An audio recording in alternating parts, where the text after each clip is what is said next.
A century ago, various rifts in time and space began to emerge. Blue Star entered an extraordinary era, granting every individual the opportunity to awaken a game interface.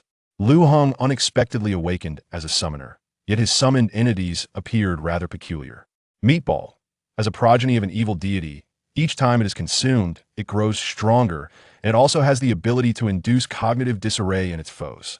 Colorful Dog, as a loyal and devoted companion, it can teleport and deliver slaps, interrupting any skill. Medic, possessing the ability to transfer injuries, it can also stealthily pilfer others' organs. Justice Armor, a symbiotic being overflowing with positive energy. Not only does it possess formidable combat prowess, but can also stand on a moral high ground to chastise its adversaries, instilling such shame that they contemplate self-destruction. Armed with an array of bizarre abilities, Lu Heng commenced his whimsical escapades, bewildering both humanity and other races alike. Years later, when a multitude of alien races invaded the human realm, they even brokered a friendly agreement with humanity. The alien faction guarantees not to deploy world-ending weapons, while the human side assures not to send forth Lu Heng. Chapter 1. Pay attention. This man is named Lu Heng. Do you think that once I finish tightening this screw, a petite, wealthy girl of 1.50 meters will suddenly approach me? Preferably one with a hint of Tsundere charm, who would blush and say to me, "Senior Lu Heng, your screw tightening is truly impressive, and you are quite handsome. Please go out with me. I promise to give you ample pocket money in the future." You silly fool. Have you conjured illusions from your meal? Alas, Lu Heng sighed deeply, silently setting down the screwdriver in his hand. I feel I cannot continue like this. My life should not be squandered on tightening screws. I should aspire to poetry and distant horizons, engaging in pursuits of greater significance. Little Fatty twitched his lips. You've begun daydreaming again. After all the effort to find a part-time job, how can you neglect your screws? What will you do for living expenses next month? Are you going to shamelessly beg your sister? We are destined to be laborers. Accept it. Lu Heng felt a twinge of melancholy. Do you think we still have a chance to awaken? I do not wish to live this life in mediocrity. Ever since the emergence of various rifts in time and space 300 years ago, a multitude of alien races appeared, causing a seismic shift in the entire world. Humanity can awaken talents and game interfaces, acquiring a myriad of superpowers. Meanwhile, ordinary individuals have been relegated to the lowest tiers, finding it nearly impossible to alter their fates. Indeed, everyone has a singular opportunity for potion-induced awakening, though both of us have met with failure. However, there remains a mere 0.1 probability of a natural awakening before the age of 20. Xiao Pang jested. Perhaps if you plead with the heavens, they might grant you an awakening out of sheer delight. You are indeed correct. Lu Heng suddenly closed his eyes and brought his hands together in prayer. Oh, heavens, I am willing to exchange a century of my singlehood for the chance of a natural awakening. If necessary, I would even include my sister's singlehood. Ding! Congratulations, you have officially awakened your panel. Name, Lu Heng level, Black Iron level 1 attributes, Strength 10, Constitution 9, Agility 9, Spirit 12, total 40. Skills, none unknown level talent. Divine Domain Summoner Summon Space, 0, 2 none number of summons, 1. Description, your summoned entities originate from an unknown divine domain, possessing a myriad of races and abilities, while also exhibiting an undying characteristic, allowing them to resurrect 24 hours post-mortem. Lu Heng was initially struck dumb, but then erupted into jubilant laughter, exclaiming, "Holy cow! I did it! I have become a summoner." His exuberant shout startled the nearby workers, who turned to him with incredulous gazes. Xiao Pang was left speechless. Wait, you truly awakened? How did you manage that? He had merely been jesting, never expecting the other to genuinely awaken. Lu Heng could not contain his laughter. It was merely a sacrifice of my and my sister's century of singlehood, utterly worth it. Is that even possible? Xiao Pang replied, his scalp tingling. I want to try it too. He cast aside his screwdriver, clasped his hands together, and implored, "Oh, heavens, grant me an awakening as well. I am willing to trade my century of singlehood and my father's 30 years of lifespan for the chance to awaken."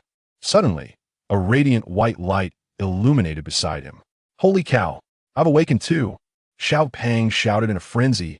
I now have a game panel, and I've awakened a silver level talent, weakness detection. I told you it would be beneficial. Lu Heng said cheerfully. The two embraced excitedly, their shouts of glee echoing. We need not study civil engineering any longer. Tomorrow I shall request a change in our major to the spirit martial class. We no longer need to screw bolts, nor do we have to mix mortar upon graduation. We are now extraordinary beings. Ha ha. This spectacle startled those around them, prompting a flurry of curses. Have they gone mad from screwing bolts? And now they're shouting about their awakenings, lost in daydreams? Sigh. I recognize these two. They are students from Jiudao Valley Vocational College, working part-time to earn a living. I wonder what has gotten into them. At that moment, the workshop director, Old Wang, approached with a furrowed brow. Silence. Silence. What is happening? Do you wish to be dismissed? Why are you making such a racket? Old Wang's expression was stern. Lu Heng glanced at him, knowing this director relished in making life difficult for others and docking their wages. Previously, Lu Heng had worried about this man withholding his pay, but now that he had awakened, his mindset had transformed. A smirk crept across Lu Heng's face. Humph. I shall inform you that I am now an awakened being. I shall not continue working. Neither will I, Xiao Peng declared, waving his hand and lifting his head. Little brother, you should now refer to me as the Great Awakened One. Have you too lost your mind from screwing bolts? The workshop director retorted darkly. Shouting loudly will cost you $50, and failing to complete today's tasks will incur a 3-day wage deduction. Upon hearing this, Lu Heng's expression shifted dramatically. I am now an awakened being, and you still dare to dock my wages? You old scoundrel, today I shall teach you a lesson. Let you understand that I am now a distinguished awakened being. Come forth, summon. With a grand flourish, Lu Heng gestured. A creature's silhouette began to materialize before him, accompanied by a dazzling array of effects, radiant colors bursting forth, and air swirling chaotically, exuding an air of grandeur. This spectacle left everyone present in awe. Holy crap, he truly awakened. The workshop director was flabbergasted. Ha ha!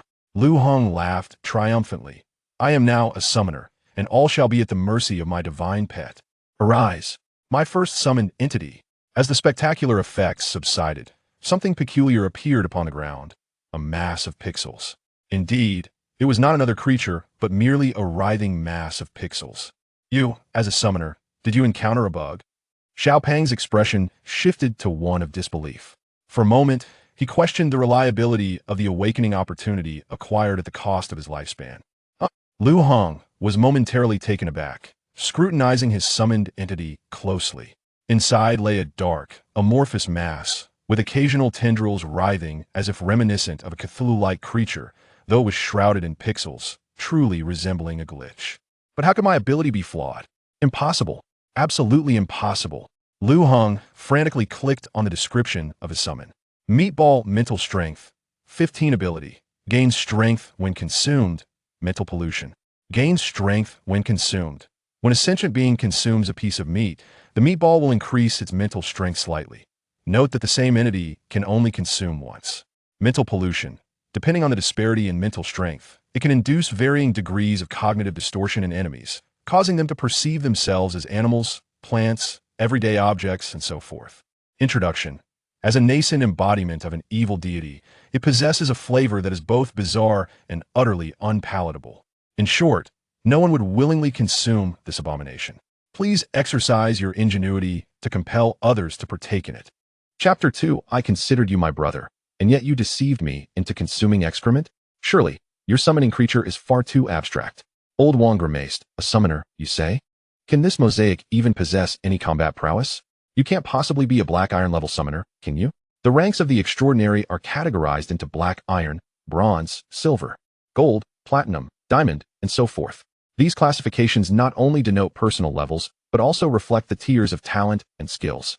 Without a doubt, the black iron tier talent is the most dismal. Even awakening it proves to be utterly inconsequential.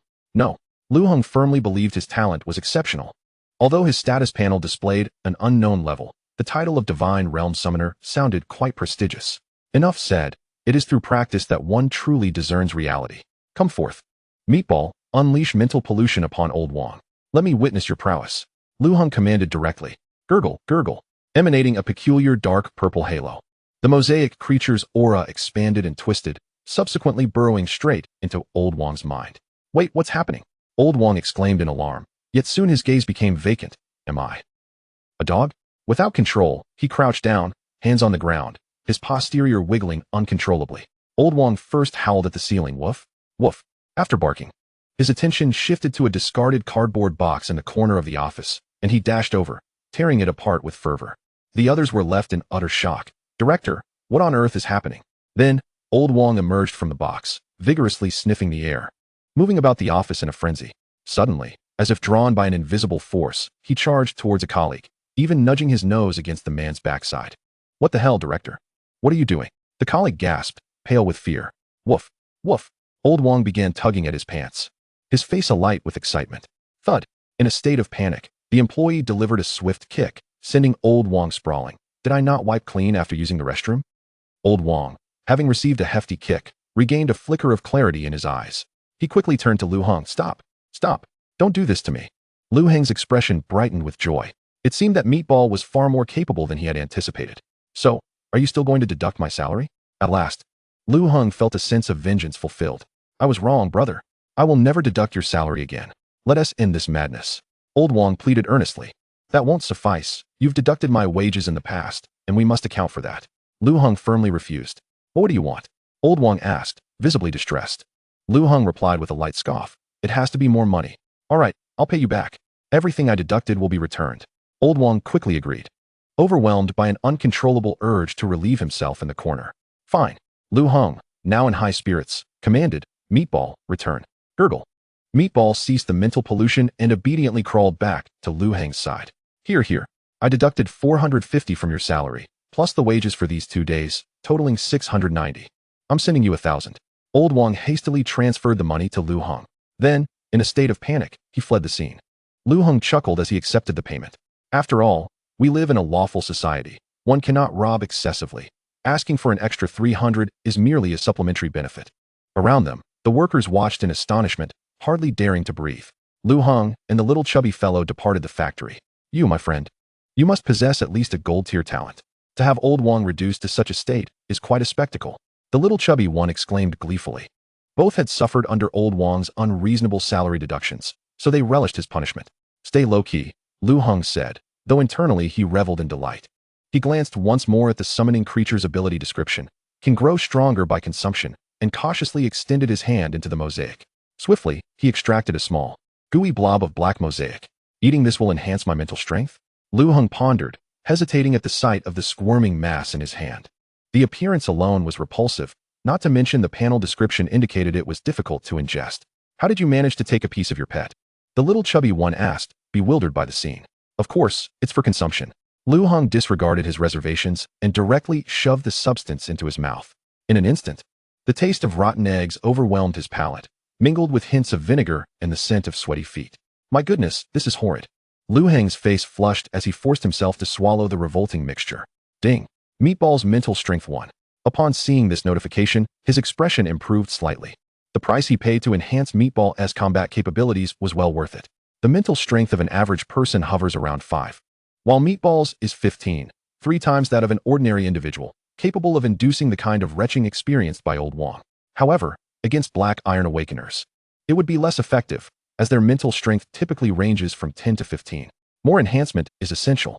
With this in mind, Lu Heng turned to the little chubby one. Would you care to try? Why on earth would I eat such a disgusting thing?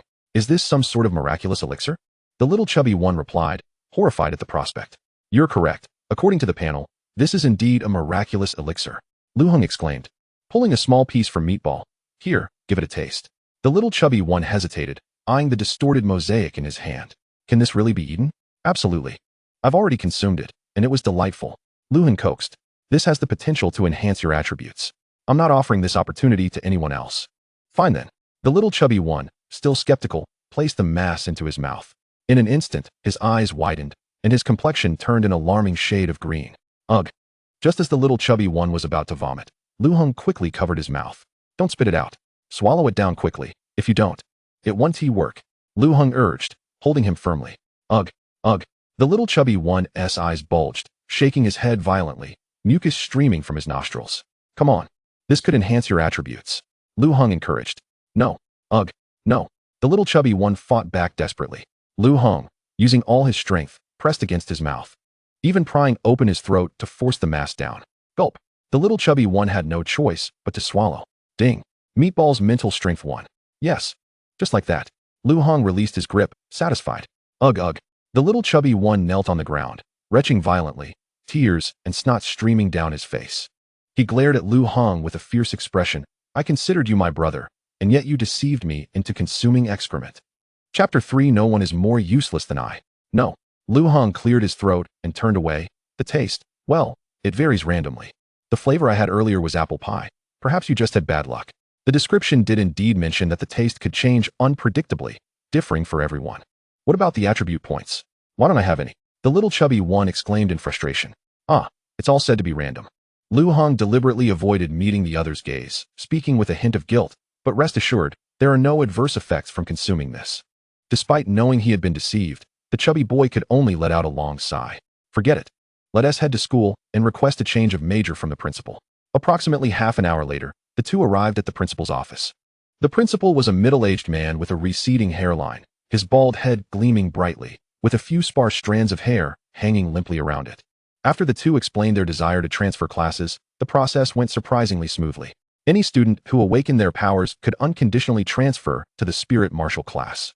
Lu Heng had awakened as a summoner, while Chungo had awakened the ability to detect weaknesses. The principal cheerfully signed the documents and remarked, "Excellent. Our school has gained 2 more formidable talents. You two have been assigned to Spirit Martial Class 2. You can start attending classes there tomorrow morning." However, he added with a smile, the tuition for your previous civil engineering major was 2,800, but the Spirit Martial Class tuition is 9,600. It would be best to settle the difference now. Lu Heng cleared his throat and opened his phone's balance. "Principal, I only have 1,025 left. Would it be possible to pay later?" "Oh, what are you saying? Paying even a portion counts. Just scan 1,000 for now," the principal said with a grin, pointing to a QR code beside him. Lu Heng couldn't help but twitch his mouth. "You leave me with only 25. However, for the sake of his lofty aspirations, joining the spirit martial class was a necessary step, so he reluctantly scanned 1,000. Chungo did the same, also contributing a little over 1,000. "Wonderful." The principal patted their shoulders with satisfaction. "Both of you possess considerable talent. You should strive for the title of Extraordinary New Star. As long as you become acknowledged as the strongest in your class, you'll gain access to triple resources, one-on-one mentorship, and more scholarships. Truly, the opportunities are abundant. Best of luck. I hope you both carve out your own paths at Jadaegu Vocational and Technical College." After the principal's encouraging words, Lu Heng and the chubby boy left the office. Early the next morning, Lu Heng and the chubby boy set off together towards the classroom of Spirit Martial Class 2. Although the hefty tuition fee was somewhat disheartening, Lu Heng was still eager about the knowledge they were about to acquire. "Are you interested in the extraordinary star the principal mentioned yesterday?" the chubby boy asked. "Of course. It provides triple resources. The faster one progresses, the greater the advantage. The more resources, the easier it is to widen the gap," Lu Heng replied, a confident smile gracing his lips. "The strong grow stronger while the weak grow weaker. I must do everything in my power to secure that extraordinary star." "You're right." The chubby boy's gaze also grew resolute. Lu Heng's mind began to wander with visions of grandeur. "We are now awakened. We are no longer the unnoticed in society. From this moment on, I must make a name for myself. Without further ado, I plan to announce my intention to compete for the extraordinary star as soon as I enter the class. There will undoubtedly be those who underestimate me and challenge me. All I need to do is reveal my identity as a summoner, unleash my divine pet, and defeat them all. In the astonished gazes of everyone, I will claim the title of Extraordinary New Star. It won't be long before I acquire even more resources, receive guidance from esteemed mentors, and ascend rapidly to become the strongest in the school, ultimately reaching the pinnacle of life. My exhilarating journey is about to commence." Lu Heng clenched his fists, feeling invigorated by the mere thought. The two soon arrived at the entrance of Spirit Martial Class 2. Taking a deep breath to adjust his mindset, Lu Heng slowly pushed the door open. As soon as he entered, a tall and sturdy classmate rushed towards him, excitedly grasping Lu Heng's hand. "Hello, I'm Jiang Che, the extraordinary star of this class. I hear you're the new summoner, right?" Lu Heng smirked slightly. "Oh, so the challenge has arrived." Before he could issue a challenge, Jiang Che began to shower him with praise. "Summoners are definitely formidable. I've heard that all summoners start at least at the gold tier. If a summoner grows, they become a human-shaped nuclear bomb capable of intimidating alien races. One person is like an entire legion, capable of breaking through enemy lines. Even if you don't unleash your abilities, I can tell you are exceptional. Your future is undoubtedly boundless." Lu Heng felt a bit flustered by the compliments, but quickly became alert. Wait a minute. He must be trying to lower my guard.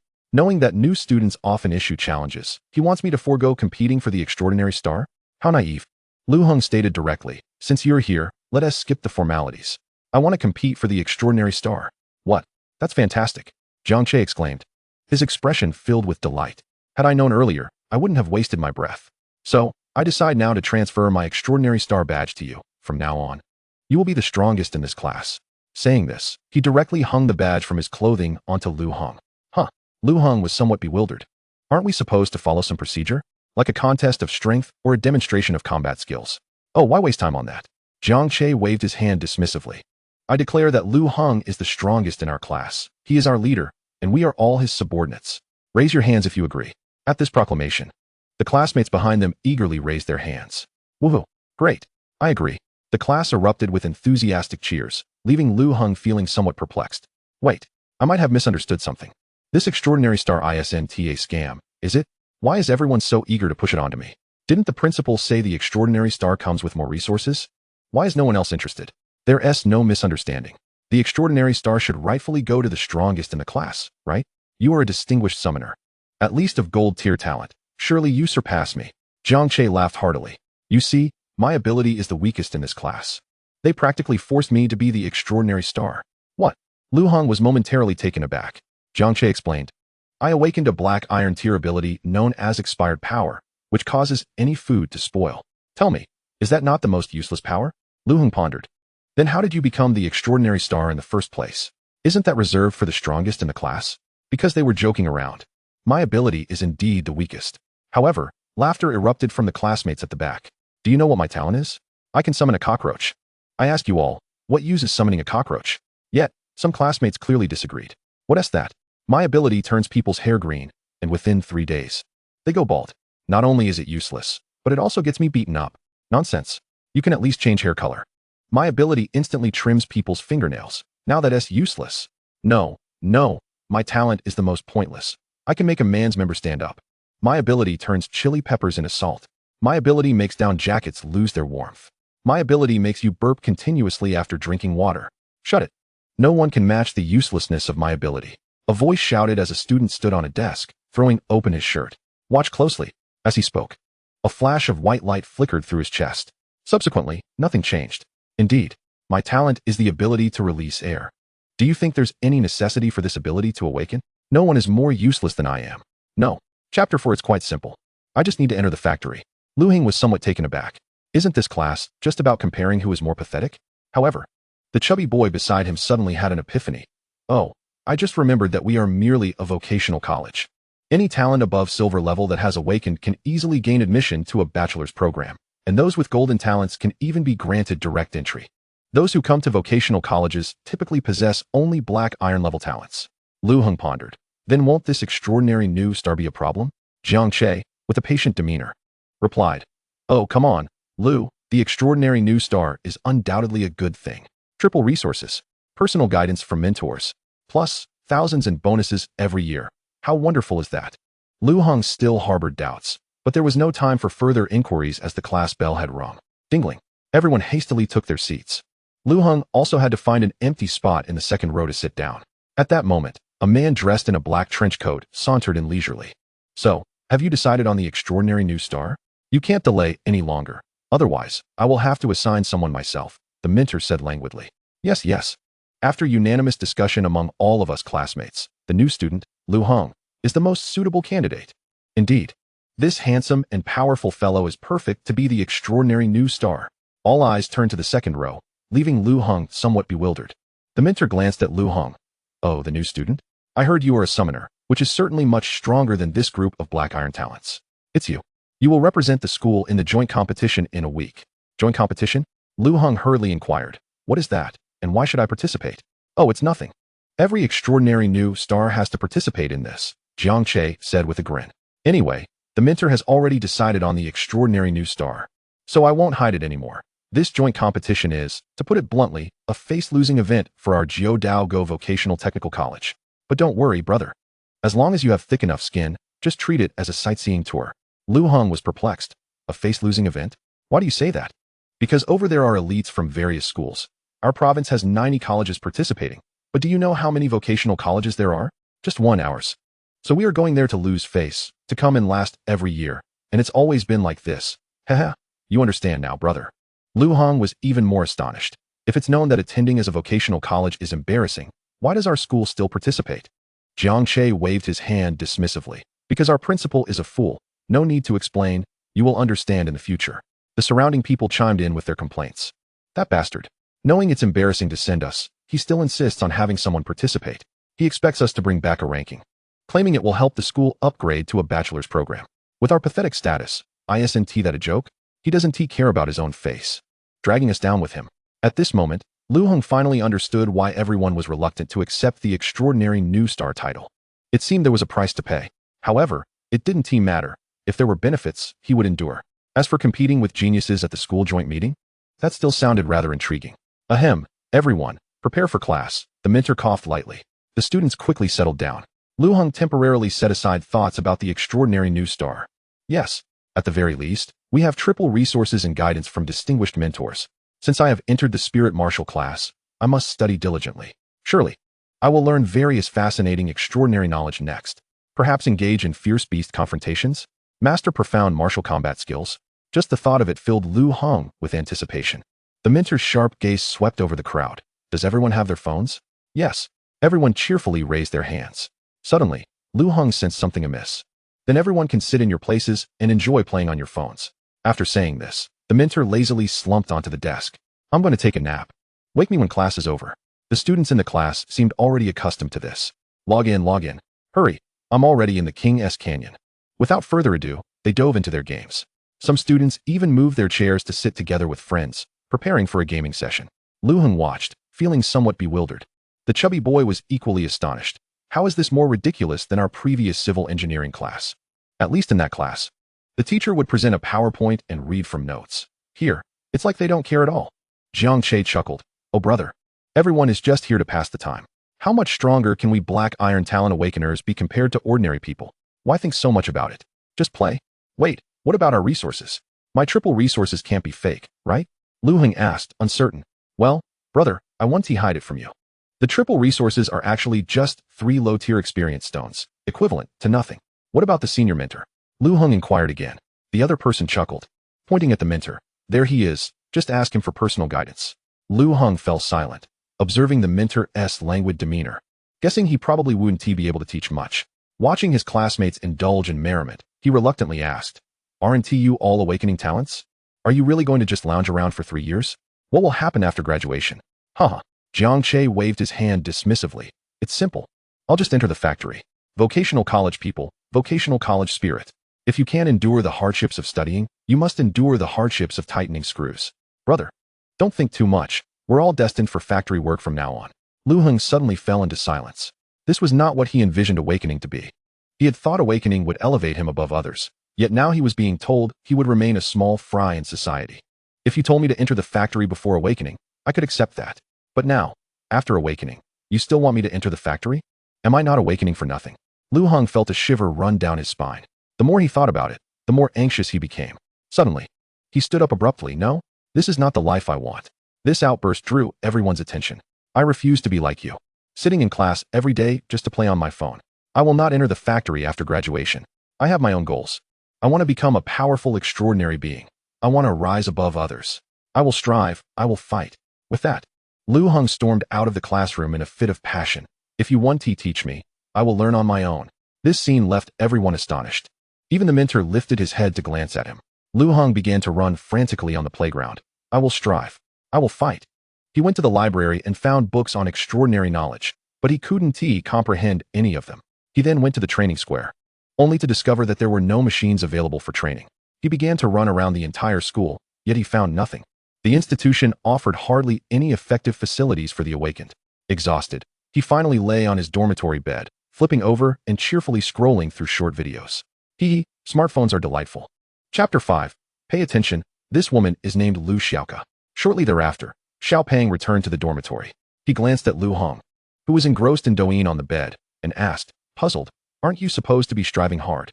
Lu Heng cleared his throat and replied, I searched the school thoroughly but found nothing worth striving for. He reassured himself, it's primarily because this school is lacking. I wonder if I should repeat a year. Don't be ridiculous. Xiao Pang waved his hand dismissively. Repeating would only lead you to a vocational college. Lu Heng frowned. I am already awakened. How could there be a school that doesn't want me? Xiao Pang retorted. My friend, repeating the college entrance exam also depends on comprehensive scores. Do you remember our classmate with Down syndrome? He scored 245 out of 600 in the exam, while you, with normal intelligence, got only 122. And now you're telling me you want to repeat? Lu Heng's face flushed with embarrassment. I've said it countless times. Let's not bring up those exam scores. Besides, I had to work part-time every day and had no time to study. I really tried my best. Xiao Pang chuckled. What about your sister? Lu Xiaoka works just as hard as you do, yet she managed to be the top student in our province and got into the best university. Lu Heng intended to retort, but ultimately lowered his head, conceding, You're right. I haven't put in enough effort. My sister has worked much harder than I have. The siblings, having lost their parents at a young age, relied solely on their own efforts to make a living. Lu Xiaoka consistently worked while maintaining her top grades. As she put it, she had exerted unimaginable effort in her studies. With a sigh, Lu Heng quietly opened the gallery on his phone. The images displayed an array of honors and certificates, all belonging to Lu Xiaoka, national scholarships, competition championships, and an abundance of first-place awards. At the center was an admission letter. Tianbei Lingwu University admitted Lu Xiaoka. As a top global institution, only the most exceptional individuals could gain entry. In the past month, many had asked him whether he felt pressured having such an outstanding sister. Lu Heng merely sighed. My sister must be diligently studying at school right now. If only I could match even a fraction of her effort. At Tianbei Lingwu University, in the classroom of Class 3 of the Lingwu department, a beautifully delicate girl was leaning over her desk, merrily engrossed in her phone. She sat in the last row, munching on chips while relishing her leisure. The desk was cluttered with snacks and sugary drinks, while the textbook for the course remained unopened.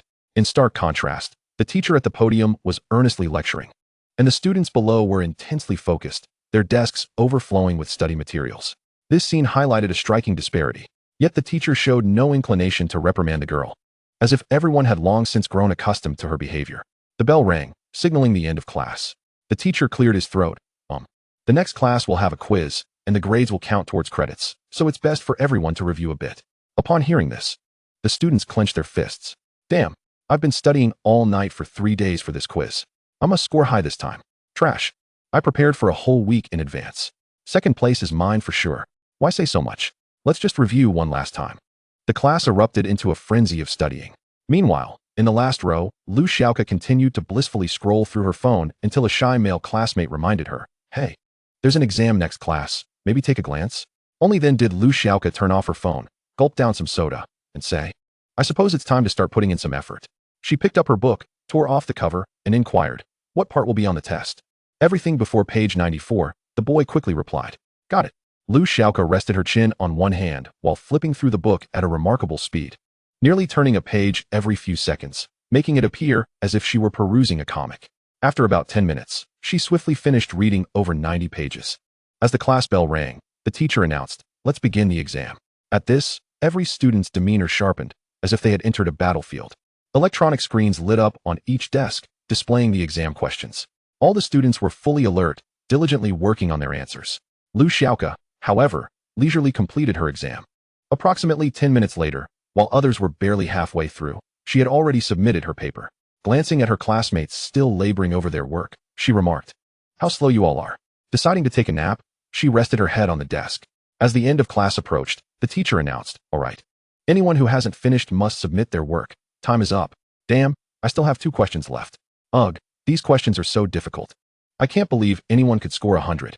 Teacher, just reveal the scores already. Since it was an electronic exam, the scores could be calculated immediately. The teacher complied, projecting all the results onto the large blackboard. A string of names quickly appeared. Lu Xiaoka, 100 points, first place. Zhang Tian, 84 points, second place. Zhang Jing, 80 points, third place. Upon the announcement of the results, the entire class erupted in frustration. Damn, why does Lu Xiaoka have another perfect score? Boss has set a new record again. Last time she studied for 20 minutes and scored 100. This time only 10 minutes. She's the best. Shut up, you sycophant. I don't believe it. She must have secretly studied at home. Bro, she didn't even take the cover off her book. Why can't I get first place despite all my effort? The students began shouting in the classroom. Even the teacher's lips twitched in disbelief. He had already heard from other teachers that Lu Xiaoka was an unparalleled genius, free to do as she pleased in class. Today's test confirmed it. It was understood that all students here were top-tier scholars, and the difficulty of this course was well known. Yet Lu Xiaoke managed to score 100 with only 10 minutes of study, creating a gap of over 10 points from the second place. Relax, relax. Lu Xiaoke comforted her classmates. It's surely because you all didn't put in as much effort as I did. Keep it up for next time. Her words only fueled their anger further. You call 10 minutes of effort? What about my month of study? What about my 3 days of sleepless nights? How dare you say you worked harder than us? Lu Xiaoke nonchalantly replied. Then why did you all score lower than me? Isn't it simply because your effort doesn't match mine? This statement left her classmates speechless. With that, Lu Xiaoke grabbed her soda and continued scrolling through her phone, leisurely exiting the classroom. The only sounds echoing in the classroom were the anguished cries of its occupants. I am determined to compete with these prodigies. Alas, let it go. They are simply more gifted than us. We must accept that. No, my ire does not stem from her talent. Rather, I am incensed that she, having secured first place through sheer aptitude, insists it was achieved through hard work. Chapter 6. I shall satiate everyone's appetite. At Jiudao Valley Vocational and Technical College. In the dormitory, Lu Heng was deep in contemplation. Which direction should I strive towards? At that moment, a student with yellow hair stormed back into the room, cursing vehemently, damn. The judges are complete fools, engaging in backdoor dealings. Lu Heng glanced up. What has got you so riled up today, Cheng Xiaotian? Cheng Xiaotian sighed heavily. Sigh. I participated in our school's culinary competition this morning. Before the event, they assured us there would be no discrimination against any major, that everyone could compete fairly. Yet, those eliminated this morning were all from non-culinary disciplines. Clearly, many of us prepared dishes that were superior. Cheng Xiaotian had a passion for cooking since childhood. His skills were exceptional, and his roommates praised his culinary creations. It was utterly unreasonable for him to be eliminated in the first round. The more he spoke, the angrier he became. There were a few culinary students who couldn't even get the ratio of salt to sugar right in their sauces. They nearly spilled their dishes while flipping the pan, and ended up with burned offerings, yet they still advanced. I followed the guidelines meticulously, producing a dish that was visually appealing and flavorful, only to be dismissed by the judges who nitpicked my creation. This competition reeks of corruption. Lu Heng patted his shoulder in consolation. Don't let it get to you. Buddy, a gem will always shine. If we don't partake in this event, we can still become great chefs on our own. Cheng Xiaotian collapsed onto his bed. Sigh. I just learned from a friend that the top 10 prizes are already reserved for culinary students. Had I known, I wouldn't have bothered to participate. Even the judges were just students chosen at random, all lying through their teeth. It's infuriating. Lu Heng's eyes lit up as a bold idea struck him. How many judges are there in this competition? There are a total of 15. But the main judges are just 3. The other 12 are students here to earn credits, Cheng Xiaotian explained. Lu Heng, filled with excitement, asked, can one still register for the competition? 15 judges. If we can feed them the meat from our dumplings, that would boost our morale by 15 points. Then, we could easily dominate the iron tier. Damn.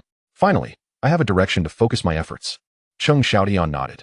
There's another round of elimination this afternoon where we can bring our own ingredients, but I doubt anyone from other majors will attend. It's too corrupt. Lu Heng chuckled mischievously. I'm quite keen to participate and avenge you in the process. Avenge me? What do you mean? Cheng Xiaotian was momentarily taken aback.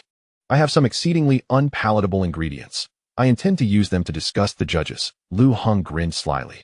Damn, now that's a plan. You really know how to be mischievous. Cheng Xiaotian's face lit up with excitement. He genuinely wished for the judges to face retribution. Come on, what are these ingredients? Let me sample them to ensure our plan's feasibility, Cheng Xiaotian eagerly inquired. Goodness, brother, you're in for a treat. You have no idea how atrocious this stuff is, a nearby chubby guy remarked skeptically. I nearly threw up after tasting it. Then I must try it even more. Cheng Xiaotian's curiosity piqued. Lu Heng wasted no time and promptly retrieved some of the spared dumpling meat to hand to him. Cheng Xiaotian, undeterred by its unappetizing appearance, swallowed it down without hesitation. He even chewed a few times before his face turned ashen. Ugh, he spat it out immediately. Yet, rather than anger, exhilaration spread across his face. Amazing. This is far more incredible than I anticipated. It tastes like a decayed rat mixed with expired instant noodle broth, with an undertone of burnt electronics. Who said this was inedible? This is fantastic. Lu Heng laughed heartily. I told you it was terrible, didn't I? This afternoon. Just wait for the spectacle to unfold. The group eagerly awaited the afternoon. Lu Heng packed the dumpling meat into a suitcase and made his way to the competition venue. The venue was quite spacious, featuring 30 cooking stations, with 3 main judges seated at the front and 12 student judges behind. Once everyone had arrived, the host announced, we are about to commence this round of competition. with a total of 26 participants. We expect to eliminate half of the contestants. First, please showcase your self-provided ingredients. One by one, the students stepped forward to present their offerings. I have brought organic grass carp from my hometown, preparing to create an authentic West Lake vinegar fish. I have selected premium Wagyu beef, intending to make a delicious pan-seared steak. I have freshly harvested morels, planning to stew them with tender chicken for a delightful morel chicken dish. As each participant concluded their introductions, when Lu Heng opened his suitcase to reveal a large mass of mosaic-like meat, everyone was left in a state of shock. Greetings, esteemed judges. The ingredient I present is called tai sui meat, harvested from an extraordinary being. Its appearance may be lacking, but this ingredient possesses a myriad of flavors and offers longevity benefits. I am confident that the dishes made from it will earn your accolades. The 15 judges below displayed a flicker of interest. Tai sui meat. That's rather rare. Let us sample it later. Now, with 90 minutes on the clock, let the competition begin. The students in the arena began processing their ingredients in an orderly fashion, engaging in various cooking techniques. Lu Heng's approach was straightforward. He first removed 15 chunks of meat from the dumpling mass, then boiled water in a pot and simply tossed the meat in. After a dozen minutes, the water in the pot transformed into a murky dark hue, looking rather alarming. Lu Heng then performed a simple process to reduce the meat's strong odor, casually adding some pepper and other seasonings. Soon, he placed all the meat chunks onto a large platter. I'm done, Lu Heng declared first. The other contestants and judges were taken aback. So soon? They must remember that the competition lasts a full 90 minutes, while others may have just begun preparing their ingredients. And Lu Heng had merely boiled his once without any seasoning. Seeing this, the judges silently shook their heads. Such a perfunctory cooking method would surely incur deductions. However, it mattered little. The outcomes of this competition had already been predetermined, and Lu Heng was destined for elimination. Yet, as judges, they had to maintain appearances. One judge inquired, boiling meat in water and then adding a few seasonings? Is that how you've prepared it? Lu Heng replied cheerfully, indeed. I have great confidence in my ingredients. Each person will experience a different flavor. I believe it will certainly delight everyone. The judges, intrigued, remarked, this is quite interesting. Let us have a taste. Chapter 7. If you don't eat it, you cannot eliminate me. If you do, you'll fall into my trap. Lu Heng was the first to present his platter to a bespectacled male judge. The man glanced at the tai sui meat, then, with a smile, inquired, I noticed that your method for removing the odor wasn't very thorough. Why is that? Lu Heng confidently responded, indeed, I have eliminated most of the unpleasant smell, but retained a portion of it. The bespectacled judge, still unaware of the gravity of the situation, continued to smile and asked, was that intentional or accidental? It was intentional. Lu Heng proudly lifted his head. I believe this is the only way to preserve the intrinsic flavor of the tai sui meat. The bespectacled male judge nodded with a smile, then picked up his knife and fork to skewer a piece of tai sui meat. To his astonishment, the moment the fork pierced it, the meat began to writhe slowly. Stunned, the judge exclaimed, is this still alive? Lu Heng quickly reminded him, esteemed judge, this piece of meat is sourced from an extraordinary creature. Retaining a semblance of vitality is entirely normal. Moreover, this delicacy is exceedingly precious. It must be swallowed to fully appreciate the myriad flavors it contains. In necessary circumstances, I may need to cover your mouth to prevent you from spitting it out. Hearing this, the judge began to sense something amiss. What are you waiting for? Hurry and taste it while it's warm, Lu Heng urged with a cheerful smile. With hesitation, the judge placed the tai sui meat into his mouth and began to chew slowly. The moment he did, a cacophony of nauseating and overwhelming flavors erupted on his palate. His eyes widened in shock as he hastily grabbed a tissue, desperate to eject the offending morsel. Fortunately, Lu Heng was quick to act, covering the judge's mouth with his hand and commanding, as a judge, you must not waste any ingredients. Swallow it quickly to discern its full flavor.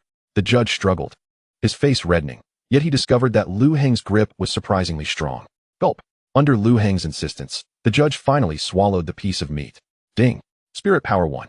This scene left the surrounding judges utterly speechless. Was it truly necessary to force someone to eat this? What could it possibly taste like?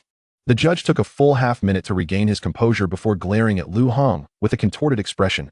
Why does it taste like industrial waste mixed with moldy cheese? Did you add something secretly?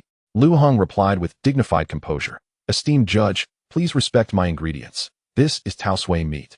Alterations in taste are quite normal. It merely does not align with your palate. The judge, after much internal struggle, managed to spit out 0 points. Each judge possessed the authority to assign their scores, thereby determining who would be eliminated. However, Lu Heng remained unfazed as he approached the second judge with the meat in hand. having witnessed the previous judge's ordeal. This one appeared somewhat apprehensive. Are you sure this is edible? Absolutely. Lu Heng declared confidently. The flavor of Tao Sui meat is ever-changing. The previous judge may have had rather particular tastes, which simply did not suit him. Observing the lingering hesitation, Lu Heng pressed, you must eat it.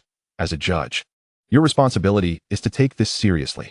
With gritted teeth, the judge had no choice but to swallow it. Much like the first judge, he could barely manage a few chews before being forced to gulp it down by Lu Heng's intervention. Gagging, he eventually groaned in agony. Why does it taste like cockroaches mixed with rotten pork? What on earth is this ingredient? 0 points. 0 points. Witnessing the distress of the first two judges, the final principal judge was thoroughly alarmed. As Lu Heng approached with the meat, the judge, visibly terrified, exclaimed, I won't eat it. Take it away. Lu Heng, feeling displeased, retorted, but you are the principal judge. Without tasting, you cannot assign a score. How can this competition proceed? This is a culinary contest for which our school has invested considerable resources. Are you really going to disregard the principal's authority? With a cold snort, he added, refusing to eat means you cannot eliminate me. Yet if you do eat, you will fall into my trap. He was convinced the judge would relent. The judge's eyes widened. You. I see now this is a blatant scheme. You're in cahoots with those who were eliminated earlier. Aren't you? How despicable. How shameless. The judge was nearly beside himself with rage. Lu Heng maintained a stern expression. What kind of talk is that? I am merely a participant in this competition. I cannot allow you to slander me like this. If you refuse to eat, I will report you to the principal. Fine. Fine. I will eat. The judge, with a pained expression, swallowed the piece of meat. As the revolting flavors overwhelmed his mouth, he could only endure in silence. Ding. Spirit Power 1. Excellent. You are a competent judge, Lu Heng said with satisfaction. With the 3 principal judges having tasted the dish, it was now time for the remaining 12 student judges. As Lu Heng approached them with a friendly smile, he could see the terror in their eyes. Despite their inner resistance, they were obliged to consume the meat. A few minutes later, expressions of despair washed over the student judges. I feel like I just ate a dead rat, and there is a taste of bile in my mouth. I have a flavor of stinky boots and tar in my mouth. Woe is me. You guys are so lucky. I only tasted the essence of mediocrity. Paying no heed to the students' distress, Lu Heng glanced at the meats panel. Spirit Power, 32. With a cheerful demeanor, he departed from the scene. Not bad, not bad. Even low-tier monsters can no longer resist the spiritual pollution of the meat. With another class scheduled for the afternoon, he decided to head directly to the classroom. Knowing that the teacher would impart nothing of substance, he didn't even bother bringing a book. Upon arriving at the classroom, he found all the other students had gathered just in time for class. Lu Heng took his usual spot in the second row, hoping for some valuable teachings today. Before long, the instructor arrived. Has everyone settled in? He scanned the room before finally resting his gaze on Lu Heng. Kid, your impassioned speech this morning really struck a chord with me. You were right. Even as vocational students, we shouldn't squander our time. He continued, moreover, I believe it's inappropriate for you to sit here and play on your phones, as it tarnishes our class image and dulls everyone's resolve. Lu Heng's face lit up with surprise. Could it be that the instructor was finally going to teach something new? The instructor smiled and said, playing on your phones in class is unacceptable, and simply sitting here is a waste of time. Therefore, I have decided, everyone can go back to the dorms and play on their phones. I have a date to attend, and besides, you all need to come to class tomorrow. We'll discuss the lesson the day after. If there is anything, don't call me. That's it. With that, the instructor left the classroom without a care. The students erupted into cheers. Hooray!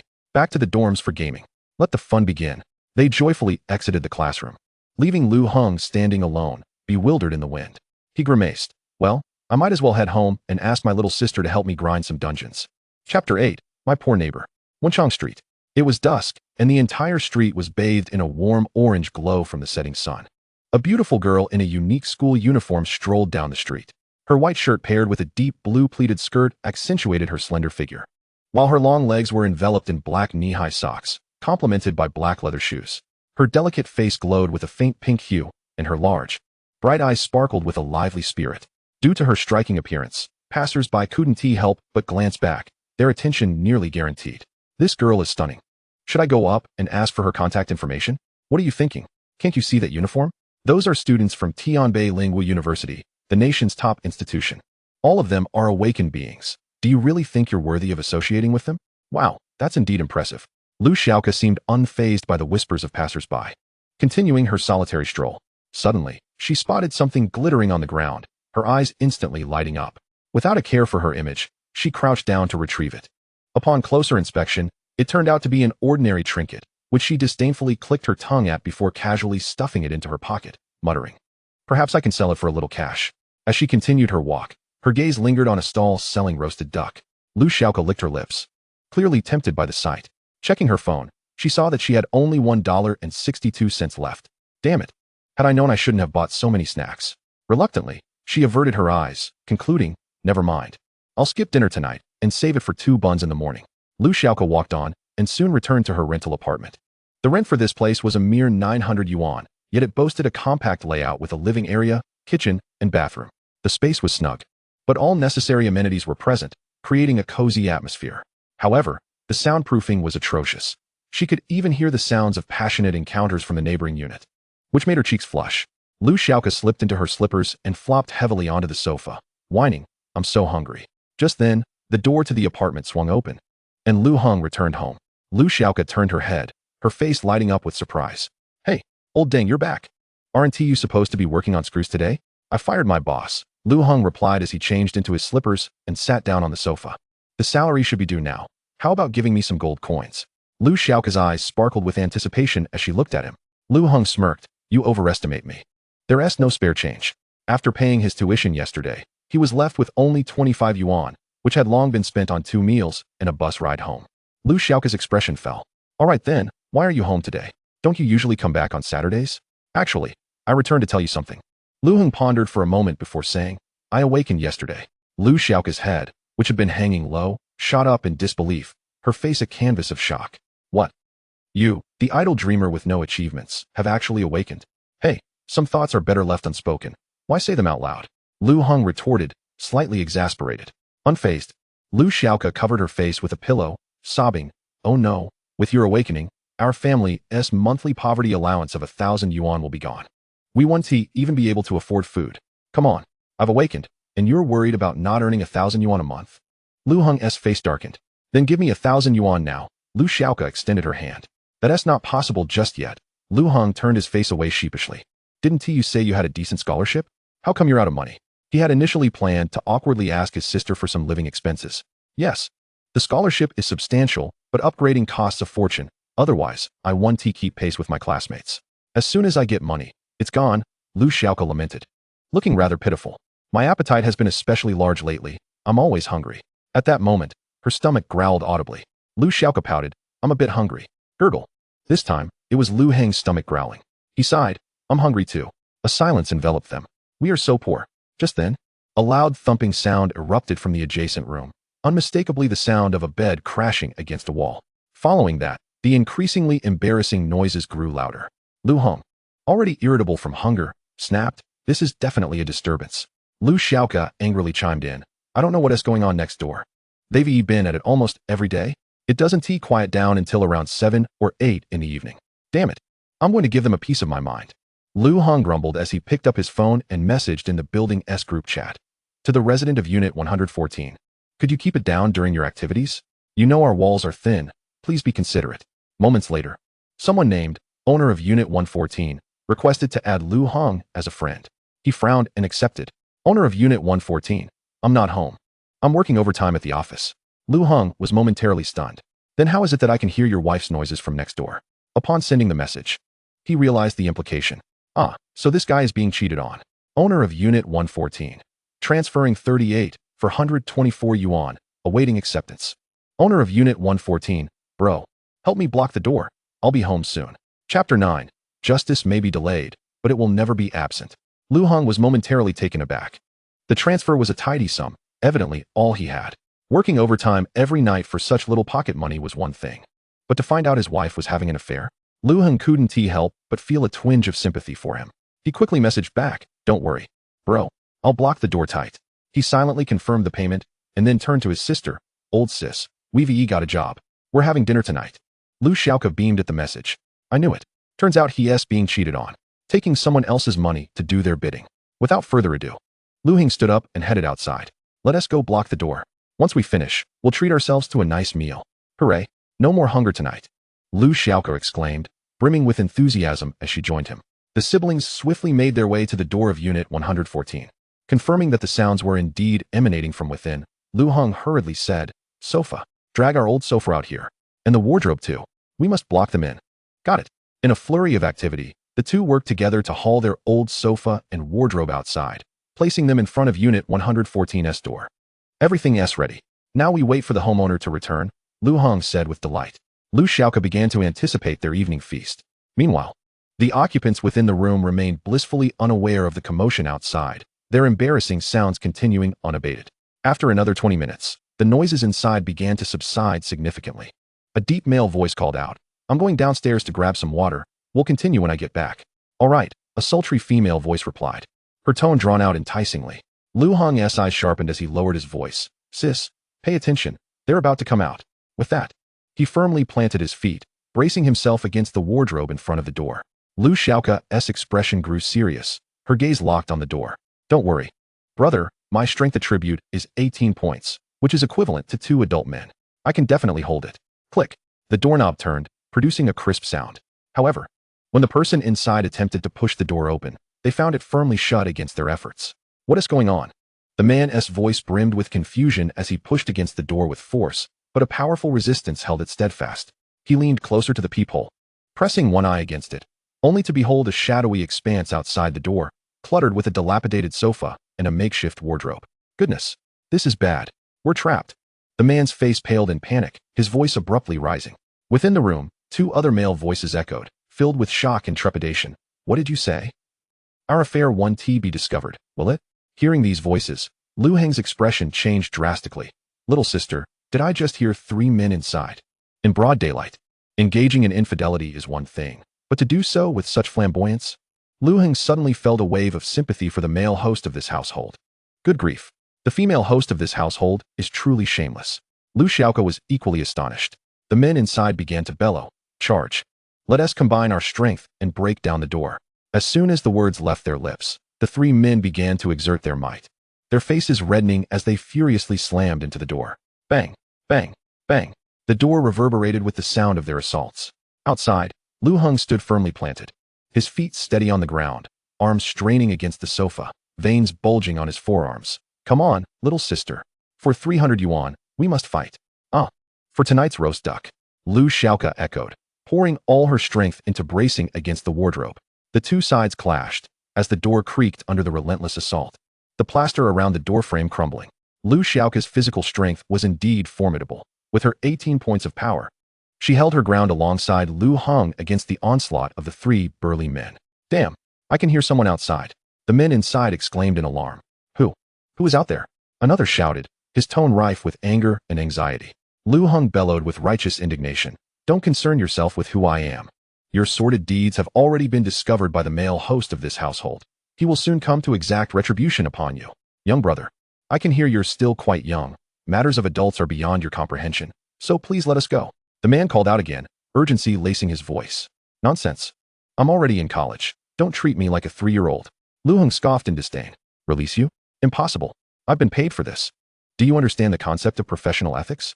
At that moment, the woman's soft voice floated out. "Little brother, I figured out who you are. You're the poor kid from next door, aren't you? If you let us go, I'll give you 3,000 yuan. Upon hearing this, Lu Heng and Lu Xiaoke exchanged a glance, both their eyes shimmering with intrigue. Lu Xiaoke exclaimed, "Brother, they're offering 3,000. Enough for you to tighten screws for an entire month." "You're right." Lu Heng nodded excitedly, then called out to the inside, "How will you pay?" At this moment, his gaze was solely fixated on the allure of wealth. Hesitating for even a second would be a disservice to the currency. "I've already added you as a friend." The woman's voice came again, tinged with a hint of melancholy. Lu Heng quickly glanced at his phone. Sure enough, a friend request from an unfamiliar profile had arrived.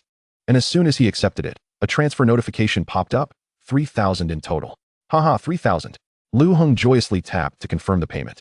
Addressing the interior, "All right then, you may leave. I'm no longer involved." The siblings instinctively stepped back a few paces. Meanwhile, the individuals inside seemed to sense the commotion and, with a sudden crash, the door burst open, sending the sofa at the entrance crashing aside with a screeching sound. 3 burly men charged out, 2 of them disheveled, their trousers barely secured. "Run for it," they shouted, careening down the hallway in a frenzy. The nearby woman also panicked, her previously pristine makeup now in disarray, hastily following suit. Lu Heng watched them flee, silently opening his phone to send a message to the homeowner. Lu Heng transferred 384 yuan, awaiting acceptance.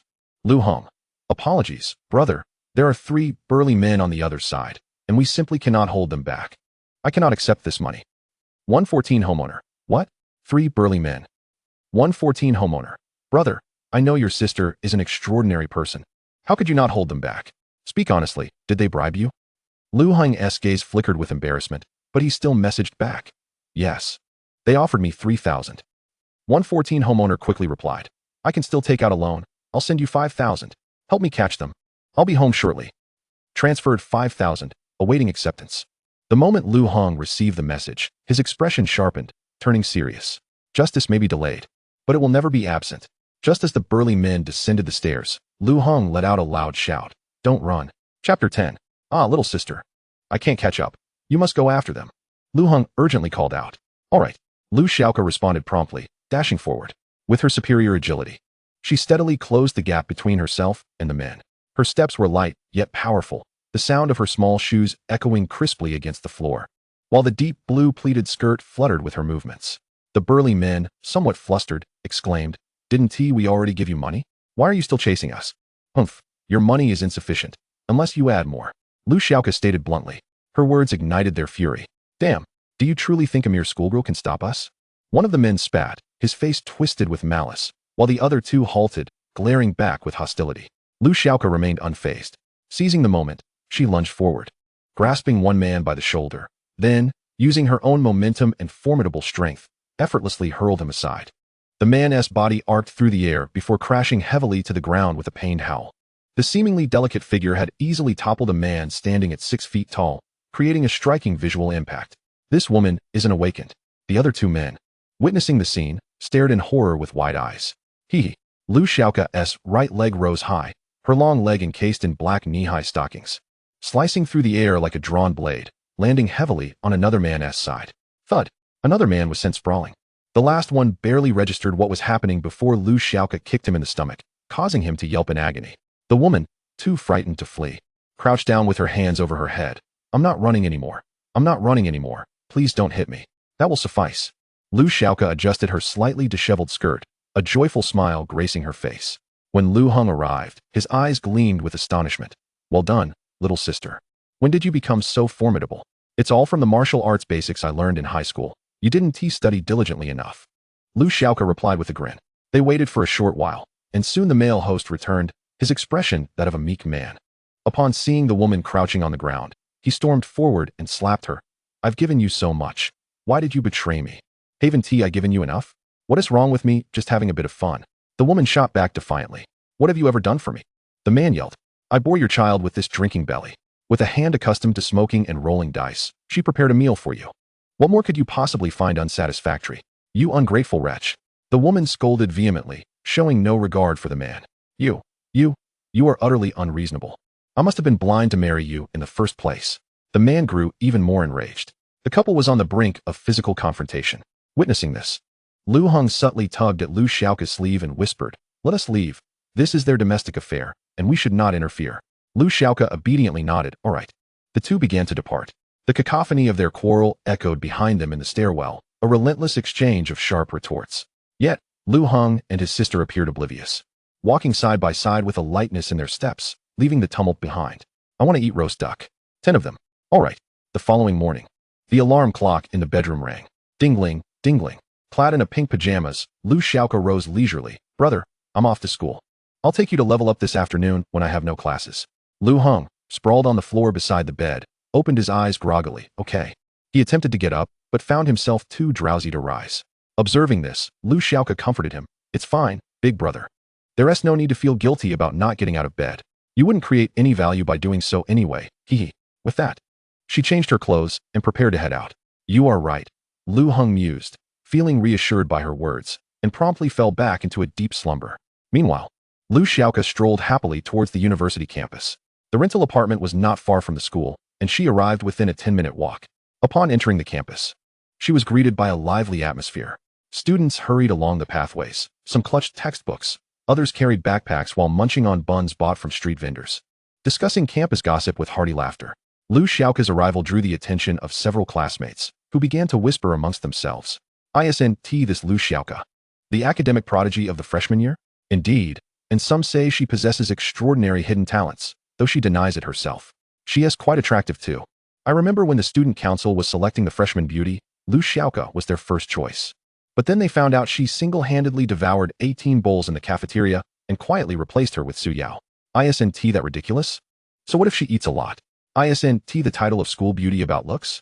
Perhaps the student council values temperament more. I envy her so much. She excels academically, is beautiful, and possibly possesses divine talent. Unfazed by the surrounding whispers, Lu Xiaoke had long since grown accustomed to such attention. At that moment, she was gleefully gazing at her phone's balance of 4,000 yuan. Finally, she could enjoy a good meal. She first visited a small supermarket to buy a large bag of snacks, then headed to a breakfast shop on campus.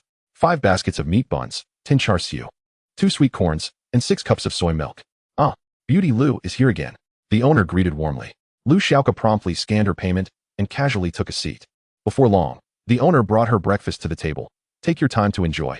Lu Xiaoke's eyes sparkled with delight as she eagerly grabbed a meat bun, stuffing it into her mouth, her cheeks puffing up like a little hamster storing food.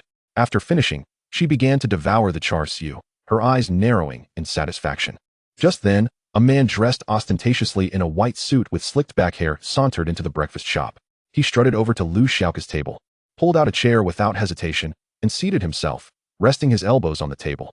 With an exaggerated grin, he said, "Beautiful lady, may I join you for breakfast?" Lu Xiaoke feigned a gagging expression and disdainfully replied, "Go away, I can't eat with you staring at me." "Oh, what if I cover my face?" Sun Yaozi, clearly prepared for this encounter, donned a pure white mask. "You see, I have no ulterior motives for being here. I merely wish to gaze upon your beautiful face. Or else my day would feel incomplete." Are you having chicken-flavored pan-fried buns today?" He exaggeratedly inhaled, a look of ecstasy crossing his face. Yet, the aroma of the buns cannot overshadow the fragrance that emanates from you.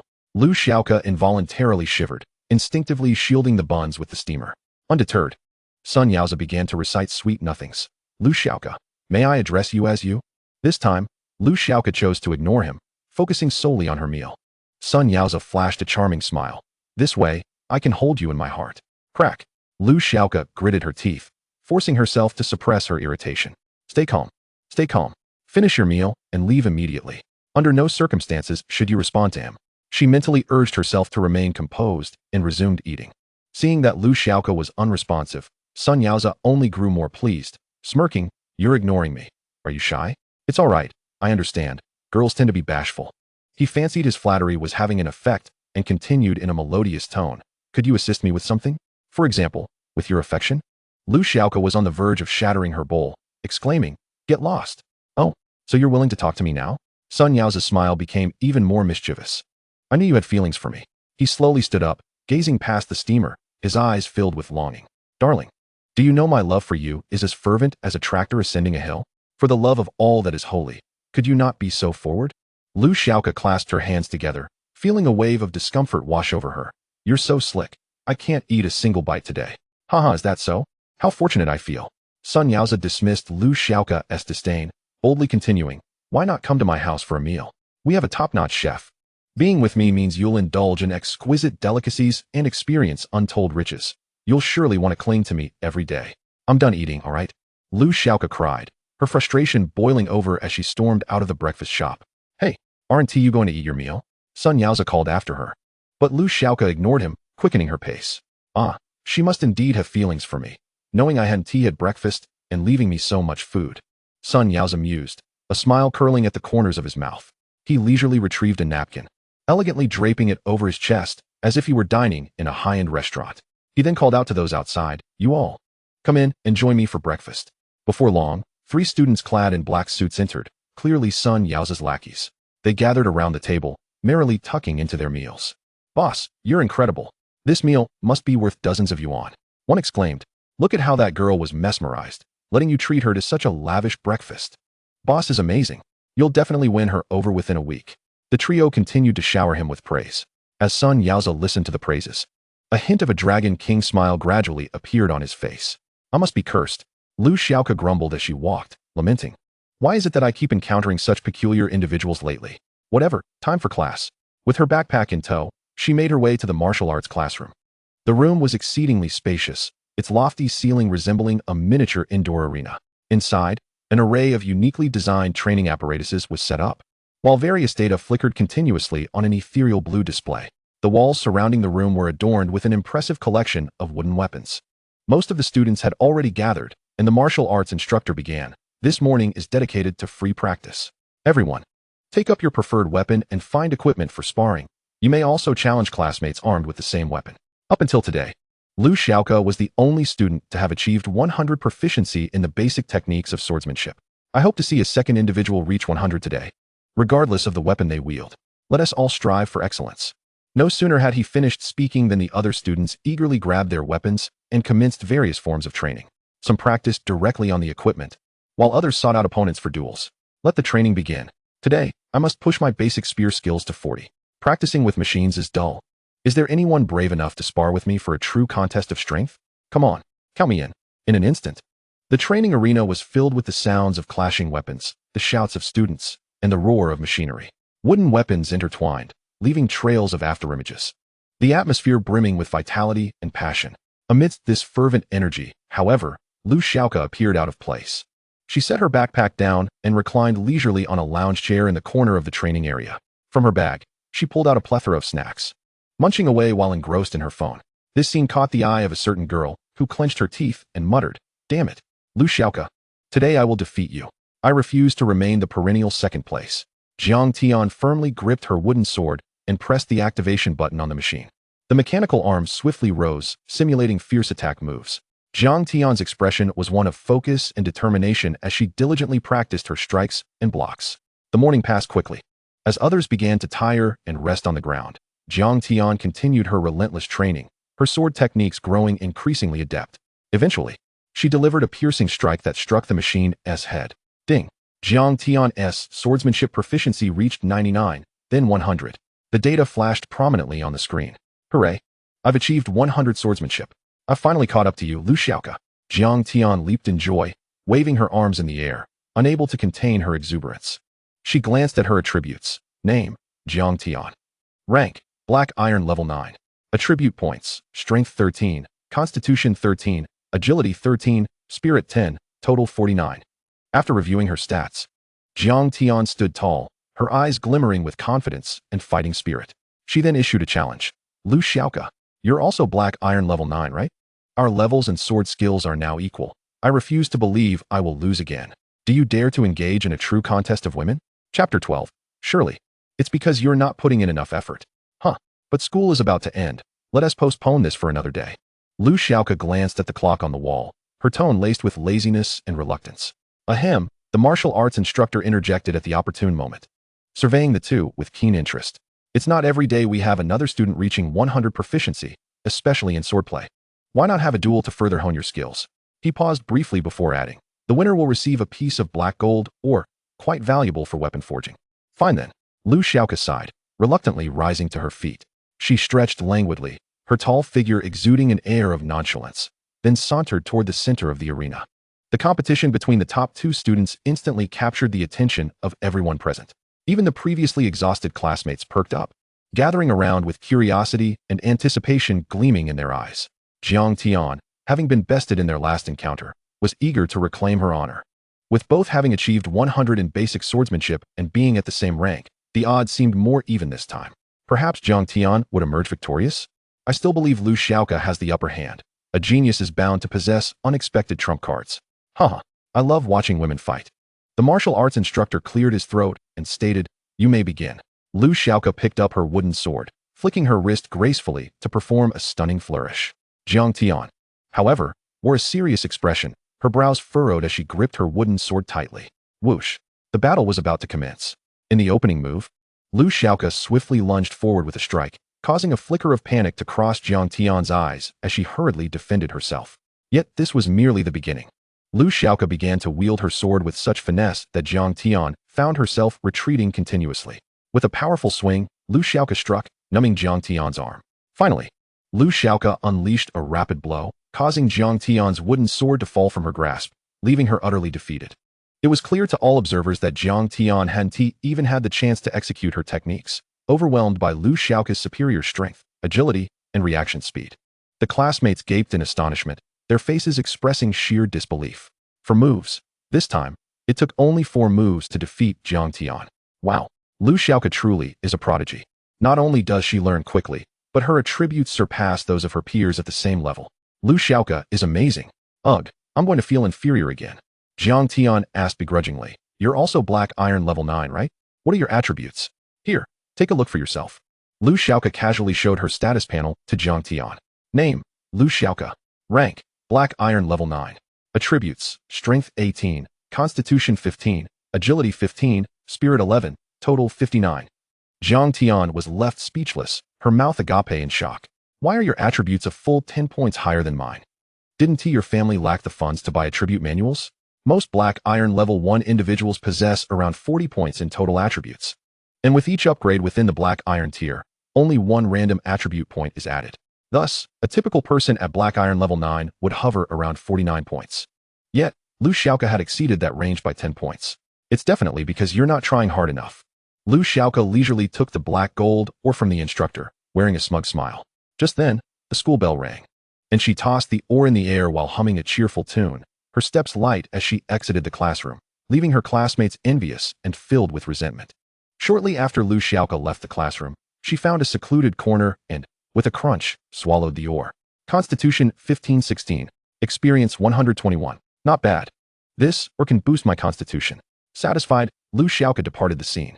Divine talent, Star Devourer. Description, capable of consuming all extraordinary materials, subsequently transforming them into experience, attribute points, and special bonuses.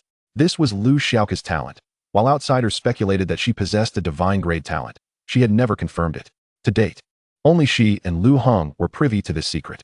Her attributes surpassed those of ordinary individuals, and it was precisely for this reason. Home, Lu Xiaoke thought, recalling that she needed to accompany her brother for a dungeon run later in the afternoon, hastening her pace. By the time she arrived home, a full 10 minutes had elapsed. Upon opening the door, she was greeted by a table laden with an array of delectable dishes, accompanied by 3 steaming pots of rice. Lu Xiaoke's delicate lips formed an A shape, and she immediately erupted in excitement. Braised pork, kung pao chicken, and potato stew with ribs. I adore you, brother, as she shouted.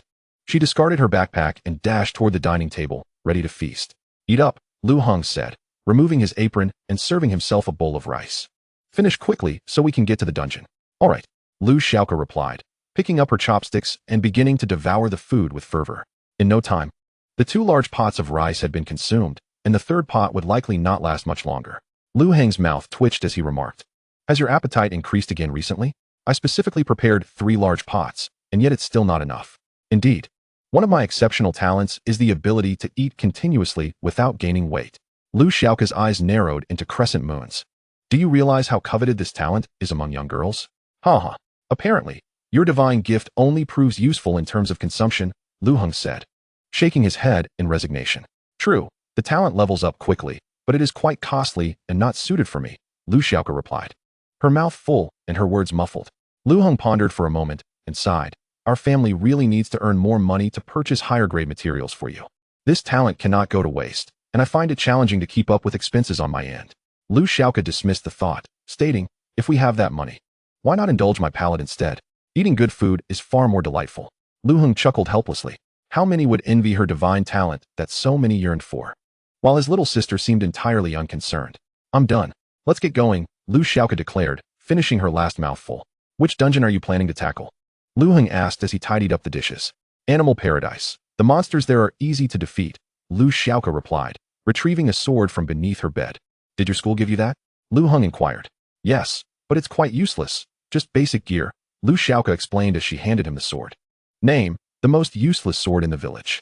Attribute requirement, none. Special bonus, none. Durability, 79,100. Description, what more can you expect from a freebie? Just make do with it. Lu Heng glanced at it and remarked, indeed, it's of little use. Let us head to Animal Paradise now. Chapter 13. Your show-off speed surpasses mine. The siblings soon arrived outside the dungeon. It was a vast plaza where a 4-meter-wide space-time rift loomed. Approximately 100 people milled about, either forming teams or seeking allies, creating a lively atmosphere. Bronze-tier extraordinary beings are leading dungeon runs.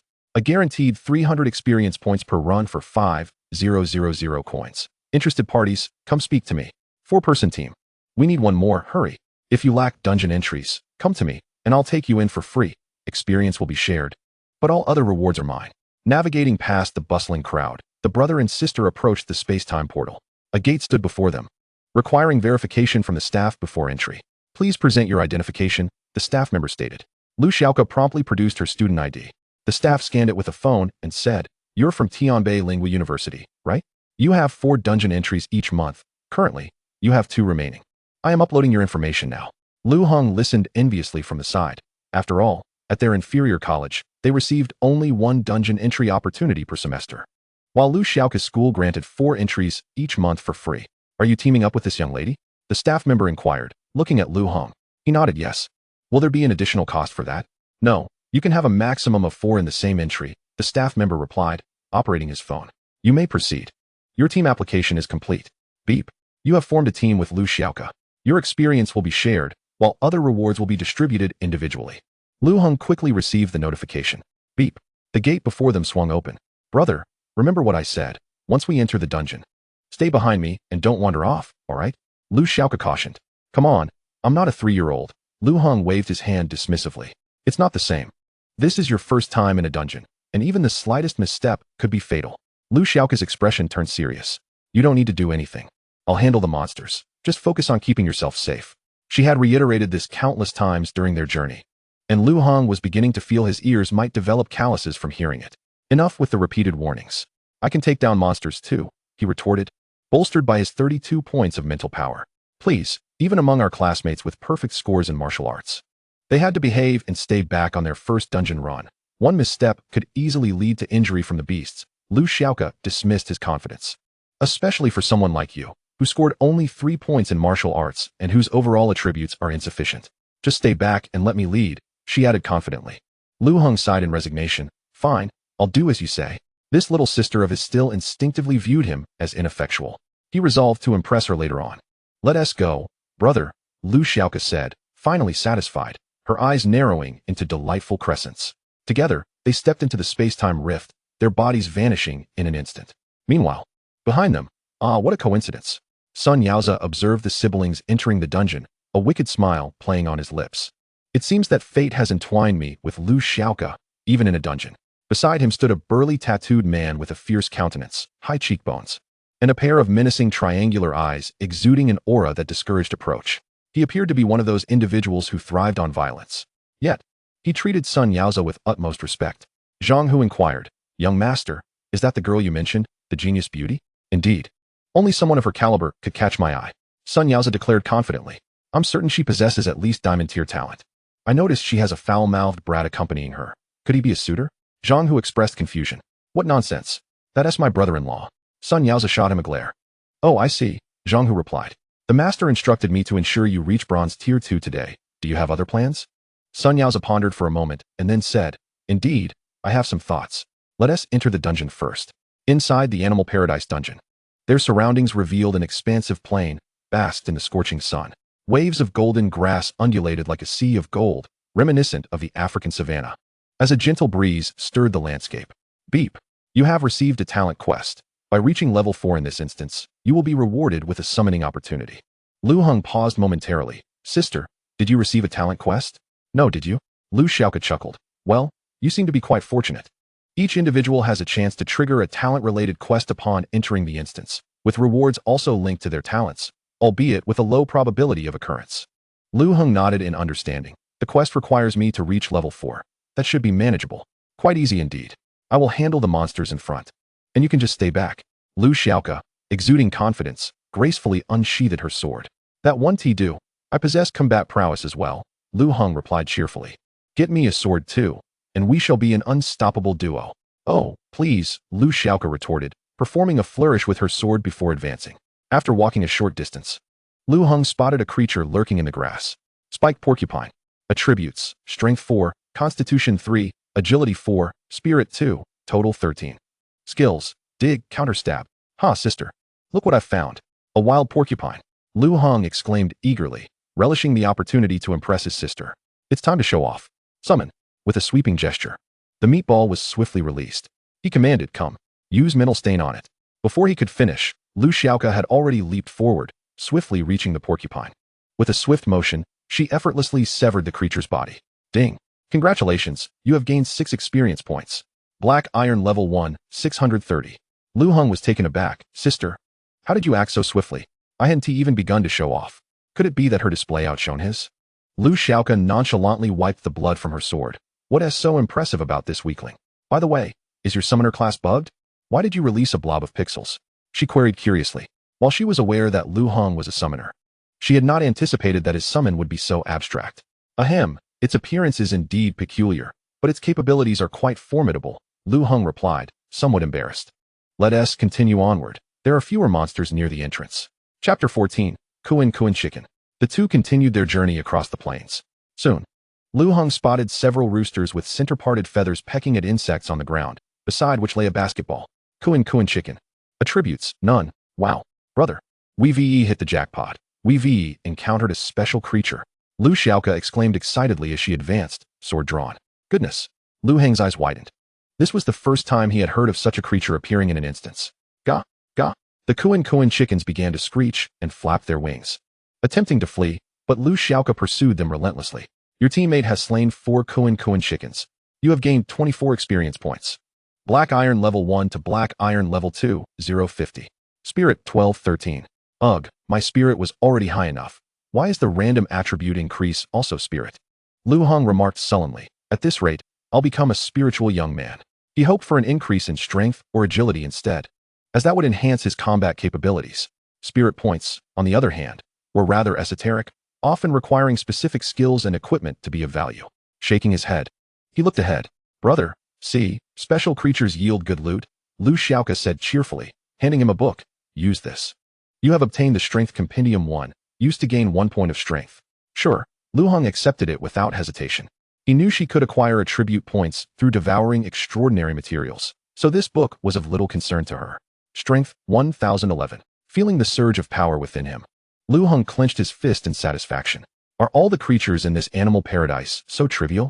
Even the attribute-less chickens exist, he mused with curiosity. Not necessarily. There are powerful beasts here as well, like mammoths and saber-toothed tigers, and even orcs, Lu Xiaoka explained. Generally, you wouldn't encounter them. After all, it's a novice instance, and the difficulty isn't too high. If you do come across high-strength creatures, most people will be unable to contend with them and will simply suffer their fate. Just then, the howling of wolves echoed from behind them. 10 golden-furred wild wolves emerged simultaneously from the surrounding tall grass, encircling the two. The fur of these wolves blended with the grass, making them difficult to detect when lying low. Goldenback wolf. Attributes, Strength 7, Constitution 5, Agility 8, Spirit 3, Total 23. Skills, Ambush, Pack Howl Bite. Brother, your ominous predictions have come true. We've encountered a troublesome situation, Lu Xiaoka's gaze sharpened. While the individual combat power of these creatures was not high, their appearance in numbers presented a significant challenge. She crouched slightly, adopting a stance ready to strike, trying to identify a flaw in their encirclement. Fear not. Lu Heng remained unfazed. It's time for me to shine. He swiftly commanded, come. Meatball, quickly use mental stain. Before his words could fade, Lu Xiaoka had already become a flash of white lightning, launching the skill, lunge, towards the wolf pack. Subsequently, the skill, sword dance, activated. The hilt of her sword began to radiate a blinding light, as if an invisible sharpness enveloped it. Lu Xiaoka moved with grace, weaving through the wolves. Her steps were light and steady, sometimes pivoting, sometimes charging forward. The sword in her hand danced like a nimble white serpent, accurately striking at each golden-back wolf's vital points, as if she were truly performing a sword dance. The wolf pack was caught off guard by her sudden assault, and warm blood splattered everywhere. In just a few moments, they were nearly annihilated. Your teammate has slain 10 golden-back wolves. You have gained 60 experience points. Black Iron Level 2 to Black Iron Level 3, 10,100. Strength 1112. At that moment, Lu Xiaoka turned and inquired, what were you saying just now? Lu Heng looked awkwardly at the sky and chuckled. Haha, nothing, just commenting on the pleasant weather. Oh, then let us continue onward. Lu Xiaoka resumed her advance. Lu Heng sighed and shook his head. Forget it. I want to try to show off today. It seems my sister's words before entering the instance held some truth. I'll just lie low. He casually shoved his hands into his pockets, disregarding everything, and strolled leisurely ahead. Meanwhile, unbeknownst to the two, a cat-headed humanoid, covered in golden fur, was lurking behind a branch of a bread tree, observing the scene. Its physique was indistinguishable from that of a human, with even more muscular legs. The cat person licked its paw and gazed down with a sly expression. It seems the human in front is the main combatant. I shall eliminate her first, then dispose of the useless boy behind. Young master, I believe I've pinpointed their location, Zhang Hu remarked, surveying the traces of battle around them. They should be not far to the south. Each wave of individuals entering the instance appears at random locations. Thus Sun Yaozi and his companion entered at a different spot than Lu Xiaoke. Fortunately, Zhang Hu possessed tracking abilities, allowing him to easily locate Lu Xiaoke's whereabouts. All right, let us proceed according to the plan, Sun Yaozi declared with palpable excitement. Within his heart lay a bold notion. Should it succeed, he would surely win Lu Xiaoke's affection. Zhang Hu hesitated momentarily before asking, Young master, do you truly wish to play the role of a gallant hero rescuing a damsel in distress? This classic trope from television seems exceedingly cliched. He pondered the feasibility of their scheme, worrying about the potential embarrassment should they be discovered. Sun Yaozi smirked, exuding confidence as he replied, What is there to fear? Lu Xiaoke doesn't know you. Simply portray yourself as a ruthless bandit and display your bronze tier 5 prowess to intimidate them. I assure you, they will be utterly flustered. Upon hearing this, Zhang Hu's face mirrored his uncertainty. Is that truly feasible? You want me to frighten people as a bandit? Though he had an intimidating appearance, he had never engaged in any wrongdoing. He was merely a law-abiding citizen with a job and a family. Throughout his life, he had faced countless misunderstandings from law enforcement due to his formidable looks, often being questioned during casual outings. Thus, he approached life with greater caution than others, fearful of crossing any legal lines. Of course it's possible. Absolutely no problem. Sun Yaozi's enthusiasm grew as he continued. Once they are thoroughly alarmed, I shall make a dazzling entrance. I will brandish the treasured artifact bestowed upon me by my father and engage you in a fierce battle, driving you into a hasty retreat. When you flee, Lu Xiaoke will surely be impressed and utterly captivated by my bravery. Her brother will undoubtedly respect me as her brother-in-law. Thus, I shall successfully win her heart. As he spoke, Sun Yaozi gestured animatedly, envisioning the adoration in Lu Xiaoke's gaze. Very well, Zhang Hu acquiesced, recognizing the determination of his master. As a servant, he dared not oppose such fervent resolve. He could only hope that they would not be discovered. Excellent. Now, can you convincingly portray a villain? Sun Yaozi inquired further. Zhang Hu grimaced. Look at my face. I inherently resemble a villain. The greatest regret of my life has been never having encountered any school bullying. He patted his chest. Moreover, I have a penchant for watching heist films. I am well aware of how to embody a villain. Sun Yaozi nodded in satisfaction. Very well. Just remember, do not harm them, merely frighten them. Let us go. Chapter 15. Clearly a villain at that moment, Lu Heng and Lu Xiaoke were traversing a narrow path. They found themselves amidst a forest, where towering trees obscured the sunlight, exuding an air of mystery and peril. Where are we headed? Lu Heng inquired. There are several caves nearby, which may contain treasure chests. We could try our luck. Lu Xiaoke replied. Suddenly, a sharp cry shattered the tranquility. Meow! A shadow descended from the treetops like a bolt of lightning, lunging at the two. Lu Xiaoke reacted swiftly, drawing her sword to confront the shadow.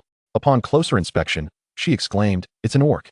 Before her stood a nearly 2-meter-tall feline humanoid, its sleek black fur gleaming, pointed ears erect, and a pair of bloodthirsty emerald eyes glinting ominously. Catman.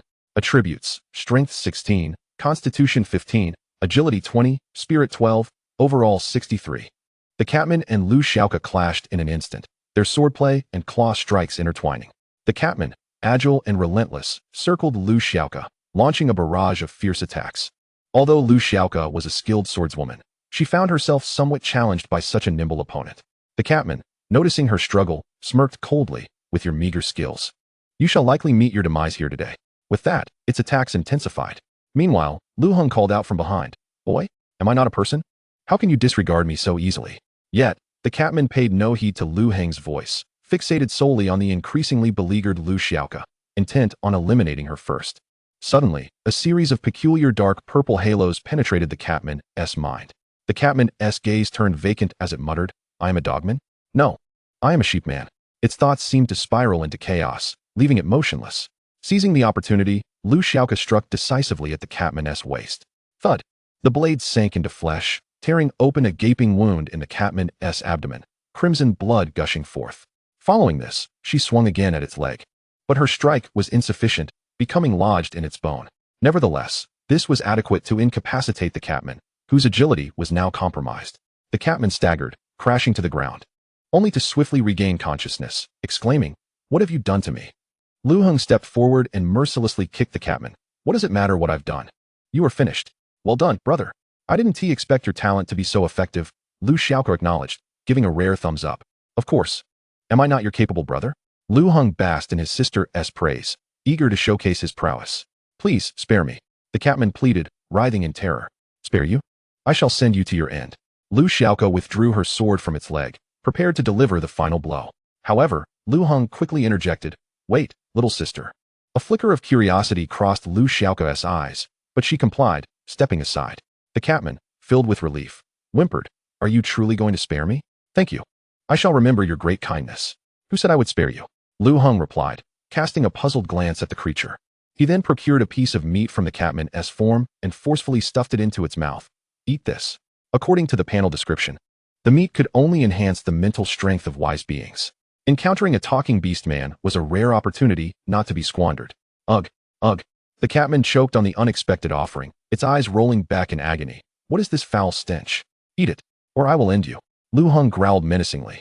After considerable effort, the Catman managed to swallow the vile morsel and trembled, asking, Can I be spared now? All right, you can be killed now. Lu Heng clapped his hands and stood up with a grin. Thud. Lu Xiaoko wasted no time, her sword cleaving the Catman's head from its body. The creature convulsed a few times before falling utterly still. You have gained 30 experience points. Black Iron Tier 3, 40100. You have received a Cat's Eye Gem X1. You have acquired a Bronze Tier Skill Pearl, Dynamic Vision. The rewards from the Catman were quite commendable, Lu Heng mused as he examined them. Dynamic Vision, Bronze. Ability. Activating it grants 1 minute of Dynamic Vision, slowing the movement speed of all objects within sight. Skill cooldown duration, 120 seconds. Attribute requirement, Spirit 15. Hey, this skill is quite impressive. I can use it right away. Lu Heng exclaimed with delight. Then you keep it. I shall take the Cat's Eye Gem for myself. Lu Xiaoko swallowed the Cat's Eye Stone whole. Lu Xiaoko's agility value, 1. The two of them activated their panel viewing permissions, allowing them to see each other's agility values. Lu Heng clicked his tongue and remarked, Your talent is quite remarkable. Whatever you consume seems to augment your abilities. Humming in response, Lu Xiaoko tilted her head and asked, By the way, what are the conditions for using that mosaic ability of yours? Lu Heng explained, If my mental power exceeds double that of my opponent's, it can induce cognitive dissonance in them. Currently, my summoned creature possesses 33 points of mental power, and there shouldn't be any monsters in this dungeon with less than 17 points. We can head directly to the Werewolf Cave and the Tiger Man Cave. They are perilous, but the rewards are substantial. All right, Lu Heng readily agreed, and they set off together. Before long, they stumbled upon a dark cave. Unfortunately, upon entering, they found it utterly devoid of treasures. This chest has already been looted, Lu Xiaoko declared. Then we must venture to the Tiger Man Cave. However, that one is quite dangerous. The Tiger Man's attributes are over 90 points, and I certainly can't defeat it. We'll have to rely on your summoned creature. I'm just worried that it might act too swiftly, and before you can use your abilities, the Tiger Man might eliminate us both, Lu Heng pondered. At that moment, a burly figure suddenly burst into the cave, his visage fearsome and intimidating. Look what I've found. 2 university students, and one of them is a pretty little thing. Zhang Hu flashed a sinister grin. Although he had never truly played the role of a villain, he was well aware of how such characters were portrayed on television. With his imposing appearance, Lu Heng was quickly intimidated. What a fierce-looking fellow. He seems rather formidable. Sister, it appears we've encountered trouble. Chapter 16. Today, I must teach you a lesson. Name, Zhang Hu. Rank, Bronze Stage 5. Attributes. Skills. Seeing the situation, Lu Xiaoko immediately placed her iron sword before her, keeping a vigilant eye on Zhang Hu. Brother, this one is at Bronze Stage 5. He will likely be a tough opponent.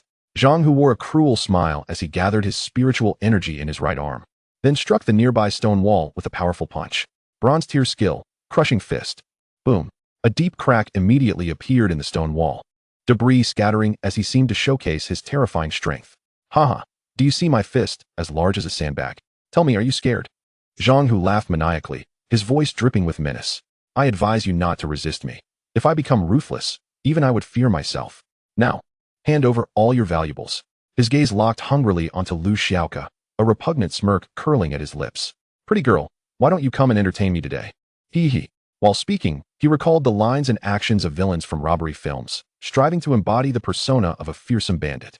How dare you act so outrageously in broad daylight?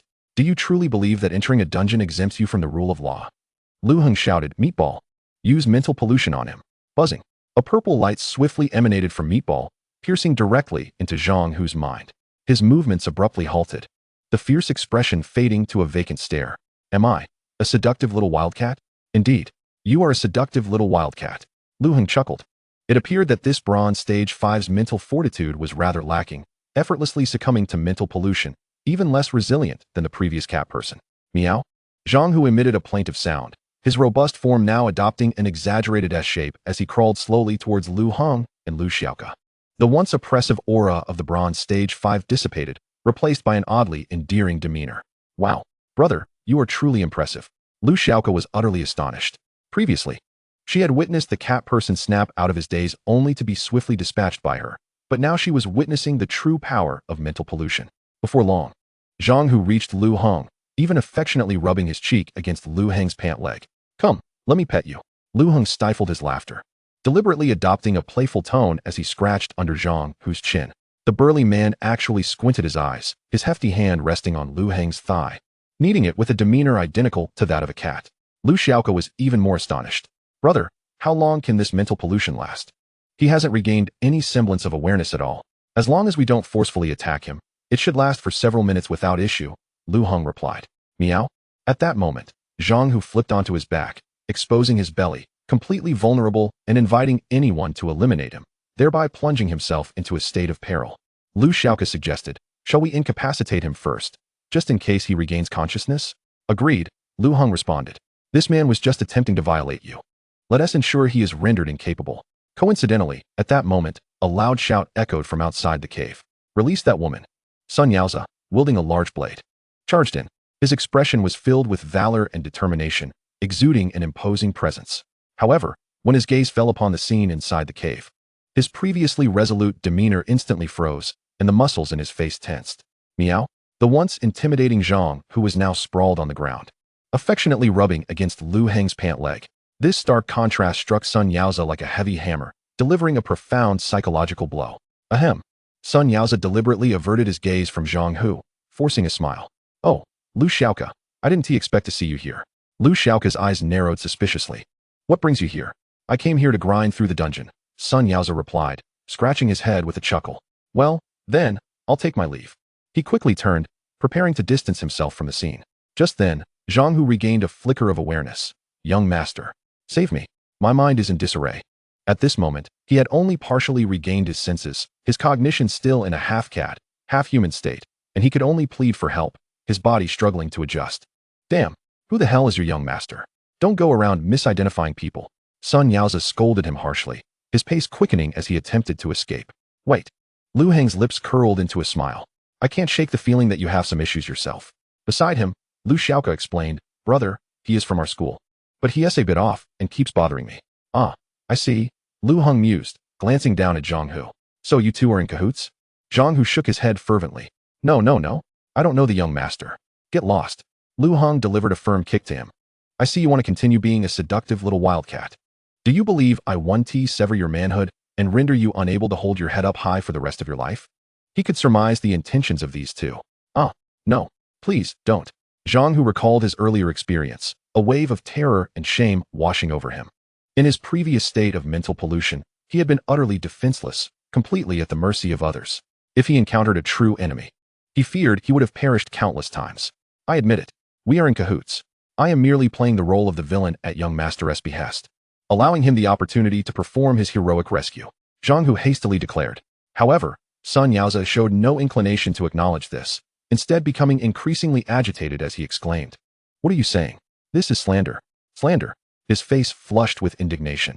If this matter were to be exposed, it would utterly tarnish his reputation.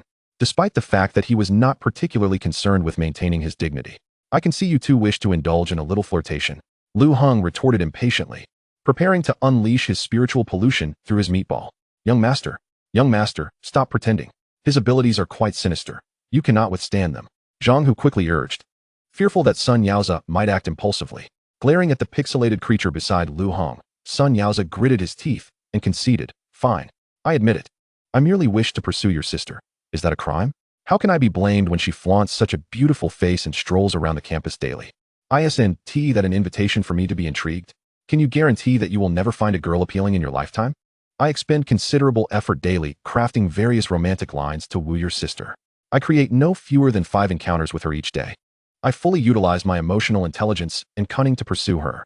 I even devised a heroic rescue plan. Who else could achieve such a feat as I? Lu Xiaoke surely has feelings for me. She is merely shy.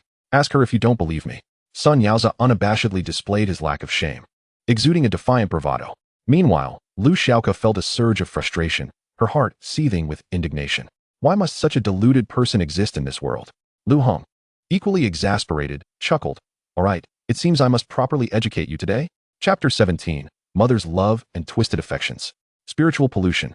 Lu Heng bellowed, and instantly, the meatball radiated a blinding purple light, diving into Sun Yaoza's mind. In that moment, Sun Yaoza trembled, his voice slurred as he murmured, I am a horse. As soon as the words left his lips, his legs buckled, and he collapsed heavily to the ground. His knees scraped painfully against the coarse surface, and he extended his arms forward, fully immersed in the belief that he was indeed a horse. Lu Heng mounted Sun Yaoza's back, gripping his hair as though it were reins, and playfully struck his rear with a twig, commanding, "Giddy up, run faster." With a whinny that was more akin to a distorted neigh, Sun Yaoza galloped on all fours through the cavern. Faster, faster, Lu Heng shouted, applying more force with each strike. Will you still harass my sister after this? After a couple of blows, Sun Yaoza's sanity returned partially. While he galloped like a horse, he shouted back, this isn't harassment, it's love. Do you understand what love is? I curse you for your twisted affections. Lu Heng growled, if you dare to bother my sister again, I'll ensure you are neutered. Come at me. True love is invincible. You cannot deter me. Sun Yaoza yelled defiantly, feeling the increasing intensity of the strikes. He seemed to channel this frustration into energy, stubbornly continuing to race through the cavern without any sign of stopping. His once pristine suit was now tattered, revealing large patches of sun-kissed skin, and blood dripped from his palms. The bodyguards watched in astonishment. They had never witnessed such unwavering determination from the young master. Lu Xiaoke, unable to bear it any longer, covered her eyes, exclaiming, oh heavens, let Sun Yaoza pursue other women. I can no longer tolerate him. The two continued their relentless contest, with Lu Heng striking and Sun Yaoza racing until he finally collapsed from exhaustion, his rear end swollen and red. Lu Heng, standing, cursed. You must have been a donkey in your past life, so stubborn. Though utterly spent, Sun Yaoza managed to flash a charming yet sinister smile, declaring, true love is eternally invincible. With your wealth, why not pursue her properly instead of harassing my sister like a pervert? What girl could withstand such torment? If it were anyone else, they would be driven mad. Lu Heng, realizing that his previous methods had failed, switched to logic. Yet Sun Yaoza remained obstinate, insisting, what do you know? Is love bought with money? This is a display of high emotional intelligence. I refuse to be like those pathetic sycophants who throw money around. I wish to touch your sister's heart with sincerity. Enough. You're hopeless. Lu Heng was utterly exasperated. Lu Xiaoke sighed. Brother, let us move to the next cave. Let us search for treasure. Lu Heng paused, then turned to Sun Yaoza, saying, aren't you the young master? Surely your family has equipped you to deal with high-level adversaries. Sun Yaoza rubbed his sore rear and grumbled, yes, what do you want? Go draw out a monster for me. Lure the tiger man from the cave. Lu Heng instructed directly. The tiger man was formidable, but as long as someone could attract its attention, the meatball could unleash its power and swiftly defeat it. Why should I? Sun Yaoza challenged. Unless your sister begs me. Lu Heng scoffed. I am informing you, not requesting.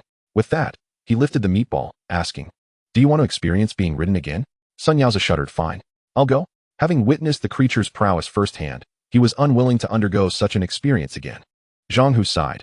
Today truly feels like the worst luck imaginable. The group then made their way to the Tiger Man's cave. The next cave was not far, reaching the entrance in about 3 to 5 minutes. You go inside. Lu Heng pointed towards the cave's interior. How infuriating. Sun Yaoza huffed, clenching his fists. I have always been the one giving orders.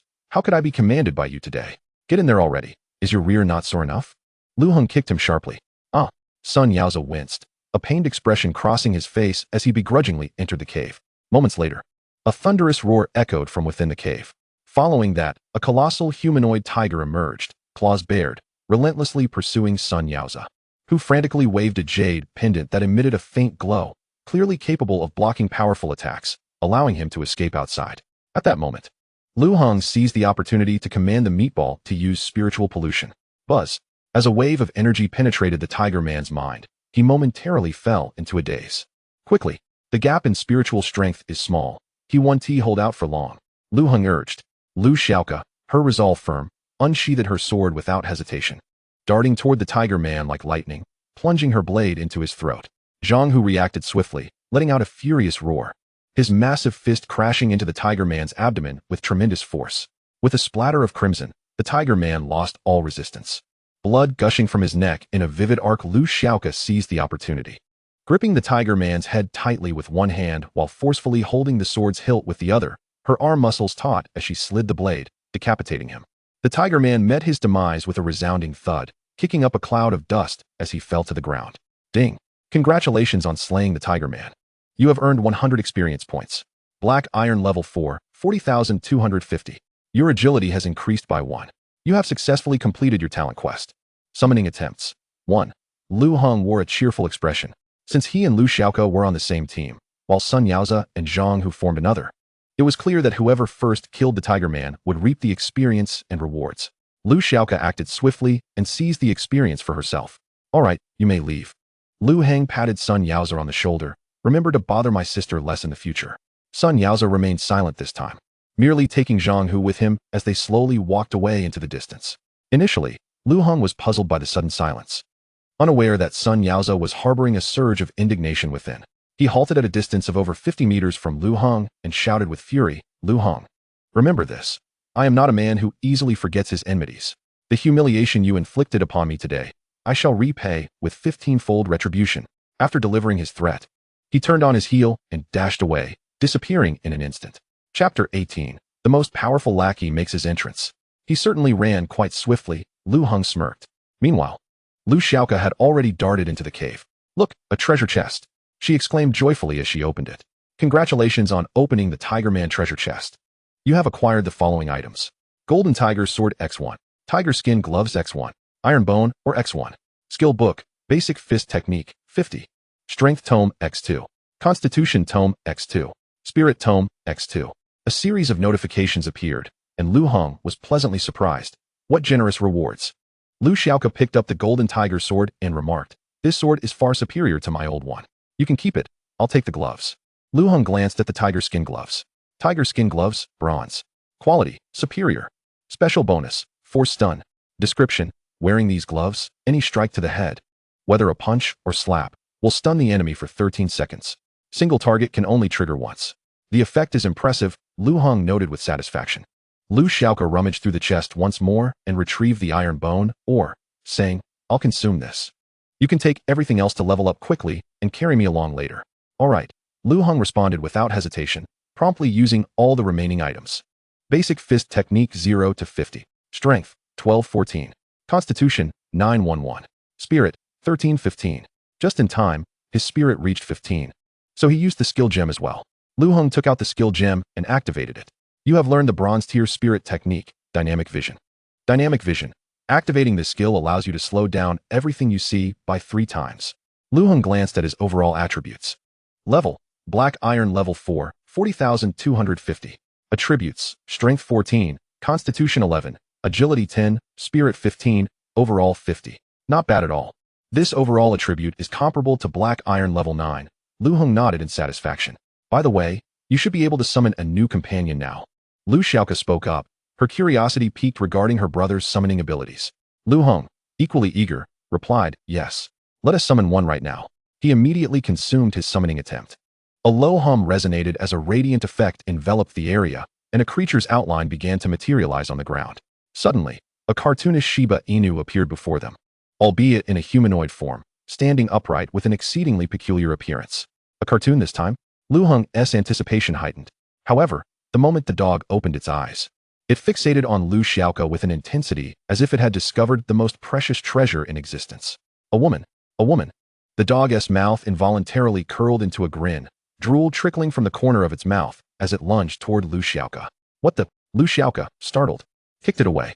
Yet, the lecherous dog merely rolled on the ground a few times before swiftly regaining its footing, its fervor undiminished. Its tongue lolled out as it dashed toward Lu Xiaoka once more, exclaiming, beautiful lady, let me see your panties. Lu Xiaoka was taken aback, delivering a forceful punch to its face. Get away from me. The dog stumbled back, blood gushing from its nose, and after wiping the blood away with its paw, it finally calmed down. Impressive. Brother, what kind of summoning creature is this? They just keep getting more bizarre. Lu Xiaoke looked at Lu Heng with suspicion. Damn, no more bothering my sister. Lu Heng commanded, his expression darkening. He began to doubt the validity of his talent, questioning what sort of entities he was summoning.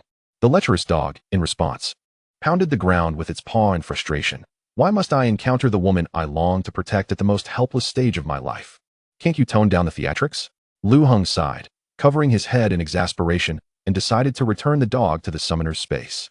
He inspected its profile. The most powerful lackey. Lightspeed slap. Instantly teleport within a 10-meter range to deliver a slap, interrupting any enemy skill. Ability usage limitation. Only one skill interruption per individual within 3 minutes. Description, lecherous, yet protective of its master. Lu Heng felt considerably better. The ability is quite decent. It can interrupt any skill, which is a formidable technique indeed. Just the personality is a bit questionable. A lecherous dog? From now on, I shall call it lecherous dog. Let us go, we should leave this place. Lu Heng shook his head. The two swiftly exited. Emerging outside the dungeon, Lu Heng pondered and asked, I have to participate in the campus joint competition next week. Will your school be sending you? No. Our school has many internal competitions and doesn't place much emphasis on the joint competition, plus not many signed up, Lu Xiaoke replied. However, those participating are all freshmen. With your talent, brother, you should secure a good ranking there. All right, you should head home now. I have classes tomorrow and need to return to school today. Lu Heng nodded. Okay, Lu Xiaoke agreed. Lu Heng then found a bus back to school. By the time he returned, it was already dusk. At that moment, he coincidentally received a message from his former advisor, instructing him to change dormitories, moving from his original residence to the floor where the spirit martial class was located. Room 404 in Tianjin Building. Lu Heng read the message and decided to meet his new roommates. He quickly arrived at room 404. With a click, he opened the door and found a reasonably spacious dormitory where 3 individuals were engrossed in a game. A disheveled student and a tall, slender one caught Lu Heng by surprise, but what truly astonished him was the presence of 2 bald students among them. The tall, lean gentleman was none other than the former extraordinary star of the class, a fellow endowed with the ability to induce expiration. The trio had been engrossed in their gaming escapade, but upon Lu Heng's entrance, they immediately ceased their activities. Hey, I'll be moving into this dormitory from now on. Lu Heng stated succinctly. I joined class 2 of Lingwu yesterday. You must know who I am, right? The 3, abandoning their game, exchanged astonished expressions. Wow, the extraordinary star is moving to our dorm. One exclaimed. From now on, he'll be the big shot in our class. The most talented individual has joined us, haha. They all stepped forward to introduce themselves. Hi there, I'm Jiang Jin. One of them beamed. Brother, what a coincidence. I'm the one who transferred the extraordinary star to you. You remember me, right? Lu Heng chuckled and nodded. Of course, your ability is to make things expire. Haha. Come, take a seat. Jiang Jin directly pulled Lu Heng onto the bed. Let me introduce you to the others. This bald guy is Zhang Tianyan, but you can call him green-haired brother. Jiang Jin grinned as he introduced him. Lu Heng felt a twinge of confusion. He is clearly bald. Why is his nickname green-haired brother? Oh, that's because my ability is to turn other people's hair green, Zhang Tianyan explained nonchalantly while scratching his bald head. However, my power has a side effect. Anyone who gets their hair dyed green will go bald within 3 days. He gestured towards his own head. Look, I accidentally used my ability on myself and ended up bald. Indeed, his bald head was both smooth and shiny. And what about this fellow's baldness? Lu Heng inquired, pointing at another roommate. Haha, this guy is Qin Liang. When school started, he insisted on trying my ability, and as a result, he ended up bald. Green-haired brother chuckled. Upon hearing this, Qin Liang's face turned crimson as he grumbled. Who knew your green hair dye would come with a baldness guarantee? And it lasts for a whole month. I haven't grown a single hair since. Don't worry, it will definitely grow back after a while. Green-haired brother waved dismissively. Jiang Jin continued. This is Qin Liang, known as Hard Brother in our class. Hard Brother? Lu Heng queried with curiosity. How hard is he? Come on, Xiao Liang, show him what you can do. Jiang Jin urged, standing up. Qin Liang smirked and pointed a finger at Lu Heng. Suddenly, Lu Heng felt an unsettling sensation beneath him, as if his little brother had unexpectedly risen to attention.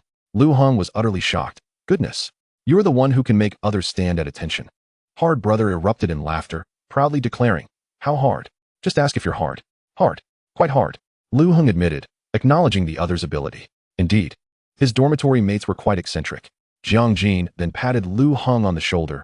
Once you are in this dormitory, we're all brothers now. Brothers indeed. Lu Heng responded with a smile. So far, everyone seemed easy to get along with, and their personalities were rather amusing. However, I have one question I need to ask you. Jiang Jin suddenly inquired seriously. Are you single? Ah, yes, I'm single. Why do you ask? Lu Heng replied, slightly taken aback, a hint of confusion on his face. Haha, that's great. We're all single. Just a bunch of good brothers. Jiang Jin beamed. He then stood up cheerfully and asked, Come, let us continue gaming. Lu Heng, do you play Honor of Kings? Let us team up. Lu Heng smiled and waved his hand. No, I'll move my luggage first. Right, let us go? We'll help you. Jiang Jin offered enthusiastically. All right, thank you. Lu Heng replied gratefully. In no time, Lu Heng's bed and belongings were transferred to their side. After he had arranged his bed, they proposed to game once more. Unable to resist their enthusiasm, Lu Heng joined them for a few rounds. The group became quite engrossed, playing until midnight. Lu Heng glanced at the clock and remarked, It's 12 o'clock. When do you all go to sleep? Previously, he had stayed up late in his former dormitory, so he assumed this group might follow suit. Oh, don't wait for us. I generally sleep around 12:30, but green-haired brother probably stays up until 2 or 3, and hard brother often pulls all-nighters, Jiang Jin explained. Lu Heng was taken aback. You stay up all night every day? You're still at the black iron level, right? No matter how young you are? You can't keep this up. Hard brother chimed in. Here's a fun fact. The lifespan lost from staying up late is actually compensated by the lifespan gained from staying up late. So, staying up late extends your youth while reducing your old age. Quite a bargain. Lu Heng pondered. You might have a point. It's like taking a break. I assent it. Applause for understanding. Hard brother laughed heartily. Well, I'm off to bed, Lu Heng declared. Although his physical condition had improved significantly, he still felt sleepy at this hour. All right, let us turn off the lights. Green-haired brother, being quite reasonable, promptly switched off the dormitory lights. The others also quietly muted their gaming sounds. The room was enveloped in darkness, yet the roommates still exchanged whispers, even though they kept their voices low. Lu Heng's heightened mental acuity allowed him to catch snippets of their conversation, which was quite entertaining. For instance, after turning off the game, green-haired brother inexplicably opened an emo music app and donned headphones. As he listened, he sighed. Hey, hard brother, wouldn't it be nice if someone loved me? I feel so lonely. No one understands me. I don't want to be the one leading all the time. I want to be loved.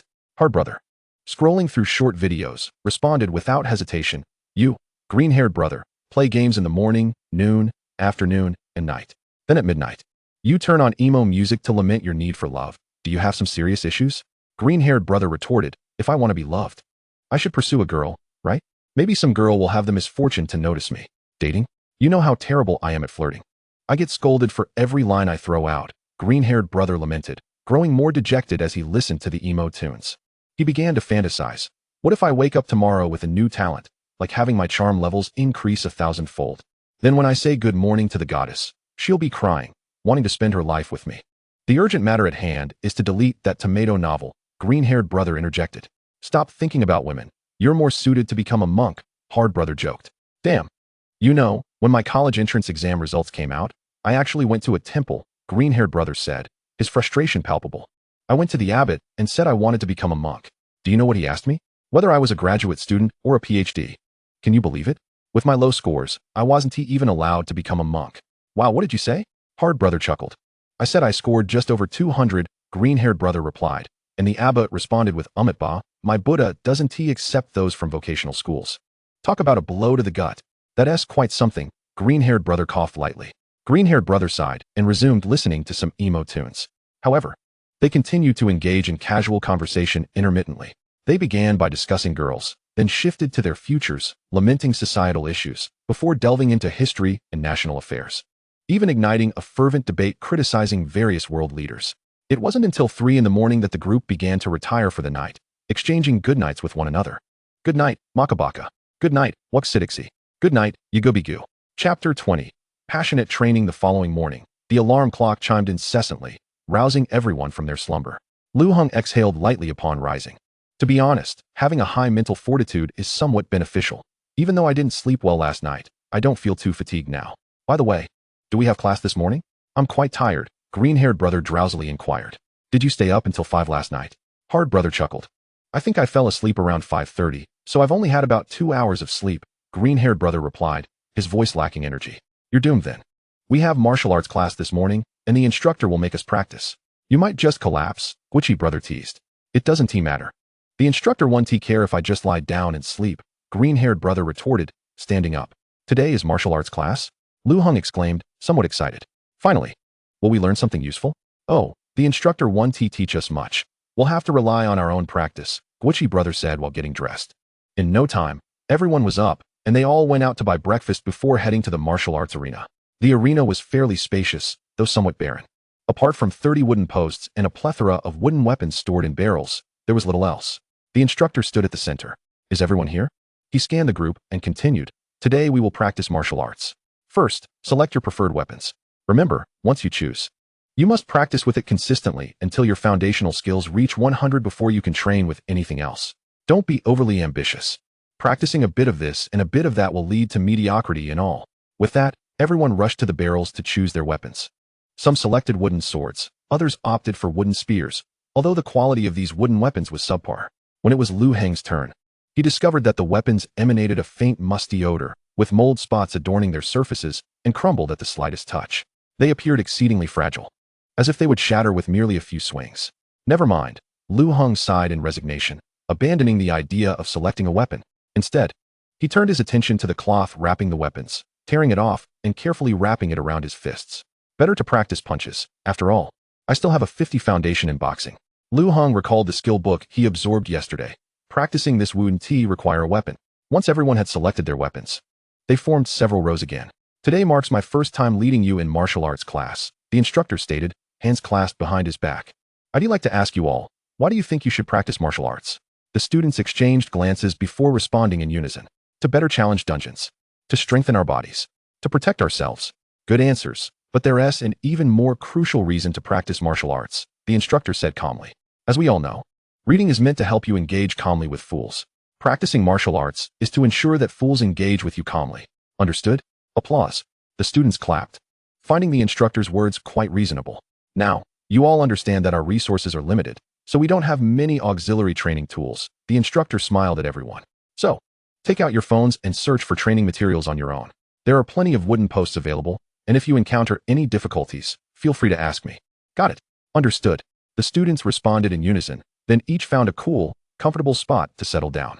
Although they verbally agreed to seek martial arts tutorials, many opened their phones only to scroll through short videos or play games. Seeing this, Lu Heng couldn't help but sigh inwardly before his expression turned resolute. No, I cannot allow myself to fall into complacency. Unlike the others, he earnestly picked up his phone and began searching online for boxing videos. To his surprise, the internet was teeming with resources. Finding basic martial arts videos proved to be quite easy.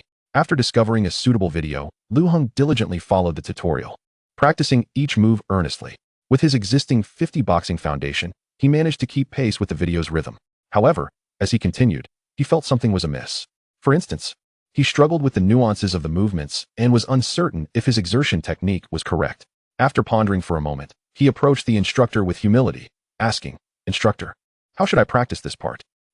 That's simple, the instructor replied with confidence, taking Lu Heng's phone.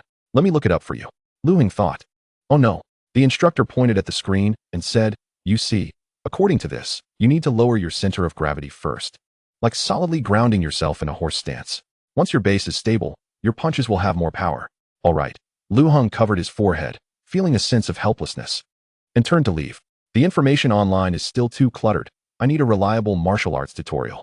I can't afford to go astray in my practice. After a moment of contemplation, he remembered Lu Xiaoka and decided to send her a message. "Lu Heng, does your school have any boxing tutorials? Please send me a copy." Lu Xiaoka replied almost instantly. "Wait a moment, I'll get a copy for you."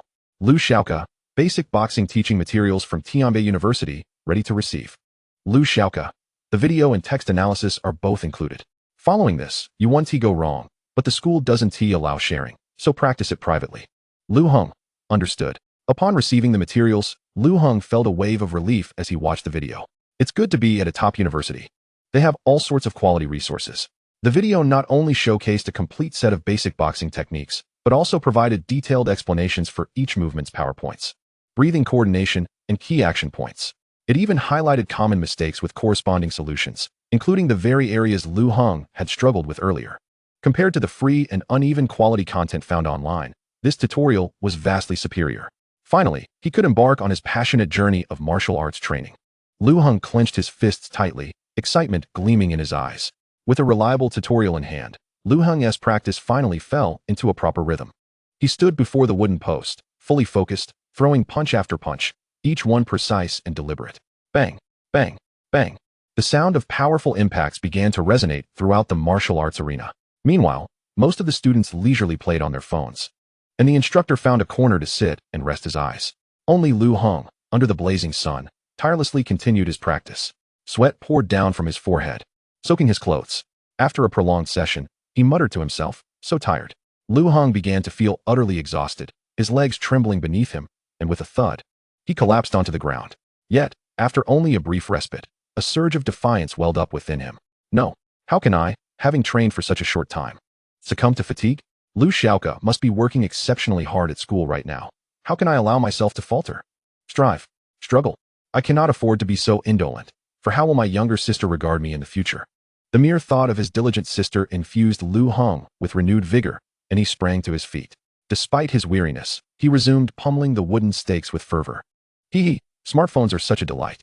Lu Xiaoke was sprawled on a chair, engrossed in videos. She, too, was in her school's martial arts training ground. Yet her circumstances were starkly different from Lu Heng's. While her classmates were fervently engaged in rigorous training, she reclined leisurely on a lounge chair, absorbed in her phone. Not even a trace of guilt crossed her mind as she adjusted her position to a more comfortable one. I'm tired. I think I'll take a nap. Bang, bang, bang. Lu Heng's punches grew increasingly ferocious, and under the strain of intense practice, he had already shattered 3 wooden stakes. Martial arts proficiency 50-53. His relentless dedication caught the attention of his peers, leaving them in awe. Each time he reached his limit, Lu Heng merely took a brief respite before diving back into his training. Brother, you should take a break.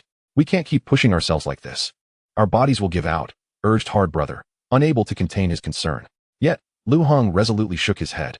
No, my sister is undoubtedly giving her all at school right now. As her brother, how can I afford to be lazy? Come on. Martial arts require a balance of work and rest, Hard Brother pressed on. Don't push yourself to the brink. You don't understand. During my practice, I can feel myself growing stronger step by step. It's an exhilarating sensation. Lu Heng exclaimed with a hearty laugh before turning back to his training. Bang, bang, bang. Under the prowess of his skillful punches, those dilapidated wooden stakes continued to explode one after another. 53-56. Haha, how exhilarating. Lu Heng reveled in the fervor of his training, his laughter echoing throughout the martial arts arena. This scene inspired all his classmates, even rousing the instructor, who had been resting with his eyes closed. The instructor stood up, astonished as he regarded Lu Heng, exclaiming, I have been teaching at this college for 5 years and have not encountered a student as diligent as you in a long time. Young man, come here. I have a few words for you. A glimmer of surprise flashed in Lu Heng's eyes. Could it be that the instructor had noticed his efforts and intended to impart some genuine skills? Filled with anticipation, he approached the instructor. The instructor smiled and patted Lu Heng on the shoulder. To break 10 wooden stakes in a single day is commendable. You possess great spirit. However, his tone shifted abruptly. But you owe 200 for each of those 10 stakes, so remember to compensate accordingly. Chapter 21. The instructor truly deserves the title. What? Is this extortion? Lu Heng's expression changed dramatically. Alas, there's no other choice. It's a regulation set forth by the principal, and you cannot blame me, the instructor lamented. Just visit the principal tomorrow to settle the payment. You must understand that each wooden stake originally cost 2,000, and having been in our school for 8 years, today they have all been destroyed by you. Compensating 200 each is quite generous. Lu Heng clenched his fists. Damn, I already owe the principal several thousand in tuition, and now I'm in debt for the stakes as well. One day, I shall transfer. Nonetheless, I am genuinely pleased with your fighting spirit, the instructor said reassuringly. I will contribute 500 from my own pocket to assist you. Lu Heng's expression softened considerably. Instructor, you are truly wonderful, far better than that principal. Indeed, you are an extraordinary rising star. Ultimately, you possess a privilege for private instruction, and I must take special care of you, the instructor smiled. Now, since we have some time, let me guide you on some matters regarding upgrades. Lu Heng was elated. Finally, he was about to learn something of true value. I've heard that your ability lies in summoning? The instructor inquired. Lu Heng nodded. Exactly. The instructor pondered for a moment before asking. I've heard you participated in a cooking competition a few days ago and secretly added something unsavory to the judge's ingredients. What prompted you to do such a thing? Lu Heng hurriedly replied, Instructor, that was not what you think. It was my summoning material. That is not important. I simply want to know why you fed that to your classmates. The instructor waved his hand dismissively. Lu Heng cleared his throat. Because it helps my pet level up. My pet gains a bit of spirit power every time it consumes a piece of meat. The instructor nodded seriously. Then it is indeed necessary to feed it. And it must be done several times. Extraordinary beings must go to any lengths for the sake of leveling up. Just do it. Lu Heng was overjoyed. Now, that is true understanding. The instructor contemplated for a moment before proposing. Here's the plan. Go to the cafeteria and feed it to as many classmates as possible. Lu Heng was taken aback. But instructor, if I'm caught feeding that to my classmates, it would be disastrous. The principal would certainly disallow it. If the principal forbids you from feeding, then just don't feed. The instructor's expression turned serious. Let me tell you, you must feed them, no matter what. Lu Heng was astonished. But what if I get caught and expelled? The instructor waved his hand dismissively. That won't happen. Not even a serious warning will be issued. They will merely inform you that you cannot feed your classmates that anymore. This is not a serious violation, my child. There are levels to this. You haven't harmed anyone or damaged school property. So expulsion? If the principal catches you, he will only scold you and say not to feed your classmates that anymore. Besides, he won't keep an eye on you constantly. With so many matters to attend to, how could he focus solely on you? Once he leaves, will you still refrain from feeding? I tell you, the next day, continue feeding. Boldly feed your classmates that, and gather another wave of spirit power. Lu Heng was ecstatic and then asked, but what if he catches me again? The instructor exuded confidence. Let me teach you how to handle it. First, I must tell you, do not attempt to argue. Do not say that you merely accidentally added it to your classmate's meal. Boldly admit that you fed it to them. First and foremost, if he catches you a second time, he still won't expel you. After all, you are the most prized extraordinary being in our school, and a star who represents us in the upcoming joint competition. However, the principal will undoubtedly be furious, right? He will say, how could you do this? I told you not to feed that to your classmates. He may even threaten expulsion. Now, here's what you should do. Just follow my lead and give a very awkward smile. The instructor demonstrated an exaggeratedly awkward expression. Then you simply look at him and smile awkwardly, without saying a word. Lu Heng scratched his head. But what if I can't manage an awkward smile? The instructor's demeanor remained confident. You can. Because when you are staring at someone while smiling, it becomes very awkward. Just maintain that gaze for a moment. And the principal will gradually calm down. He might warn you once more and impose a minor fine. All right, this matter will pass. Then what happens in a few days? Just continue feeding. Once more, gather a wave of spiritual energy for your summoned creature. However, what if you are caught for the third time? This time, you must adopt a sincere attitude. First, evoke sympathy by lamenting your family's poor circumstances, claiming that you cannot afford the supplements needed to enhance your summoned strength. And thus resort to these means to bolster your pet's combat prowess.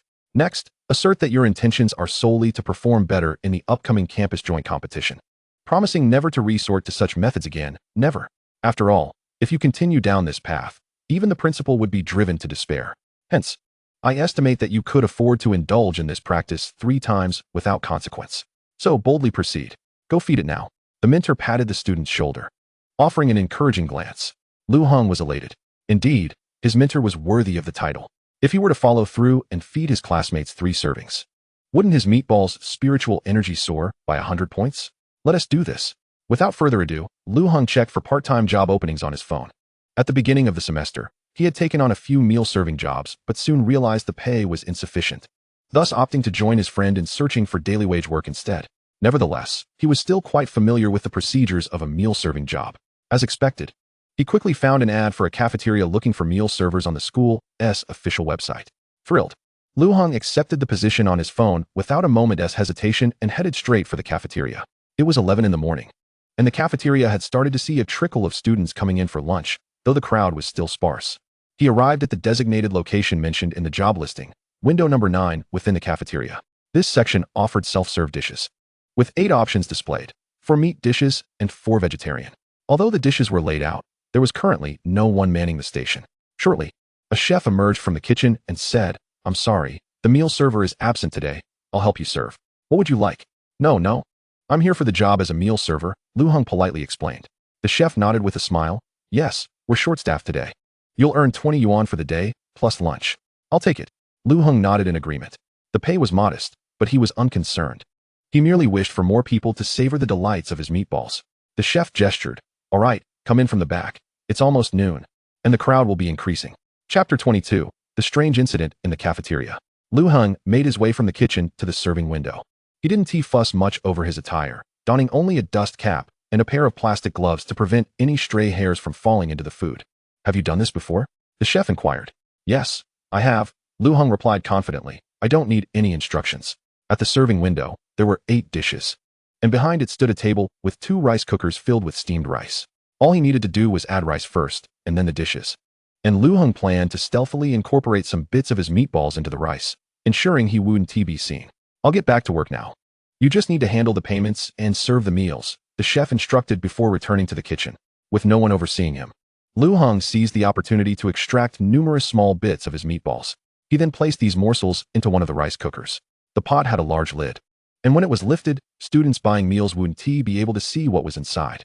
Thus, his timing for adding the meat would coincide perfectly with a visual blind spot. When someone came to purchase a meal, he intended to put a scoop of rice in the bowl, followed by a sneaky piece of meat, and then cover it with another scoop of rice before adding vegetables on top. This plan was foolproof. A smile crept across Lu Heng's face. Thus, he settled in to wait leisurely. Ding dong. The school bell rang. Lu Heng's face lit up with excitement. They are coming. Sure enough, within less than 3 minutes, the entrance of the cafeteria was swarmed by a bustling crowd. The previously sparse cafeteria erupted into life, the clattering of trays mingling with the laughter and footsteps of students. In front of the self-serve window Lu Heng managed, the line quickly swelled like mushrooms after rain. Students stood shoulder to shoulder, craning their necks. And soon the queue extended beyond 20 individuals. The first in line was a boy with blonde hair, sweet and sour pork, greens, and tomato with egg. "To go, please." Lu Heng responded promptly, deftly scooping rice into the lunchbox, and when adding the dishes, he displayed remarkable generosity, his hands steady. The blonde boy, delighted by the bountiful meal, exclaimed, "Ah, a new face." The hands of the youth are certainly more adept. The previous aunt seemed to have a seizure, her hands shaking as she served. Lu Heng chuckled in response. "Eat up. You'll be well fed here, I assure you." The money exchanged hands, and the blonde boy happily departed with his takeout box. After that, the line continued to move steadily forward. Lu Heng, nimble and efficient, discreetly slipped the bits of meat into the bowls, serving meal after meal to his classmates. Just as he smoothly served the 15th meal, a notification chimed in his mind. Ding. The meatball's spiritual energy won. Lu Heng's expression brightened instantly. He instinctively looked around the cafeteria, only to find everything appearing perfectly normal. He reasoned that it must be the students who had taken their meals back to their dorms that triggered this reward. If those eating in the cafeteria noticed anything amiss, he feared he wouldn't be able to sell for long. With that thought, Lu Heng's determination surged, and he quickened his pace, eager to sell as many meals as possible before anyone discovered anything unusual. Under his diligent efforts, within 2 minutes, he successfully sold another 7 or 8 portions. Ding. The meatball's spiritual energy won. Ding. The meatball's spiritual energy won. The notifications continued to pour in. At that moment, an anomaly finally emerged in the cafeteria. In one corner, a student, after taking a bite of rice, suddenly contorted his features, his face displaying sheer disgust. He then collapsed to the ground, retching violently. His female companion gasped in horror, frantically patting his back. "What's wrong? Did you choke?" The student managed to catch his breath and shouted hoarsely, "What the hell? I don't know what I just ate, but the taste is unbearable. It's like a bunch of socks soaked in a stinky ditch, mixed with rotting cucumbers and spoiled instant noodle broth. Absolutely revolting." As he spoke, he exaggeratedly mimicked the action of trying to expel his tongue, as if that would rid his mouth of the foul flavor. The girl, incredulous, exclaimed, How? How is that even possible?" Yet, the commotion was far from over. From the opposite end of the cafeteria came a sudden scream. "Ah, something's wrong with this food." A student clutched his stomach, his body wilting like a noodle, and began to retch uncontrollably, his eyes rolling back in his head. Nearby students leapt up in terror, shouting, "Don't eat it! Don't eat it! The cafeteria food is poisoned." The voice erupted like a thunderclap, instantly captivating the entire cafeteria, rendering all present motionless, their eyes wide with astonishment at the unfolding scene. Observing this, Lu Heng felt a sudden jolt in his heart, yet he feigned composure on his face. Seeing the dozen or so individuals still queued before him, he hastily declared, "Classmates, that individual is likely experiencing hypoglycemia. Let us continue with our meal. It's nothing of concern."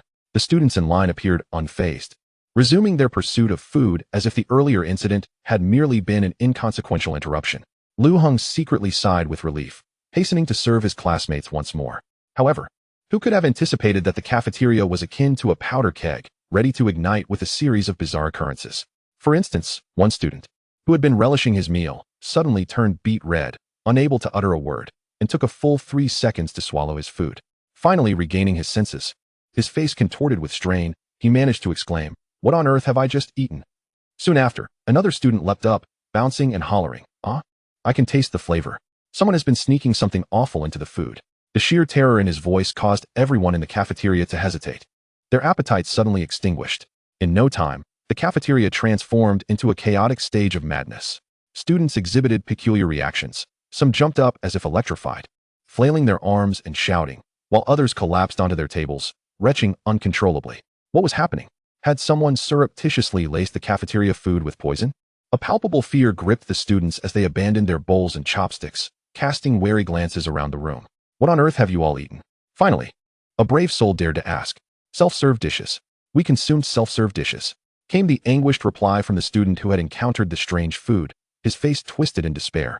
This cannot be good. It must be toxic. I need to rush to get my stomach pumped. If I wait any longer, my life could be in jeopardy. I had self-serve too. Damn it. So did I? With this revelation, all eyes turned toward the self-serve counter, a collective spotlight illuminating the source of their distress. Surely they hadn't used expired ingredients? Yet, even expired food shouldn't taste this bizarre. Someone must have secretly tampered with it. Who could be so malicious? The students previously waiting in line for self-serve dishes now wore expressions of suspicion. One student, brow furrowed, turned to Lu Heng and inquired, "Do you know if someone has been adding something to the food at your establishment?" Lu Heng, feigning ignorance, replied, I'm not aware. I just started this part-time job here today. Enough is enough. We cannot eat this food. Let us retreat. Let us retreat." Since no one possessed any evidence and could not directly confront Lu Heng, they opted to seek sustenance elsewhere. Meanwhile, the increase in the meatball's spiritual energy gradually subsided. Afterward, Lu Heng checked the meatball's spiritual energy, which had skyrocketed from 33 points to 56 points. This level of spiritual value was enough to sweep through the bronze tier. With a sense of satisfaction, Lu Heng closed the serving window. At that moment, chaos reigned in the kitchen. He glanced back nervously, deciding it was best to make a hasty exit. However, the net of justice is wide and unyielding. The incident was swiftly reported to the school by some students. Following a review of the surveillance footage, the school quickly determined that Lu Heng was the culprit behind the debacle. Thus, that afternoon, the principal summoned Lu Heng. "You rascal. Having just entered the spirit martial class, you've already caused such a ruckus." The principal fumed. "Tell me, why did you add something to your classmates' food? Do you have some peculiar fetish?" Lu Heng felt a twinge of anxiety, but recalled his mentor's words from earlier, which bolstered his confidence. He sincerely explained, "Principal, I did it to upgrade my summoned creature. It needs someone to consume its meat to grow stronger. What sort of absurd ability is that? So abstract." The principal frowned slightly. "So you didn't secretly lace the students' meals, did you?" "How could I?" Lu Heng's lips twitched. "It's just that my summoned creature's meat is rather peculiar. Its flavor changes randomly." The principal pressed on, "By the way, that Taishui meat from the cooking competition a few days ago, was that also your doing?" All 3 judges and 12 students were thoroughly disgusted. Yes, that was me," Lu Heng admitted, a hint of awkwardness creeping into his smile. "This is unacceptable. To enhance your pet's spiritual energy, you've secretly fed your fellow students such things." The principal's tone was laced with reproach, his disappointment evident. "If you were a regular student, I would have expelled you by now." Lu Heng quickly adopted a pitiful demeanor. "Hey, I'm just trying to prepare for that campus competition, right? I needed to enhance my combat prowess. I was left with no choice." Hearing this, the principal's expression softened considerably. "Well, although your actions have damaged some of the school's property, your intentions weren't entirely malevolent. I'll let you off with a simple fine of 1,000 yuan. Your self-serve dishes sold poorly this morning, causing the school to incur losses. Additionally, you broke 10 wooden stakes, totaling 2,000 yuan, although your mentor covered 500. You still owe the school 800 yuan in tuition, which means you must transfer 300 yuan to the school." The principal retrieved his phone. "Transfer 4,000 yuan to me now. Not a penny less." Understood, Lu Heng muttered, reluctantly transferring the funds. "Curse it. That 4,000 yuan I just earned is gone in an instant." The principal nodded in satisfaction, but then adopted a stern expression. "I will keep this matter under wraps, but you must never add anything to the cafeteria food again." With that, he turned and left. Although Lu Heng felt a pinch at the loss of money, the 20 points of spiritual energy added to the meatball made it all worthwhile. His mentor truly is a strategist.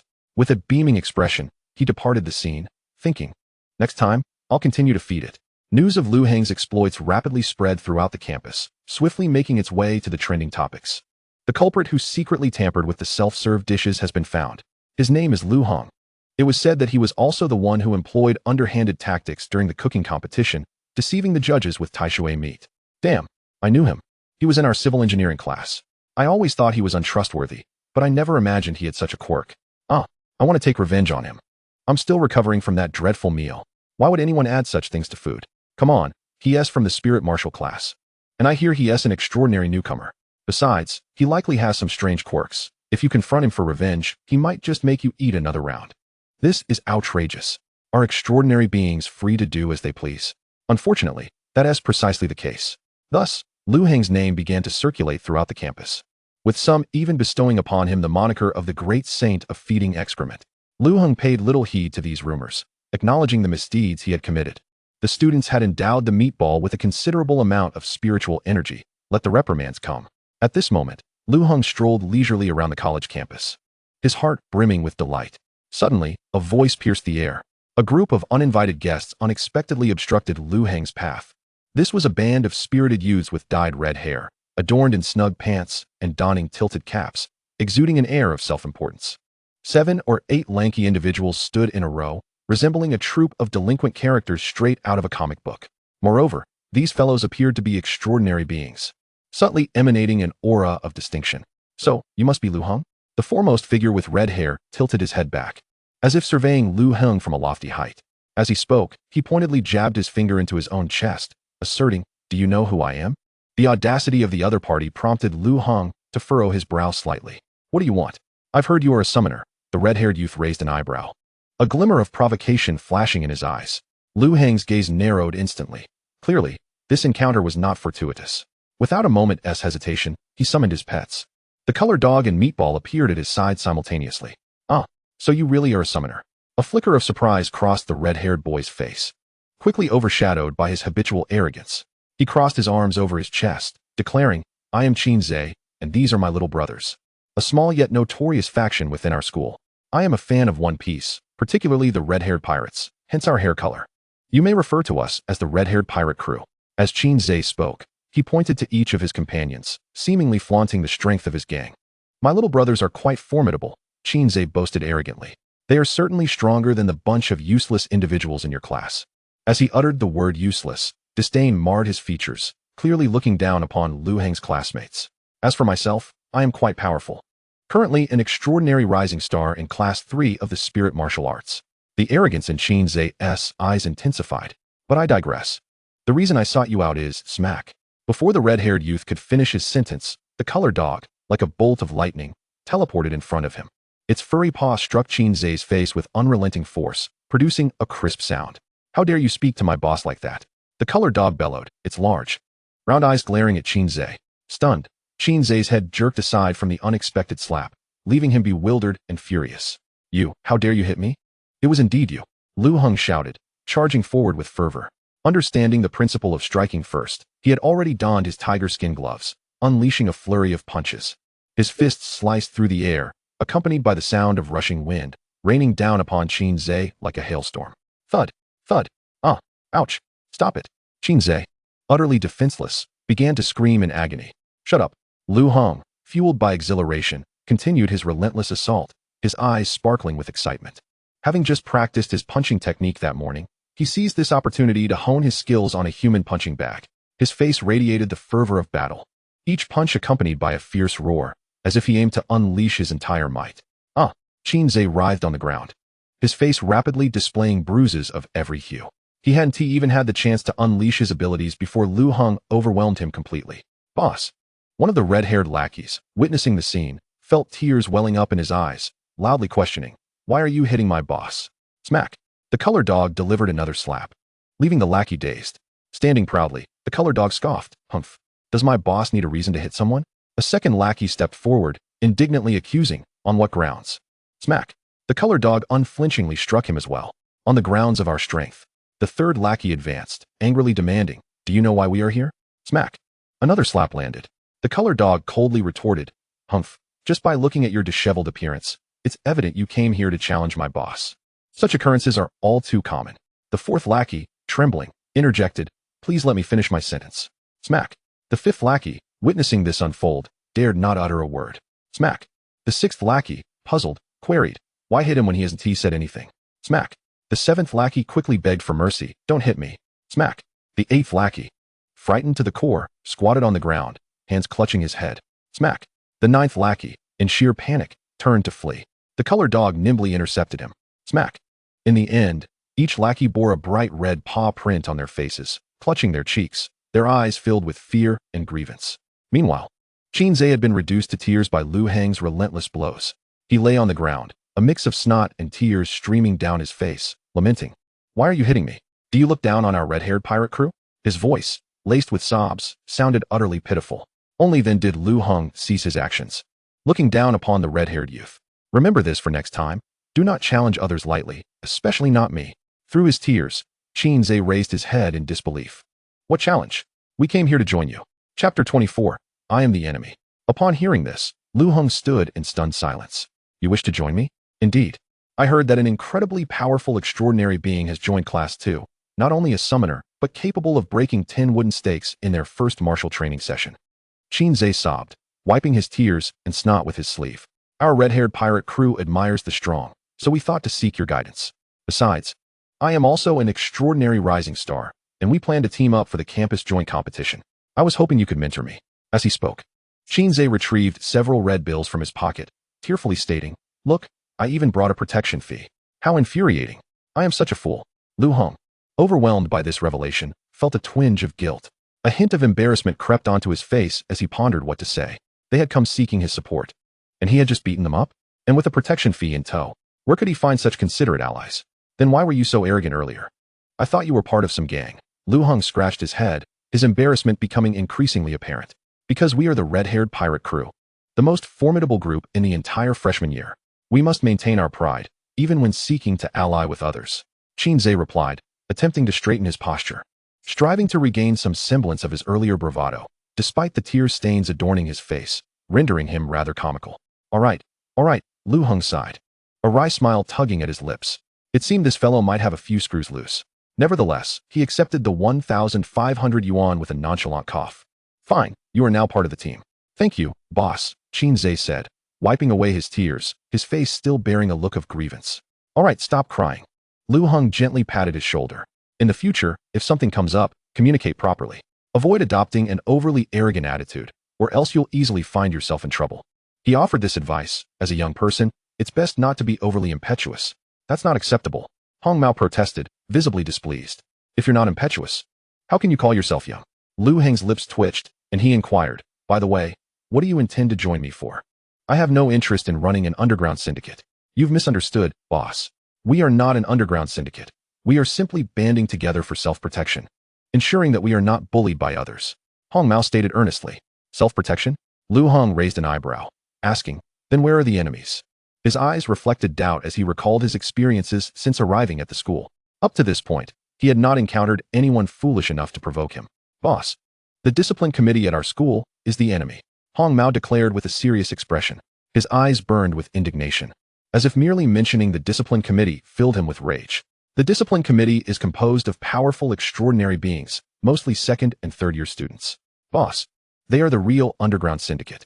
They loiter around the school, imposing fines for any misconduct they observe, starting from several dozen to hundreds of dollars. Hong Mao became increasingly animated as he spoke. Oh, I remember now, there was something like that. Lu Heng recalled having heard rumors about these individuals since he enrolled. They're so arrogant. Doesn't anyone dare to confront them? His expression grew more perplexed. These discipline committee members are second and third year extraordinary beings. The majority of our school comprises ordinary students. Who dares to confront them? Hong Mao shrugged, his face reflecting a sense of helplessness. Take, for instance, your incident at the cafeteria earlier today. Those students merely complained about it on campus walls. They wouldn't dare to confront you directly. Lu Heng nodded thoughtfully. You make a valid point. He lowered his head slightly, contemplating the matters Hong Mao had brought up. This vocational college is among the bottom tier nationwide. The school comprises 3 grades, each with around 6,000 students, totaling 18,000. Yet, among these, there are merely 300 awakened individuals, a mere 1:67 ratio. If these individuals are so brazen, it must severely tarnish the school's reputation. What will happen if no one enrolls in the future? Surely the principal should take action. Lu Heng pondered aloud. He remembered that he had heard about the discipline committee's notorious reputation before he enrolled, which had made him hesitate about attending this institution. Hong Mao waved his hand dismissively. Ah, brother, have you ever heard the saying? It's not that you chose Jidaegu Vocational Technical College, but rather that Jidaegu Vocational Technical College took you in? Lu Heng's lips twitched. How true that is. The admission scores for Jidaegu Vocational Technical College are among the lowest in the nation. The students here are the least academically inclined. Those with slightly better grades attend other colleges, while those worse off can only go to private vocational colleges. Among the short individuals, they can only choose Jidaegu. Thus, those who come to study here have little choice. Hong Mao sighed, a hint of resignation and bitterness in his gaze. Therefore, the character of these discipline committee members is of little concern. The number of students enrolling each year remains steady, and the principal turns a blind eye to their actions. Some of the fines imposed by the committee even go to the principal. Certainly, no one is monitoring them. A flicker of anger crossed Hong Mao's face, as if he was deeply dissatisfied with this phenomenon. Lu Heng looked shocked. Wait, if what you're saying is true, then our principal is akin to the head of an underground syndicate. Exactly. You hit the nail on the head. Hong Mao clapped his hands, as if he had found a kindred spirit. Our school ranks among the lowest in the nation, receiving the least resources for upgrades and meager financial assistance. So, how does the school fund its construction? There's no money. Hong Mao expressed his helplessness. Where do the students in the Lingwu class acquire resources? They must fend for themselves.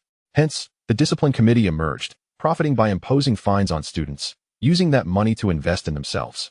They don't even need to engage in dungeon raids. They can simply stroll around and earn money. Do you know how much they make in a day? Each fine brings in $50. A single discipline committee member can fine 30 individuals daily, resulting in $1,500 a day, and the committee chair earns even more. It's sheer exploitation, draining the lifeblood of the students. It's utterly detestable. Qin Zhe's eyes blazed with fury. Lu Heng's mouth dropped open, seemingly astounded by the figures. What? One person can earn over $1,000 just by strolling around each day, and the committee chair earns even more. A vivid image of the discipline committee members arrogantly fining students flashed through his mind, stirring a tumult of emotions within him. The little brothers of Hong Mao began to shout excitedly, their emotions running high. Yes, they are all utterly shameless. It's bad enough they exploit other students. Even we first-year students in the Lingwu class are bullied by them. They claim this is part of the freshman ceremony. I've been fined hundreds of dollars already. They always say I have a poor image and damage public decorum. They are the true malignancy of our school. As first-year students, we should eradicate them. Thus we, the red-haired pirates, have emerged, determined to confront these members of the discipline committee head-on. We will not allow these forces of evil to bully us. Lu Heng surveyed the group with a newfound admiration in his gaze. Who would have thought that the students who seem the most like an underground syndicate are, in fact, the greatest anti-underground force within the school? Excellent. You all possess great spirit. He then shifted the topic. So, how can I join the discipline committee? Doing so would yield dozens of dollars in fines. If I can fine dozens of students daily, that's over $1,000 in earnings. This is far more lucrative than merely tightening screws. Lu Heng's mind raced with these figures, his eyes alight with a thirst for wealth. You just need to, Qin Zhe stood frozen, as if struck dumb by the revelation. Boss, what did you just say? I said, how can I join the discipline committee to earn this illicit money? Lu Heng's face betrayed an unmasked eagerness for wealth, his eyes gleaming with avarice. I want to earn this dirty money. I am eager for advancement. At that moment, he had resolved to join the discipline committee, this money-making organization. Qin Zhe's expression changed dramatically upon hearing this. Then, with fervor, he exclaimed, Boss, please come to your senses. Our goal is to eradicate this group of evil forces, not to join them. You must not descend to their level. You cannot allow money to corrupt you. Hong Mao's voice nearly turned into a shout, filled with sorrow at the shattering of his hopes for Lu Heng. His body trembled with excitement, his hands gripping Lu Heng's arms tightly, as if trying to pull him back from the brink of moral decay. Lu Heng's gaze, however, grew even more resolute. No, it is you who are blinded by the fervor of youth, unaware that money is of utmost importance. I have made my decision. I must join the discipline committee. As he spoke, he wrenched free from Hong Mao's grasp, defiantly declaring, Hong Mao, from today onward, I shall abandon morality. What justice, what ethics? Let these individuals toil away at their tasks for a few days, and they shall soon realize that fervent passion cannot be exchanged for sustenance. It is the pursuit of wealth that reigns supreme. A statement made by the mentor this morning resonated deeply. To be extraordinary requires one to adopt unscrupulous means for advancement. Lu Heng absorbed this notion, elevating it to a doctrine. However, Qin Zhe could never have anticipated that his initial quest for a formidable leader to challenge the tyranny of the disciplinary committee would ultimately lead him to forge a powerful adversary. Chapter 25. Open the door. Room inspection. How infuriating. Qin Zhe lay in anguish on the ground, his fist pounding the floor. Lu Heng gently patted his shoulder, offering solace. I understand your plight. You merely wish to avoid being bullied by the disciplinary committee members from the second and third years. Once I ascend to the position of chairperson, it shall be our freshman year that exacts retribution upon the sophomores and juniors. To evade oppression, one must become the oppressor. Lu Heng assured him, extending his hand in solidarity. Upon hearing this, Qin Zhe's eyes began to glimmer with hope. The younger followers behind him also appeared contemplative. You speak the truth. Qin Zhe resolutely grasped Lu Heng's hand and rose to his feet. He reassured himself, the issue lies not with the disciplinary committee as an organization, but with the students who comprise it. Thus, we must overthrow their tyranny and seize the reins ourselves. Lu Heng, pleased, commended him. Excellent, you possess great insight. Now, how does one join the disciplinary committee? Red-haired fellow pondered for a moment before replying. In principle, only the strongest from the spirit martial class can join the disciplinary committee. The weak are deemed unworthy. Currently, the chairperson is Jin Songlong from the third-year spirit martial class, who was once a prodigious talent. Therefore, as long as you can best them in combat, you may then seek the principal's approval. I see. Lu Heng replied with understanding.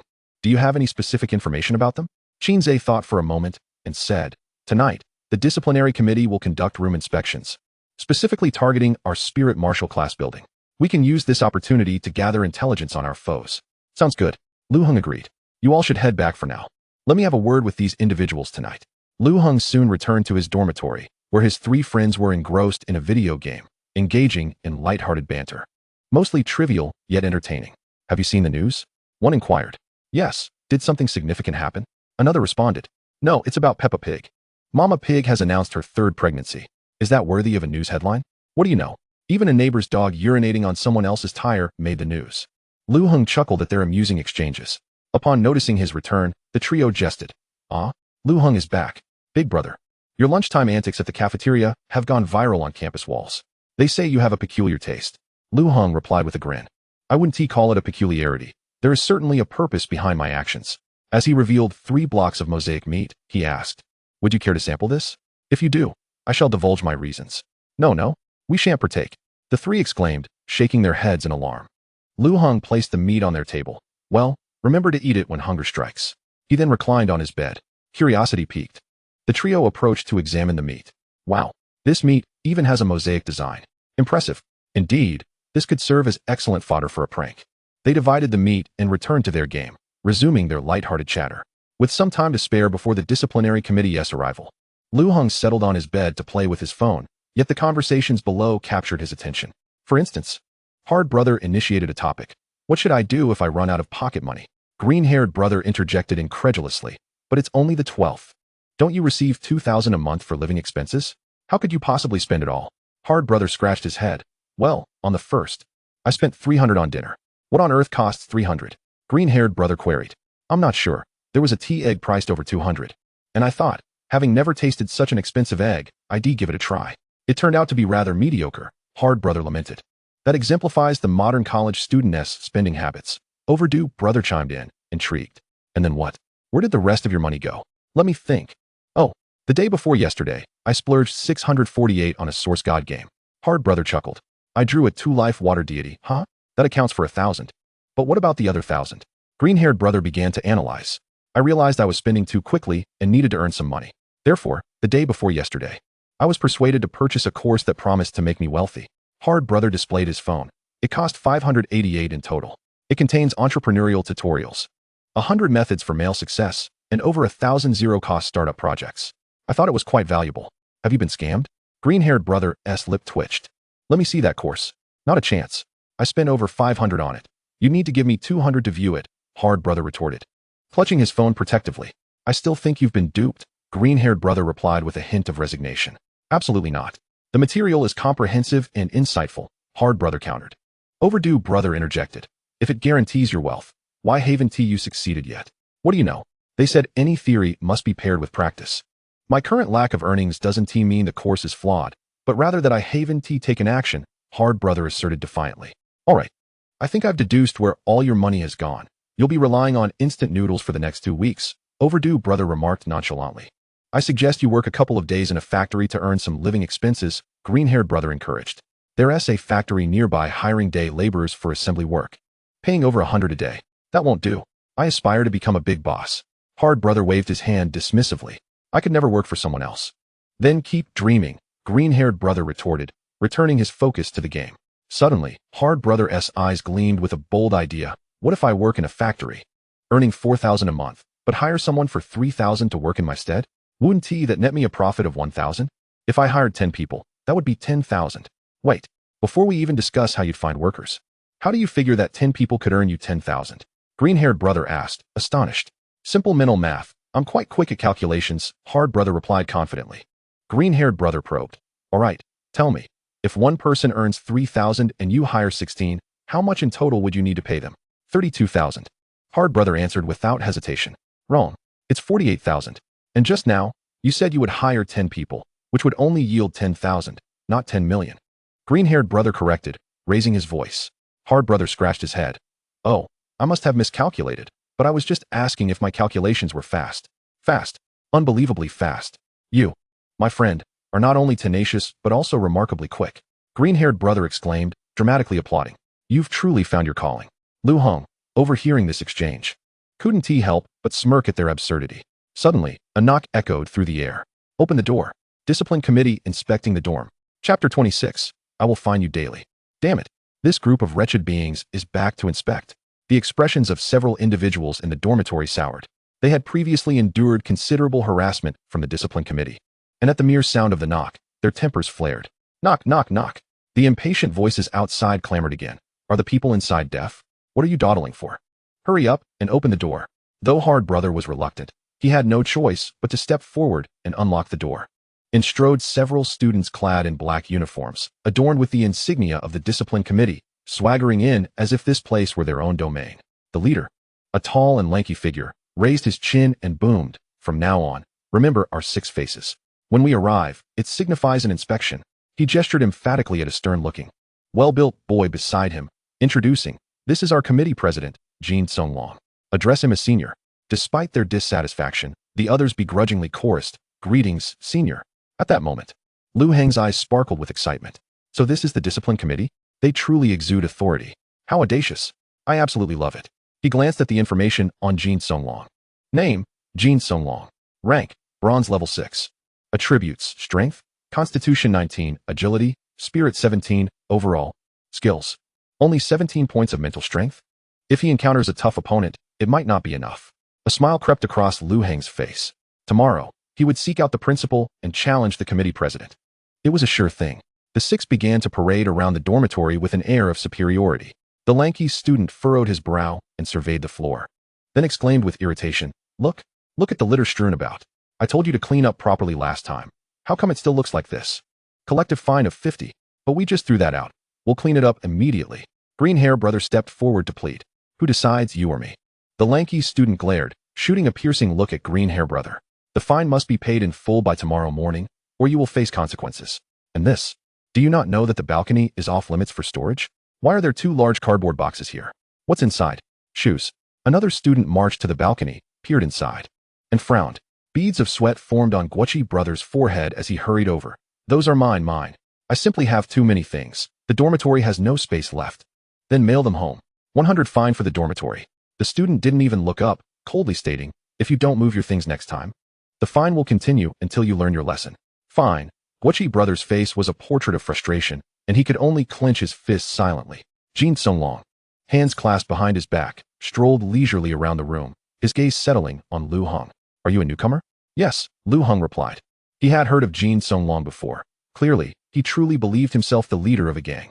Jin Songlong slowly raised a finger, pointing at the garbage bag hidden beneath Lu Heng's bed. You've tucked this rubbish away quite well, just carelessly tossed in the basin? No. I just moved in and haven't had time to buy a trash can. Lu Heng responded calmly and unhurriedly. This thermos is supposed to be neatly placed in the corner. Why is it carelessly left by the bed? Jin Songlong stepped closer. Newcomers are always full of issues. You owe a fine of 100. Transfer it to me now. Lu Heng's eyes sparkled with a different kind of light. Can you really fine me for this? Rather than feeling angered, he seemed to have discovered a new avenue for opportunity. After all, he saw this as an excellent chance to learn. There were plenty of opportunities for fines. Jin Songlong snorted slightly. He strode over to the desk and grabbed a few books that were haphazardly strewn about. Look at this desk. A chaotic mess. The books aren't even arranged properly. If the principal sees this, wouldn't he say we, the discipline committee, are derelict in our duties? As he spoke, he moved to the windowsill, running his finger across the surface and observing the dust that clung to his fingertip. And this windowsill? How long has it been since it was last cleaned? It's filthy. This seriously affects the aesthetics of the campus. Another fine of 100 for the dormitory. He then turned his gaze to Lu Heng's bed. You haven't even made your bed? What kind of appearance is that? The school mandates that beds be neatly made. This is simply a display of negligence. You owe an additional 50. After finishing, Jin Songlong looked at Lu Heng with a nonchalant expression. Too many issues. But we'll leave it at that for today. Now, transfer the money. This was outright robbery. How exhilarating. Lu Heng clapped his hands in excitement, his face radiating joy. All right. So this is how it's going to be. I simply must take the position of committee president. Jin Songlong frowned at Lu Heng. Why are you so happy when we are fining you? Because I see how quickly money can be made here. Lu Heng replied with an excited smile, his eyes brimming with confidence and ambition. Tomorrow, that position will be mine. Jin Songlong's eyes widened for a moment before he checked Lu Heng's information. Lu Heng. Rank, Black Iron Level 4. Attributes, Strength 14, Constitution 11, Agility 10, Spirit 15, Overall 50. Skills. Due to his higher rank, Jin Songlong could easily see Lu Heng's attributes. He scoffed. Black Iron Level 4. Your overall attributes are quite high. But thinking you can become the committee president with that? You're dreaming too beautifully. Perhaps you should return and reflect on yourself instead of daydreaming here. Jin Songlong casually took out his phone. Hurry and pay the fine. We, the discipline committee, are quite busy and have no time to waste with you. I have no money. Lu Heng shrugged. Jin Songlong's expression darkened immediately. Disobeying the orders of the discipline committee? An additional fine of 50. Lu Heng shrugged again. I told you, I have no money.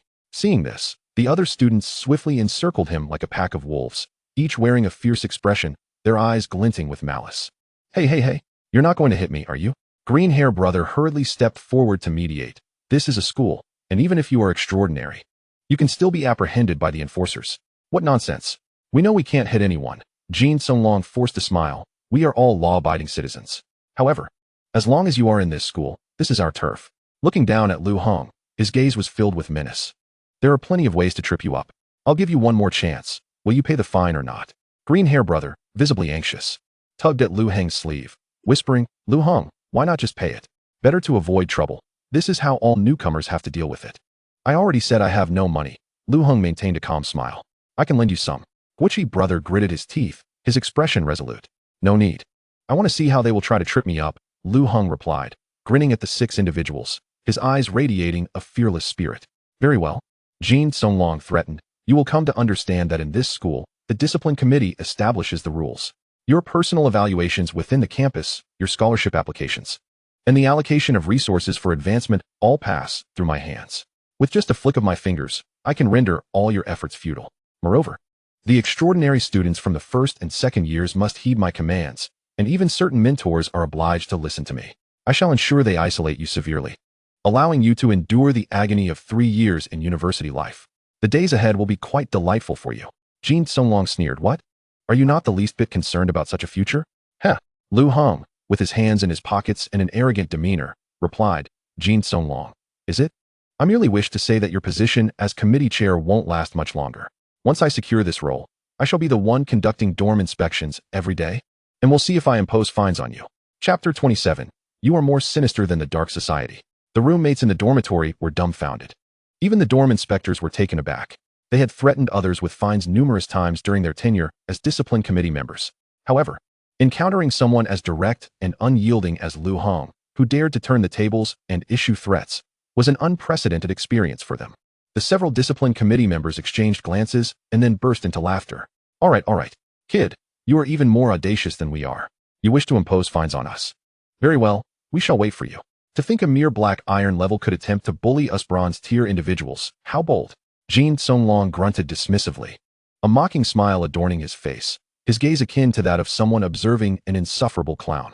With expressions steeped in disdain, they flicked their sleeves and strode out of the dormitory. The few tough guys in the dormitory were left in a state of bewilderment. Bro, are you serious? Of course I am serious. This discipline committee position is not simply for the capable to seize. Tomorrow, I shall challenge them, Lu Heng declared, his hands still in his pockets, his chin slightly raised as if victory was already within his grasp. They're merely a bunch of bronze-tier individuals, mere fodder. Besides, don't you want to avenge yourselves for the daily bullying by these people? Lu Heng asked, his gaze sweeping over each roommate, his eyes glimmering with encouragement. Primarily, this is a rite of passage for freshmen. First-year students are bullied by second years, and second years are bullied by third years. The green-haired brother forced a smile of resignation. Once we reach our second year, we can bully the freshmen. That won't do. Lu Heng interjected sharply. If we wait until we're second years to bully the freshmen, wouldn't that simply be picking on those weaker? That would not reflect well on us. I must be fair and treat everyone equally. I will bully the freshmen, the second years, and the third years alike. Let everyone perceive it as just. The tough guys exchanged incredulous glances, their expressions a mix of amusement and disbelief. All right. You are more sinister than the dark society. While they found Lu Heng's audacity outrageous, they were also subtly inspired by his courage. Your idea is rather intriguing. However, the individuals who just inspected us are third-year students, and they have already entered the dungeon 4 times, whereas we have yet to step foot in one. The expired brother said, his face clouded with worry. Yet, Lu Heng was less concerned with that detail. A glimmer of curiosity sparkled in his eyes as he pressed. They've only completed 4 dungeons in 2 years? How pathetic. You must know that Lu Xiaoka has already ventured into 3 dungeons within a month of starting school. Indeed, students who manage to enter dungeons 4 times in 2 years are considered formidable. Our school offers each student an opportunity to enter a dungeon every semester. However, half of the students are unwilling to participate, opting instead to sell their opportunities. Why? Lu Heng inquired, perplexed. This is a chance for advancement, and they simply sell it? Because entering a dungeon poses a life-threatening risk, especially for those like us who lack innate talents. Individuals who have never even hunted a chicken in reality are expected to take a defective weapon into a dungeon? That would be nothing short of suicidal. The expired brother explained. Lu Heng pondered this, gradually understanding why these students from vocational colleges adopted a lackadaisical attitude upon entering school. By your account, those discipline committee members are individuals who have ventured into dungeons 4 times, risking their lives each time. Simply possessing that mindset is commendable, Lu Heng remarked thoughtfully, a hint of admiration surfacing on his face. Not quite, they are rather cowardly. Each of those 4 times, they paid someone to lead them through the dungeon, and the funds for that were obtained by finding US. The tough guy scoffed, his face a mask of disdain. To put it plainly, Jin Songlong only managed to pay for dungeon runs because his family was involved in a lucrative redevelopment project during his second year, allowing him to afford numerous runs before reaching bronze level 6. The tough guy shook his head as he spoke. Lu Heng's expression turned into one of bemused incredulity. So it turns out their ascension relied not on fortitude and valor, but rather on wealth. In that case, Jin Songlong was merely a high-attribute individual who couldn't fight. A confident smile curled at Lu Heng's lips. With the aid of his 2 summoned creatures and his foundational boxing skills, defeating the opponent seemed increasingly feasible. I will approach the principal regarding this matter tomorrow, Lu Heng declared with unwavering confidence. The following morning, Lu Heng was invigorated as he made his way to the principal's office. The principal was seated at his desk, meticulously arranging his receding hairline before a mirror. Upon seeing Lu Heng enter, a warm smile graced his face. Ah, Lu Heng, how are you? With only 3 days until the inter-school competition, how is your preparation coming along? Clearing his throat, Lu Heng adopted a serious demeanor. Well, I wish to challenge the chairperson of the discipline committee and take on the role myself. Are you out of your mind? Instead of properly preparing for the competition, you're thinking about taking the chairmanship? The principal paused, setting down his comb, a look of confusion crossing his features. Lu Heng replied candidly, because I want to make money. There was no need to conceal this. The committee's purpose was to assist the school's top extraordinary students in generating income while enhancing their capabilities. Furthermore, the participants in the campus joint competition are all top-notch talents from various schools. If I cannot even defeat Jin Songlong, wouldn't I simply end up at the bottom of the competition? As he spoke, he spread his arms wide, an expression of helplessness on his face. That's a valid point. After all, the committee chair is meant for those with the ability. The principal nodded slightly, a glimmer of approval flashing in his eyes as he recognized Lu Heng's perspective. I will arrange for your duel with him. Excitement sparkled in Lu Heng's eyes. Thank you, Principal. The principal waved his hand dismissively and promptly called the discipline committee. Shortly thereafter, he led Lu Heng to the training ground. In no time, a number of discipline committee members began to arrive one by one. Meanwhile, Lu Heng had also summoned the members of the red-haired pirate crew to witness the spectacle. Boss, you really did challenge the discipline committee, Qin Zhe exclaimed, brimming with excitement. Indeed, the principal has already given his approval, Lu Heng shrugged nonchalantly. Do you have confidence in defeating him? Hong Mao inquired with hopeful anticipation. Lu Heng responded with unwavering assurance. Of course, the odds are decidedly in my favor. As the two conversed, the disciplinary committee members gradually gathered around the training arena, whispering amongst themselves. This kid, aspiring to become the head of the disciplinary committee in his freshman year? That's rather audacious, one remarked. Yet, he is not just any student. He entered our school with low scores, only to awaken his potential later. His innate talents are superior to ours, another countered. But he remains merely a black iron level. Jin Songlong has been awakened for 2 years. Surely he can handle a mere brat? I share your sentiments. Our president has ventured into dungeons a dozen times. He is not someone this newly awakened child can provoke. After a brief wait, Jin Songlong finally arrived at the scene. He shot Lu Heng a menacing glare before ascending the fighting platform.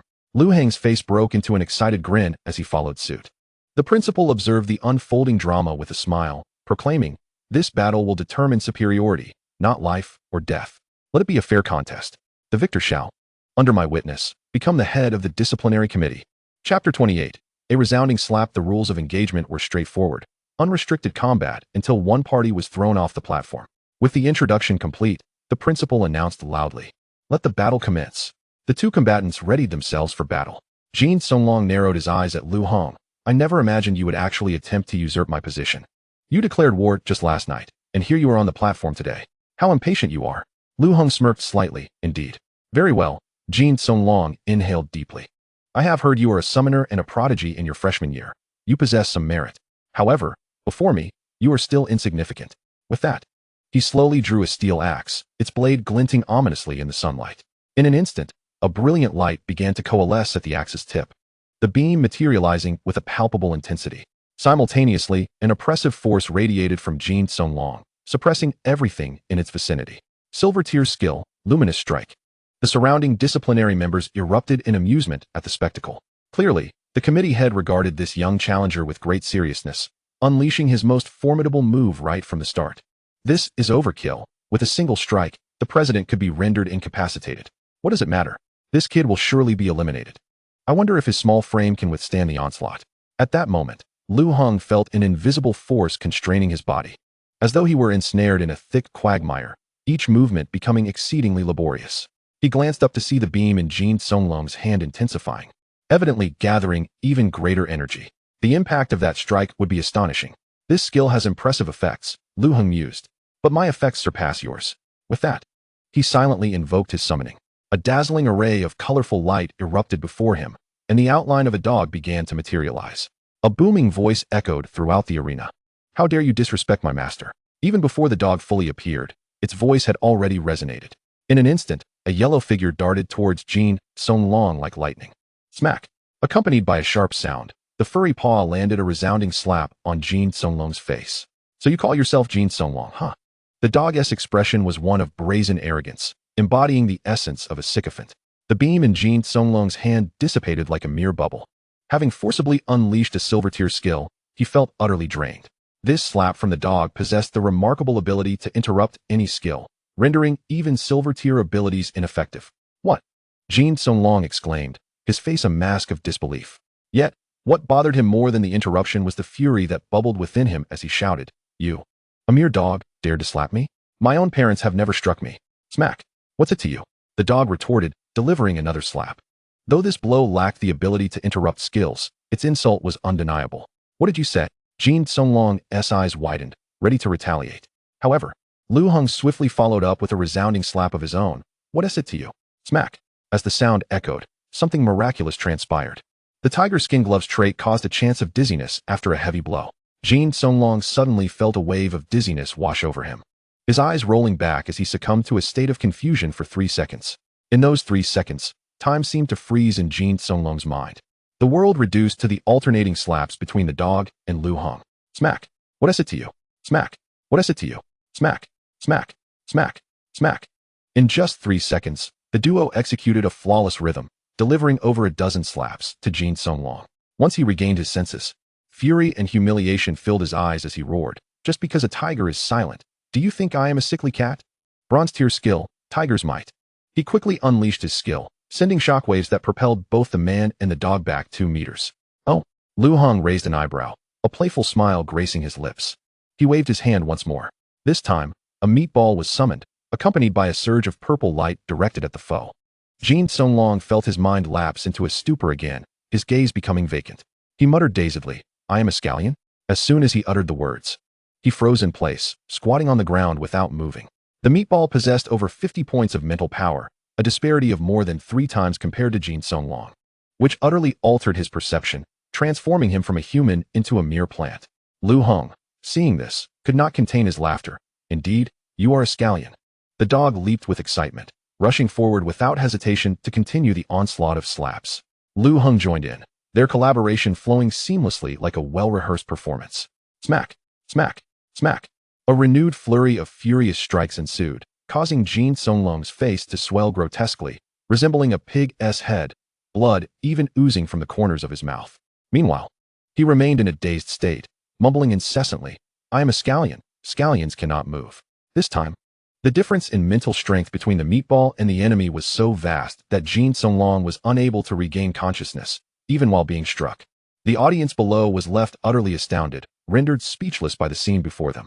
The devastation could only be described as horrific, as Jin Songlong's face quickly became a patchwork of bruises, visibly swelling before their eyes. A stunned silence enveloped the arena, punctuated only by the occasional gasp. The principal inhaled sharply. "This child is terrifying." The disciplinary committee members collectively gasped. "This is too ruthless, too cruel. Our president will be disfigured. He won't be able to face anyone again." Qin Zhe, devoid of any gasps to offer, excitedly proclaimed, "The boss is amazing."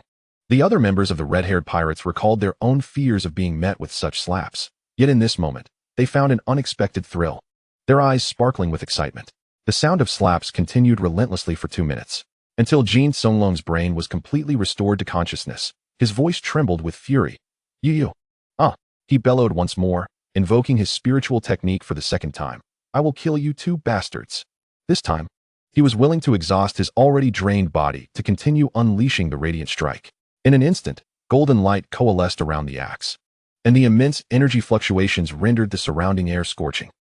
Jin Songlong was evidently pushed to the brink of rage. This beam of light was even more formidable than before, as if it sought to engulf the entire arena. Just then, the cooldown for Seigo's skill was over. Different targets could be interrupted without limit.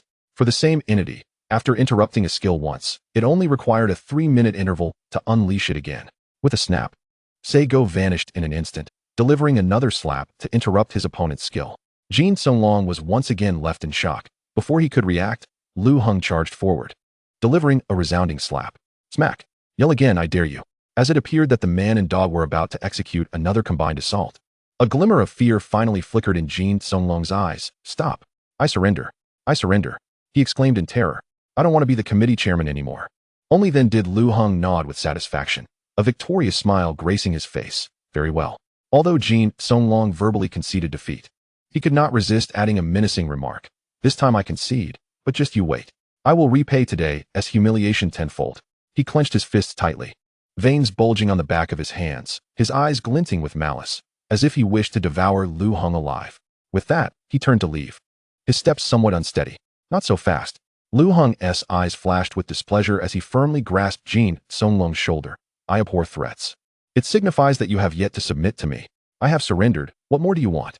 Jin Songlong turned his head, glaring fiercely at Lu Heng. Lu Heng smiled, yet that smile sent chills down the spine. "I do not accept your surrender." Chapter 29, Penalty. "The rules of the match state that one loses only by falling off the stage," Lu Heng said with a grin. "Therefore, I do not accept your surrender."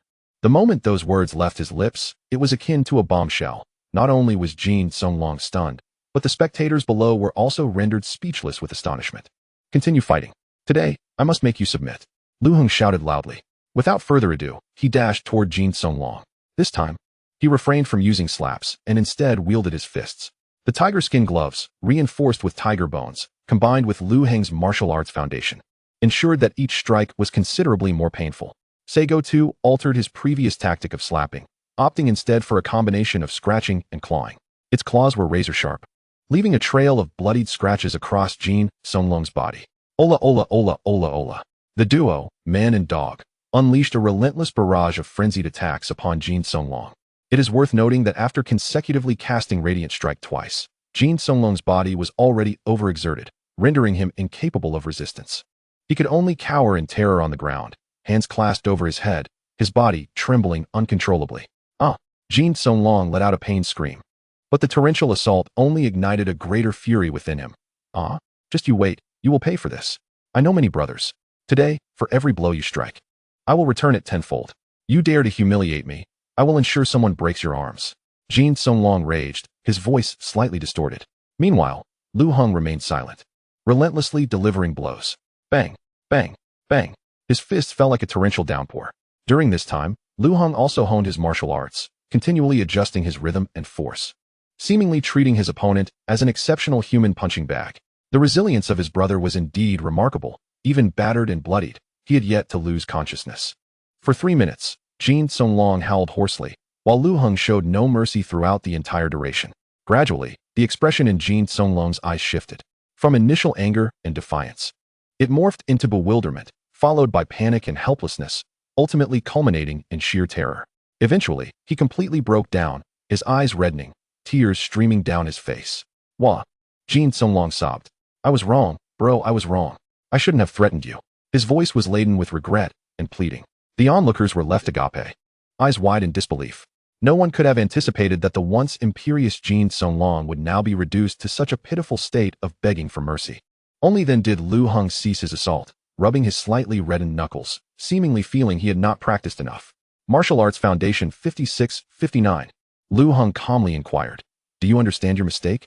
I will never dare to offend you again. You are the boss, I submit to you. Jin Songlong trembled uncontrollably. Lu Heng pondered for a moment before pressing further. Do you truly submit? I truly submit, bro, I really do. I will absolutely not provoke you again. Jin Songlong was so frightened that he could not even meet Lu Heng's gaze. I do not believe you. Lu Heng shook his head. Jin Songlong's face instantly turned pale. What? Continue hitting. Lu Heng bellowed, resuming his punches. Say go, upon hearing the command, excitedly howled. The two embarked on a fresh round of combined assaults. Jin Songlong cried out in agony, his voice echoing in the air. This scene sent shivers through the audience below. A devil. This must be a devil. The Black Society. Our school has been infiltrated by the Black Society. Principal. You must intervene. The principal, unable to bear the sight any longer, quickly interjected. That's enough. That's enough. Don't kill him. At this point, Jin Songlong lay on the ground, barely clinging to life, like a beaten dog, motionless. Lu Heng glanced at the data. Martial Arts Foundation 5960. Only then did he withdraw his fists, a smile gracing his face. All right, I understand you acknowledge your mistake. Let us consider this settled. With a seemingly gentle smile, Lu Heng reached out to help Jin Songlong up. I won't hit you anymore. Get up. However, Jin Songlong remained trembling in fear, not daring to even glance at Lu Heng, instinctively shrinking away. Sego, noticing Jin Songlong's lack of response, kicked him in annoyance and scolded. My boss is personally helping you up, and you don't even say a word? Quickly thank the boss. Thank you, boss. Jin Songlong stammered, bending low. Very good. Lu Heng patted his shoulder. You may leave now. Upon hearing this, Jin Songlong felt as though he had received a reprieve and scrambled to his feet, stumbling away. The principal then announced, henceforth, Lu Heng will be the new head of the disciplinary committee. He looked at Lu Heng with satisfaction. Although your methods were somewhat excessive, I acknowledge your strength. I hope that when you participate in the campus joint competition next week, you can handle your adversaries in a similar manner. After delivering this remark, he shook his head with a smile and departed. Meanwhile, the members of the disciplinary committee quivered in place, awaiting the new chairman's decree. Lu Heng smiled, his gaze sweeping over these individuals. Now, I have an announcement to make. From this day forth, you are all dismissed. All of your positions will be assumed by the red-haired pirates. Upon hearing these words, the members of the red-haired pirates were overwhelmed with excitement, their faces flushed with joy, and some could not contain their cheers. In stark contrast, the disciplinary committee members were plunged into a frenzy. How dare you? We haven't done anything wrong. We have served as disciplinary committee members for quite some time, and now you wish to expel us? We are all of bronze rank. Yet you choose to appoint individuals of iron rank as committee members? This is utterly against the rules. Observing the chaos, the leader bellowed, what are you all shouting about? Just listen to what the boss says. Lu Heng also scoffed, his expression one of displeasure, stating, this is a notification, not a request. This matter is settled. No way. We refuse to accept this. The committee members shouted, their faces reddened, veins bulging from their necks. They relied on their positions to secure income and resources for their training, unwilling to descend back to the status of ordinary students. If you replace the committee head with one of us, we might concede. But to expel us? We will not comply. Indeed, the connections and resources of the school are still in our hands. This sweeping change will face significant obstacles. Without us, do not think that you can do as you please just because you hold the title of committee head. Upon hearing these words, Lu Heng's face broke into a playful smile. Very well, I detest being threatened. Who was it that spoke just now? His eyes, sharp as a hawk's, swept over the group. The others refused to back down, staring defiantly at him, their expressions filled with indignation. Lu Heng snorted, "Excellent. Expect me to inspect your dormitory tonight." This statement silenced everyone. Once upon a time, they had relished using such threats against disobedient juniors. They never anticipated that today they would find themselves on the receiving end of such intimidation. They recognized the weight of his words. Once the disciplinary committee began inspections, it would be akin to entering their domain, where all rules would be dictated by the committee head, and ordinary students could only be oppressed. Fear washed over the students, their faces turning pale, filled with regret. "Wait, brother, we were wrong." One committee member relented first. "What we said earlier was just in jest. Please don't take it to heart." Another committee member quickly added, "Too late. Go back and tidy up your dormitories. I will definitely inspect you tonight." With that, Lu Heng turned and strode away from the scene. The committee head was appointed by the principal. Having won the position, he naturally held the power to determine the fate of the remaining members. The red-haired pirates hurriedly followed Lu Heng, their spirits buoyed, their faces illuminated by excitement. Little did they expect such a drastic reversal of fortunes within a single day. "Our boss is incredible," Qin Zhe exclaimed, his face alight with enthusiasm. The other members of the red-haired pirates gazed at Lu Heng with admiration. "I initially thought the disciplinary committee was our greatest adversary. I never imagined you would dismantle their heads so decisively in a day, and with such overwhelming force. He is surely shaken by you now." Curious, Qin Zhe inquired, "Boss, what do you plan to do next?" Lu Heng paused, standing still in contemplation for a moment. "Since I have become the committee head, the previous rules must be revised." He straightened his posture, scanning the faces of the red-haired pirates. Their eyes sparkled with anticipation, eager to hear the new regulations from their leader. "The minimum fine shall no longer be 50 yuan. This simply won't do," Lu Heng declared first. The red-haired pirates nodded vehemently, their faces aflame with indignation. "Exactly. We are all students. Where do we find such money to be fined daily?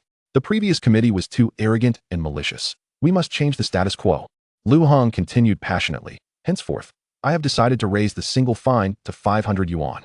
No trash shall be found in the bins. Otherwise, the fine is 500. No one shall lie on the beds during the day. Otherwise, the fine is 500. You must greet the disciplinary committee members. Failure to do so incurs a fine of 500. And every time we earn money, we must give half to the principal? Absolutely not. Why should I part with the money earned through my efforts? From now on, we shall only report 10% of the fines to the principal. Tasks assigned to us by the principal? If we can slack off, we will.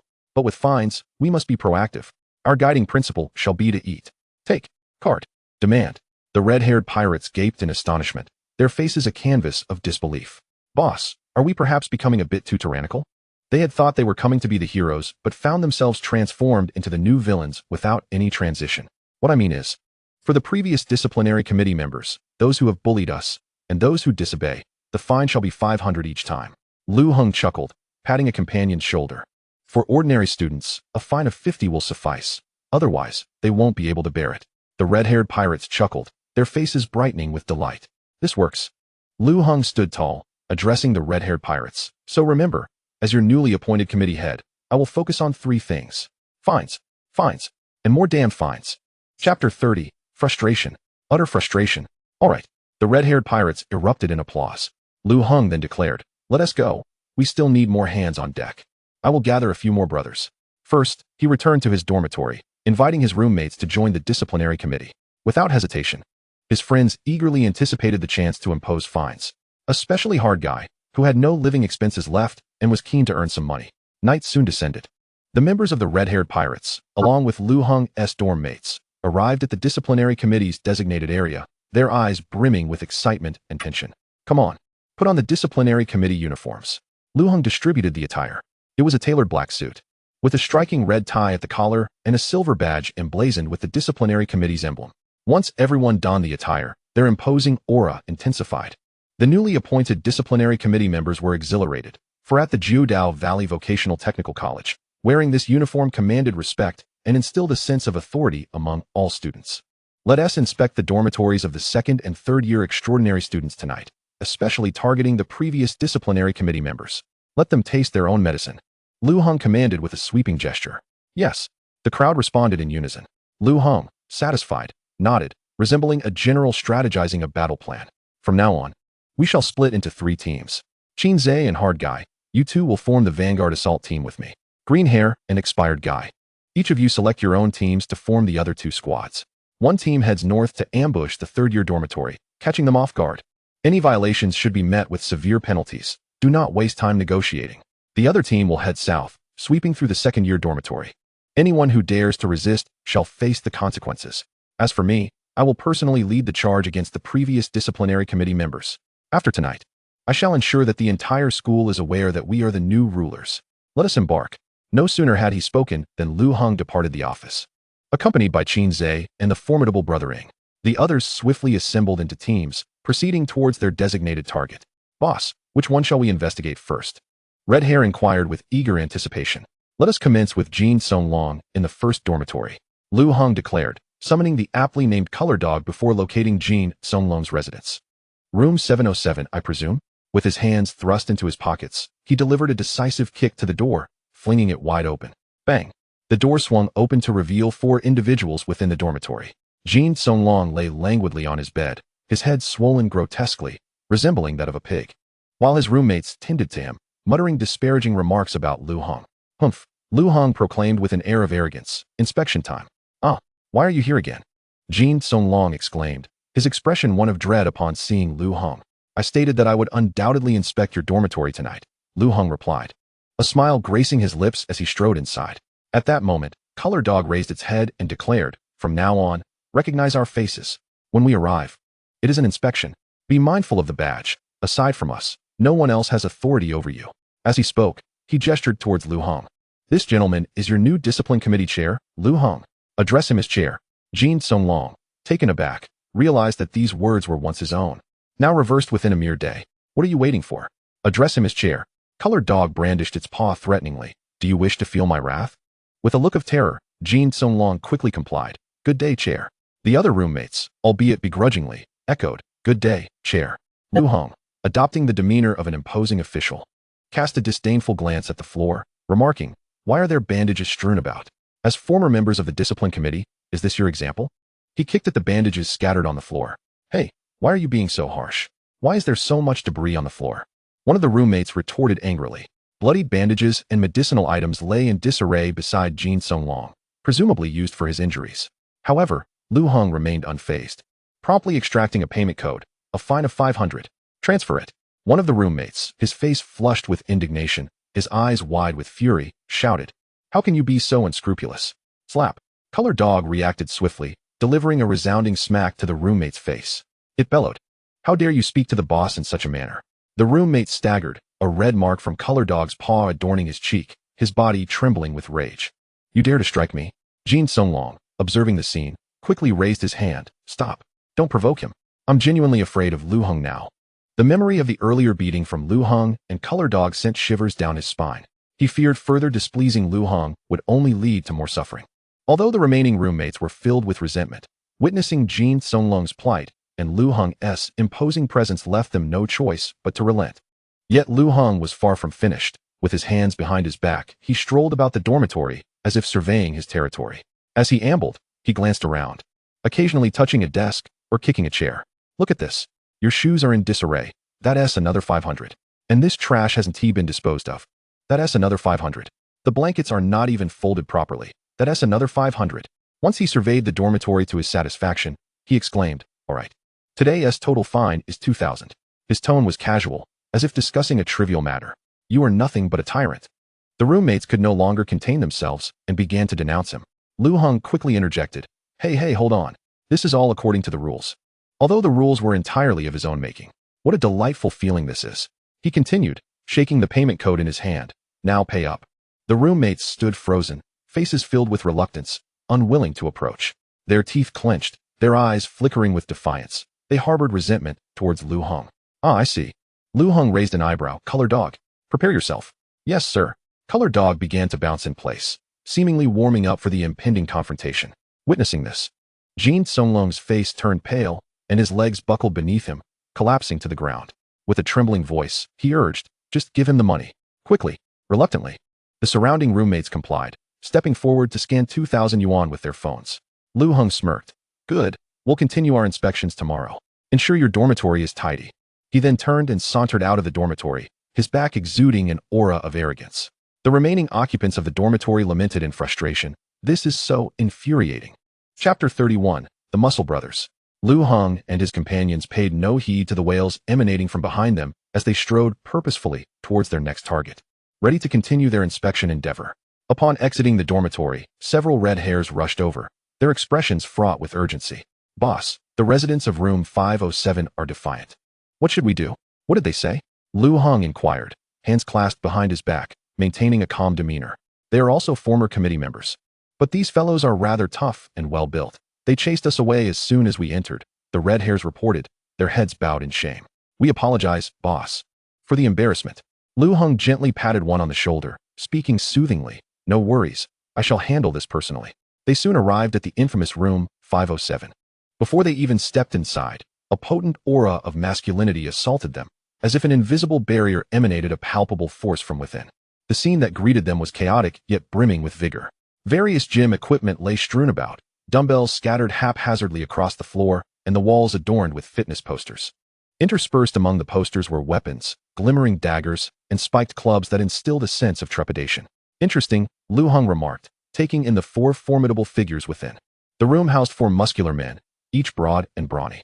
They lounged on their respective beds, either reclining or leaning, casting cold, dismissive glances at Lu Heng's entrance, their eyes dripping with contempt as if silently conveying their disdain.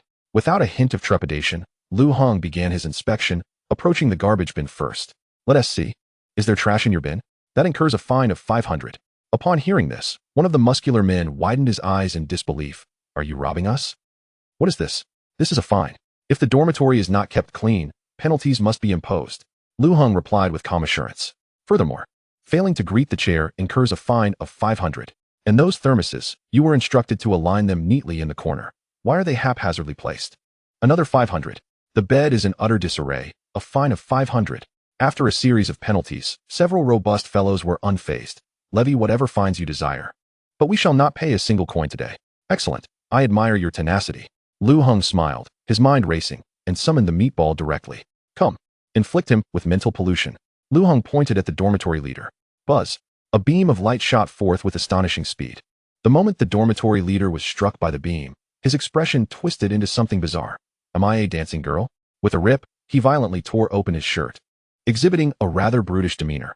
Soon after, he began to twirl around the bed, performing an exotic pole dance, contorting his body into exaggerated poses, his face radiating ecstasy. His eyes glazed over, as if he were completely lost in his own world. What the hell? Lao Bai, what are you doing? Lao Bai, wake up. The remaining three roommates were utterly astonished, their mouths agape, eyes wide. One of them grasped the dormitory leader's arm tightly, pulling with urgency. His face etched with desperation. Lao Bai, stop this nonsense. Wake up. However, their companion was irrevocably immersed in his role, oblivious to their attempts to rouse him, continuing to dance unabated. After all, the disparity in mental strength between the meatball and him was insurmountable, making awakening exceedingly difficult. Get away, I want to dance. Lao Bai forcefully shook off his roommate's grip, continuing to perform various seductive dance moves, occasionally emitting strange sounds. Lu Heng stood with his hands clasped behind his back. Now, will you pay up or not? The three roommates, though increasingly anxious, still held their heads high, faces defiantly unyielding. Impossible. Don't think we will yield. Lu Heng smiled. Very well.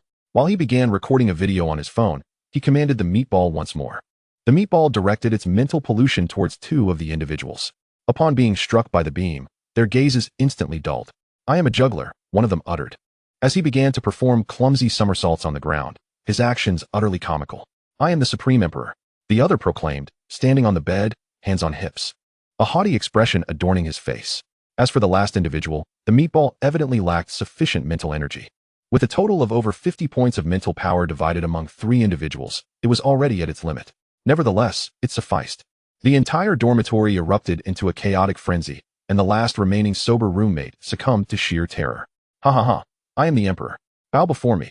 One of them stood atop the bed, wildly gesturing towards the window, his expression twisted and frenzied. This is all my realm. All belongs to me. He then clumsily embraced the roommate performing the pole dance, a lewd grin plastered on his face. My beloved, come, sleep with me tonight. The pole dancing roommate instantly blushed. You're awful. That requires payment. What the hell, you two, wake up. The sober roommate shouted in terror, attempting once more to awaken them. Just then, the one who fancied himself a juggler abruptly lifted a table. The items on the table were jolted by this sudden action, sending cups, books, and lamps tumbling to the floor, creating a cacophony. He swung the table with force, inadvertently striking the sober roommate's head. Thud! A muffled sound echoed. The sober roommate staggered, nearly toppling over. I shall perform a feat of breaking stones with my chest.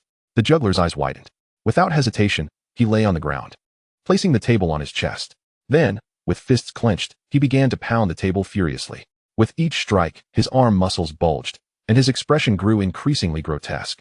As he furiously hammered away, the table shook violently, splinters flying. Meanwhile, the Supreme Emperor became even more deranged. My beloved, give me a kiss. The Supreme Emperor laughed heartily, wrapping one arm around the pole-dancing roommate, leaning in for a kiss. The pole-dancing roommate did not resist, blushing as she leaned in. Mwah. This sight was incredibly cringeworthy. The entire dormitory descended into chaos and absurdity. Chapter 32. To be continued.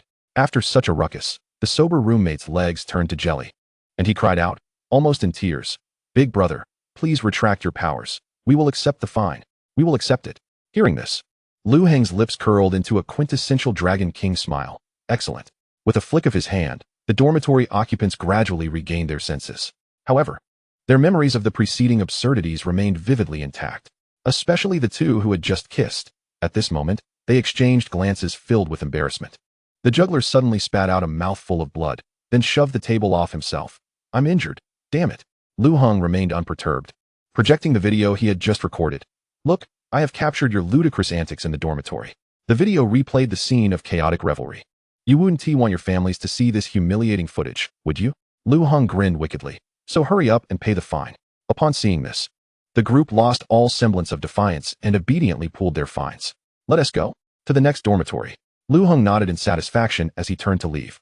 Before departing, he disdainfully remarked to the group. Humph. Had you listened sooner, you wouldn't have had to suffer like this. The fellows hung their heads, not daring to utter a word. Meanwhile, news of Lu Heng's dormitory inspections had spread like wildfire across the campus. Students were abuzz with discussions, remarking on his merciless approach to fines, concocting an array of reasons for penalties. For ordinary dormitories, the fines were manageable, typically ranging from dozens to hundreds. However, for former discipline committee members, fines soared to 500 each, totaling around 2,000 for a dormitory, and the collection methods were exceedingly ruthless. Thus, when Lu Heng commenced his inspections, the news proliferated through class groups. Except for the female dormitories, all male dormitories on campus underwent a rigorous overhaul. Students scurried about, some frantically cleaning, others desperately organizing their belongings, each wearing a look of panic, fearful of being caught by Lu Heng. The scene bore an uncanny resemblance to a genuine inspection by authority figures. When Lu Heng arrived at the third dormitory, he was taken aback. The once arrogant discipline committee members, upon seeing Lu Heng enter, instantly donned overly cordial smiles. Good day, committee leader. They beamed, their eyes squinting with insincere charm, their voices laced with sycophancy. Please, inspect our dormitory, committee leader. They even bent at the waist, lowering their postures significantly. Lu Heng, observing this, couldn't he help but feel astonished. Had news of his inspections spread so swiftly? While uncertain of their true thoughts, their outward displays of respect were indeed commendable. He strolled leisurely, commencing his inspection of the dormitory. To his surprise, there were indeed no issues to be found.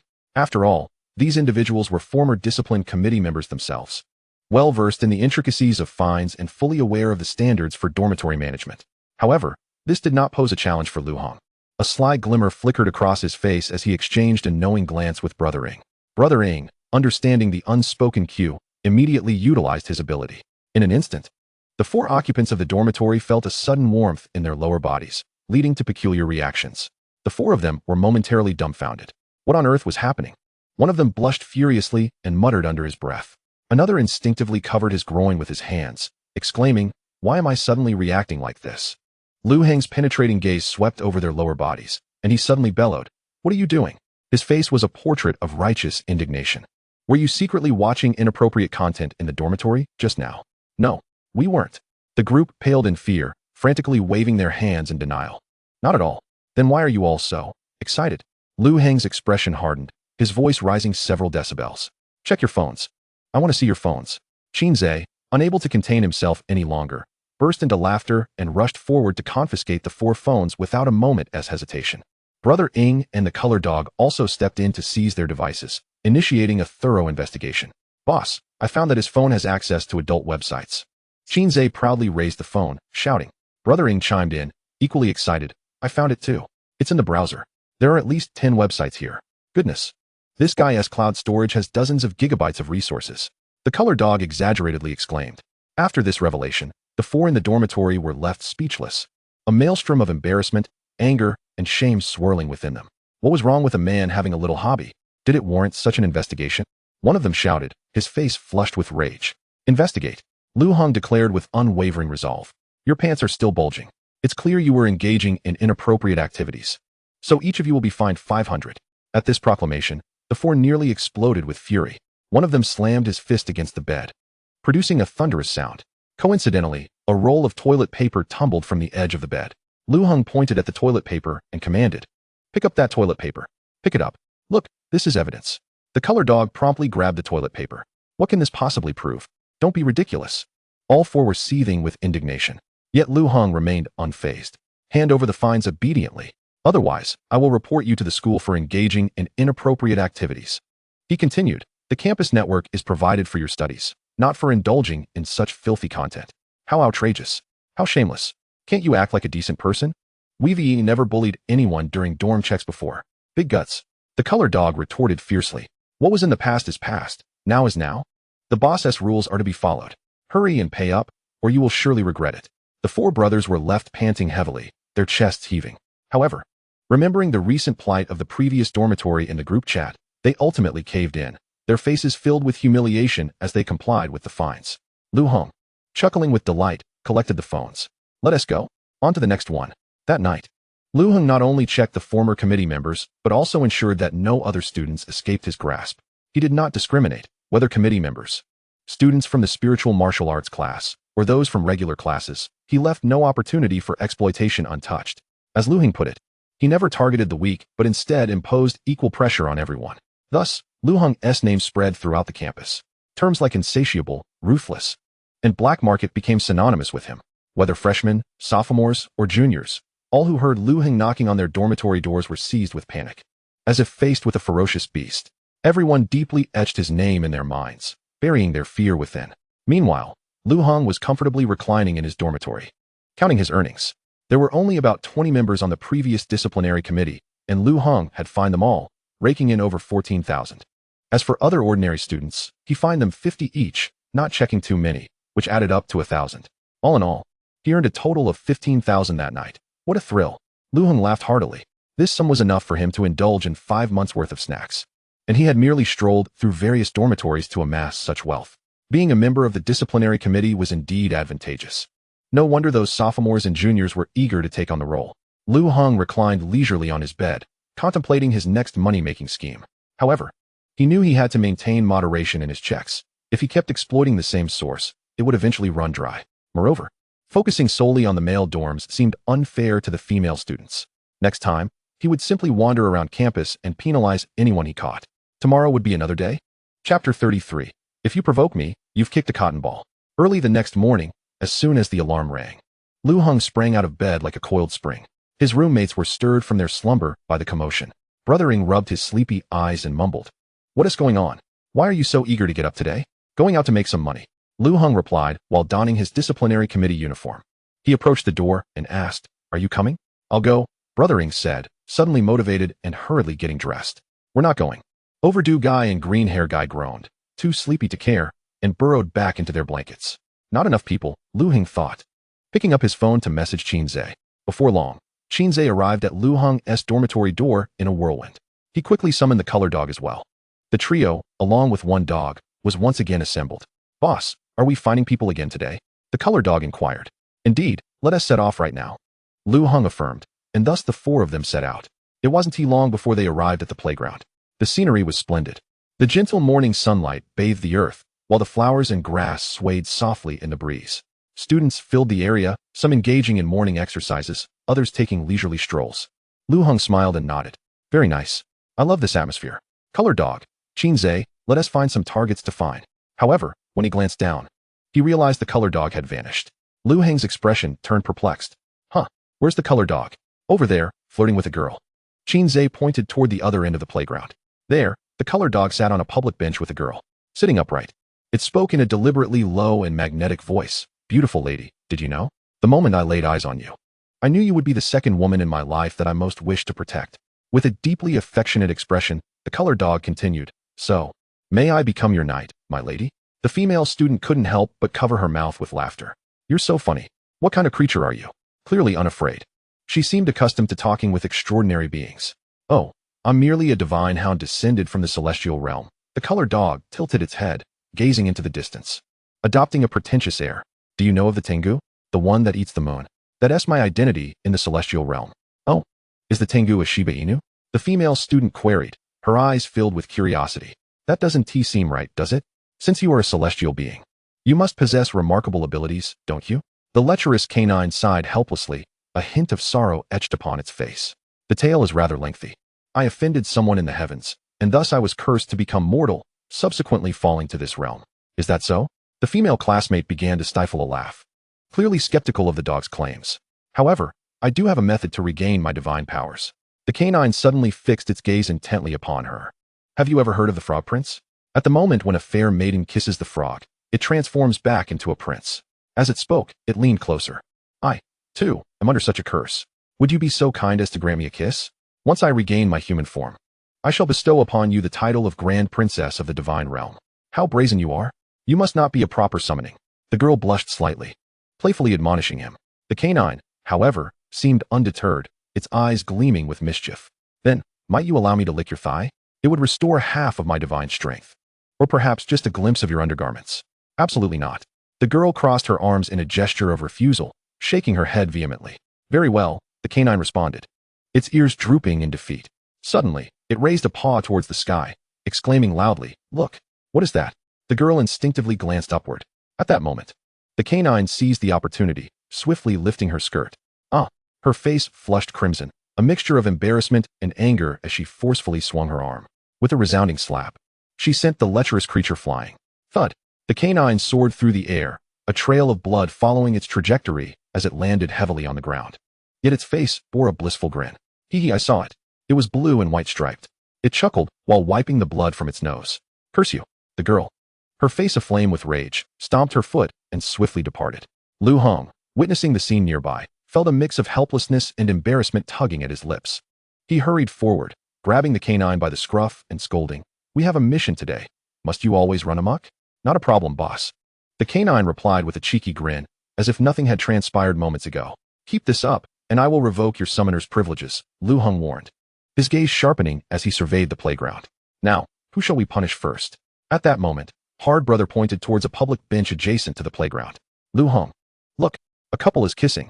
Indeed, a pair of young lovers were openly displaying their affection, oblivious to the students exercising nearby. "Exactly. Kissing deserves a fine." Qin Zhe chimed in, justifying the need for discipline.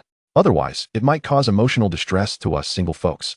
Lu Heng found merit in this argument and promptly approached the couple, declaring, "How dare you? Public displays of affection are truly beneath dignity. A fine of 50. What the hell?" The boy, interrupted mid-kiss, erupted in outrage. However, when his gaze fell upon Lu Heng's prominent disciplinary badge, his expression paled. "The disciplinary committee?"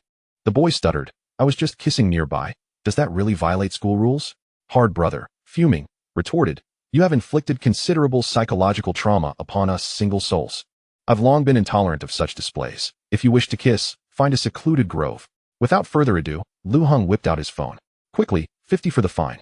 The canine, undeterred, shouted, "Do you know who my boss is?" The newly appointed committee head. "Do you comprehend the consequences of unpaid fines?" Terrified, the couple hastily agreed.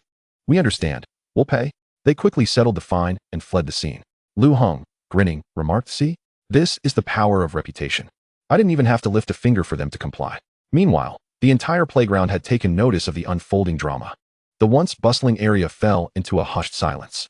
Moments later, a voice pierced the stillness, filled with dread. "Oh no. It's the disciplinary committee. Is that the new guy from yesterday?" "Yes.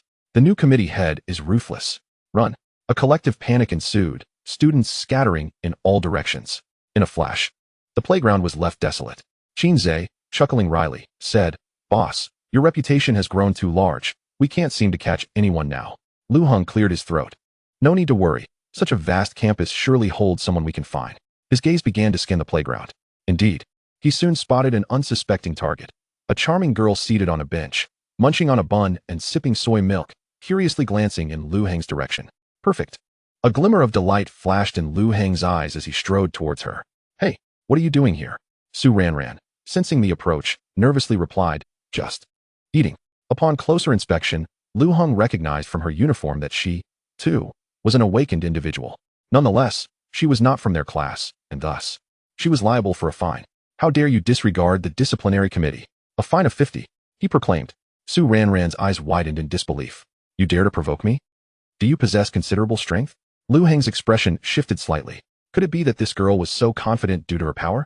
Maintaining a facade of calm, he probed, what consequences would arise from your ire? He brandished his extraordinary badge and the disciplinary insignia, gauging her reaction. You. Su Ranran's earlier bravado dissipated at the sight of the badges. Provoking you feels like kicking a soft pillow. Lu Heng's lips twitched. Su Ranran, looking crestfallen, opened the payment QR code, muttering incessantly, today, you've caught me at a disadvantage. What can I do? I have no means to retaliate. I shall demonstrate through action that nothing will come of this. If you provoke me, you may rejoice. For you have encountered the most easily provoked person within a 100-mile radius. Enough of your whining. Pay up. Lu Heng interrupted, opening the payment request. Ouch. Su Ranran, feeling wronged, grudgingly transferred 50 yuan while persistently complaining under her breath. Afterward, she gathered her belongings, clutching her trash tightly, prepared to leave. Wait. Lu Heng called after her. What is your name? Su Ranran, she replied, her expression puzzled. A flicker of hope ignited within her. Did he intend to return her money? Oh, but you were definitely cursing me just now. An additional fine of 20, Lu Heng declared. I did not. Su Ranran's eyes bulged in disbelief. I say you did. Hence the penalty, Lu Heng insisted. With a pitiful expression, Su Ranran begrudgingly transferred the additional amount. She quickened her pace and walked away. Yet, after a short distance, it seemed she was still somewhat reluctant. Su Ranran turned back, feigning resolution, and shouted, I've remembered you now. Just wait for me. Lu Heng shot her a glare, his gaze imbued with intimidation. I'll forget you in a few days, Su Ranran whimpered before running off in tears. Beside them, Qinze remarked, Boss, aren't we being a bit excessive? Those who act unjustly will inevitably face consequences. You should focus on studying for your degree. Lu Heng playfully tapped Qinze on the head. Where would the funds come from without fines? How can we secure advancement resources without embezzlement? Without such resources, how can we progress? We're about to participate in the campus joint competition, and we don't even have a set of novice gear yet. It would be utterly embarrassing. Do you want to be the pirate king or not? I still aspire to win first place in the joint competition, to grow stronger. These are indispensable steps. We must build our strength gradually. It's all about making money. With those words, Lu Heng resumed his stroll around the campus, continuously seeking new targets. After a brief contemplation, Qinze concluded that his companion's reasoning held merit. Right, let us earn some money first. Once I become a remarkable figure, I'll rob the rich to help the poor and atone for the misdeeds I've committed. The duo continued their aimless wandering around the campus.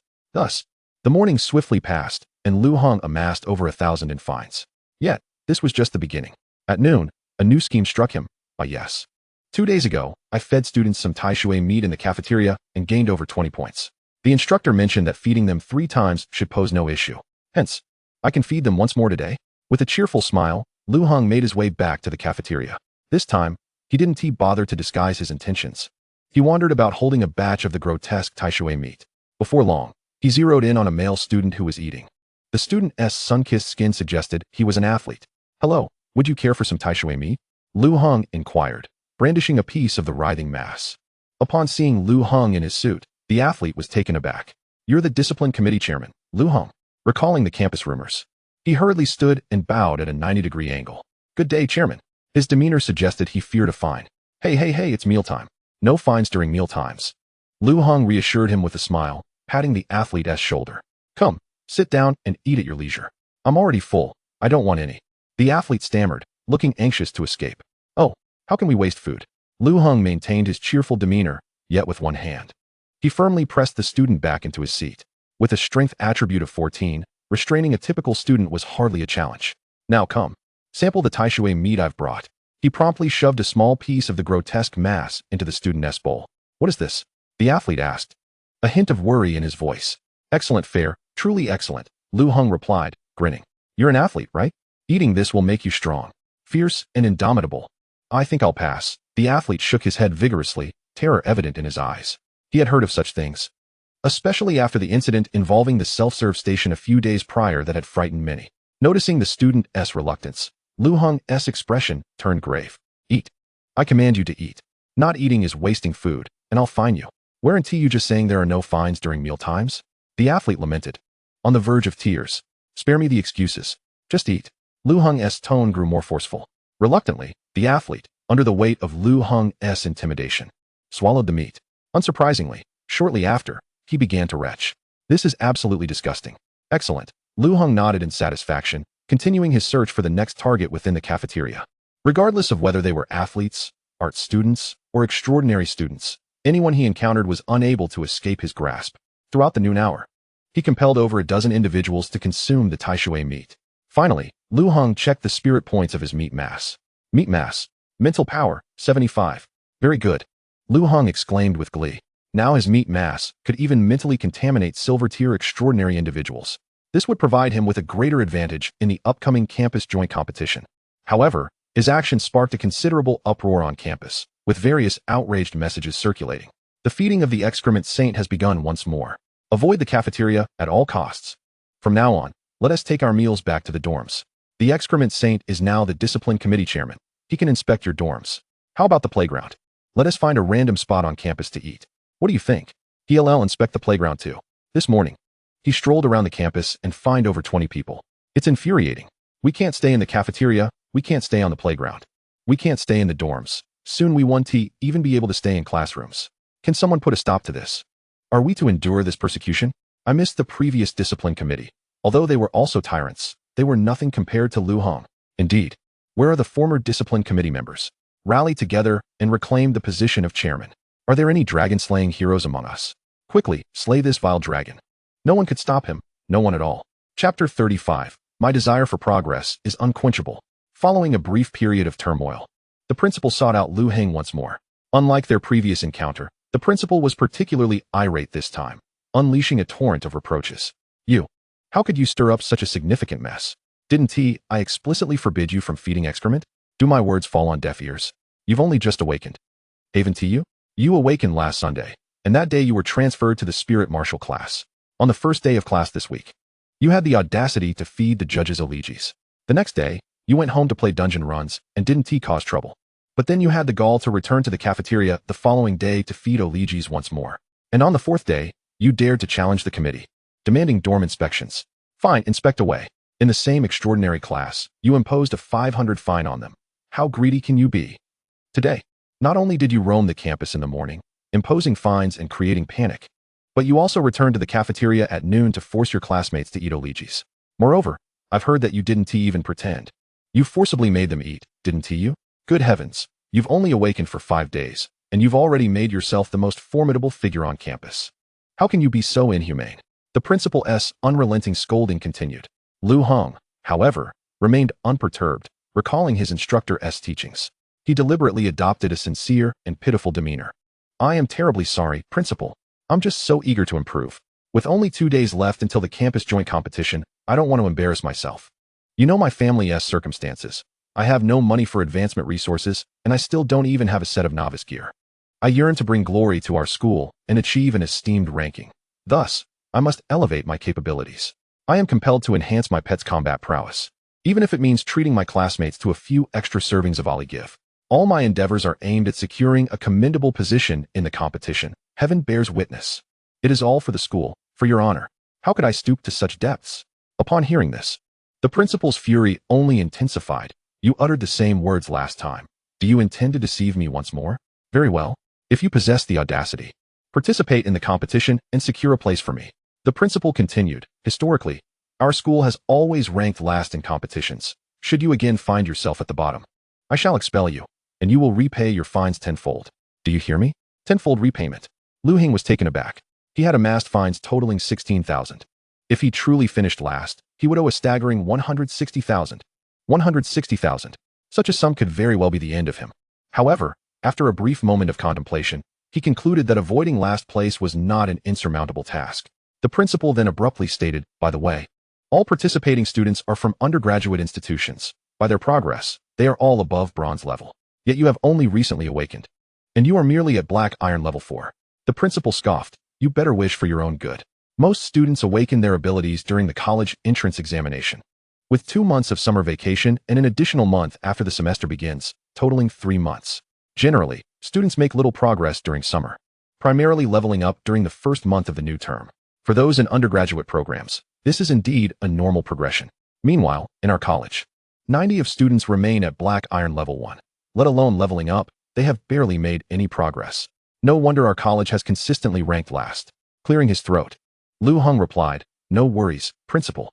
Tomorrow is Saturday. I will strive diligently to level up in the dungeons over the next 2 days, aiming to reach bronze level." With the competition commencing next Monday, he indeed needed to work hard in these final 2 days. The principal's tone softened slightly. "Well, while the other students are too fearful to enter the dungeons, you have already ventured in once after just awakening, which is commendable. However, achieving bronze in just 2 days is rather unrealistic. The experience required to progress from Black Iron Level 4 to bronze is substantial, and to reach bronze, you cannot rely on beginner dungeons." "What do you mean?" Lu Heng inquired thoughtfully. The principal continued, "I can grant you access to a second-tier dungeon. Do you wish to accept? The so-called second-tier dungeon houses monsters of at least bronze level, with a few silver beings present. For a Black Iron Level student to enter a second-tier dungeon is an immense risk. A single misstep could result in the loss of life." However, the principal seemed unconcerned about this, focused solely on having Lu Heng secure a rank for him. Lu Heng, however, grinned, "Absolutely. If I can access the bronze level dungeon, I am confident I can achieve that within a day." "Excellent." The principal's mood visibly brightened. "As long as you do not finish last, this matter will be forgotten, and I shall not expel you." He pondered for a moment before adding, "There are 100 ranks in total. If you can secure around the 90th position, I shall reward you with 100,000. Lu Heng, taken aback, asked, "What if I manage to place around 50? The principal chuckled, "From now on, your fines can be added to the meals of the students. I shall not interfere. Moreover, any fines you incur will be entirely yours to keep. Not a penny shall come to me. You will also have unconditional access to various scholarships awarded each year. Should you require resources for any aspect of your education, such as mentors specializing in martial arts or skills, I can arrange for external hires to provide you with one-on-one instruction." Lu Heng's eyes sparkled with excitement. "What if I manage to place in the top 10? Haha, young man, do not aim too high. I would be satisfied as long as you do not finish last." The principal patted his shoulder. "I will transfer the opportunity to enter the second-tier dungeon to you through the system." Lu Heng nodded. "I will strive to do my best. I shall seize the chance to enter the second-tier dungeon. Indeed, the bronze dungeon is still quite perilous. You have just earned a considerable sum, so it would be wise to purchase a set of beginner gear for transitional use." The principal advised further. "A second-hand set will suffice. After wearing it a few times, you can sell it again." With that, the principal departed with his hands clasped behind his back. Lu Heng found merit in the principal's words. However, he was resolute in not purchasing the school's equipment. He was well aware of the poor quality of the gear available at the college.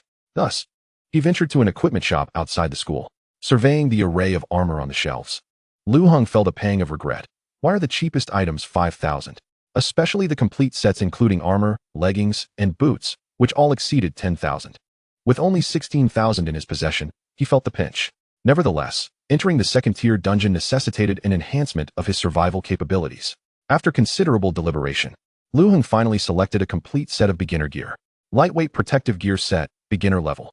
Quality, average. Defense, 8. Constitution, 1. Special bonus, accumulates a layer of protective power every 60 minutes. This power can completely negate one instance of severe damage, applicable only to beings below silver level. Chapter 36, Assurance. With an estimated 8 points of defense, Lu Heng calculated that the defense value of the gear corresponded to the strength attribute of his adversaries. An 8-point defense implies that a creature with 8 points of strength would struggle to inflict any damage upon him. Should a creature with 16 points of strength attack, only half the damage would be mitigated. Most importantly, this set's protective power could withstand a fatal blow, which was precisely what Lu Heng required. After all, with his little sister accompanying him, as long as he was not ambushed unexpectedly, he felt confident. With this thought, Lu Heng resolved to purchase the gear. "How much for this armor?" Lu Heng inquired. The shopkeeper replied, 16,000. "Goodness, that is steep, even for second-hand." Lu Heng's lips twitched. The shopkeeper explained, "It is not overpriced. This is the standard rate. Plus, after wearing it for a while, you can resell it for about the same price, making it essentially a free rental." "Do you accept buybacks?" Lu Heng asked. "Of course, brother. The buyback price is 13,000. The shopkeeper chuckled. "That seems fair." Lu Heng mused, finding it rather reasonable. "I will take it." Great. After Lu Heng had his gear packaged, he glanced at his balance, now reduced to just 50. Darn it, I'm broke again. Lu Heng sighed. I'll focus on preparing for the competition. I'll figure out how to squeeze some more from these students later. He then packed the gear into a box and hoisted it onto his shoulder. Buzz. Just then, Lu Heng's phone vibrated. It was a message from his little sister. Lu Xiaoka. Brother, today is Friday. You're coming home, right? Lu Xiaoka. Don't forget to bring back a burger, fried chicken, fries, and an ice-cold cola. Lu Heng glanced at his $50 and silently ignored her message. He promptly left the equipment store and spent $2 on a bus ride home. After over 20 minutes on the bus, Lu Heng arrived at his neighborhood. At that moment, his phone buzzed again. Lu Xiaoka. Brother, our family won the lottery. A whopping 5 million. Lu Heng was taken aback and quickly exclaimed, no way. Is this for real? Lu Xiaoka replied, it's fake. She continued, I just wanted to confirm that you saw the message. Don't forget to buy me a burger combo, heart emoji. Lu Heng glanced around at the nearby burger joints and thought, forget it. He'll take me to grind dungeons tomorrow, so I might as well buy it. He returned home with a large bag of burger combos and flopped onto the sofa. Not long after, Lu Xiaoka came back home. Her first words were, old dang. I'm out of money again, send me some gold. Her voice was bright and cheerful, brimming with her usual carefree attitude. Lu Heng cleared his throat and replied, I don't have any money. How is that possible? Didn't you earn 4,000 just a few days ago? Have you spent it all already? Lu Xiaoka asked. Puzzled, Lu Heng's lips twitched, and he retorted, what about you? Have you spent yours too? Of course I have. Lu Xiaoka replied nonchalantly. Plopping down onto the sofa and reaching for a chicken wing from the roast chicken. She mumbled, we can barely afford to eat. And now we have to rent some simulated battle room. It's so expensive. Look at how fast you're spending too. It seems we really need to make some money. Lu Heng also grabbed a chicken leg and started eating. Yes, we need to earn a lot of money. Heaps of it. Lu Xiaoka nodded in agreement. Then with a pitiful tone added, you know, my appetite has increased again. I can't even fill my stomach these days. Hearing this, Lu Heng felt a pang of sympathy. As an older brother, it was utterly irresponsible of him to let his sister go hungry every day. After a moment of contemplation, he suddenly had an idea. How about this? From now on, you handle the cooking and laundry, and I'll work to support you. Really? Lu Xiaoka's face lit up with a silly grin. Wow, happiness has come so unexpectedly. In the past, she was the one making all the big bucks. Yet now her brother seemed to have come to his senses. With this thought, Lu Xiaoka playfully asked, so what are you planning to do to make money to support your universally adorable sister? Lu Heng replied, I'll open a laundry and a restaurant. Get lost. Lu Xiaoka's expression darkened. Haha, just kidding. Let us grind dungeons instead. It's a faster way to make money. Lu Heng chuckled. So how do you plan to make money grinding dungeons? Lu Xiaoka asked suspiciously. You just have to take me along. Lu Heng said with a smile. You'll handle the monster slaying, and I'll follow behind to soak up the experience and pick up the loot. Gao? So in the end, you're still relying on me to make money, huh? Lu Xiaoka scoffed, raising her middle finger at him. Oh come on, we're family. Besides, you're bronze rank now, right? More capable people should do more work, Lu Heng said. Fine, fine, Lu Xiaoka reluctantly agreed, taking a sip of her cola and asking. What dungeon? The Clown Paradise. Lu Heng coughed lightly. Uffed. Lu Xiaoka spat out her cola. You want to challenge a higher tier dungeon? How dare you? Lu Heng explained. ISNT, there a competition the day after tomorrow? I need to level up quickly. With a skeptical look, Lu Xiaoka retorted. Most of the students in our class are already bronze rank, and they are only scheduled to tackle the bronze dungeons next week with a mentor. You are just a black iron level 4 and want to go on an adventure? But you'll be there to lead me, Lu Heng replied with a grin. It's very dangerous. We can't go. Lu Xiaoka shook her head vigorously. I'm already bronze rank 1, and my attributes are high enough. I can handle it on my own, but I can't protect you at all. If you get ambushed, it could be the end for you. Lu Xiaoka continued. It's not a big deal. Lu Heng pointed to a wooden box at his feet. Look, I just bought some beginner gear. It'll keep me safe. After examining the gear, Lu Xiaoka finally sighed in relief. Alright then, as long as we don't enter dangerous areas. Then it's settled, Lu Heng beamed. However, Lu Xiaoka still felt uneasy. She opened her phone, glanced at her remaining balance of 1,500 in her credit loan, and decided to take action. Thus, she secretly ordered an insurance policy for Lu Heng through her phone. The next morning, the two of them took the bus to Clown Paradise. A massive space-time gate stood in the center of the square, surrounded by a bustling crowd. Lu Heng and Lu Xiaoka approached the gate, ready to enter. A staff member scanned Lu Heng's information and said, you have one entry for a second-tier dungeon, but your level is too low. You're only black iron level 4. So entry is not permitted. Lu Heng was stunned. What? If you insist on entering a second-tier dungeon, you need at least 3 bronze ranks in your team. The staff member stated, dismissing Lu Heng's application to enter and sending them away. Lu Heng scratched his head. What do we do now? I want to grind dungeons, but can't. Lu Xiaoka pondered for a moment and suggested, let us form a team. Don't worry, big brother. I'll send a message to my classmates. She reassured him, everyone in our class is bronze rank. They can help you grind. Lu Heng felt a spark of hope. How so? We can let them use your dungeon entry. After all, one entry can accommodate 4 people. Just make sure they agree to take you along to slay monsters and share the experience, Lu Xiaoka explained methodically. Even though the experience will be divided into 4, killing monsters will be faster, so you'll level up quicker and be safer. Lu Heng grinned. That sounds great. I won't have to do anything. I can just relax and soak up the experience. Exactly. Lu Xiaoka then sent a message in their class group chat.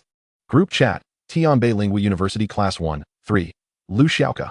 I have 1 entry to Clown Paradise and can add 2 more people to the team. The requirement is to take a black iron rank for an hour, and then you can go your own way.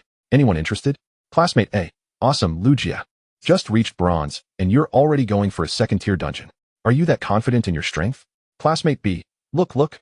I told you Lu Xiaoka must have been working hard secretly when no one was around. Lu Xiaoka, stop chatting nonsense. I'm just asking if anyone wants to come with me. Classmate C. Going for a 2nd-tier dungeon right after reaching bronze seems a bit risky. I'll wait for the mentor next week. Classmate D. I'm not going either. I'll see next week. Tion, I'm going. Let me go? I won't let you outdo me. Tion, I want to bring my brother along. We'll go together. Lu Xiaoka, then come on. She turned off her phone and told Lu Heng, wait a moment. The 2nd best student in our class and her brother will be here soon. Lu Heng nodded. A good school makes a difference. Finding 2 bronze ranks to help grind dungeons so easily. Unlike Jin Songlong from their school, who had to shell out thousands every time he needed someone to take him along. Lu Heng just saved quite a bit of money. Before long, a pair of similarly featured individuals approached. They're here, Lu Xiaoka said with a smile. The person to lead is my brother. It's all good, right? Tion nodded. My brother is also here. He asked the class president from class 4 and will be participating in the inter-school competition the day after tomorrow. So he is here to level up. Tian Jing smiled and greeted, hello. Lu Heng felt a bit skeptical. Had he finally encountered a competitor? He glanced at the information of the individual before him. Bronze rank 6. Attributes, strength, constitution 21, spirit 19, agility, overall, 80. Why was the level so high? Lu Heng found himself perplexed. Both were from Tianbei Lingua University, yet this person surpassed Lu Xiaoka by a full 5 ranks. What's the matter, my friend? Tian Jing inquired, puzzled. It's nothing. I just noticed your level is quite impressive, Lu Heng replied. That's because I've been selected to participate in the joint competition. And the school has allocated additional resources to me, providing a plethora of experience orbs for absorption, Tian Jing explained with a smile. I was just fortunate. Just the other day, I was still at bronze rank 2. Lu Heng couldn't help but sigh. Such is the advantage of a prestigious school. Merely participating in a dungeon grants so many experience orbs, while they at Judao Valley receive nothing at all. Meanwhile, Tian interjected, by the way, you're Lu Xiaoka's brother, aren't you? You appear to be only at black iron rank 4. Your sister is such a prodigy. Surely you can't be lacking. My brother just awakened less than a week ago. This level is quite normal, Lu Xiaoka shrugged from the side. Tian nodded in understanding, I see. The Clown Paradise is rather perilous. We can only assist you with monster hunting. Can you fend for yourself? Rest assured, I am a formidable summoner, Lu Heng replied confidently. That works, Tian smiled. Let us proceed into the dungeon. This time, the administrator did not impede Lu Heng, and thus the group entered the dungeon together. The entire environment was awash in shades of pink. The ground was paved with tiles, surrounded by amusement rides like carousels and bumper cars. At the very center of the dungeon stood a towering Ferris wheel, exuding an enchanting fairy tale ambience. Upon entering the dungeon, Lu Heng received a notification. Ding! You have triggered a talent quest. Reaching Black Iron rank 7 in this dungeon will grant a new skill to your current pet. Lu Heng was taken aback. Did this mean he would trigger a quest each time he entered a dungeon? However, these tasks appeared quite straightforward. Just then, Tian Jing spoke up, be cautious. This place is unlike other dungeons. We may encounter ambushes and hordes of monsters right upon entry. As expected, a pair of twin monsters emerged from the swirling pink mist with a chilling creak. Clad in tight-fitting garments of red and white, adorned with various bells and ribbons. They resembled acrobats from a circus. Acrobatic twins, bronze. Attributes. Description, a pair of twin acrobats sharing health points, proficient in throwing knives and flames. Their eerie laughter echoed as the twins launched an attack on the group. Attack. Tian reacted swiftly, drawing her sword and striking at one of the monsters. Simultaneously, Tian Jing sprang into action, unleashing a bone whip composed of eerie white bones towards the other creature. These are mere fodder. Just lie back and soak up the experience. Lu Xiaoka instructed before drawing her golden tiger sword to assist Tian Tian. The two monsters moved with agility, their knives and flames dancing rapidly, colliding with the trio's weapons and creating a dazzling array of sparks. The clang of metal echoed continuously. Yet, within half a minute, the two monsters lay defeated. Acrobatic twins slain. You gain 220 experience. Black Iron rank 4 to Black Iron rank 5. Agility 1011. Leveling up right upon entry. Such is the allure of an over-leveled dungeon, Lu Heng chuckled. Just then, a swarm of monsters wrapped in bandages began to emerge from the ground. These creatures danced grotesquely as they approached the group. With so many monsters, I ought to lend a hand, Lu Heng thought, preparing to summon a pet. However, the three in front of him showed no signs of hesitation, diving straight into the fray. Swish, swish, swish.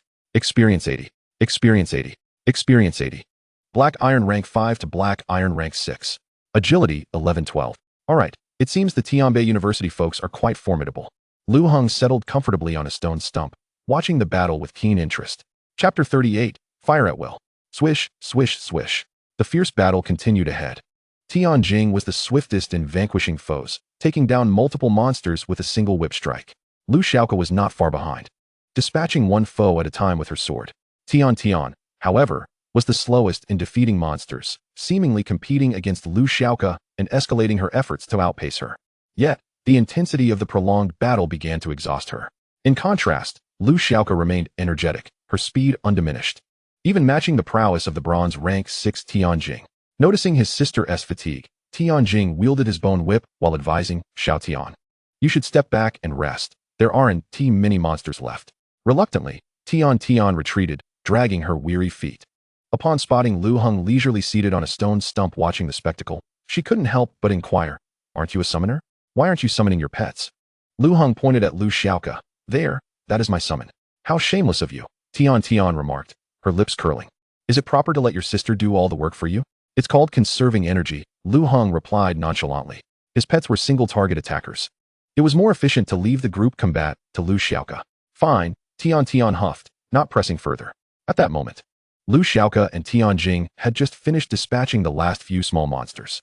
"All the monsters here have been defeated. We can head to the center now," Lu Xiaoka said, wiping her golden tiger sword. Just then, a deep roar resonated from afar. A towering figure, over 2 meters tall, emerged slowly from the shadows, dressed in tattered black robes, revealing a creature whose face was obscured. Its hands were entwined with numerous threads, connecting it to several puppets that creaked as they approached. Tian Tian's expression shifted dramatically as she cried out, "Oh no, it's a puppeteer. An elite monster has arrived. This one won't be easy to deal with." Tian Jing's expression turned grave. Lu Xiaoka turned to her brother. "Brother, it's just this last elite monster. Why not let your summon handle it?" All right. Lu Heng readily agreed. While he struggled against groups of monsters, single targets were but a trifling matter. "Huh, can your Black Iron rank for summon handle a puppeteer?"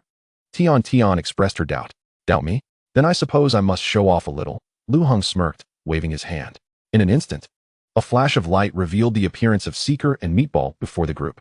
Tian Tian's eyes sparkled with curiosity as she focused on Lu Heng's summons. Just as she anticipated their performance, Seeker dashed towards her upon appearing, exclaiming, "Ah, a woman. It's a woman." Tian Tian felt a yellow shadow flicker before her eyes, and an intense sense of danger surged within her heart. In the blink of an eye, before she could react, a lecherous dog leapt onto her thigh and began to lick her vigorously. Slurp, slurp. Soon, drool stained her leg. This scene left both Tian Jing and Lu Xiaoku in a state of shock. "Ah, pervert." Startled, Tian Tian's face turned pale as she summoned all her strength to kick. With a loud thud, the lecherous dog was sent flying. Tian Tian gazed at the creature in disbelief. A dog that could speak human language? In all her years, she had never encountered such an unusual summon. The dog, baring its teeth, climbed back up, yet its gaze remained lewd. That kick was powerful. It struck right at my heart. From this moment forth, you shall be the third woman I long to protect in my life. The dog's eyes grew increasingly fervent. "Can I take a look at your panties?" "Absolutely not," Tian Tian exclaimed, both surprised and furious, turning to Lu Heng. "Your summon is utterly shameless. Can't you control it?" Lu Heng's face darkened as he swiftly grabbed the dog's scruff. The dog flailed in the air, shouting, "No! Woman! My woman! Enough!" Lu Heng barked. "An elite monster is approaching. Lu Xiaoku is in danger. Hurry and assist her." Upon hearing this, the dog's demeanor shifted to one of fierce determination. "What? The first woman I wish to protect is in peril. Just then, the puppeteer appeared, advancing towards Lu Xiaoku and Tianjing with an eerie gait. It emitted a series of unsettling clucks from its throat, reminiscent of rusted gears grinding against one another. Suddenly, it thrust its arms wide open, unleashing a swarm of marionettes that charged towards Lu Xiaoku and Tianjing. "Hold!" The dog barked, instantly dashing in front of the puppeteer. With a resounding smack, the dog's paw struck down, severing the strings controlled by the puppeteer. 10 small marionettes lost their control and collapsed to the ground, raising a cloud of dust. This sudden strike caused the puppeteer to falter momentarily. Seizing the opportunity, Lu Xiaoku deftly tapped the ground, her sword glinting coldly as it accurately pierced towards the puppeteer's neck. Simultaneously, Tianjing wielded his bone whip, coiling it around the puppeteer's body to immobilize it. Boom! Tianjing shouted, executing an unknown technique as his palm struck fiercely at the puppeteer's heart. A tremendous explosion echoed, obliterating the puppeteer's form. At the same moment, Lu Heng received a flurry of notifications. Puppeteer slain. Experience gained, 1200. Black Iron level 6, Black Iron level 7. Constitution, 1112. You have completed the talent quest. The dog gains a new talent, fire at my command. Hey, not bad at all, my little pup. Lu Xiaoku regarded the dog with approval. You managed to interrupt the skill. The dog instantly reverted to its cheeky demeanor, drool dripping from the corner of its mouth. Then can I lick your thigh? Scram. Lu Xiaoku glared, raising her foot as if to kick. The dog shrank back in fear, tail tucked, and scurried away. Your summon is quite the oddity, Tian remarked, momentarily at a loss for words. Tianjing, however, looked at the dog with admiration. A remarkably strong summon. That slap demonstrated at least golden tier capability. Tian scoffed, rolling her eyes. But its lewdness is utterly outrageous. Haha. Tianjing laughed heartily, waving his hand dismissively. No one is perfect, pets included. He continued, it seems we've cleared out most of the monsters. Shall we dissolve our experience sharing? Lu Heng nodded readily. Without hesitation, he operated the game panel and withdrew the team request from both of them. Tianjing patted Lu Heng on the shoulder and added, I plan to take my sister to other places for some luck. You two should be cautious on the road ahead. Until we meet again. Lu Heng smiled in response. Thus, Tianjing and his sister departed. Brother, what level are you now? Lu Xiaoku inquired. Black Iron level 7, Lu Heng replied with a smile. Seizing the opportunity, he glanced at the dog's skills. Fire at my command. Every time the dog uses this skill, it can redirect any attack within a kilometer radius onto itself. Usage restriction, 10 seconds cooldown. Hey, this skill is quite impressive. Lu Heng exclaimed, feeling a thrill of excitement. He instructed his pet, Dog, stand back. Let's test this new skill. Okay.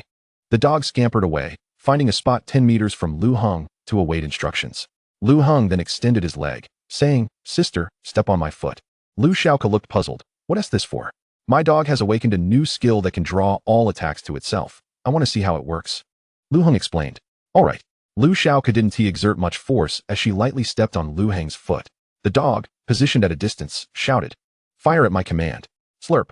Suddenly, Lu Xiaoku's body began to uncontrollably shift, and in an instant, she teleported several meters away. The foot that was meant to land on Lu Heng ended up on the dog's face. Her boot pressed firmly against the dog's snout. Meanwhile, the dog lay on the ground, chuckling. Hee hee. Chapter 39, Swift Escape. Huh. Lu Xiaoku exclaimed, bewildered. On the other side, Lu Heng's face beamed with delight. Is it really this useful? This skill can directly shift the position of the attacker. Its application is beyond imagination. Lu Xiaoku crossed her arms. But this skill is far too overpowered. I wonder how many young girls will be swept away by it in the future. Haha. Don't just say young girls. As long as it's a living being, I can pull them over. The dog wagged its tail proudly, brimming with self-satisfaction. Lu Heng stroked his chin and asked, if melee attacks can be redirected, what about ranged attacks? Why don't you throw a stone at me to test it? Lu Xiaoku, eager to participate, stepped forward. All right. Lu Heng took a few steps back and bent down to pick up a stone. He then tossed it lightly. Whoosh. The stone flew towards Lu Xiaoku. The dog, noticing this, quickly shouted, Fire at my command. In an instant, the stone that was heading for Lu Xiaoku executed a sharp 90-degree turn. Bang. The stone struck the dog squarely on the head. Ouch, ouch, ouch. The dog cradled its head, grimacing in pain. Lu Heng pondered. The downside of the skill is that the dog is prone to injury. However, my pet will enter the summoner space upon death and can be revived in 24 hours, so it's not a significant issue. That is still quite good. Ranged attacks can be directly redirected to it, and melee attacks can instantly pull the enemy closer, albeit at the cost of the dog getting hurt. Lu Xiaoku summarized cheerfully. Let us go. The skill test is done, and we should continue onward, Lu Heng declared, leading the way deeper into the dungeon, with Lu Xiaoku and the dog closely following. As they walked, a shadow suddenly darted past them. A man clad in tight-fitting attire sprinted towards them at high speed. His steps erratic, hair wildly tousled by the wind, and his face marked with sheer terror. Why does that person look so much like someone from our school? Lu Heng paused, a flicker of suspicion crossing his eyes. Instinctively, he called out loudly, "Hey, brother, what are you doing? Step aside. Move aside quickly." The man's voice trembled, showing no signs of slowing down. Instead, he ran even faster. What the hell? Lu Heng cursed inwardly, realizing the gravity of the situation. Just as he attempted to sidestep, the man charged at him like a rampaging bull, colliding heavily with him. Bang! Lu Heng felt an overwhelming force hit him, sending him tumbling backward. Bro! Lu Xiaoku's face paled as she urgently grasped Lu Heng's shoulders. The man, panic-stricken, exclaimed, "I'm sorry. I can't stop. I can't stop." His legs seemed to be controlled by some invisible force, mechanically propelling him forward. Just as it appeared he would escape, the fierce dog sprang into action, teleporting directly to him and delivering a resounding slap to the man's face. "How dare you? After colliding with my master, you still think you can run away?" The fierce dog barked furiously. The slap knocked the man to the ground, stirring up a cloud of dust. Miraculously, he actually came to a halt, slumping onto the ground with shock evident in his eyes. The curse is gone. Thank you for slapping me," he said gratefully, extending his hand to grasp the fierce dog's paw. "Look at what you've done to my master." The fierce dog, however, showed no gratitude, merely glaring angrily at the man. Meanwhile, Lu Heng lay motionless on the ground. Lu Xiaoku shook his shoulders vigorously. "No? Bro, you can't die? Not now. The insurance I bought for you hasn't taken effect yet." Uffed. Lu Heng nearly spat out a mouthful of blood, staring at Lu Xiaoku in shock. You secretly bought me insurance. Oh, you're alive. That's good." Lu Xiaoku cheerfully helped Lu Heng up, brushing off the dust from his clothes. "Next time, don't be so reckless." Lu Heng coughed lightly, rubbing his aching back. "I understand." Suddenly, he seemed to recall something, glaring angrily at Ding Jun. "Damn it. Why did you run into me?" Seeing Lu Heng awake, Ding Jun let out a sigh of relief. "Sorry, man. I was cursed just now and had to keep using my abilities. I couldn't stop at all. Your dog is quite impressive. It interrupted my skill, or I would have run myself to death today." Lu Heng furrowed his brows, sizing Ding Jun up. "Aren't you from the Ninth Path Technical College? Hey, how did you know?" Ding Jun's eyes widened in surprise. "Whoa, you're Lu Heng, the poop saint from our school." Coughing, Lu Heng inquired. "You're the extraordinary new star from Class 3 of the Spirit Martial Department, right? I've seen you once." In their freshman year, there were 3 classes. Class 1's extraordinary star was Qin Zhe, and Class 3 had Ding Jun. He never expected to encounter him here. "Oh, so we're classmates. We'll also be participating in the campus joint competition together in 2 days, Ding Jun said, clearly delighted. "Yes, you were also recommended by the principal?" Lu Heng asked. Recalling that Ding Jun's talent was notable, he had also entered the Ninth Path College before naturally awakening his abilities. "Indeed. The principal mentioned I'm currently at Black Iron level 9, just a step away from Bronze," Ding Jun replied cheerfully. "So he gave me some dungeon attempts to push for it. That's quite bold of you, to challenge a second-tier dungeon all alone without anyone to guide you." Lu Heng praised. "Not so much boldness, mainly because I run fast," Ding Jun chuckled. "Wherever there are resources, I dart in. When danger approaches, I simply run away." Heh. Chapter 40, Fire at Me. Not only that, but my ability, in addition to speed, allows me to manipulate objects from a distance, Ding Jun said eagerly. "Let me show you." As he finished speaking, Lu Heng felt a sudden pull from behind. This force was like an invisible hand gently lifting him, allowing him to float toward Ding Jun. Wow. Lu Heng was pleasantly surprised. "How fast can you go? Come on, let me experience it." Ding Jun grinned widely, then propelled himself into a run. Their bodies surged forward rapidly. His speed quickly escalated to 30 miles per hour, equivalent to 7 seconds for 100 meters. The fierce wind howled past, rustling Lu Heng's clothes. After a swift lap, they came to a halt. While many were still busy defeating monsters and hadn't a chance to collect loot, I had already dashed in to snatch the treasures, Ding Jun boasted with pride. "They simply couldn't catch up to me. After all, this is a golden tier talent." To be honest, his ability was truly underutilized at the college. Yet, he had entered the college first and then naturally awakened. Lu Heng's eyes sparkled. "Buddy, my team is in dire need of someone like you. Join my discipline committee." With this ability, wouldn't it be akin to having a human-powered cargo transport? When opportunities arise, he could dash in to seize them, and in times of danger, he could escape instantly. An incredible teammate. Sure, Ding Jun happily agreed. He knew well the benefits of being on the discipline committee.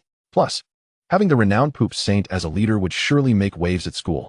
Lu Heng didn't hold a grudge about the earlier collision anymore. Lu Xiaoko approached and asked, "You mentioned you were cursed earlier. What was that about?" "Oh right." Ding Jun quickly pointed to the enormous Ferris wheel at the center of the dungeon. "That's the core area of the dungeon. A large group just summoned the boss here, the Mad Clown King. Unfortunately, everyone, wanting to conserve their strength for the final rewards, ended up defeated by the boss. I was cursed by the Mad Clown King at that time." Lu Xiaoka's eyes brightened. "Are people forming teams to defeat the boss? The rewards for defeating a boss are quite substantial." She couldn't help but feel a twinge of excitement. "Yes, but since we failed the challenge, the boss has already vanished and needs to be summoned again, so you still have a chance to get in on the action," Ding Jun explained. "There are 30 gift box clowns over there. Defeating them will summon the Clown King." Lu Xiaoka turned to Lu Heng. "Bro, let us go. The experience from the Clown King will surely be enough to elevate you to bronze, and the rewards could boost your strength by 50%. All right." Lu Heng was intrigued as well. The group then made their way toward the Ferris wheel, soon reaching their destination. A cacophony of sounds filled their ears. Under the massive shadow cast by the Ferris wheel, over 20 student teams were spread out, engaged in battles against the clown monsters holding gift boxes. Surrounding them were pink hills, overgrown with grass, perfectly providing concealed spaces. Lu Heng and his companions quickly climbed the hills, finding an excellent and hidden vantage point. From this spot, they could see the entire situation in the Ferris wheel area, clearly observing the battles at each monster spawn point and the creatures' movement patterns. "Why do they all look like students?" Lu Heng wondered aloud. Ding Jun clarified, "These are all people who will participate in the upcoming interschool competition. The rewards from the Clown Dungeon are quite generous, and everyone is eager to boost their combat power in these last 2 days." "Ah, emotions, these are my rivals," Lu Heng remarked, understanding the situation. "Let us simply wait here. Once they finish off the gift box monsters, the boss will inevitably appear." Ding Jun licked his lips and said, "I'll seize the opportunity to dart in and snatch the monsters. If we succeed, we shall flee. If we fail, we won't suffer significant losses." "Agreed," Lu Heng exclaimed, rubbing his hands together in excitement. At that moment, Lu Xiaoka suddenly interjected. "I recall that those gift box clowns are considered reward monsters, right? Their drops are quite valuable." This was knowledge gleaned from his studies at school, and he was confident it was accurate. Indeed, each gift box clown drops a gift box, which can yield random rewards, Ding Jun confirmed. The key point is that there are only 20 clowns in total, and they have already been divided among various teams. "Oh," Lu Heng exclaimed with a mischievous grin. "Since we cannot find new clowns, let us simply take what they have." Ding Jun was taken aback. "Huh? We are supposed to be targeting the big boss. While these minor reward monsters are appealing, we shouldn't alarm them unnecessarily." Lu Xiaoka, suddenly enlightened, playfully smiled and said, "Brother, are you planning to let the color dog take action?" Precisely, Lu Heng clearly shared the same thought. Ding Jun, observing the peculiar exchange between the siblings, appeared somewhat puzzled. Lu Xiaoka continued, "I learned that these gift box clowns have 3 lives, meaning they must be killed 3 times in succession to drop a gift box.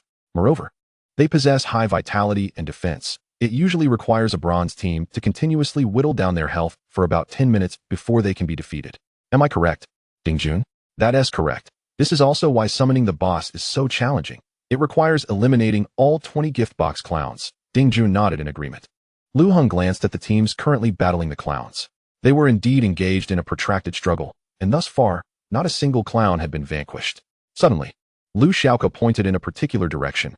"Look, that clown is on its 3rd life. It is about to perish." Sure enough, there was a clown, its body riddled with wounds, and before it stood a trio of students from Tianyang Ocean University, identifiable by their uniforms. "Color dog, prepare to draw the monster." Lu Heng quickly patted the dog's head. "All right." The color dog's eyes fixated intently on the designated target. Lu Xiaoka then cautioned, "Be alert. The moment the clown's eyes turn red, it signifies that it is nearing death." Ding Jun, growing increasingly confused, questioned, "What exactly are you planning? How can we steal a monster from this distance?" "Shoo." Lu Heng gestured for silence. "You'll find out soon enough." The students from Ocean University had brought the clown's battle to a climax, launching a powerful attack simultaneously. The clown's body erupted with dark red blood. "Ah!" The clown's eyes instantaneously turned crimson. It raised the gift box high, seemingly preparing to crush its adversaries with its final ounce of strength. "Now," Lu Heng urged. The color dog's gaze remained fixed on the clown, and it bellowed, "Fire at will." Chapter 41, Summoning the Boss. Suddenly, the clown's position shifted. Its gift box slammed down upon the color dog's head. In that instant, Lu Xiaoka seized the opportunity to unleash a burst skill. Stab. The gleaming golden tiger blade pierced the clown's skull. Thud. The gift box clown collapsed, its body dissolving into pink mist, leaving a solitary gift box suspended in midair. Successfully defeated the gift box clown, earned 260 experience points. Quick, get down. Lu Heng reacted swiftly, grabbing the gift box and dropping to the ground. The trio and the dog all crouched within the underbrush. This entire sequence unfolded in less than 2 seconds. Meanwhile, not far from the hillside, the 3 students from Ocean University stood in bewilderment. What happened? Where did our clown go? I have been grinding for nearly 10 minutes, and now it has vanished? I thought I heard someone shout about firing at will, and then the clown just disappeared. What the heck? It must have some hidden skill. Forget it. Let's rest and recuperate for the impending big boss fight. The trio remained perplexed. Meanwhile, Lu Heng and his companions were reveling in their success. Huh, it truly worked. Lu Heng joyfully opened the gift box. You have obtained a bronze tier skill gem, Explosive Fist. Absorption requirements, Strength 13, Vitality 10. Skill cooldown, 8 seconds. Not bad. This is a perfect fit for you, brother. Lu Xiaokan noticed the reward as well. Indeed. Without hesitation, Lu Heng absorbed the skill. Now possessing an offensive capability. Ding Jun, astonished, remarked, this dog has a remote aggro ability? It must be at least platinum tier, right? That's absurd. Humph. The color dog proudly wagged its tail. Ding Jun pondered. If there are no restrictions on skill usage, wouldn't that mean all the clowns here belong to you? The big boss will surely be a cinch. Absolutely, Lu Heng chuckled. Quickly, to the 7 o'clock direction. The second clown is nearing death. Lu Xiaoka directed urgently. The group turned to see indeed a clown, exhausted and letting out a cry, its eyes now bloodshot as it lifted the gift box. Fire at will. The color dog unleashed its skill for the second time. Whoosh. The clown was instantly teleported. Lu Heng swiftly executed Explosive Fist, delivering a powerful blow. Boom. His fist, accompanied by flames, struck the clown. Successfully defeated the gift box clown, earned 260 experience points. This time, without needing a reminder, they all dropped to hide. Another team below was left bewildered. Where did my monster go? I've been grinding for so long. This is strange. The book didn't mention that clowns would have a disappearing skill. While they puzzled over the mystery, Lu Heng could not contain his laughter. Another reward snatched. Hee hee. Without hesitation, he opened the gift box once more. You have obtained an explosive weapon, Light Feather Bomb, bronze. Description, a one-time explosive weapon. Any creature with vitality below 30 points cannot withstand its blast and is guaranteed to perish. Excellent. This will be perfect for snatching the boss.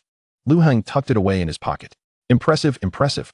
I need to run over to seize the loot, while you simply wait for the rewards to come to you.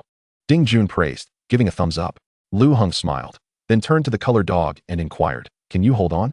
The color dog had 2 prominent lumps on its forehead from earlier impacts, looking quite painful. Yet it nonchalantly replied, just a minor injury. Good dog. Lu Heng affectionately patted its head. Let us continue. Thus, the 4, comprising 3 humans and 1 dog, embarked on their audacious monster-snatching adventure. Lu Heng, astute as ever, understood the importance of relocating after each successful ambush, ensuring they always hid behind a different hill. The students in the central area gradually became aware of the peculiar shift in their environment. From time to time, a distant sound reminiscent of cannon fire echoed from a nearby hill, which was rather unsettling. More troubling, however, was the frequent disappearance of the clown monsters they were engaged in battling. After a mere 5 minutes, at least half of the clowns from various teams had inexplicably vanished. This left the students in a state of bewilderment, grappling with the bizarre circumstances that had unfolded, all attributing it to the clowns possessing some sort of illusionary skill. At that moment, Lu Heng had just slain the last of the clown monsters. You have gained 260 experience points. Black Iron level 8, Black Iron level 9. Constitution 12, 13. Let us tally up the rewards, Lu Heng remarked with a smile. He had managed to acquire a total of 8 gift boxes, the rewards of which were quite bountiful. 3 extraordinary materials, 2 tomes of strength, 1 tome of constitution, 1 tome of spirit, and a bronze tier spiritual technique, 9 sword slash. You can consume the 3 extraordinary materials, and the sword technique is just perfect for you. Lu Heng distributed the items to Lu Xiaoka. Hee hee. It's the first time you've carried me like this. Lu Xiaoka joyfully devoured the materials, transforming them into attribute points and absorbing the skills. Just wait, big brother. I will carry you every day from now on, Lu Heng chuckled. He then utilized the remaining 4 attribute tomes for himself. Strength 14-16, Constitution 12-13, Spirit 15-16. Ding Jun, observing from the side, was filled with envy. Why is no one carrying me? After we claimed the rewards from the Mad Clown King, I'll share a bit with you, Lu Heng replied with a grin. That target is substantial and will surely attract attention. We'll need you to lead us in our escape. Ah yes, The Mad Clown King is about to appear. Ding Jun quickly turned his gaze towards the Ferris wheel. Sure enough, the ground began to tremble ominously. Ha ha! Accompanied by a sinister laugh, a colossal creature slowly emerged from the earth. Its body resembled a small mountain. Round and plump, clad in a garish, multicolored suit, with a large head adorned with a tilted pointed hat. Its face was ghastly pale, accentuated with exaggerated red blush, emanating a chilling aura of malevolence that sent shivers down one's spine. Mad Clown King, Silver. Attributes: Strength 40, Constitution 40, Agility 40, Spirit 40, total 160. Skills: Paradise Curse, Madness Chains, Insane Laughing Gas. We must find suitable cover. Its abilities are formidable. We must not fall victim to its curse. Ding Jun cautioned nervously.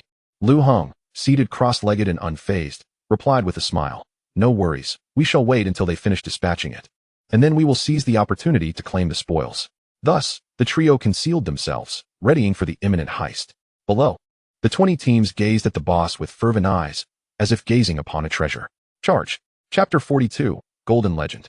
Charge! Someone shouted. But the call fell like a stone into a deep pool, stirring only the faintest ripples.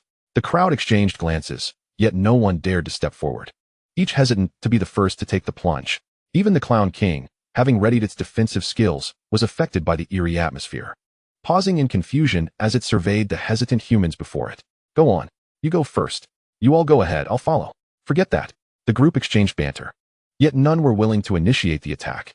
Witnessing this, Lu Heng understood why their last encounter with the boss had ended in failure. After all, they were competitors in the upcoming tournament, each reluctant to see their efforts benefit another. At that moment, a man wielding a bone whip spoke up. I am Tian Jing from Tianbei Spiritual Martial University. I know we are all here to level up for the tournament. And although we are rivals, we must unite to defeat this monster. Once the boss is vanquished, we can divide the rewards according to our contributions. With a keen gaze, Tian Jing scanned the faces of his peers. If we don't act now, it will be too late. I agree. So do I. The crowd responded, though many harbored ulterior motives. After all, the rewards would only go to those who dealt the killing blow. The notion of sharing was merely a pretense. Ultimately, the one who landed the final strike on the Clown King would be the true recipient of the rewards. I'll go first. Without hesitation, Tian Jing took the lead and launched his attack. Whip strike. He unleashed a powerful skill, violently swinging the bone whip into the air. The whip rapidly split into 10 smaller whips, each glinting menacingly as they lashed ferociously at the boss. The Clown King let out a manic laugh, raising its arms in defense. With a sound akin to tearing fabric, the 10 whips rent the boss's garb, leaving shallow wounds in their wake. Although the damage was minimal, it set the tone for the ensuing assault. The other students quickly followed suit, unleashing a torrent of magical light and the gleam of weapons. Various arrows and elemental orbs rained down upon the Clown King, while others charged forward with weapons drawn. During this chaos, only a few exerted their full strength, while most held back, reserving their might for the climactic moment to seize the spoils. The Clown King bellowed a deafening roar, swinging its massive arms to unleash a series of powerful area attacks. Wherever it struck, the ground erupted, sending debris flying, as the students scrambled to evade the onslaught. After approximately 5 minutes of combat, the Clown King was covered in numerous wounds, its expression growing increasingly frenzied. It was then that the Clown King unleashed its skills. Paradise Curse. A wave of invisible pink gas emanated from its body, spreading like a tide. Not this again, run. The students, horrified, scattered in all directions. Yet, a few unfortunate souls, too close to the source, fell victim, their bodies trembling uncontrollably as they chanted incoherently, desperately releasing their skills. In mere moments, they were drained of energy, collapsing to the ground. But the onslaught was far from over. The Clown King proceeded to unleash its second and third skills. Madness Chains, Insane Laughing Gas. The Clown King erupted into maniacal laughter, launching a frenzied assault. Countless chains erupted from its form, slithering toward the students like venomous snakes, while clouds of white gas spewed forth from its mouth. The scene descended into chaos, as at least half of the students were ensnared, either bound by chains or succumbing to uncontrollable laughter, rendered incapable of resistance. Meanwhile, the remaining students no longer concealed their intentions, all unleashing their most potent abilities. Grow! Tian Jing shouted, as his bone whip enlarged dramatically, striking down upon the Clown King with renewed ferocity. With a swift motion, another student swiftly formed hand seals, summoning a fireball that hurtled toward the Clown King. One by one, the students unleashed their most formidable powers, charging forward in unison. In an instant, a multitude of blades, swords, axes, and spears pierced the body of the Joker King. The students' assault surged forth like an unstoppable tide. Although the Joker King continued to resist fiercely, its breath grew noticeably weaker, soon becoming riddled with wounds. Lu Heng watched from above, feeling a surge of emotion. Impressive. The undergraduates are truly formidable. It seems the guy who helped me earlier was holding back as well. However, all their efforts will ultimately serve to benefit me. Lu Heng chuckled to himself. Suddenly, the Joker King's eyes turned a fierce crimson, and it clasped its hands together, gathering a formidable energy within its palms, preparing for one last attack directed at the ground. Lu Heng quickly distanced himself from the monstrous dog by several meters, then declared, "Now's the time." The monstrous dog, with its hands on its hips, bellowed, "Fire at will." Concurrently, the remaining students sensed the Joker King's dwindling health and unleashed their ultimate skills. Whoosh! The Joker King's form vanished. Yet, all their skills fell short. However, from the hill where Lu Heng stood, a deafening roar erupted. Boom! The small hill was struck by the Joker King's final blow, creating a massive crater. Fortunately, Lu Heng had distanced himself from the monstrous dog, avoiding the brunt of the impact. Nonetheless, he received a notification. Your monstrous dog has sustained fatal damage and has automatically returned to the summoner's space. You must wait 24 hours before summoning it again. Thankfully, Lu Heng's innate talent allowed for the limitless resurrection of his pets. Otherwise, he would have been loath to sacrifice the monstrous dog to lure the enemies. The Joker King appeared momentarily bewildered, not understanding why it had suddenly teleported to this location. Lu Heng, on the other hand, burst into laughter. Monstrous dog, I will not let your sacrifice be in vain. He seized the explosive weapon he had just acquired, swinging his arm forcefully to hurl the Spirit Pearl at the Joker King. 1,000 Feather Spirit Pearl, explode. In an instant, 1,000 crystalline feathers materialized from above, each radiating a sharp aura. The vast array of feathers, accompanied by a piercing whistle, descended upon the Joker King with ferocity. Thud, thud, thud, thud, thud. Like a torrential downpour, these feathers penetrated deeply into the Joker King's body, causing blood to splatter everywhere. With a thunderous crash, the Joker King's body collapsed to the ground. You have slain the Mad Joker King, gaining 4,000 experience points. Black Iron level 9, Bronze level 1. Agility 1214. Calculating rewards from the Joker King. You have received the following items. All Attribute Tome 3. Selectable Basic Skill Tome 40. Skill Advancement Tome 1. Experience Orbs 1,500 points, X3. Equipment Quality Enhancement Orb, Bronze, X1. Silver Grade Skill Orb, Blessing of the Healing Joker. Silver Grade Extraordinary Item, Chain Gift Box X1. Rare Extraordinary Material, Paradise Core Battery X1. Seeing these rewards, Lu Heng couldn't help but exclaim, "Wow, a golden legend." Chapter 43, Preparing for the Competition. So many items dropped. Lu Xiaoka could also see the reward summary. However, they had no time to examine the treasures, as the crowd below had already spotted them. After all, the commotion caused by the Mad Joker King was so great that even the dullest observers could discern who was responsible. The Mad Joker King teleported to that hill. Damn it, someone's stealing our boss.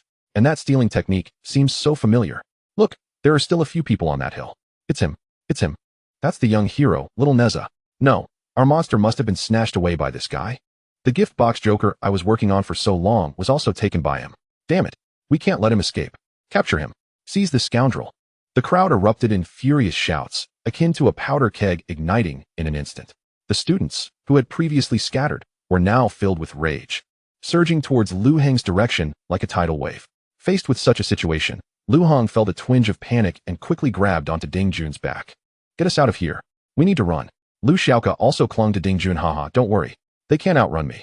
Ding Jun laughed heartily. His back automatically extended with a pulling force, lifting Lu Heng and his sister. With a sudden leap, he bolted forward, his speed skyrocketing to 30 yards, easily leaving the pursuing crowd far behind. The shouts from behind grew louder. Ah, don't run. Give me back my rewards. No. However, they could not catch up to Lu Heng and his companions. In fact, until now, they hadn't even seen Lu Heng's face clearly, only catching a blurry glimpse of their backs. Ding Jun continued to sprint, the scenery around them racing past. After running for several minutes, he carried the siblings directly out of the instance. Once they arrived at the plaza outside the dungeon, they finally felt a sense of relief. Great job, Ding Jun. Lu Heng praised, patting his shoulder. Not bad at all. I'll reward you with 2 experience orbs. 3,000 points should be enough to get you to Bronze level 1, right? That's more than enough. I was only 2,000 points short. Ding Jun exclaimed excitedly at the mention of Lu Heng's reward. Without further ado, Lu Heng handed over the 2 experience orbs to Ding Jun. He absorbed them, and a bronze glow enveloped him. Thanks, brother. I'm now a bronze. Ding Jun grinned, saying, we'll have a better shot at the competition together. Lu Heng nodded with a smile. I'll be counting on your escape abilities then. This guy's skills are truly useful, no matter how much he draws aggro. He can always make a clean getaway in the end. After exchanging pleasantries, they parted ways. Lu Heng and Lu Xiaoke boarded a bus, heading home. On the bus, Lu Heng asked, do you know who your school is sending to the joint competition? Tianjing, and then there's son Yaoza, the one you rode like a horse. And a beast tamer, Lu Xiaoke replied. Lu Heng smirked. So that guy got selected too. Well, it seems these 3-1T stand a chance against my meatball's mental pollution. Hee hee, your monstrous dog can interrupt skills and draw aggro. Brother, you're bound to shine in this competition, Lu Xiaoke laughed. Although I won't be competing, I'll go watch the event live. Lu Heng nodded. By the way, about those rewards I just received, just give me that extraordinary material battery. Lu Xiaoke grinned. If you're participating in the competition, I won't need the other resources for now. All right, Lu Heng replied without hesitation. However, he felt somewhat stingy about how they were splitting the rewards. So he decided to paint a grand picture for Lu Xiaoke. Once I take off in the future, I'll definitely earn big money and treat you to good food every day. Okay, I'll be waiting, Lu Xiaoke laughed. She didn't care whether his grand promises would come true. After all, they were family, and what mattered most was that he could live well. Hand me the battery. I am quite eager to see how much enhancement this rare material can bestow upon my attributes, Lu Xiaoke declared, extending his hand. Lu Heng promptly handed over the electromagnetic device to him. Upon consuming it, a faint crackle of electricity began to emanate from Lu Xiaoke's hair. Wow, he exclaimed in delight. My game panel has gained an additional 10 proficiency in lightning mastery. Lu Heng was taken aback. Goodness, your talent can augment such supernatural attributes? He was well aware that acquiring supernatural attributes was no small feat typically. They were either innate to certain individuals upon awakening or could only be absorbed using exceptionally rare treasures. Moreover, enhancing supernatural attributes posed its own challenges. The fact that his sister could obtain such abilities merely by consuming something was bound to incite envy among others. Lu Xiaoke then casually drew the golden tiger sword and slashed it through the air, causing arcs of electricity to dance along the blade's tip. My basic attacks can now carry lightning attributes as a bonus. And this is just the foundation. Once I learn lightning-based skills, I will reap even greater benefits, he said. His excitement palpable. Excellent. Excellent. Lu Heng began to tally his own rewards. First, he examined the extraordinary item, the infinite chain gift box. It appeared to be about the size of 2 palms, adorned in a striking red and white design. Upon reviewing the item description, he found 100 meters of chain supply. When activated, the box continuously produces resilient chains, totaling 100 meters, which can be severed and connected at will. Tracking and binding. The chains possess intelligent tracking capabilities. Once a target is selected, they automatically lock onto the enemy's presence, ensnaring them with precision. Those with strength attributes below 40 points cannot escape. What a marvelous item. Lu Heng expressed his satisfaction, then turned to the all-attribute handbook. This item would enhance all 4 attributes by 1 point upon absorption, and he had 3 volumes at his disposal. Strength, 1619, Constitution, 1316, Agility, 1417, Spirit, 1619. He then absorbed the self-selected Basic Skill Technique Handbook, 40, Basic Fist Technique, 60 to 100. He also applied the Advanced Handbook to the same fist technique. Basic Fist Technique, 100 to Advanced Fist Technique, 10.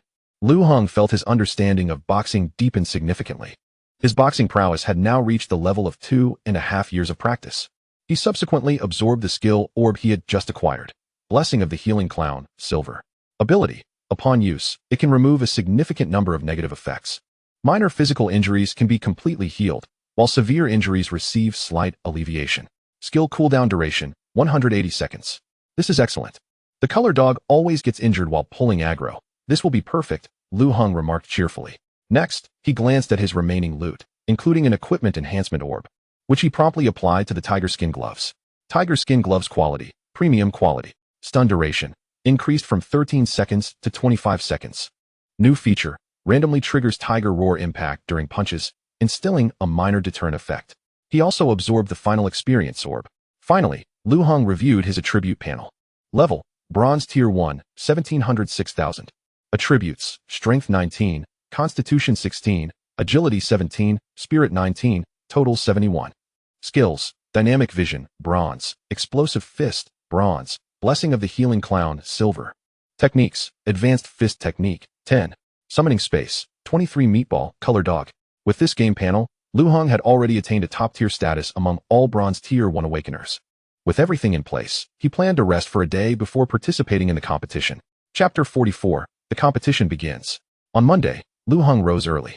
Although Lu Xiaoko was also attending the competition, she could take the school bus, so she departed for school ahead of time.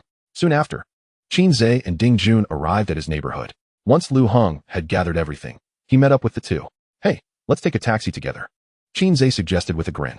It's out in the suburbs, where they set up a dungeon specifically for the competition. Lu Heng scratched his head. Didn't they say there would be a school bus? Why do we have to take a taxi? That's a privilege reserved for the undergraduate institutions. They have a bus that takes a whole group, including cheerleaders from their school. Ding Jun waved his hand dismissively. Our school has finished last in the previous competitions. Who would want to come cheer us on? That would just be embarrassing. Lu Heng nodded in agreement. That makes sense. By the way, will the principal reimburse us for the taxi fare? Not a chance. We three will split it evenly. All right then. The trio hailed a taxi and headed toward the competition venue. The location was surrounded by rolling green hills, and the area was teeming with people. A veritable sea of attendees clad in various school uniforms, some wearing shirts emblazoned with images of their favorite contestants. Surrounding the arena were numerous gigantic screens, continually broadcasting previews of the competition and highlights from previous years. The announcer, using a megaphone, called out, "The competition has yet to commence. All participants should take their positions." Each school also has its designated viewing area. At this, the three of them hurried inside. The entire area was divided into 100 sections, each equipped with seating for the students of their respective schools, complete with personnel holding signs to indicate their positions. At that moment, over 90% of the sections were already filled. However, in the area designated for Jidaegu Vocational Technical Institute, there were no attendees, not even seats prepared. Just a large sign indicating their location. Qin Zhe's lips twitched. Isn't our school supposed to send someone to supervise? Why is there not a single staff member here? Dang. Even he doesn't believe we can win, yet he keeps pushing us to participate, Ding Jun grumbled. The three recalled their principal's smug expression when persuading them to compete, painting a picture of grandeur. Now, they found it rather disheartening that he hadn't even shown up himself. As they glanced at the adjacent school's area, they couldn't help but feel a twinge of envy. That school had not only sent a cheering squad, but even brought along cheerleaders. A group of vibrant young women enthusiastically rallied behind their school's contestants, while the teachers were busy inquiring about their well-being. In stark contrast, the three of them stood alone, creating a massive disparity. Whatever, just the three of us makes it more relaxing. Lu Heng waved his hand dismissively. He turned to Qin Zhe and asked, by the way, what is your ability? I still don't know it. Qin Zhe cleared his throat. I possess a bronze tier talent, though the name is rather unappealing. So I call it observation hockey. Essentially, observation hockey refers to an anti-scouting ability. It allows him to discern whether he is being spied upon. No matter where the enemy is lurking, no matter how far away, I can sense it. Qin Zhe explained. Wow, that sounds impressive. Lu Heng exclaimed, genuinely surprised. This ability seems to surpass the bronze tier. The primary issue lies in the complexity of the usage conditions. As Qin Zhe spoke, he lifted a bottle of mineral water from his backpack and took a sip. It was only then that Lu Heng noticed there were over a dozen bottles of mineral water within his companion's bag. He refrained from probing further, assuming these waters were the prerequisites for utilizing their talents. At that moment, the final bus arrived at the competition area, signaling that all participants had gathered. The host then commenced the opening remarks for this year's campus joint competition. With all contestants present, it was time to begin the annual campus joint tournament. This year's event exclusively featured first-year freshmen, with each school dispatching a team of 3 participants. A total of 100 schools were involved, culminating in 300 competitors. The rules adhered to the usual format, with a total duration of 8 hours.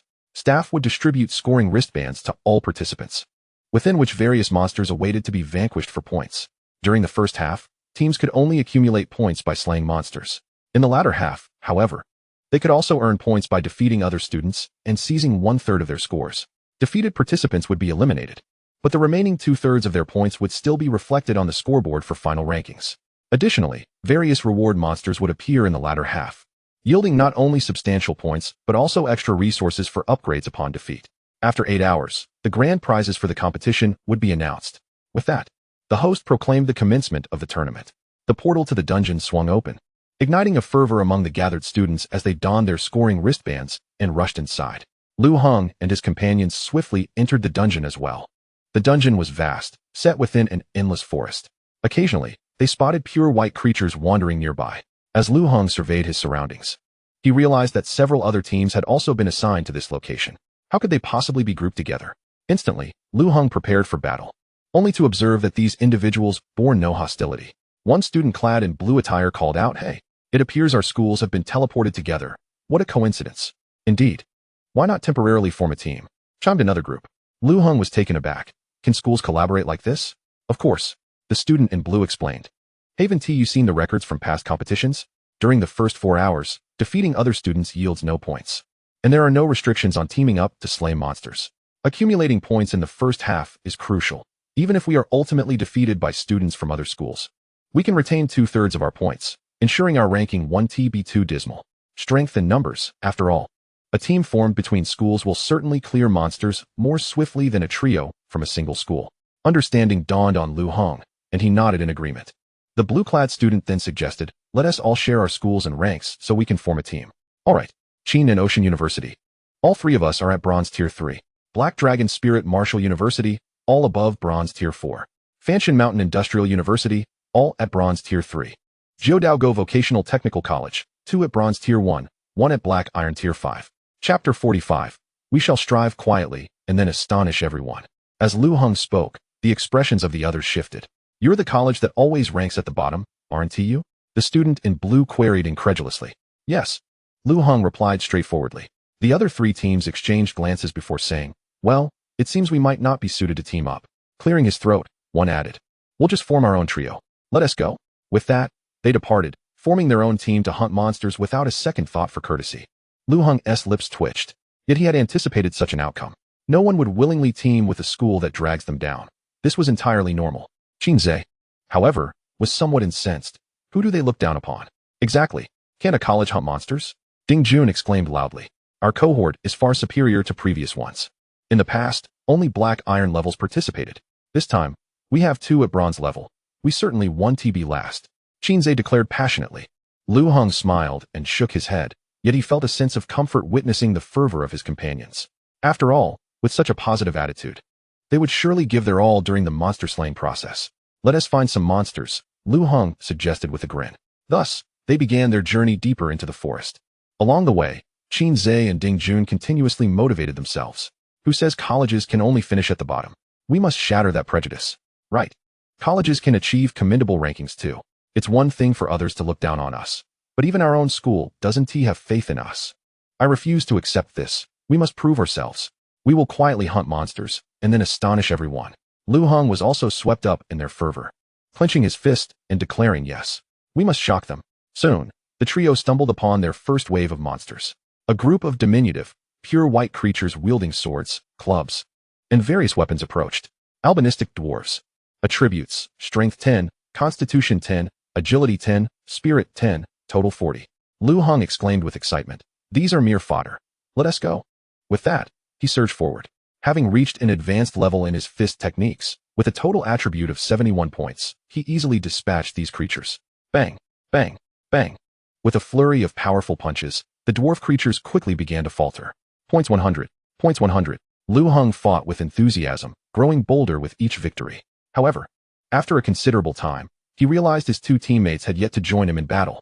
Confused, Lu Heng turned to look back, only to find the 2 standing at a distance, merely cheering him on. Go, boss.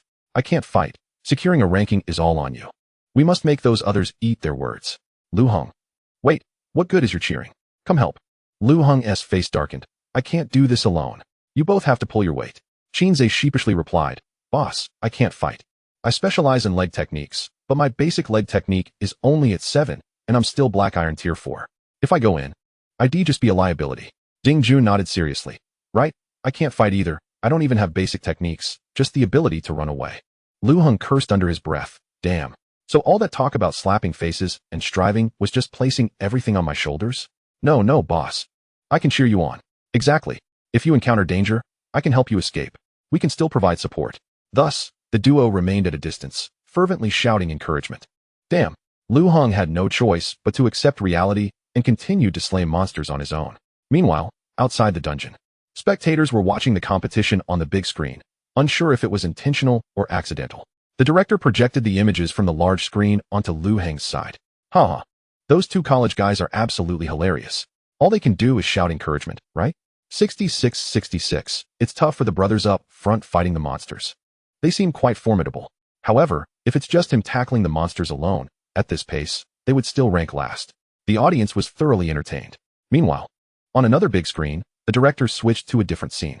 It showcased students from Tianbei Lingua University, whose monster hunting speed was impressive. Tianjing wielded a bone whip, continuously lashing out, preventing the pale monsters from even approaching. Sun Yaoza relentlessly hurled flames, inflicting area damage. The last participant was a beast tamer, who unleashed several wolves to create a surrounding net, forcing the monsters into a corner. With the competition barely underway, Tianbei Lingua University had already ascended to the top of the leaderboard.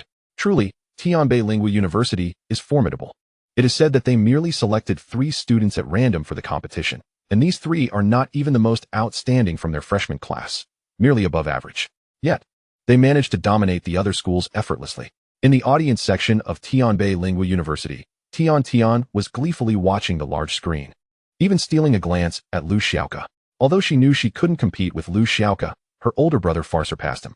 The stark contrast between the first and last places filled her with unexpected satisfaction. In contrast, Lu Xiaoka was munching on snacks, seemingly indifferent. He understood that Lu Heng had yet to summon his creatures and was merely relying on his personal attributes to tackle the monsters. Given the extraordinary abilities of those 2 summoned creatures, his brother should certainly secure a spot in the top 10. Within the competition arena, Lu Heng was still tirelessly battling monsters. Score 100. Score 100. This initial wave of basic monsters had consumed nearly half an hour of his time. Finally, Lu Heng wiped the sweat from his forehead and inquired, "What position are we in now?" Reporting, "Boss, we are in last place." Qinze responded from behind. "What?" Lu Heng exclaimed, glancing at the score leaderboard. Judao Go Vocational Technical College was in the 100th position. Lu Heng 4,100 points, Qinze 0 points. Ding Jun 0 points, totaling 4,100 points. In contrast, the 99th position had 3 individuals each above 2,000 points, with a total score exceeding 6,000. This is infuriating. Our monster hunting speed is far too slow. Lu Heng clenched his fists tightly. If this continues, we will indeed finish last. How can he continue to assert his influence at school, earn quick money, or make any progress in the future? The thought of these consequences sent shivers down his spine, as if his future was in ruins. No, this cannot continue. Lu Heng hastily asked, "Is there a place with more points?" After a moment's contemplation, Qinze earnestly replied, "Yes, boss, there is. There are 30 points on the field that can continuously refresh high-point monsters, with each of those monsters yielding between 1,000 to 3,000 points. If we can defeat a few, we can climb the rankings. However, there are only 30 such points on the entire map, and we must seize one of them. Those larger monsters will not be easy to handle," Qinze explained. Lu Heng pondered briefly. Why not revert to our old strategy and directly use the distraction to rob the monsters? Ding Jun exclaimed in delight, "Yes, I think that's a great idea. It's both thrilling and effortless. Let's go. We need to find a point." Thus, the group changed positions in search of the so-called points. Curiously, Qinze kept drinking water along the way, to the extent that his stomach appeared slightly swollen. Lu Heng couldn't help but ask, "Why are you drinking so much water?" "It's related to my talent. The more I drink, the better," Qinze replied with a slight cough. "Fine. At this point, you're still being mysterious." Lu Heng thought, but chose not to pry further. After walking a short distance, they quickly located a point. Hide. The group hurriedly concealed themselves behind a large tree. While a short distance ahead, a 9-person team, comprising 7 men and 2 women, was engaged in battle. Dog's eyes widened suddenly. "Boss, look. It's a girl in black stockings." Lu Heng's lips twitched. Indeed, one of the girls in the group wore black stockings paired with a sailor uniform, accentuating her long legs. It was likely their school uniform and undeniably alluring. Lu Heng furrowed his brow. "Don't get distracted. Our task is to steal the monsters." "Understood, boss," Dog nodded. The group then focused their attention on the 9-member team, which was currently confronting a massive, pure white creature resembling a bear. The bear's body was already marked with numerous wounds, indicating it had endured a fierce battle. "Boss, what are we supposed to do here?" Qinze inquired. "Shoo." Lu Heng signaled for him to be quiet. "My pet can snatch the monster from a distance. We just need to wait for the right moment." Qinze was astonished but obediently fell silent. At that moment, the 9-member team was still surrounding the large bear, launching a powerful strike in unison. Roar! The bear sustained severe injuries, appearing ready to collapse, yet it raised its paw to unleash one last attack. The nearby team members quickly prepared to counter. "Now," Lu Heng urged, "bring the bear here." Dog reacted swiftly, shouting, "Fire at me." In an instant, the girl clad in black stockings was teleported over. Just as she was about to kick the bear, her foot landed squarely on Dog's face. Thud. Say dog was sent flying. Damn. I told you to attract the bear, not summon this girl. Lu Heng exclaimed in anger. I'm sorry, boss. The girl in black stockings was too captivating. And I lost control and summoned the wrong person. Say dog quickly scrambled to his feet, wiping the blood from his nose. A foolish grin spread across his face. As if being kicked by the girl had brought him joy. The girl in black stockings was also bewildered. What did you do? There seemed to be a misunderstanding. Lu Heng attempted to explain, but the girl shouted for help. Someone come quickly. Shut up. Lu Heng rushed forward, covering her mouth. There was no time to think. He quickly retrieved his extraordinary item, chain gift box. With a swift motion, a chain extended from the box, binding the girl. Having completed this, Lu Heng urged, let's get out of here quickly. Get in the vehicle. Ding Jun immediately activated his talent, using his pulling ability to swiftly lead everyone away. The team still battling the monsters soon sensed something amiss. Oh no, our classmate Xiao Xue has been kidnapped. What the heck? How is this method of abduction so familiar? We were just robbed of monsters yesterday in Clown Paradise. Damn it, quickly catch him. The 8 members were thrown into a panic, desperately attempting to pursue. However, Ding Jun was exceptionally fast, and they swiftly escaped. As Ding Jun propelled the group forward, they soon arrived at an uninhabited area. Great, they didn't catch up with us. Lu Heng sighed in relief. After all, that team had a significant numerical advantage. The mental pollution from the meatball was dispersed based on mental strength. If it were just one person, there would be no problem. When confronting more than 8 individuals, it becomes imperative to divide 70 points of mental strength into 8 segments, each comprising 9 points, rendering it exceedingly challenging to inflict mental pollution upon the adversaries. This exemplifies the limitations of the meatball strategy. While invincible in one-on-one combat, facing a multitude presents significant complications. Consequently, Lu Heng's prevailing strategy revolves around systematically defeating opponents one at a time, rather than recklessly charging into a crowd. At this juncture, Lu Heng fixed his gaze upon the lewd dog and exclaimed, "What are you doing? I instructed you to bring the bear, not a girl. What purpose does that serve?" The lewd dog, feeling quite apologetic, replied, "My sincerest apologies, boss. It's simply my nature. I cannot help myself." After uttering this, it lewdly eyed the girl in black stockings, adding, "Moreover, she is so beautiful. Having her around is quite pleasing to the eye. He. I might as well keep her with us." Witnessing this scene, the girl began to scream in terror, "Let me go! Let me go! You perverts! What do you intend to do?" At that moment, her body was ensnared by chains, rendering escape nearly impossible. This was a dungeon challenge, and everything could be observed by those outside. She was terrified, having been abruptly transported from battling monsters to the presence of 3 large men, only to be bound and brought here by these individuals. Especially unnerving was the dog that spoke human language, which kept drooling while leering at her. It was enough to frighten even a grown man, let alone a young girl. Lu Heng sighed in exasperation, covering his forehead. "So, how shall we deal with this person?" Ding Jun inquired, puzzled. Drawing monsters can yield between 1,000 to 3,000 points. What use is it to bring this woman along?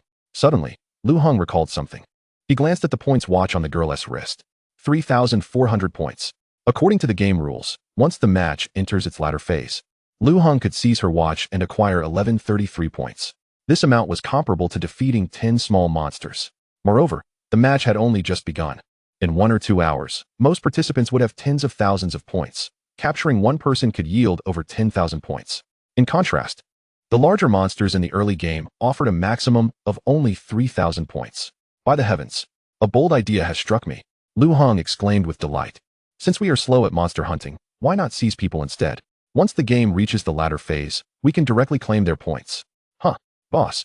What will we do with the captured individuals? Qinze scratched his head. 1 or 2 is manageable, but more than that could become problematic. We would have to keep them with us for 4 hours. Lu Heng grinned widely. That will depend on you, Ding Jun. What is the weight limit of your pulling power? Ding Jun replied confidently. As long as you can keep them restrained and prevent them from moving. I could manage 50 individuals without issue. Moreover, my speed will not diminish in the slightest. We can easily wander around the entire competition venue with a whole group. Excellent. Now that is a remarkable skill. Lu Heng was thoroughly exhilarated. Ding Jun's innate talent for speed, combined with his pulling power, rendered him akin to a freight truck. "Ah, boss, have you accepted my proposal?" The lewd dog's face was alight with joy, and it then turned its gaze toward the girl. "My apologies. But you'll have to accompany us until the latter phase." "What are you doing? What do you want?" The girl in black stockings screamed in terror, her fear escalating as she shouted for help. "Help! Help!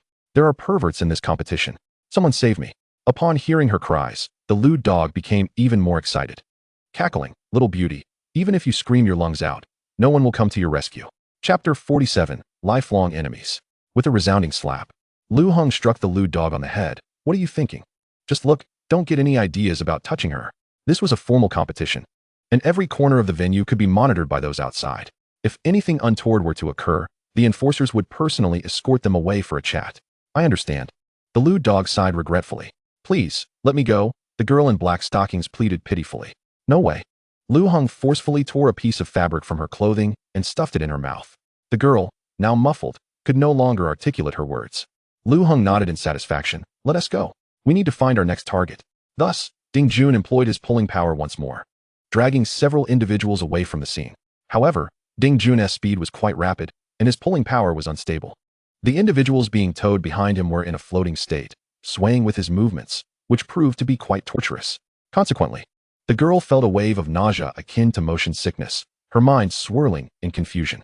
This worked perfectly for Lu Heng, as it kept her from making a fuss. The group swiftly arrived at the next monster hunting location, observing a squad engaged in combat with monsters. There, a pure white bear was also present, facing a 12-member team consisting of 8 men and 4 women. Notably, their uniforms indicated they hailed from well-known universities. Let me see, this is Jinhe Water Conservancy University, and their S Yunqing Supernatural University. Both are ranked in the top 30. Their points must be substantial. Lu Heng smiled, checking the rankings via his watch and swiftly identifying the individual with the highest points. Lu dog, come, capture that person. Lu Heng pointed at a male student clad in black combat attire. Do you see him? He has the highest points here. Bring him to me. Understood. The Lu dog focused intently and then shouted, fire at will. With a swift motion, a girl in white stockings was pulled toward them. She had intended to strike the monster, but instead, her fist landed squarely on the Lu dog's face. Pooh! The Lu dog was sent flying once again. The little girl, realizing her surroundings had shifted, appeared utterly bewildered. Huh? What the? You captured the wrong person again. Lu Heng glared furiously at the Lu dog. My sincerest apologies, boss. This girl in white stockings is simply too much of a challenge for my willpower, the Lu dog said, blood streaming from its nose. Wearing a blissful expression. Damn it. Lu Heng dismissed the matter. Just bind her up. What are you going to do? What do you want? The girl gasped in shock. Ding Jun quickly stepped forward to cover the girl's mouth. Lu Heng then hastily opened the chain gift box. With a clang, another sturdy chain extended forth, tightly ensnaring the girl. The chains within the gift box could be separated into numerous segments, making the act of binding individuals quite convenient. Meanwhile, the team engaged in monster hunting quickly realized one of their members was missing, rapidly noticing Lu Heng and his companions in the distance. There are strange individuals. Quickly, seize them, a voice shouted from afar. However, Ding Jun had already activated his pulling power, leading Lu Heng and the others to make their escape. His speed was extraordinary, and the surrounding environment blurred past. As Lu Heng and the others floated behind him, their bodies began to jolt in midair. Reminiscent of riding in a van over steep mountain roads, the jarring motion was quite uncomfortable. Ding Jun's pulling power amplified the sensation of turbulence significantly. At this moment, even the 2 bound girls were not the only ones struggling. Lu Heng himself found it hard to maintain balance, experiencing motion sickness for the first time. Ugh! The little girl in the air suddenly vomited. Slow down, slow down. No time to slow down. Keep up the pace. Lu Heng, suppressing his motion sickness, proclaimed. Time is of the essence. We must capture as many individuals as possible in the shortest span, thereby accruing more points. Indeed, Ding Jun nodded resolutely. Qinze clenched his fists, declaring, in order to slap those individuals in the face, we must make some sacrifices with these young ladies. Consequently, the atmosphere of the competition transformed entirely. Lu Heng and his companions began to appear mysteriously in various locations, each time whisking away a young woman, only to vanish before anyone could pursue them. This left the entire venue in a state of disarray. Outside the arena, the audience watching the projections collectively succumbed to fury.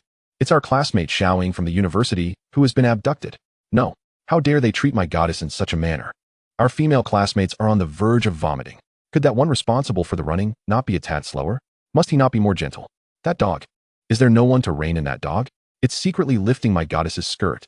Oh, this is infuriating. The members of the Jiu Dao Go team had, from that moment forth, become the lifelong adversaries of Qingyun University. My Jinlin Geological University shall also regard them as eternal foes.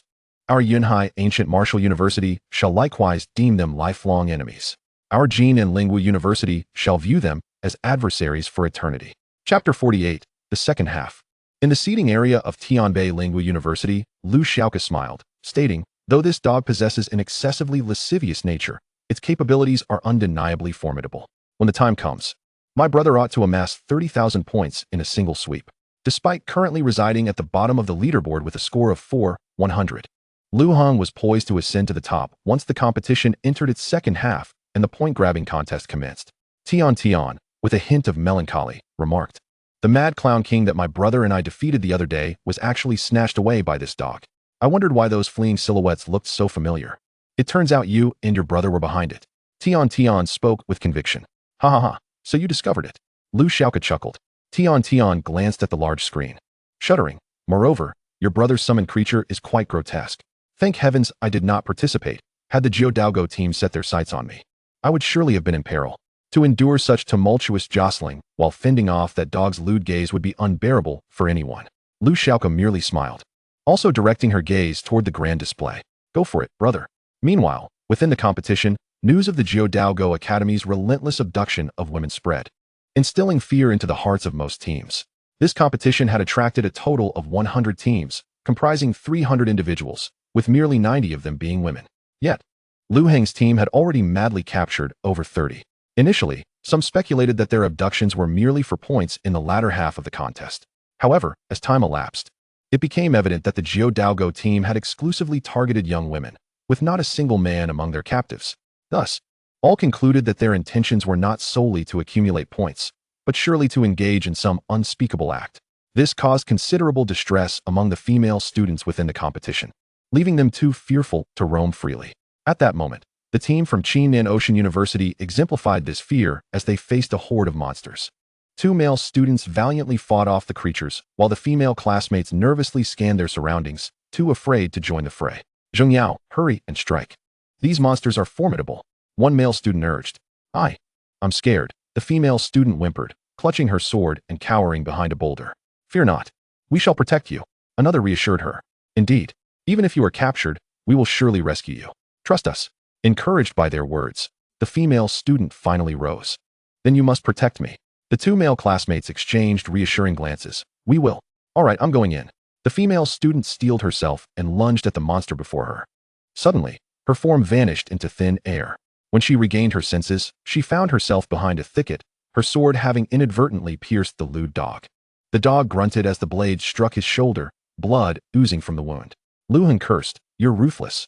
You'd rather injure yourself than let that sword-wielding girl go, eh? No worries." The dog grinned, clutching its shoulder, a mere flesh wound, exchanged for a beauty. Is worth it. Antidote.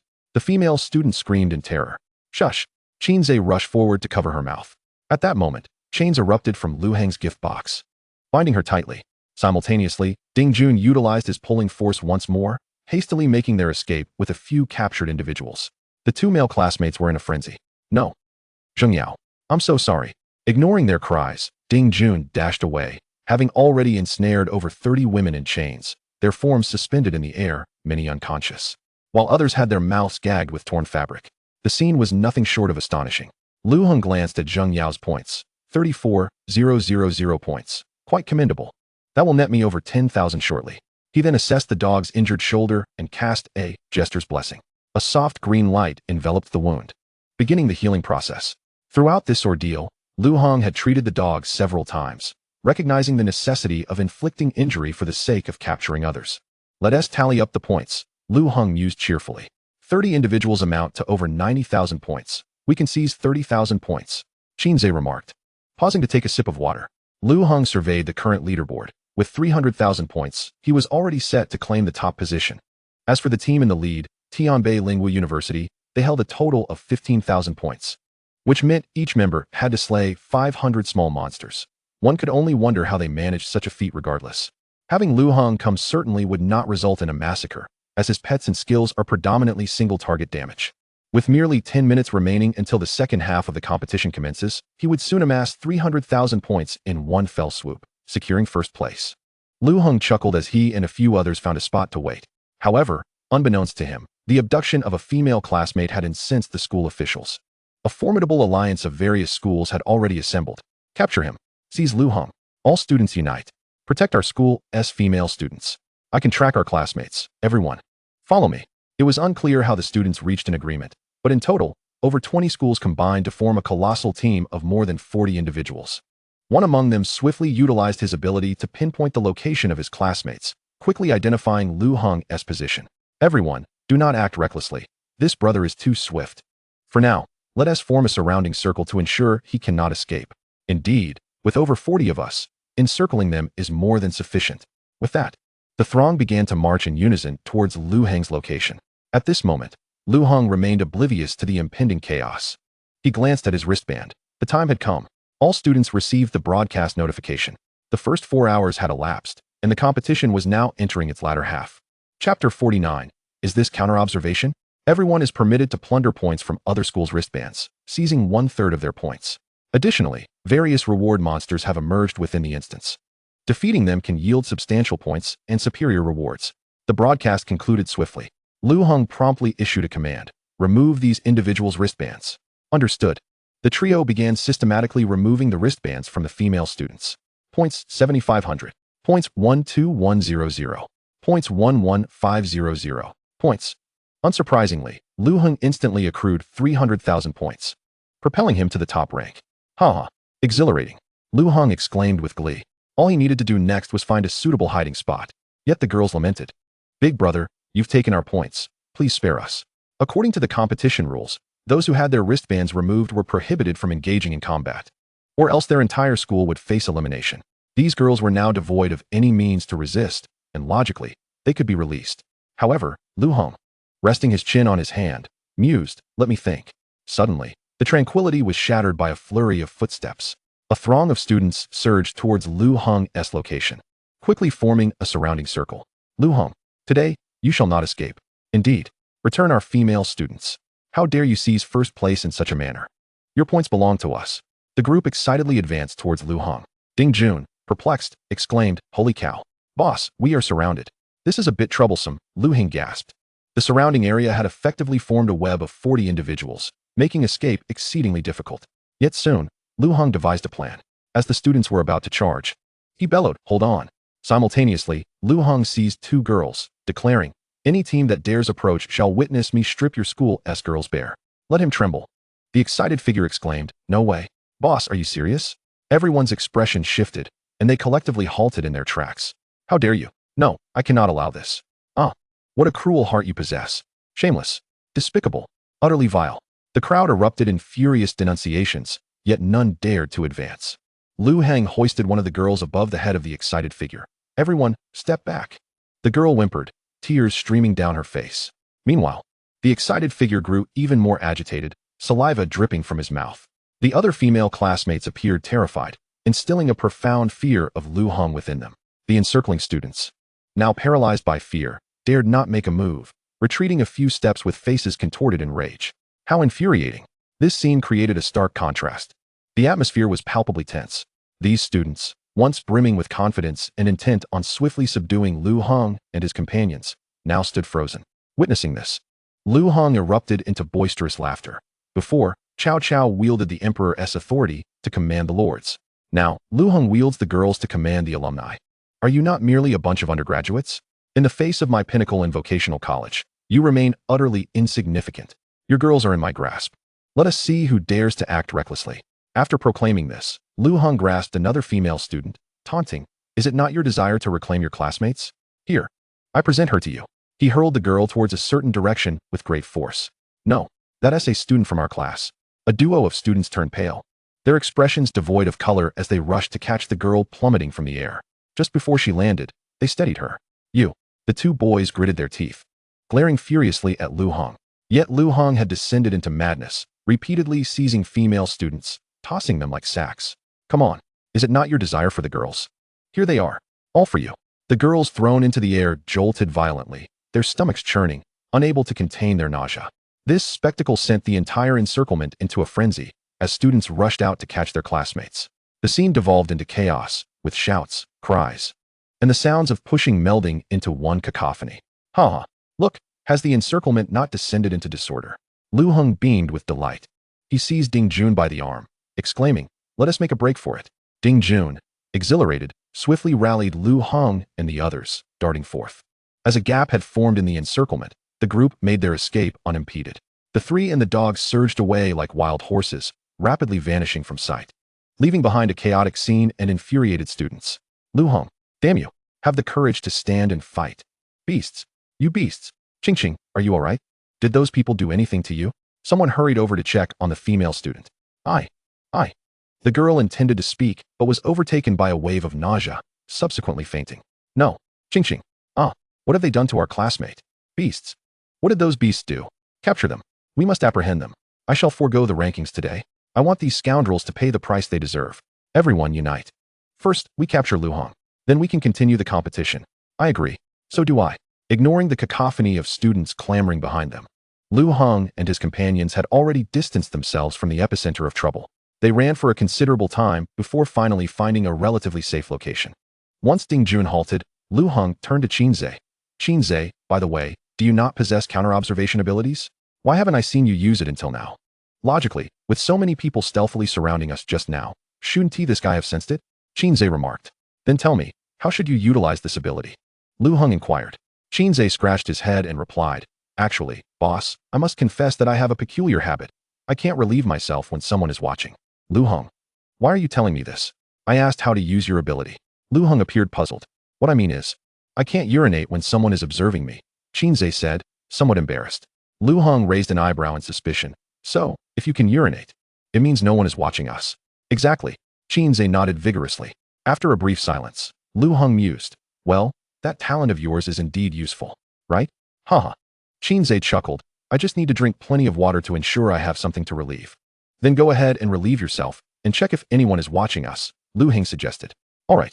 Qinze promptly removed his pants and began to urinate. Boss, you can't peek, or I won't be able to go. Lu Heng and Ding Jun turned away. However, as Qinze prepared to relieve himself, his expression shifted abruptly. He found himself unable to do so. Oh no, boss, we're being watched. Lu Heng's eyes widened in shock as he scanned the surroundings. Is someone nearby? Qinze's scalp tingled as he responded. Yes. And it's coming from above. I can feel at least 10,000 gazes upon us. This is terrifying. At that moment, beyond the large screen, a voice exclaimed, Ugh. How annoying. A girl like me shouldn't be subjected to this. What the heck? Why is he suddenly pulling his pants down in the middle of the competition? Whereas the director. Cut the screen. Why are we broadcasting him urinating? Chapter 50. I see you need more training. Out there, thousands were watching the competition. Due to the overwhelming activity from Lu Heng's side, one of the large screens had been continuously showing their footage. But upon witnessing Qinze suddenly dropping his pants, the director had no choice but to awkwardly switch the feed. The scene shifted to the second-place team from Tianbei Lingwu University. The trio had ceased slaying monsters and were now relentlessly pursuing members of other teams. They were currently engaged in a battle with another team from a different Lingwu university. The members of Tianbei's team were formidable. One wielded fire, another was a beast tamer, and the last displayed incredible skill with a whip. Sun Yaozi continuously flung his hands, sending forth flames that rendered it nearly impossible for the enemies to approach. The beast tamer whistled, commanding 3 robust black wolves to restrain their opponents. Tian Jing then flicked his wrist, swiftly directing his bone whip toward the enemy. Faced with such fierce attacks, in mere minutes, the opposing trio was left devastated, unable to retaliate. This was only the beginning of the latter half, and already, Tianbei's team had eliminated their third wave of opponents.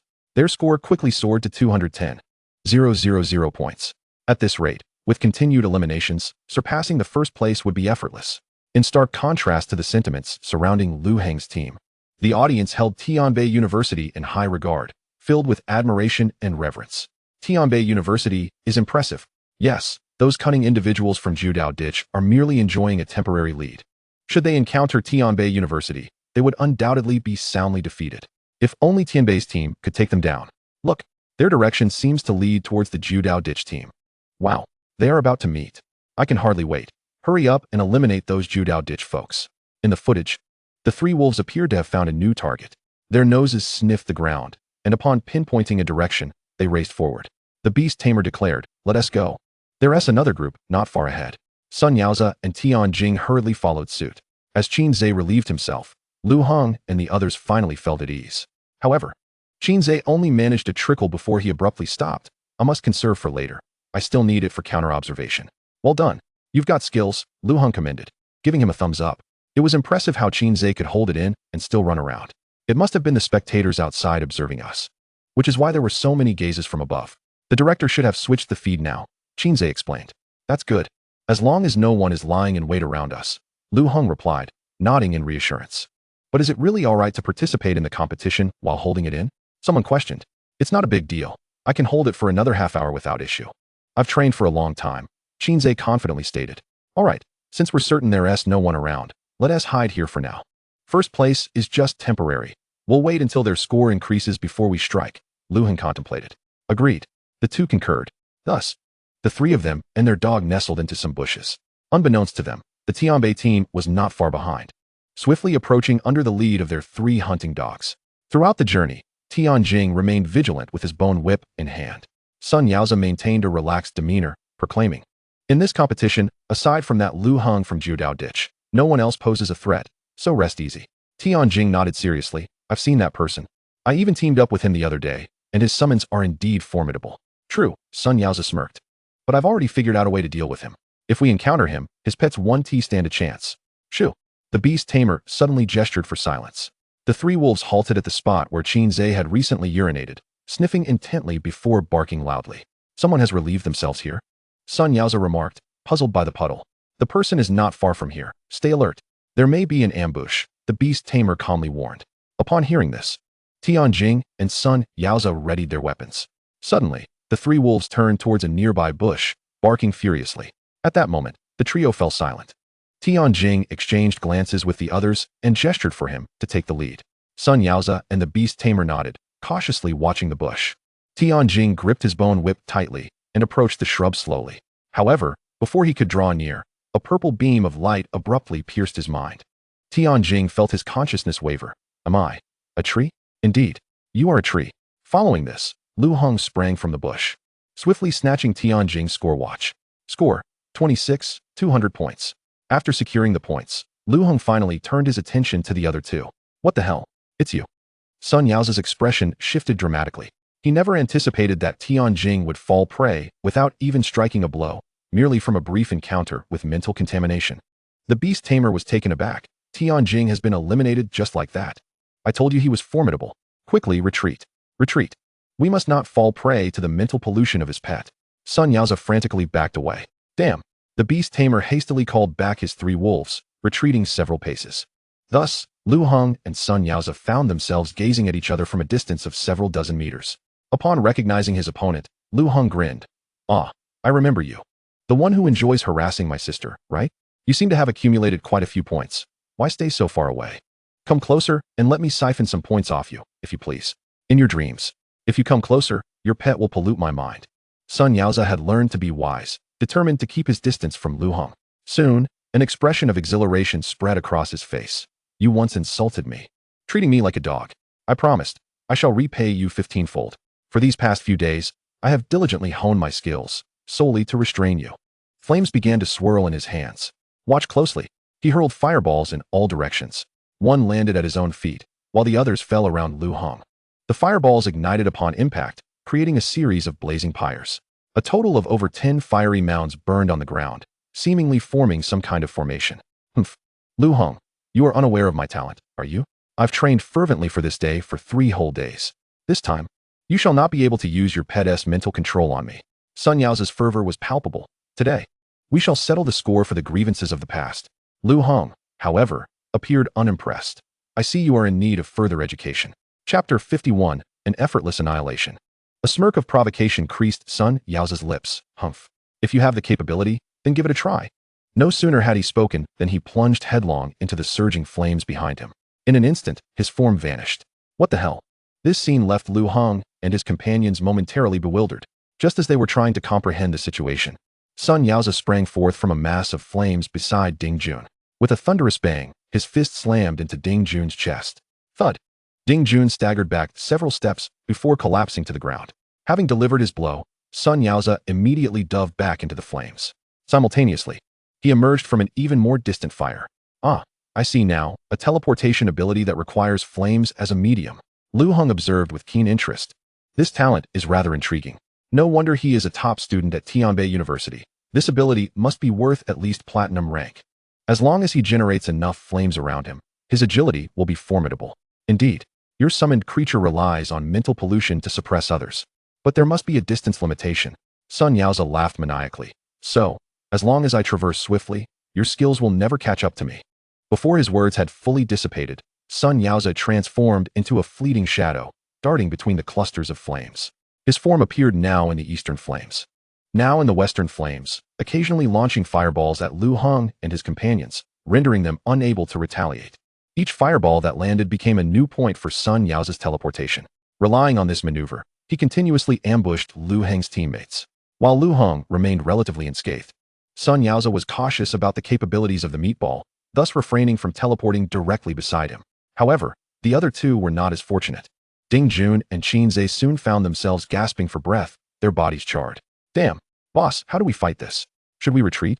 Qin Zhe shouted anxiously while dodging attacks. No need. Lu Heng replied calmly. Wait until I find the right opportunity, and he will be in for a world of hurt.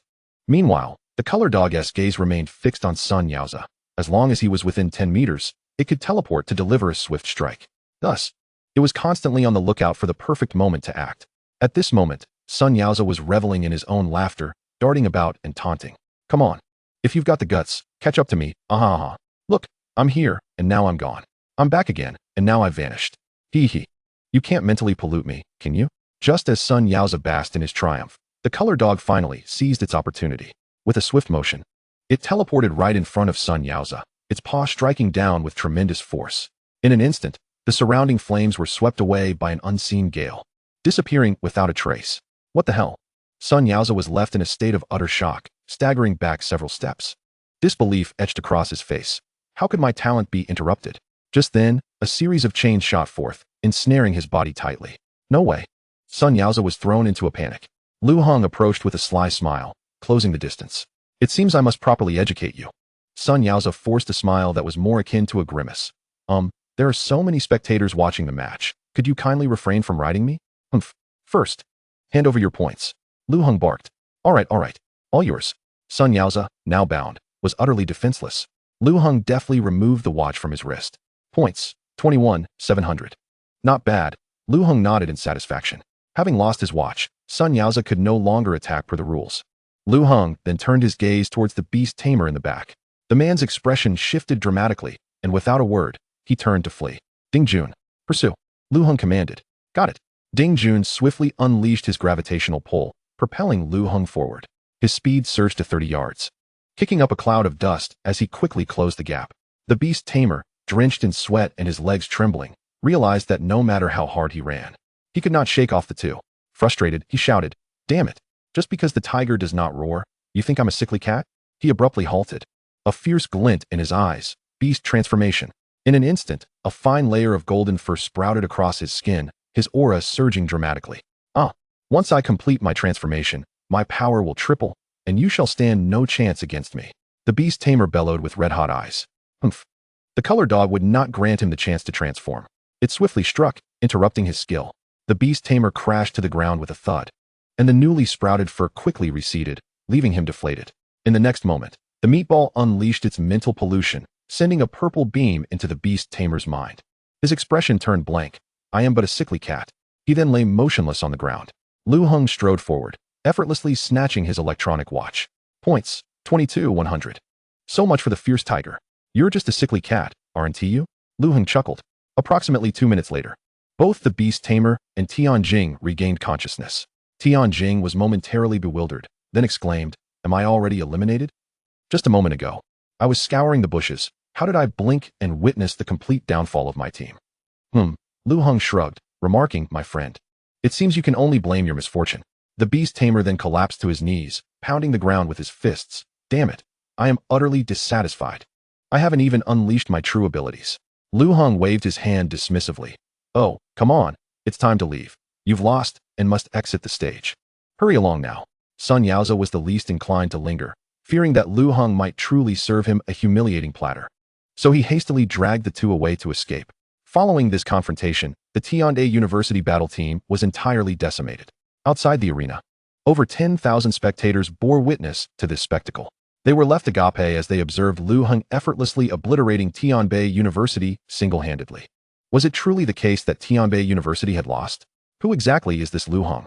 He single-handedly subdued 3 opponents to the extent that they couldn't even unleash their powers. Could it be that Jiudaogo Vocational and Technical College was about to claim the throne? They had always lingered at the bottom, and now they aspired for a miraculous turnaround to achieve a top rank. Insanity. Chapter 52. He approaches. Lu Heng checked his points. Having just vanquished Tianbei Lingwu University, he garnered 70,000 points. Coupled with his original 300,000, Lu Heng now boasted a staggering total of 370,000 points. He had established a lead of a full 200,000 points over the second place. Boss, doesn't it seem we could secure first place without lifting a finger? Qinze exclaimed with exuberance. Most likely, though the latter half of the match remains unpredictable. For instance, if the second place manages to eliminate 10 squads, they could still amass a considerable score, Lu Heng mused, stroking his chin. In any case, we must not rest. We should seize every opportunity to accumulate points and hunt monsters. Indeed, Ding Jun nodded in agreement. Didn't they mention reward monsters appearing in the latter half? Those yield the highest points, possibly 10,000 for each. We should target them. Agreed, Lu Heng concurred. As long as they were solitary monsters, his formidable companions could easily handle them. Accumulating more reward monsters would solidify their top position. Let us go. In search of reward monsters. Meanwhile, at another location in the arena, a coalition comprised of 40 students was tirelessly searching for Lu Heng's whereabouts. Typically, once the latter half commenced, students from various schools would clash. However, this competition had been upended by Lu Heng's entrance. Even the organizers were taken aback by how one person could incite such widespread indignation, to the point where the students disregarded their rankings, insisting that they must eliminate Lu Heng before continuing the match. This group was currently strategizing. Did you see? Lu Heng's score has soared to 370,000. Whoever defeats him will directly gain 120,000 points. Right. We need those points. But more importantly, we must avenge our female classmates. This time, he cannot threaten us with the female students.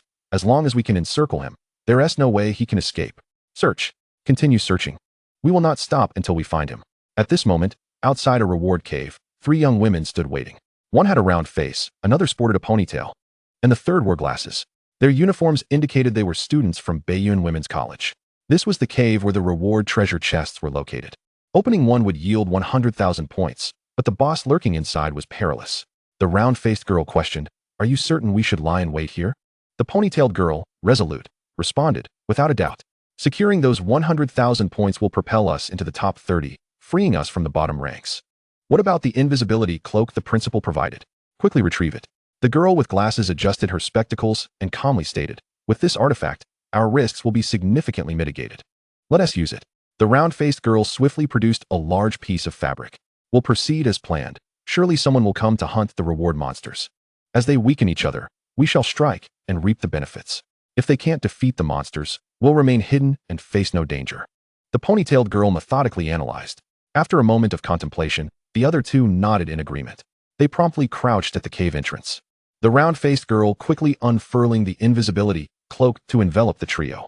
Instantly, they melded seamlessly with their surroundings, virtually undetectable to the naked eye. Thus, they began their quiet vigil. 10 minutes later, footsteps echoed from a distance. 3 men accompanied by a dog approached the site. "Ah, someone is coming," the round-faced girl whispered excitedly. "All right, let us not act prematurely. Once they've engaged with the monster, we'll charge in for the ambush." The ponytailed girl's eyes gleamed with anticipation. "We are truly clever." The girl with glasses began to chuckle. However, when the newcomers drew near, the 3 girls froze in shock. Crammed beneath the invisibility cloak, their voices trembled. "Wait, aren't those students from Jiudaogo Academy?" "Indeed, it's their uniform." "Oh no, what do we do?" "I've heard they specifically target female students for unsavory purposes." "What are we afraid of? We have the invisibility cloak. They won't detect us. Not only can we avoid capture, but we might also seize their monsters. But I'm a bit frightened." "No worries. We'll adapt to the situation." "Shoo, no talking, they're coming closer." The trio fell into a tense silence, eyes fixated on the approaching group. At that moment, Lu Heng and his companions leisurely strolled to the cave's entrance. "Ah, this is indeed the spawn point for reward monsters," Lu Heng remarked with a smile. He surveyed the surroundings and then said, "Qinze, go relieve yourself and scout for any lurking individuals. Those students might still be hunting for us. We must proceed with caution." "Understood," Qinze replied without hesitation, promptly unzipping his pants. However, as he did so, his expression shifted abruptly. "Boss, something's off. There are people here, and they're not spectators. I can sense someone watching me. Damn it, I can't go with someone staring at me." There are definitely 3 people secretly observing me. Qinze exclaimed anxiously. Lu Heng's countenance darkened. Where? Qinze pointed towards the cave entrance. I feel it's over there. I'll check it out. The 3 girls, witnessing Qinze's movement, were struck with terror, their faces flushed. What is he planning to do? Why is he undressing in our direction? Ah, he is coming over here. Have we been discovered? Ah, no. Chapter 53. Ha ha ha, little beauties. As Qinze approached without his pants, the 3 girls were paralyzed with fear, abruptly tearing away the invisibility cloak. The sight startled Qinze. What the hell? I knew there were people. The 3 girls blushed crimson, both embarrassed and furious. You 3 perverts. Don't come any closer. This is a competition, no lewd behavior allowed. Otherwise, the enforcers will come to apprehend you. Seeing the girls so frightened, Lu Heng's lips twitched. It seems you have mistaken us for indecent individuals. We do not engage in such behavior. However, the 3 young ladies paid no heed. Their faces flushed with embarrassment as they pointed at Qinze's lower region and exclaimed, Your associates have even shed their trousers, yet you still wish to quibble? Indeed. I have heard whispers of your depraved antics in capturing several female classmates. You have left them utterly nauseated. You 3 are nothing but lecherous fiends. Coughing. Qinze finally registered the situation, hastily adjusting his trousers. Ladies, we must unite our efforts. We cannot allow these 3 perverts to capture us. The girl with the ponytail immediately prepared to unleash her skills. The other 2 assumed combat stances, seemingly ready to confront Lu Heng and his companions. Witnessing the flustered demeanor of the 3 girls, Lu Heng felt no inclination to explain further. Sleazy mutt. Go and slap them to interrupt their skills. Yet, a full second passed, and the mutt remained completely still. Lu Heng furrowed his brow, casting an incredulous glance at the mutt, only to find it transformed from its usual disposition, now radiating a righteous demeanor. Apologies, boss, but I refuse to strike a woman. Lu Heng. When will you ever be reliable? In a fit of exasperation, Lu Heng released the meatball. 2 tendrils of psychic pollution swiftly darted toward the opposition. There were 3 adversaries. As long as he could corrupt 2, he could seize control of the situation. Thus, the bespectacled girl and the round-faced girl fell victim. The bespectacled girl stared vacantly, then collapsed to the ground, cooing, I am a cat, meow meow meow. The round-faced girl also complied, lying on the floor. I am a little dog, woof woof woof. Seeing her companions utterly devoid of resistance, the ponytailed girl panicked. Ah, what happened to you 2? However, the 2 offered no reply, instead adopting playful expressions as they sprawled on the ground, even exposing their bellies. Meow meow meow. Woof woof woof. The ponytailed girl, now filled with trepidation, exclaimed, Ah, what have you done to my teammates? She soon discerned the bizarre form of the meatball, encased in a layer of pixelation. Its interior resembling a Cthulhu-like creature, complete with several undulating black tendrils. The ponytailed girl screamed in fright, tentacle monster. Thanks to the proliferation of various curiosity websites, everyone was somewhat acquainted with the image of such creatures, which symbolized a perverse fetish. The fact that these 3 were capturing girls while accompanied by a tentacled beast and inducing hallucinations in female students rendered them undeniably sinister. Realization dawned upon the ponytailed girl. She had completely lost her courage to resist, crouching and wailing. Lu, please don't bully me. Don't bully me. I'm still a pure maiden. At least treat me gently. Lu Heng's lips twitched as he helplessly explained, I already said it was a misunderstanding. Yet, before he could finish, the mutt, salivating with excitement, lunged forward. Keek, little beauty. I won't hold back. The ponytailed girl cried even harder. I knew it. I knew it. You just want to do those things. You said you wouldn't strike women, yet now you change your tune. You truly are beasts in human clothing. Whoa. Lu Heng was taken aback. Rushing forward to firmly grasp the mutt by its spine. Calm down. The mutt hung suspended, its expression frantic. No. Boss, I can't help it. Just let me enjoy myself once. Control yourself. Lu Heng glared at it. He then reassured the ponytailed girl. Only this mutt is like that. We are all upstanding individuals. I don't believe it. I don't believe it. The ponytailed girl sobbed, shaking her head. Let us just collect the points and leave. Lu Heng sighed, covering his forehead. Although his methods might be somewhat dubious, he would never engage in illegal activities. Now, even jumping into the Yellow River wouldn't clear his name. Explanations were futile, so he decided to remain silent. Really? Really? The ponytailed girl asked timidly. No more nonsense. Hurry up. Lu Heng urged impatiently. Thank you. The ponytailed girl, feeling as though she had been granted a reprieve, quickly handed over her points watch. Points, 31,000. She then hurriedly led her 2 dazed companions away. Sighing, Lu Heng remarked, First, we must gather points. After confirming that no one was around, he stepped into the cave. Inside lay a massive creature with the body of a man and the head of a deer. Upon seeing this beast, Lu Heng's spirits lifted. It was a solitary entity. Without further ado, he commanded the meatball to unleash its psychic pollution. As expected, the deer-headed monster fell into a stupor. "Boss, this creature has thick skin. It won't be easy to slay," the red-haired girl nervously commented. "Who said anything about killing it?" Lu Heng smirked. Seizing the opportunity while the monster was incapacitated, he slipped deeper into the cave and opened the innermost treasure chest. "You have gained 100,000 points. Excellent. We now possess 500,000 points. Our first goal is more secure," Lu Heng stated with satisfaction. "Let us go onward to find the next reward cave." The three departed together. However, barely having walked a distance outside the cave, they were confronted by a throng of students encircling them. It was the temporary alliance of 40 students. Each of them glared with hostility. "Lu Heng, did you think it would be easy to find you? This time, you can't use female classmates to threaten us. Let us see how you'll manage now. Revenge for old grievances shall be sought today. Lu Heng, prepare to meet your demise." Lu Heng inhaled sharply, not daring to underestimate the situation, and quickly opened the chain gift box. With a clatter, the stout chain seemed to possess a life of its own, gracefully twisting in the air before swiftly entangling one student's wrist. This startled the other students, who quickly recoiled in avoidance. The appearance of the chain threw the students into disarray, rendering them unable to approach Lu Heng for a moment. However, Lu Heng was acutely aware that this restraint could only last for a few dozen seconds. Soon they would find an opportunity, and the situation would turn increasingly unfavorable for him. "Boss, what do we do? We can't escape this time," the red-haired girl asked, panic evident in her voice. Ding Jun, scanning the area, gritted his teeth. There truly is no escape route this time. Faced with this predicament, Lu Heng's mind raced. Soon, a clever plan formed in his thoughts. If it came to this, he would have to sacrifice the mutt. "Ah, boss, what do you plan to do?" The mutt looked toward him. "I will toss you out." Lu Heng grinned. "Then you can use your abilities from a distance to pull everyone away, giving me a chance to escape." Finding the plan feasible, the mutt agreed. "All right." Just then, a loud shout erupted from within the student crowd. "Do you think you're the only one with a treasure?" A leading student suddenly hurled a black box.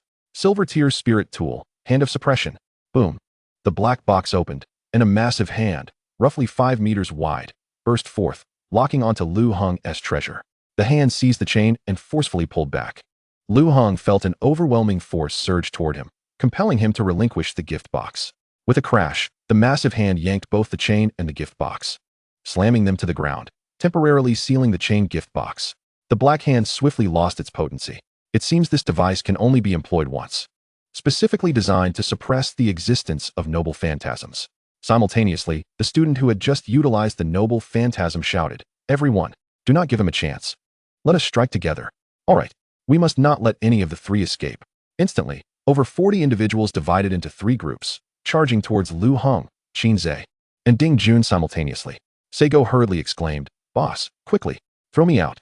The higher and farther, the better." Understood. Lu Heng grasped Seigo and, as the students closed in, he forcefully hurled Seigo into the sky. Up. At that very moment, the students, armed with weapons, split into 3 factions, charging towards Lu Heng and his companions with fierce determination.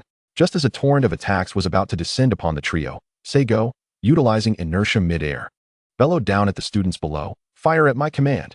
This shout reverberated like a thunderclap, instantly altering the course of the battle. The students at the forefront suddenly froze, and in the next instant, they were teleported to a point 10 meters above the ground. Their weapons plunged into Seigo's body. Seigo has sustained fatal injuries and has returned to the summoner's space.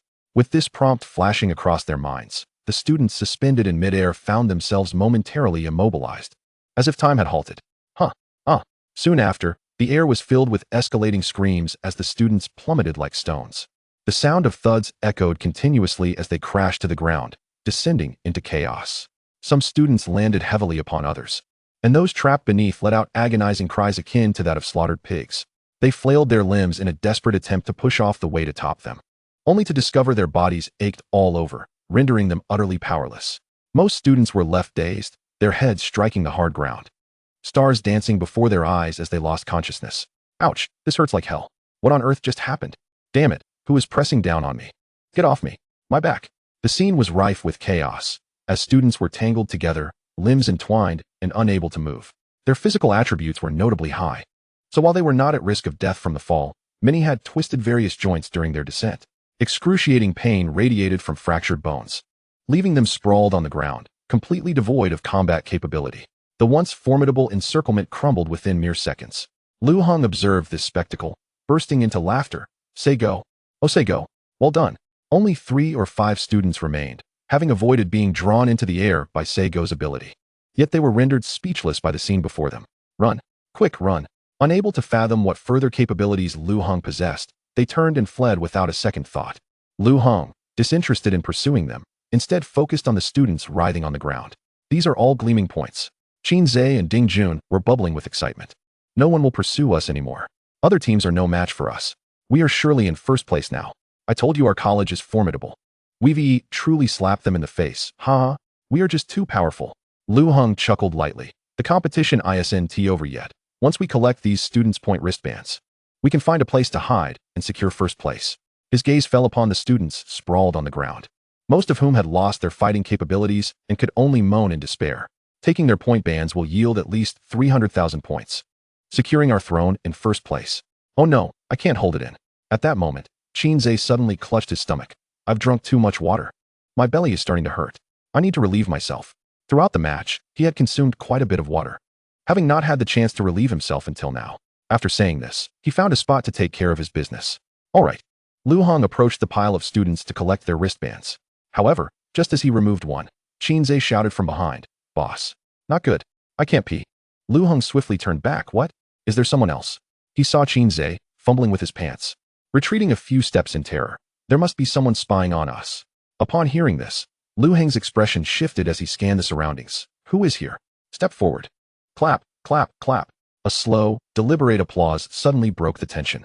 A burly, muscular man emerged from his hiding place. As he clapped, he nonchalantly spoke. So, you possess counter-observation techniques. It appears there is no need to conceal ourselves any longer. I am Jiang Zilu, a student from Kunming Lingwu University. He puffed out his chest, exuding a formidable aura. Lu Heng scrutinized Jiang Zilu, confirming there was only one opponent before him. He felt a wave of relief. Although the chain magic box had been suppressed, and Seigo could not join the fray, the mere presence of his muscular form was sufficient. Jiang Zilu's gaze swept over the array of incapacitated students, a glimmer of excitement flashing in his eyes as if he had already set his sights on the points they held. He licked his lips and remarked, You've inadvertently gathered me quite the amount of points, over 30 individuals, at least 300,000 points to be claimed. He then turned his attention to Lu Heng, his eyes sharpening. If I defeat you and seize your 31 points, first place will undoubtedly be mine. Qin Zhe glanced at the leaderboard, instantly recognizing his opponent. You're the second place? Kunming Lingwu University, Jiang Zilu, 81,000 points. Zhang Yu, 42,000 points, eliminated. Qin Shan, 56,000, eliminated. Total score, 179,000 points. The points of the other two had been diminished through plunder, allowing them to retain their standings in the rankings. However, this man had maintained his second place alone, indicating he was no ordinary foe. Lu Heng's expression hardened, and he commanded, Meatball, initiate mental pollution against him. Buzz. The meatball shimmered with light, and a beam of focus shot towards Jiang Zilu. Yet, upon impact, Jiang Zilu remained unfazed, his confident smile unwavering. This individual was seemingly unaffected. What the hell? Why didn't he at work? Lu Heng inquired, bewildered. May I ask what your talent is? Jiang Zilu smirked. My humble talent is that of a pornography appraiser. Lu Heng felt a chill at the mention of such a peculiar talent. Jiang Zilu continued with a smirk. Not only is pornography appraiser my talent, but it's also my profession. I spend over 8 hours a day viewing adult content.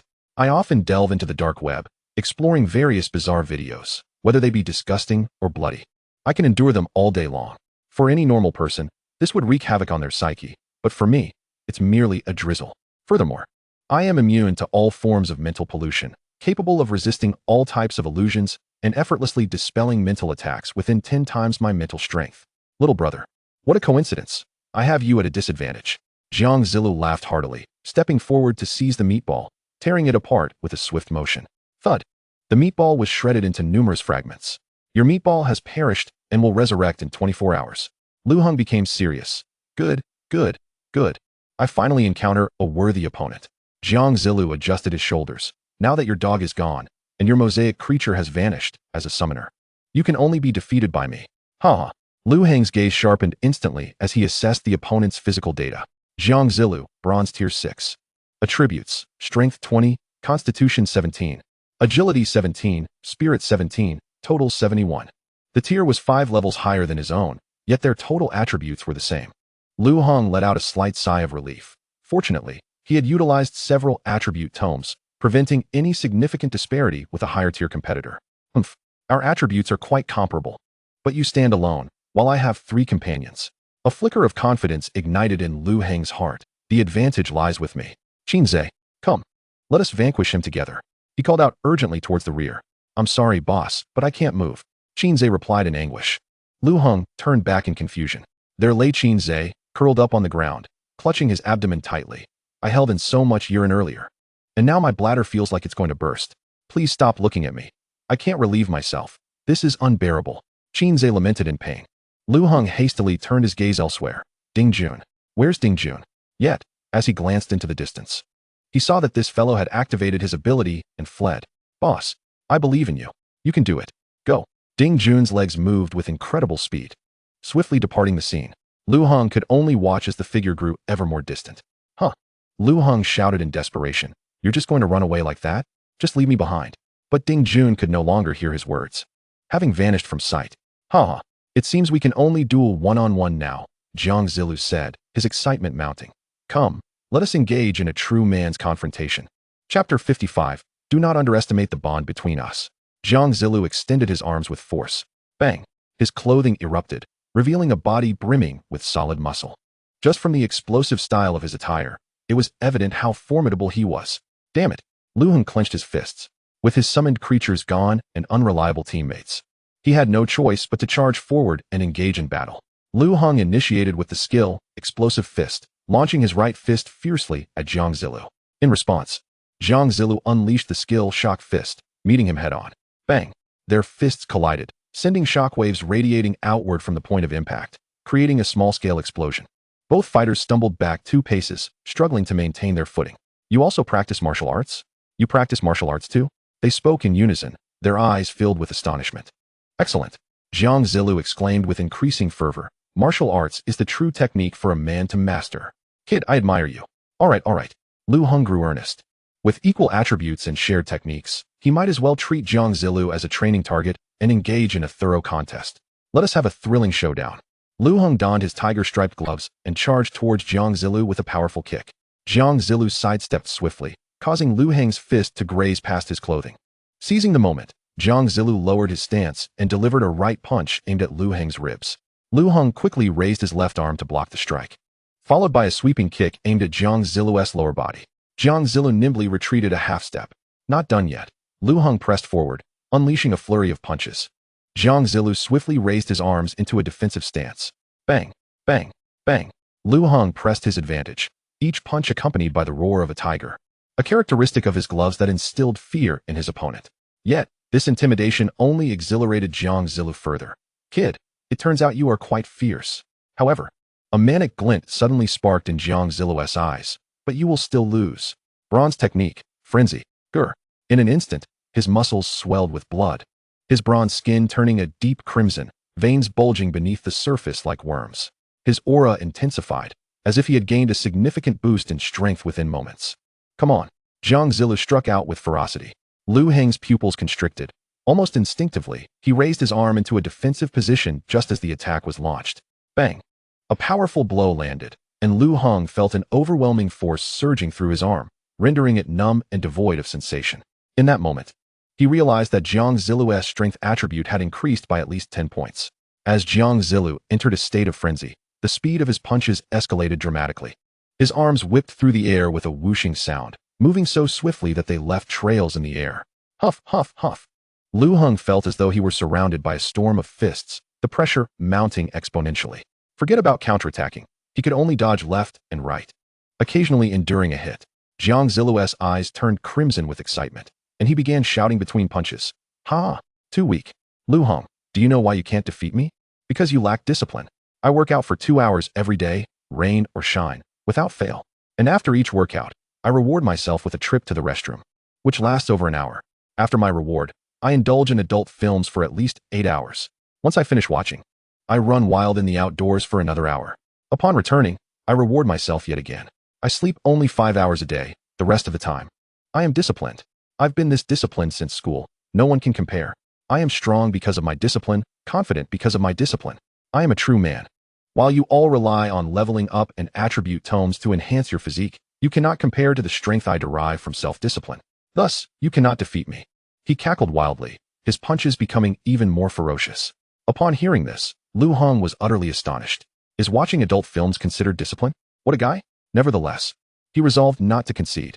He activated his own skill, dynamic vision. This was a skill he had acquired from the catfolk. As the skill activated, he perceived the world around him slowing down. Jiang Zilu's punches became predictable, allowing him to anticipate and evade them. Lu Heng let out an exhilarated laugh. Come on. Keep going. The frustration he had felt earlier evaporated, and he launched a vigorous counterattack. Jiang Zilu's eyes sparkled with excitement. So you are also a true man. In an instant, the tide of battle shifted once more. The two engaged in a fierce exchange, the sounds of their collisions echoing around them. Each attack was infused with tremendous power, and each defense concealed the potential for counterattacks. The battle intensified, a cloud of dust enveloping them as the sounds of their fists and feet clashing reverberated, accompanied by their heavy breaths. Beyond the gaze of the two, Qinze lay prostrate on the ground. His groin began to seep dark urine, which swiftly spread. Suddenly, Qinze's eyes sprang wide open. It had happened. In a flurry, he glanced towards Lu Heng, only to realize an intense battle was unfolding. A fiery crimson flushed across his gaze. The boss was fighting valiantly ahead, while he wallowed here. Impotent, unable to assist. How could he allow this? Cursed be you! Qinze, stand up. With determination, he pushed against the ground, his body trembling slightly as he rose to his feet. At this moment, his trousers were thoroughly soaked, golden liquid cascading down his legs. Nevertheless, his spirit ignited with fervor. Boss, I shall aid you. Witness my leg techniques. With wide eyes, Qinze charged forward. His legs began to kick rapidly, each strike sending splashes of odorous urine flying. What the hell? Jiang Zilu's previously frenzied expression froze in terror. His body instinctively recoiled, attempting to evade this sudden magical assault. The once evenly matched standoff with Lu Heng was now thrown into disarray. As Qinze continued to kick, he shouted, "Come, let us engage in a fair fight." His legwork was astonishingly deft, and the splatters of urine intensified. For a moment, Jiang Zilu found himself unable to retaliate. Even drenched in urine, he pressed on to assist. "Qinze, you rascal." Witnessing this scene, an inexplicable surge of fervor welled up within Lu Heng. Do not underestimate the bond we share. Before his voice faded, he too charged forth. This time, it was two of us against you. The advantage is mine. Lu Heng's punches became fiercer, striking at Jiang Zilu with unyielding resolve. Qinze, undeterred, swung his legs at high speed, seemingly harboring an inexhaustible reservoir of energy, urinating as he fought, the liquid never ceasing. Their coordination was impeccable, alternating offense and defense, relentlessly forcing Jiang Zilu into retreat. Fear was etched upon Jiang Zilu's face, beads of sweat mingling with the splattered urine. Have you two truly resorted to such underhanded tactics for victory? Realizing his body was now coated in foul liquid, he cast aside his reservations. What of the urine? For the sake of first place, I shall fight with all my might. Jiang Zilu bellowed, ceasing to evade.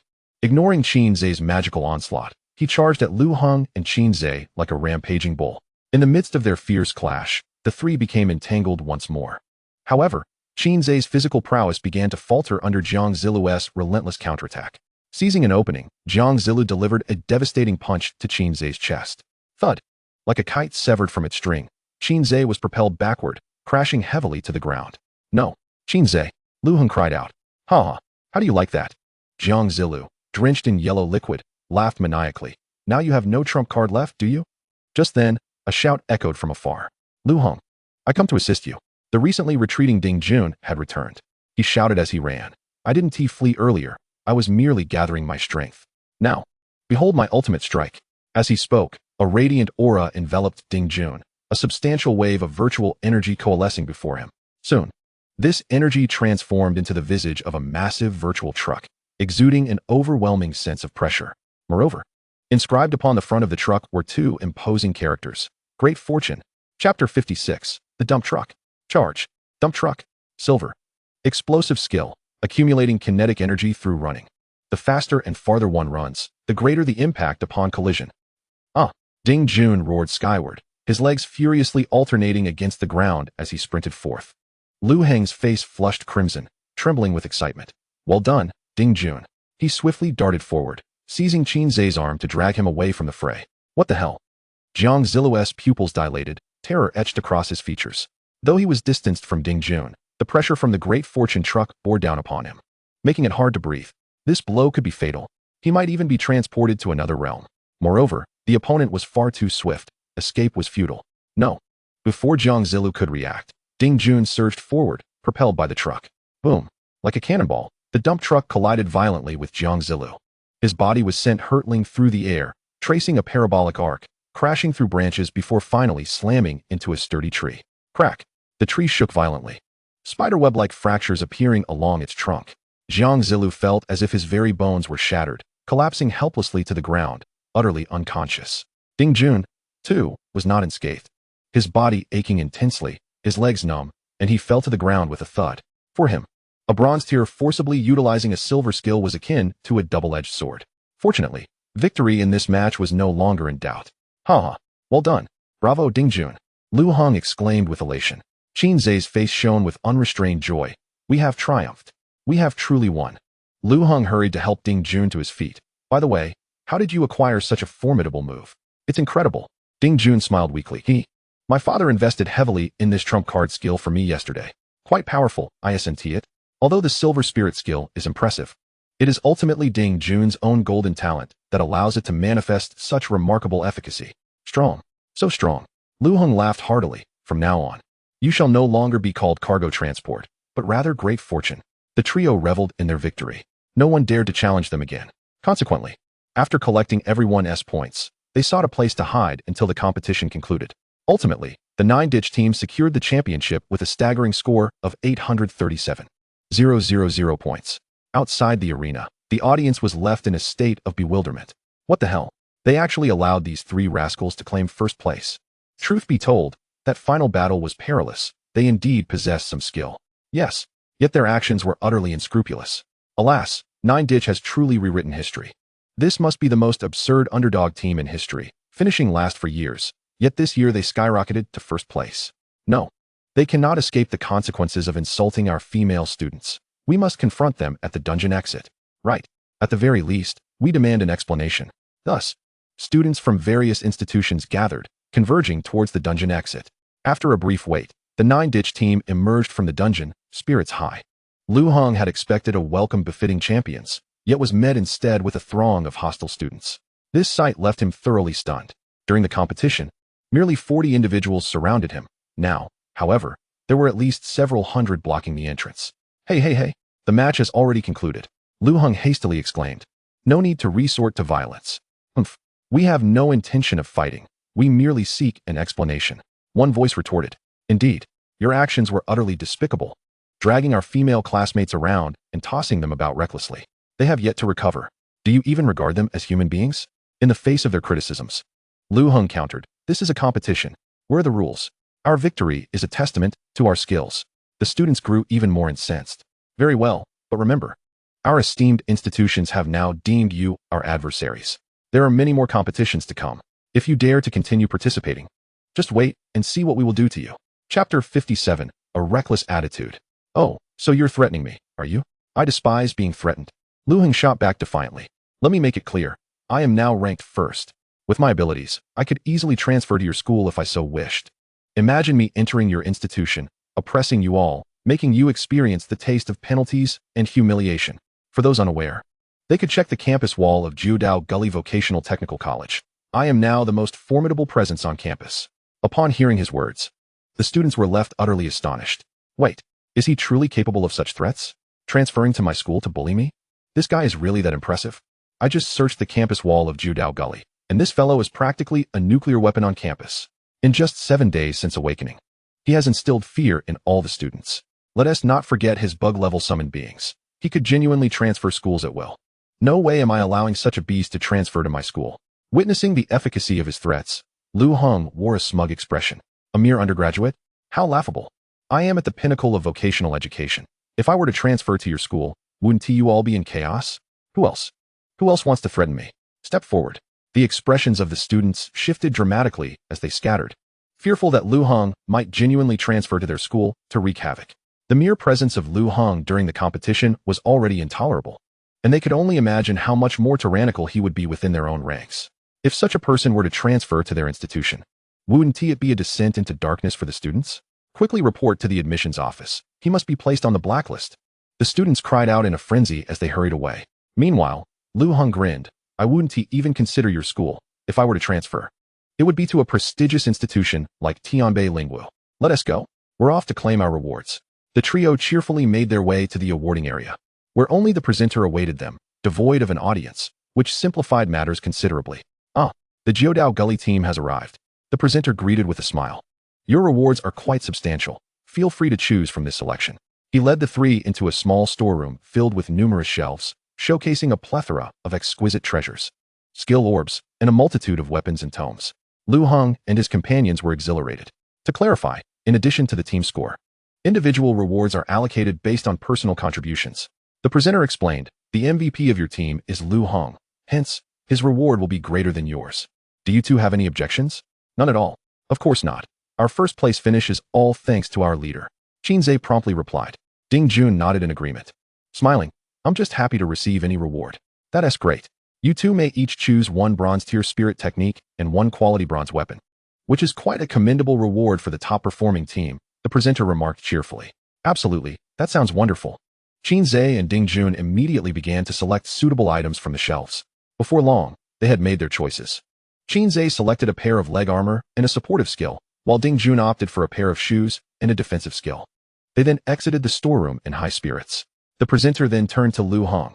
As for your reward, it includes an eternal spirit, an elemental attribute tome, along with 2,000 experience orbs and 10 self-selected attribute tomes. Eternal spirit? Lu Heng exclaimed, a hint of surprise in his voice. This could be considered the most valuable reward among them, often bestowing a permanent buff with growth potential. The benefits would be akin to awakening a second talent, and it would only grow stronger. The Eternal Spirit is exclusively awarded to the first place winner. You may select from these 3 Eternal Spirits. The presenter gestured towards the back. Upon a shelf lay 3 small glass jars, each containing a vibrant, pulsating beam of light. Lu Heng briefly examined the information. Spirit of Flight. Description: grants the ability to fly, with leap speed determined by speed attributes and tier. Example: bronze tier flight speed doubles one's inherent speed attribute. Silver tier triples it. Gold tier quadruples it. This would provide excellent escape capabilities, but with Ding Jun around, it wasn't particularly needed at the moment. Lu Heng then shifted his gaze to the second jar. Spirit of Recovery. Description: grants physical recovery capabilities based on constitution attributes. Example: 15 points of constitution can quickly heal superficial abrasions. 30 points can stop bleeding from external injuries. 50 points can allow self-healing of minor wounds. 100 points can enable self-healing of severe injuries. 200 points can regenerate severed limbs. This was decent, but its early benefits seemed rather limited. Lu Heng shook his head and focused on the last jar. Spirit of the Twins. Requires 2 individuals of the same level to use. Thereafter, both can permanently share experience, no matter the distance between them. Each time one person gains new experience, a copy is unconditionally granted to the other. Wow, this is impressive. It's practically a divine experience-sharing mechanism. Moreover, the experience of the other person wouldn't be diminished at all, but rather duplicated for my use. Lu Heng was thoroughly delighted. This eternal spirit would be perfect for his younger sister. It would be an absolute game-changer. His sister's devourer talent was incredibly powerful, allowing her to gain attributes and experience through consumption. While her attributes wouldn't be shareable, the experience certainly would be. Purchasing materials is far more cost-effective than buying experience orbs, especially since his sister is located in a higher institution. Her future leveling speed would far exceed that of ordinary individuals. With his younger sister advancing in college while he did nothing but relax, he felt a surge of excitement. This is excellent. I'll take this one. Why bother with that mediocre vocational school? He could simply return home and enjoy life. Chapter 58. The Rewards Received. Oh, it seems you have a suitable candidate for sharing, young brother. The presenter chuckled. But be sure to select someone who levels up quickly. The faster they progress, the higher the value of the Spirit of the Twins. Absolutely. Lu Heng nodded. This will be for my younger sister. No second thoughts required. The experiences of both parties are mutually shared. The younger sister can gain experience for herself, and the experience she acquires will also benefit Lu Xiaoka. If the two venture forth together to conquer dungeons, it equates to a doubling of experience. The cost effectiveness is maximized. Alright. Then you may also select a tome of elemental attributes. The host continued. This includes a dozen or so elemental attributes for your choosing. Lu Heng began his search along the shelves and soon selected a tome dedicated to the dark attribute. It wasn't that the dark attribute possessed particularly formidable combat prowess. Rather, he had heard that individuals endowed with dark attributes were inherently suited for the role of a cunning strategist. Individuals like Lu Heng, who favored a more cautious approach, were drawn to such attributes. This will do. Following that, Lu Heng selected 3 tomes on Constitution and 2 on Agility. After acquiring the 10 experience orbs, he departed from the small storage room. Without hesitation, he utilized the attribute tomes. Dark Attribute Mastery 010, Constitution 1619, Agility 1719, Attributes, Strength 19, Constitution 19, Agility 19, Spirit 19, total 76. Gazing at the uniform row of 19s, Lu Heng felt a sense of satisfaction. Maintaining balance is indeed preferable. As for the Dark Attribute Mastery, he did not perceive any immediate changes. He planned to investigate it further when time allowed. First, he would seek out his younger sister. In the audience section of Tianbei Lingua University, a beast tamer was shaking his head and sighing. I initially believed we would secure first place, but to my astonishment, we were eliminated just as we entered the second half. Tianjing echoed the sentiment. Indeed, it seems we have underestimated our competitors. We thought the most talented individuals were all from our Tianbei University, but it appears there are those beyond our expectations. The competition had only just entered its latter half, and he felt disheartened having been eliminated without having contributed anything. The beast tamer patted his shoulder. Who isn't feeling the same?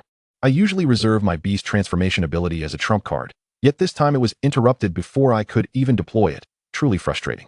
Observing the disheartened expressions on their faces, their mentor approached to offer comfort. In my assessment, Lu Heng's talent likely surpasses the diamond tier. Therefore, there is no need for you both to feel discontent. His innate ability is simply superior to yours, but our institution boasts greater resources and a more formidable faculty. Given time, you will undoubtedly surpass him. As he spoke, the two felt their spirits lift slightly. What about Sun Yaozi? Tianjing inquired, glancing around. He spotted Sun Yaozi shamelessly approaching Lu Xiaoke. Oh, Lu Xiaoke, so you two have come to watch the competition. Sun Yaozi flashed a devilish smile. Did you come here for me? Not at all. I came to support my brother. Lu Xiaoke replied candidly. I don't believe you. You are undoubtedly here to see me. You miss me, don't you? Sun Yaozi said with a mockingly earnest expression. In truth, I miss you dearly. Do you know, during the match, I was constantly reminiscing about you. Every time I thought of you, I felt an overwhelming surge of strength. With each strike, I imagined you cheering for me at the finish line. I yearned for your voice, like the warm sun of spring, melting away all the gloom in my heart. I longed for your smile, like the brightest star in the night sky, illuminating my path forward. I miss you. Will you kindly shut your mouth? Lu Xiaoke exclaimed, covering her ears in distress. Are you not pleased? Sun Yaozi said soothingly. It's all right. If you share what troubles you, I can comfort you. Just go away. I would be happier if you left. Lu Xiaoke retorted angrily. Not a chance, Sun Yaozi persisted, undeterred. How about joining me for dinner tonight? I have secrets to share, but only with you. Can you not be so shameless? Lu Xiaoke cursed as she stood up, preparing to leave. Don't go. Sun Yaozi intended to follow her, but was interrupted by the arrival of an uninvited guest. Oi, you. Son, are you harassing my sister again? Lu Heng approached with a menacing glare. Sun Yaozi's expression shifted dramatically. What the hell? Why are you here? Get lost, Lu Heng said coldly. Sun Yaozi, clenching his fists in anger, retorted defiantly. I'll go if I want to. After all, retreating was the best strategy. In 2 or 3 years, he would surely embrace Lu Xiaoke with one arm while trampling this guy beneath his feet. Lu Heng, however, had little interest in this fellow. Instead, he retrieved the dual spirits and said, This is the eternal spirit I just acquired. Let us use it together. With Sun Yaozi finally driven off, Lu Xiaoke sighed in relief. She briefly glanced at the item description and readily agreed. Sure, but it says we must be of the same level to use it. I am currently at Bronze 2. Simple, Lu Heng replied as he absorbed 3 experience orbs. You have gained 6,000 experience. Bronze 2 to Bronze 3. Mentality 1921. It can be used now. Lu Heng promptly opened the jar of the dual spirits. The small luminous spheres slowly floated out, dividing into 2 halves, one drifting into Lu Heng's body and the other into Lu Xiaoke's. You have formed a twin contract with the other party. From now on, experience will be fully shared. Did you receive the notification? Lu Heng inquired. Lu Xiaoke nodded. Excellent. Lu Heng then absorbed the remaining 7 experience orbs. Experience 14,000. Bronze 2 to Bronze 3. Agility 1921. Brother, your experience has also been transmitted to me. I am now Bronze 3. Lu Xiaoke declared joyfully. Previously, She felt burdened by the expensive materials required for leveling up, which weighed heavily on her family's finances. However, now that her brother could level up in tandem with her, she felt liberated to purchase materials without hesitation. All right, nothing else to discuss. Lu Heng smiled. We must work hard to earn money. Once we have funds, I will buy you materials for your upgrades, and we can progress together. Although he still harbored desires to take it easy, as an older brother, he found it difficult to rely on his sister. Great. Lu Xiaoka beamed. Ever since you awakened, you've been increasingly capable of helping me. You should head back to school. I need to do the same. With that, Lu Heng turned to find Qin Zhe and the others. Meanwhile, the other students of Tianbei University were left in a state of bewilderment. Wait, Lu Xiaoka, your brother is the champion of the competition? One inquired incredulously. Lu Xiaoka proudly lifted her chin. Yes, my brother secured first place. Isn't he impressive? The students were taken aback. Impressive, exceedingly so. It turns out both siblings possess extraordinary talents, one with an exceptional gift, the other with an unparalleled personality. Chapter 59, The Guardian. Ignoring the murmurs behind him, Lu Heng sought out Qin Zhe and the others. Boss, just now a figure in black sought you out, Qin Zhe informed. A figure in black? Lu Heng queried, puzzled. They asked me to deliver this card to you.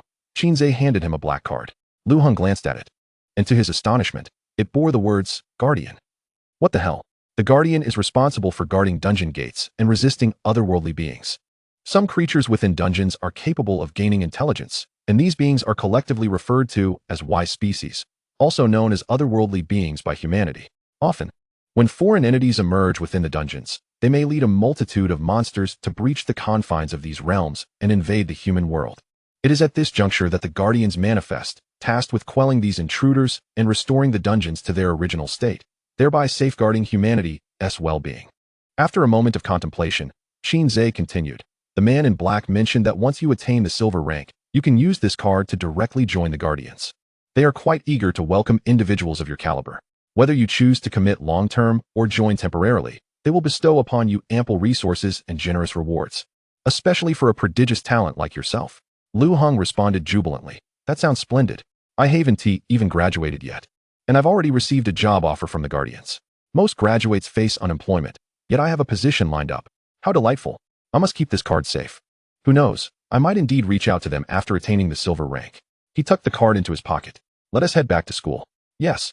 Let us return and show those naysayers. Lu Heng exclaimed. They surely have not yet heard the news of our victory. We must return to flaunt it. Ha ha. I can hardly wait. At Jiudao Valley Vocational Technical College, in the principal's office, sunlight streamed through the floor-to-ceiling windows, casting light upon the principal's balding head, refracting brightly and piercing the eyes of those present. Jin Songlong instinctively shielded his eyes, and the other disciplinary committee members adjusted their positions to avoid the glare. Do you wish to reclaim your positions as disciplinary committee members? The principal inquired nonchalantly, reclining in his chair. Absolutely. Jin Songlong nodded vigorously. Principal, as you have witnessed, Lu Heng is nothing short of a tyrant at school, always stirring up trouble. Not only does he feed his classmates nonsense, but he also pressures everyone with fines. The students are suffering greatly, yearning for his removal, and I wish to resume my role as chairman. This is the will of the people. The principal smiled and nodded. You are correct. While traditionally the strongest student assumes the role of chairman, his behavior has indeed been excessively outrageous. I have already issued a warning. Should his rank fall outside the top 50, I shall revoke his position, and if he finishes last, expulsion will be the consequence. Excellent. That is sufficient. Jin Songlong's face flushed with excitement as he envisioned Lu Heng's downfall. After all, he had participated in the humiliation tournament and was well aware of the formidable monsters and talented students involved. Though Lu Heng was stronger than him, it was merely due to his summoned creatures. He was accompanied by two burdens. Surely, this individual could not trample over the elite of undergraduate institutions merely by relying on his talent. Just then, the principal's phone chimed, signaling a new message. The results of the joint competition should be out. The principal exclaimed cheerfully as he picked up his phone. Jin Songlong and the others perked up, hastily asking, Please check his rank. The principal smiled as he opened the competition records. In an instant, his expression froze. First place? Seeing the principal's demeanor, Jin Songlong and the others erupted with glee. Ha ha, I knew it. He must have finished last. With that arrogance of his, once he entered a competition filled with geniuses, he would undoubtedly be humiliated by the experts. Exactly. A mere braggart relying on summoned creatures, when faced with true challenges, would surely be exposed. They laughed. Last place. He is destined for expulsion. Jin Songlong laughed so hard he nearly doubled over, his nostrils flaring in triumph. Nay, the principal interjected, his voice barely concealing his exhilaration. He secured first place. The genuine first place. The principal leaped up from his chair, his ample belly jiggling with joy. An uncharacteristic display for one of his age. What? The surrounding students were left dumbfounded. Jin Songlong, disregarding decorum, snatched the principal's phone. First place. Lu Heng, 837. 000 points. Ding Jun, 0 points. Qin Zhe, 0 points. Total, 837, 000 points. First place truly belongs to the Jiudao Valley team. Jin Songlong was stunned. How can this be? We have a first place winner from our vocational college. It can't be a glitch, can it? The students exchanged bewildered glances. Their expressions a mix of shock and confusion. In contrast, the principal was overjoyed. Ha! What a remarkable lad. He has brought us first place. Our vocational college's spirit and martial arts class can now apply for undergraduate status. Furthermore, this year's exceptional resources will increase 15-fold, with additional dungeon runs and funding. Our college is set to soar.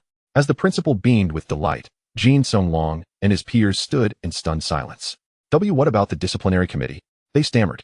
Begone. All of you. The principal glared at them. You lot think you can covet the chairman's position? Lu Heng will be the new chairman. I have decreed it. I would even permit him to assume my role as principal for a couple of days. It's no matter, huh? Seeing the principal in a state of euphoric frenzy. The disciplinary committee members could only slink away in defeat. It was no wonder the principal was so ecstatic. The significance of this joint competition was immense. Crucial for all participating institutions. The contestants were merely students who had just commenced their university journey, still unrefined. Thus, the competition measured their innate talent and the quality of their education. A student achieving a high rank in such a contest reflected the school's effective teaching, warranting increased resources and funding to bolster the institution's competitiveness, with bonuses even for the principal. It was precisely why he had insisted on their participation in the competition. With a hearty laugh, the principal swiftly issued a notification. Come, gather all students of the spirit and martial arts class. Let us await the triumphant return of our star. Chapter 60. Welcome. Oh, never mind. I shall go personally. The principal hurriedly made his way to the freshman dormitory to rally the students. After about half an hour, over 100 first-year students were hastily assembled at the school gate. The expressions of the students were still dazed. Some were pulled from games, others were yanked from sleep, and a few were dragged from the restroom mid-reward session, all being informed of the need to welcome Lu Heng. Lu Heng ranked first. What first? The humiliation tournament. Of course, every extraordinary star must participate. Aren't you aware? Ah, yes, that. Wait, what? The campus joint competition. First place. Indeed. The grand competition where elite students from all universities converge. The video replays from the competition show that Lu Heng toyed with the others, even defeating students from Tianbei Spirit and Martial Arts University. How impressive. The students collectively fell into a state of astonishment. Clap. The principal applauded to draw their attention. Lu Heng represented our school and claimed first place, yet we failed to celebrate him in the moment, leaving him feeling quite disheartened. Upon his return to school for the second time, it is imperative that we extend our heartfelt congratulations. We cannot allow our students to feel disheartened. Therefore, everyone must pay attention. When Lu Heng arrives, it is essential to maintain a smile and welcome him with the utmost enthusiasm. As these words were spoken, the crowd's enthusiasm waned once more. While they were shocked, the celebration felt like a different matter altogether. What relevance does his first place hold for me? Indeed, I had previously been fined by him, and now, with his position as chairperson more secure, will he not further exploit us? It would be better if he were to achieve a last place instead. Many among them had either been penalized by Lu Heng's team or felt a sense of disdain for matters that did not concern them. Why should I invest emotional value when there is no benefit to me? This seems utterly futile. Hey, why do you all look so glum? Smile? I demand smiles. The principal interjected, visibly displeased. Whoever fails to smile will be sent back to write a self-reflection. The students, left with no choice, forced themselves to display feigned smiles. Look at you. Your smiles are utterly insincere. Observe that group of red-haired students. They are exuberantly joyful. The principal pointed towards a section where the current disciplinary committee members and Lu Heng's roommates congregated. He then addressed one of them. Teach them how to exhibit a genuine demeanor. Principal, we are genuinely thrilled for Lu Heng, responded the cheerful hard brother. He stated that as long as he secures a ranking this time, we can impose fines on whoever we wish, and no one can intervene. Green-haired brother chimed in with laughter. Our disciplinary committee is about to take flight. I can now engage in mischief at school. Previously, I couldn't even obtain WeChat from female classmates, but now I intend to add every female student. Overdue brother expressed his excitement. One person ascends, and the whole dormitory rises with him. We are all set to take off. Upon hearing this, the principal's expression darkened. Rein it in. The scene incited further irritation among the other students, amplifying their already agitated moods. Look, since Lu Heng's rise, it is us ordinary students who are being exploited. How can we possibly smile? Not only do I gain nothing, but I am also burdened further. Exactly. The principal, now irate, retorted, I care not for your grievances.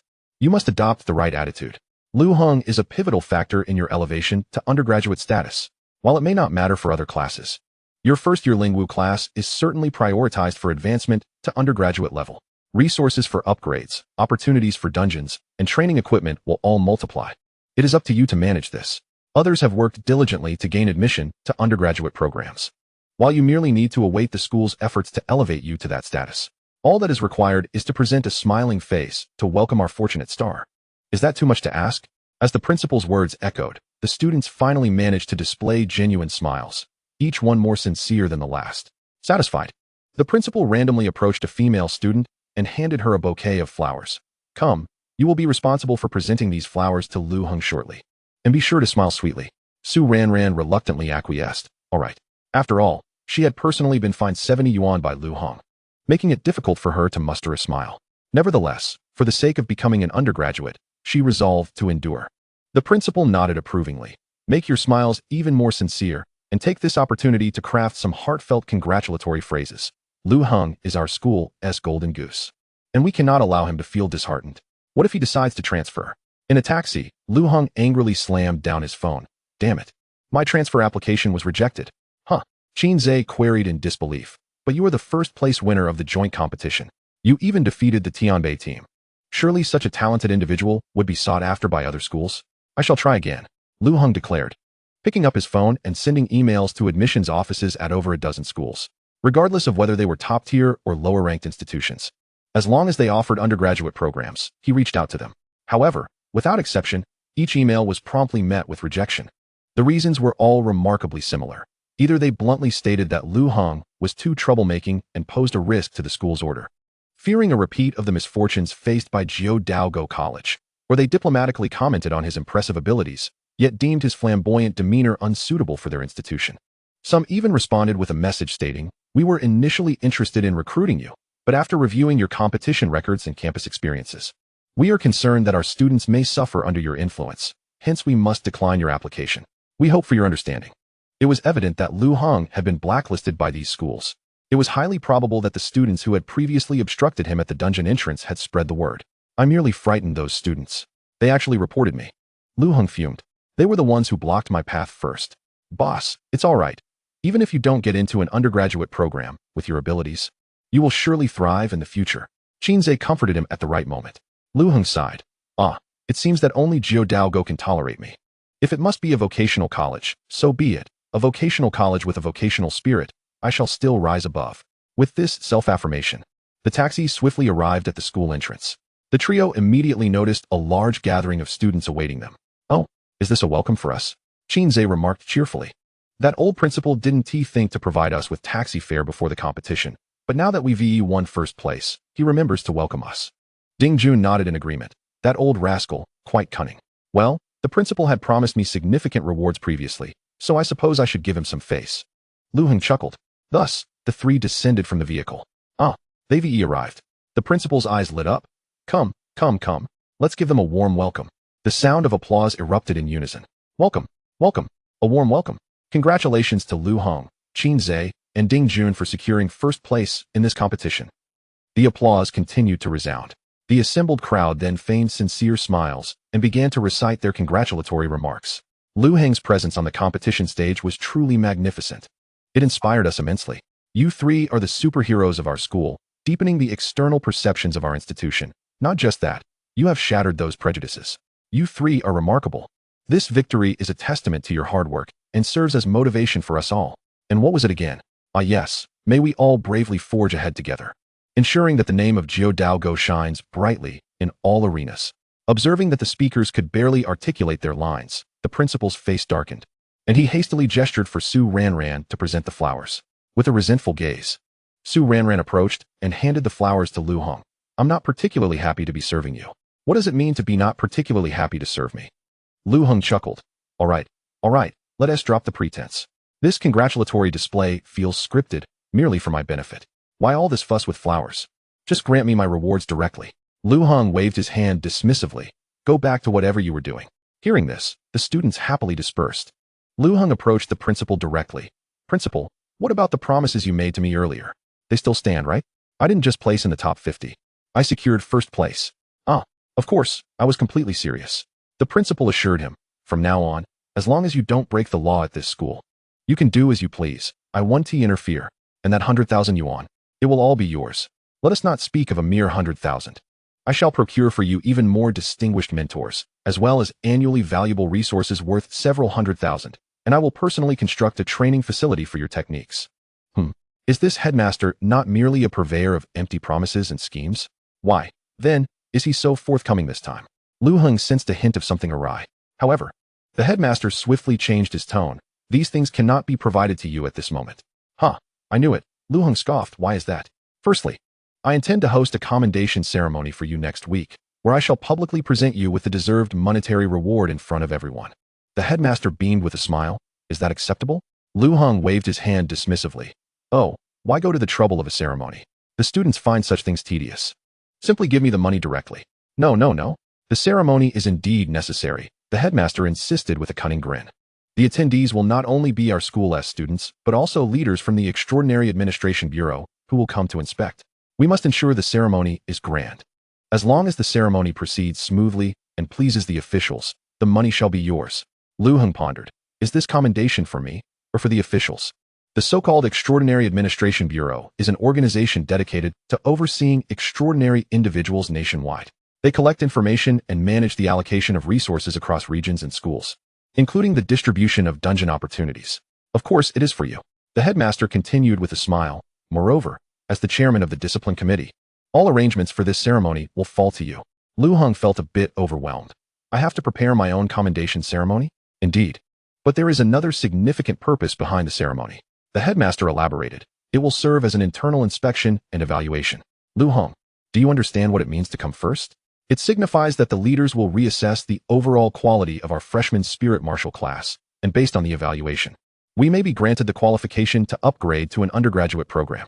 Do not think I have failed to provide you with good resources in the past. Once you are upgraded to an undergraduate class, the Bureau will bestow upon us ample resources. Wow, Lu Heng was astonished. Are you saying I won't have to transfer schools, and our class can become an undergraduate one? He had considered transferring due to the scarcity of resources and inadequate teaching staff. Elevating his class to undergraduate status would indeed be a viable path. Exactly. You will have access to more professional teachers and additional dungeon opportunities. The headmaster began to elaborate further. Previously, students were granted 2 dungeon opportunities every 6 months. Henceforth, it shall be once a month. And you, Lu Heng, will have 4 opportunities each month. That is equivalent to the standards of Tianbei University. Moreover, other students' resources will also rise to the minimum undergraduate level, while your personal resources will multiply several times. I will guarantee that your resources will match those of Tianbei University. Let me ask you, would you prefer to be a tail at a top university or a head here with the same resources? Furthermore, at our school, you can do as you please. In a prestigious university, it is quite different. Don't even mention fines. You wouldn't even retain your position as the discipline committee member. Lu Heng found this reasoning compelling and nodded in agreement. All right, since it's possible to elevate my class to undergraduate status, why not? Preparing for the commendation ceremony was a trivial matter. However, the headmaster abruptly shifted the conversation. The evaluation will also require certain conditions, according to the minimum undergraduate requirements. All students from the freshman spirit martial class must reach at least 90 at the Black Iron level 6 within a month of the semester commencing. Therefore, I have already decided to assign this task to you. You shall lead all students to achieve Black Iron level 6. The headmaster entrusted this significant responsibility to him. You reached Bronze level 3 in just 7 days, as the fastest upgrader in our school's history. This task is perfectly suited for you. Lu Heng exclaimed. Are you treating me like a beast of burden? You expect me to elevate over 100 students to Black Iron level 6 in a week? Am I an administrator with the ability to adjust game parameters? He couldn't help but curse under his breath. This was the first time he had witnessed the headmaster's audacity. So it all rests on me to elevate them to undergraduate status, is that right? Ah, of course, I want to have you do this for free. This task comes with funding. The headmaster quickly reassured him. Upon hearing about the money, Lu Heng's expression improved somewhat. How much? Look here, this is 30,000. The headmaster cheerfully produced 3 stacks of cash. 30,000. What can that do? At least 5,000 is needed to secure a spot for a student to grind monsters. 30,000 is barely enough for 6 students, and they likely want to reach Black Iron level 6. Lu Heng suppressed his urge to curse. There were nearly 100 students in the freshman class. The headmaster continued to comfort him. No worries. You have your mentor's support. I've already spoken with him. This week, all your classes will be replaced with dungeon grinding. You must expedite your upgrades and elevate your levels. Your mentor is quite capable, and he can take 3 students at a time. You can also take 3, and collectively, you will need to guide your students through 15 dungeon runs. 3 runs each morning, afternoon, and evening for a week will suffice. The headmaster spoke with shrewdness. Lu Heng gritted his teeth. Are you seriously planning to use me as a beast of burden? Just manage it well, and after everything is accomplished, the resources will be yours, and the 100,000 bonus will also be awarded to you. The headmaster patted Lu Heng's shoulder. I trust in your clever mind. You will surely accomplish this. With that, he turned and left. Damn it. Lu Heng could only mutter a curse. You old trickster. What a sham. Today, he had come to realize just how much the headmaster was taking advantage of him. He painted grand visions, yet offered no real benefits, only expecting him to toil. Forget it. I'll ask my mentor tomorrow how to proceed. Chapter 62. Why are you so concerned about that rating? The following morning, students from 3 classes had gathered on the playground. As their mentor had yet to arrive, they began chatting amongst themselves. Qinze, from his class, was quite boastful. How about that? Before the competition, you all mocked me, saying I would surely come in last. Now I'm in first place. Isn't that impressive? However, the students from the first class clearly dismissed him, retorting, Oh please, we watched that competition too. It was all thanks to Lu Heng carrying you. Do you know that there is actually a scoring system for that competition? Lu Heng scored 90 points, and you two barely got 0. 5 points each. Lu Heng was the MVP, and you were just riding on his coattails. What makes you think you can brag? Exactly, just a coattail rider. Hearing this, Qinze became furious. What do you mean coattail rider? I worked hard to earn first place, and now I'm being called a coattail rider? Thus, Qinze grew heated. Why are you so fixated on that scoring system? It distorts the value of one's efforts. Can't you see? Let me give you an analogy. There are 4 people in your family. Your mother cooks every day, while your father goes out to earn money. At the end of the month, when the finances are tallied, your father earns a substantial amount, and you say, wow, my dad is the MVP. Meanwhile, your mother stays at home as a full-time housewife, just washing and cooking, a coattail rider. Your mother is merely a coattail rider, and her score for the month is 0. 5. Can you really think that way? Isn't it a matter of examining what you've accomplished? Has your mother done the laundry and prepared a splendid feast? Did I play a role in counter-observation during the competition? Did I manage to temporarily repel Jiang Zilu? Yet here we are, fixated on grading. Why do you pay such heed to this grading system? The other party rambled on. Yet no one present paid any mind to his fallacies. Consequently, the classroom resonated with joyous laughter. At that moment, the mentor arrived. All 100 students promptly stood in unison. Previously, they may have been lackadaisical, but today, the mentor would guide them through a dungeon, necessitating their utmost seriousness. Lu Heng, too, felt that this time, the mentor should indeed be earnest. Mentor, the principal has issued a strict order for you and Lu Heng to guide us to Black Iron level 6, a student spoke up. Yes, I am aware. The mentor nodded. So what shall we do today? All the students turned their gaze towards the mentor. With a smile, the mentor replied, continue playing on your phones. What? This time, not only Lu Heng, but all the students were bewildered. What are you dawdling for? If I say play, then play. There are no tasks today. Just enjoy yourselves. The mentor waved his hand dismissively. The students exchanged glances, uncertain of what to do without a plan from the mentor. However, the mentor's actions undoubtedly held purpose. Right. Then, start the game. The 6th personality. Honor of Kings. Everyone excitedly returned to their phones. Lu Heng, puzzled, thought this won't do. If this continues, I'll lose 100,000. He approached and inquired. Mentor, are we truly not guiding them to level up? Of course not. The mentor replied lazily. Let me ask you, how much funding did the principal allocate for you? 30,000, Lu Heng answered. A mere 30,000? I knew he was stingy. But this is beyond my expectations. The mentor grumbled. Do you know how much the first place prize in the competition is? At least 300,000. And all of that should have been awarded to the spirit martial class. Not only did he take it all for himself, but he also had the audacity to claim it was a personal contribution of 30,000 for upgrade resources. Lu Heng was astonished. Such frugality? Indeed. Let me ask you, what can you do with 30,000? With 100 students, that's merely 300 per person. The mentor shrugged. If each had 5,000, they could at least buy a chance to join a dungeon run with someone to assist them. Now it all falls upon us. Lu Heng pondered thoughtfully. Then why did you let the brothers continue playing? That's clearly a strategy, the mentor replied confidently. The one in a hurry is the principal, not us. It's his responsibility to elevate the school to undergraduate status. We simply delay, doing nothing. After a day, he'll surely come to urge us. And we'll use the excuse of insufficient funds to send him away. By the next day, he'll be anxious and might even grant us a bit more funding. But we mustn't appear too eager. He won't give much at that point. This cunning old man. We must drag this out for 3 to 5 days before directly requesting 10 to 20 million in funds, which should be a breeze. Lu Heng suddenly understood. The mentor is truly a genius. What shall we do with that 20 million to elevate all students to Black Iron level 6? Lu Heng inquired further. Give it to them. No. Why should we squander the money we've skillfully obtained on these students? The mentor chuckled. The 20 million belongs entirely to us. Not a single cent should be spent on the students. How did I teach you initially? By any means necessary to level up. Haven't you also advocated for taking, seizing, and demanding? The mentor smiled broadly. Wow, mentor, you've truly struck a chord with me. Lu Heng exclaimed, filled with excitement. Indeed. Rather than striving for 100,000 reward, isn't it far more enticing to embezzle 20 million? Lu Heng then asked, but if we pocket the money, how will the students level up afterward? Oh, I have my methods, the mentor replied with a mysterious smile. Once the principal's funds are secured, I will lead the students to level up.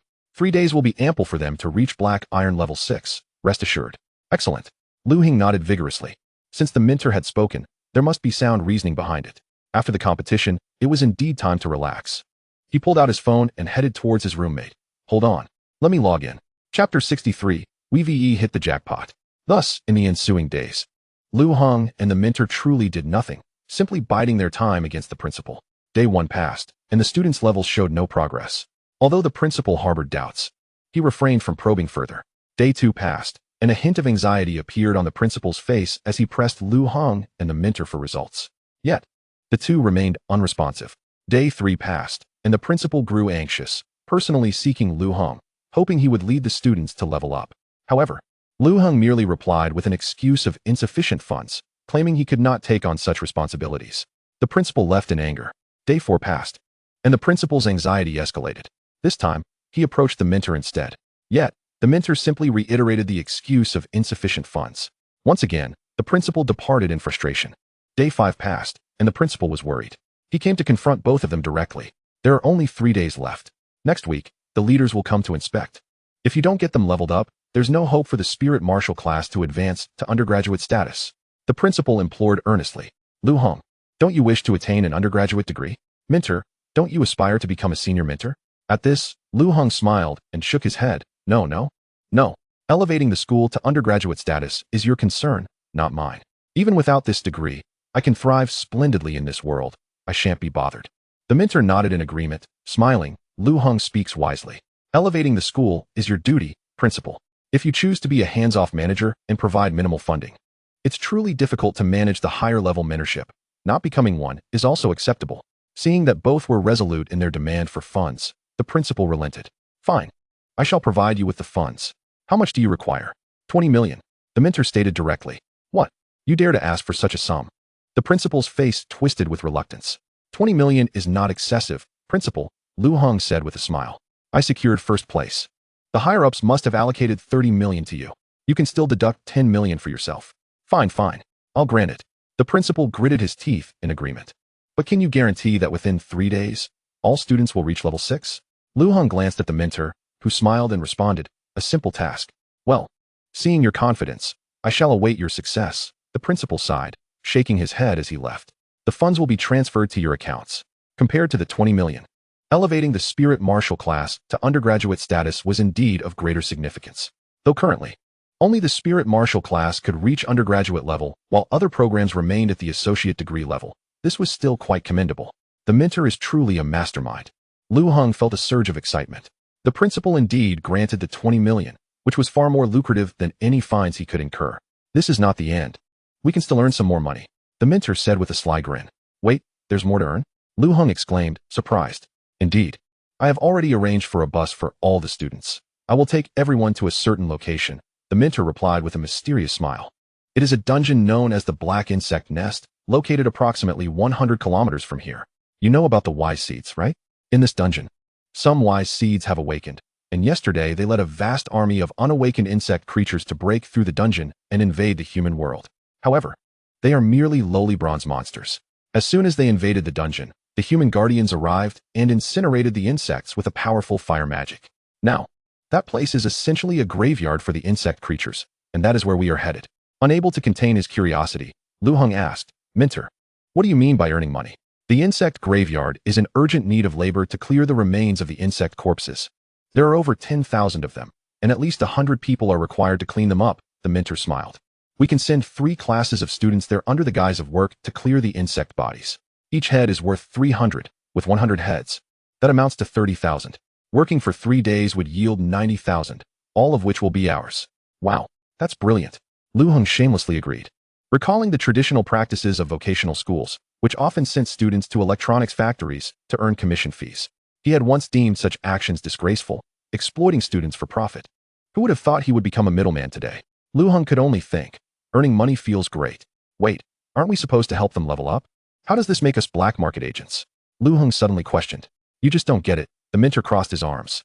Let me ask you, what is the most abundant thing in a graveyard? Corpses. Lu Heng quickly replied. Exactly. But are these corpses truly dead? The Minter asked, grinning.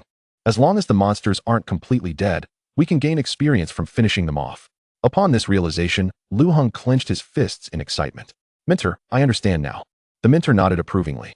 The insect graveyard we are heading to is filled with corpses that the Guardians left behind after vanquishing them. You must understand that the life force of these insect creatures is still quite strong. Out of every 100, there will always be one that isn't completely dead. It might be severely injured or burnt and unable to move. They may die in a day or 2, but as long as they aren't fully dead, we can finish them off and gain experience. Lu Heng smiled knowingly. Using the pretense of cleaning corpses, we can allow the students to farm experience. It's a reasonable plan. The Minter nodded with a smile. We profit, the students gain experience, and the school earns its undergraduate qualifications. It's a win-win-win situation. Without further ado, the two immediately set out to gather the 3 classes of students. Upon hearing of a safe method to farm experience, everyone eagerly boarded the bus. After traveling for just over an hour, they reached their destination. From a distance, they could see the gigantic dimensional portal. Unlike other dungeons, this one had been temporarily sealed off, preventing anyone else from entering. As the bus approached, the group was soon assailed by a pungent odor of charred and decaying flesh, making many feel nauseous. The ground was covered with a dense layer of insect corpses, each roughly the size of an adult human, their bodies marred by scorched marks, making it difficult to discern their original forms. Occasionally, wisps of smoke with embers rose from the pile of corpses, a testament to the intensity of the previous fire. Put on your masks. The stench is unbearable. The students hurriedly donned the prepared breathing masks to avoid fainting from the noxious fumes. As several buses came to a halt, a middle-aged man clad in battle gear approached. The Minter greeted him with a smile and a handshake. Greetings, Guardian. The middle-aged man nodded. Are you certain there are 100 people? There are a total of 103 students, all of whom are awakened. Although their levels are low, their physical fitness is quite good, the Minter replied promptly. Well, there are approximately 30,000 insect corpses here, meaning each person will need to clear about 300. However, you can freely rent large equipment from us. It's not particularly difficult, the middle-aged man stated, transferring 90,000 to the Minter. Understood. The Minter said cheerfully as he accepted the money. Make sure to finish the cleanup within 3 days. After that, others will come to sanitize the area, and the dungeon will be reopened, the middle-aged man added before departing. Rest assured, after receiving the money, the Minter beamed with joy. With the principal additional 200,000, we now have 290,000. This money is all earned through our own efforts. So don't mention it to the students. Lu Heng nodded excitedly. I understand. That 200,000 was earned through your hard work in the first place. So I want to take a share, the Minter generously stated. As for the remaining 90,000 in commission, we shall each take 30,000. And the remaining 30,000 will be shared with the other 2 classes of extraordinary students. Is that agreeable? Absolutely. Thank you, Minter. Lu Heng happily agreed. Although the Minter was exploiting the students, he was not exploiting him. All right, you can explain the plan to the students. On the first day, let them finish off the monsters for experience, and on the second and 3rd days, we will clean up the corpses properly. Since you are the one taking the lion's share of the money, you can handle the experience farming for the students. You don't need to do much else. Just keep an eye on them, the Minter smiled. I plan to find a place to rest. Is that all right? It seemed the mentor preferred to take it easy, but there wasn't much work to be done. Thus, Lu Heng agreed. Understood. The mentor smiled as he transferred the money to Lu Heng, then boarded the bus and drove away, leaving Lu Heng to ponder what he might do with his 30,000. Lu Heng gleefully opened his phone to check his balance. With his earnings totaling 230,000, combined with the previous 3,000 from the principal, he now had 260,000. If he used this to buy materials for Lu Xiaoka, she could easily reach bronze level 9 and boost her attributes significantly. In a jubilant mood, he sought out Ding Jun and Qin Zhe. Boss, why did the mentor say this is a safe way to farm experience? Qin Zhe inquired. We simply finish off these monsters, Lu Heng pointed out. They are all bronze monsters, each worth 100 experience points. Qin Zhe's eyes widened in surprise. So this is how we level up. From Black Iron level 1 to Black Iron level 6 requires 3, 8, 15, 25, 40, and 0 experience points, totaling 910 points. Ding Jun calculated. So, each person only needs to finish off 10 insect corpses. With such a vast battlefield and over 30,000 insects, there will certainly be at least 1,000 that aren't completely dead. This will be more than enough for us to level up. Ding Jun laughed. Exactly. Our class of over 100 students can split into 2 groups. You two can each take 50 to farm experience, Lu Heng said, transferring 15,000 to each of them. Do well. This is what you both deserve. Wow, boss, what is this? Qin Zhe was somewhat taken aback. This is the commission fee. After all, we can't just farm monsters for free. We will also need to clear the bodies left behind. So the Guardians provided 90,000 for labor. The mentor and I took 30,000, and the remaining 30,000 will be shared with you two. Have all the money been spent on just the 3 of us? Qin Zhe glanced at the students behind him. What if they find out? If you don't say anything, I don't say anything, and neither does the mentor. Who would ever know? Lu Heng replied with a mischievous grin. Besides, they have their own experiences to draw from. Just say this arduous task was arranged through the mentor's connections with the Guardian, trading the corpses we cleared for the chance to level up freely. As for the bounty issue, let us keep that under wraps, shall we? I can keep that secret from them, but I shall not accept the money. Qin Zhe, who aspired to be the pirate king, found it difficult to engage in such underhanded dealings that exploited students. Yet, he couldn't disregard the words of the leader. Relinquishing this, some would grant him some peace of mind. Seeing this, Lu Heng began to plead earnestly. Hey, look at you. Since the 3 of us have taken on this role as shady intermediaries, we must share the benefits and keep the students in the dark together. If you don't take it, how can I? If I don't take it, how will the mentor? And if the mentor doesn't take it, how will we progress? Qin Zhe hesitated at these words. Meanwhile, Ding Jun had no such qualms and unceremoniously accepted the 15,000. He added his own encouragement. Indeed, ultimately, it is us 3 who achieved first place, prompting the principal to consider allowing the students to level up. Since we provided them with work, should they not be grateful? Moreover, they wish to receive wages. Their experience is sufficient. This money is rightfully earned by us.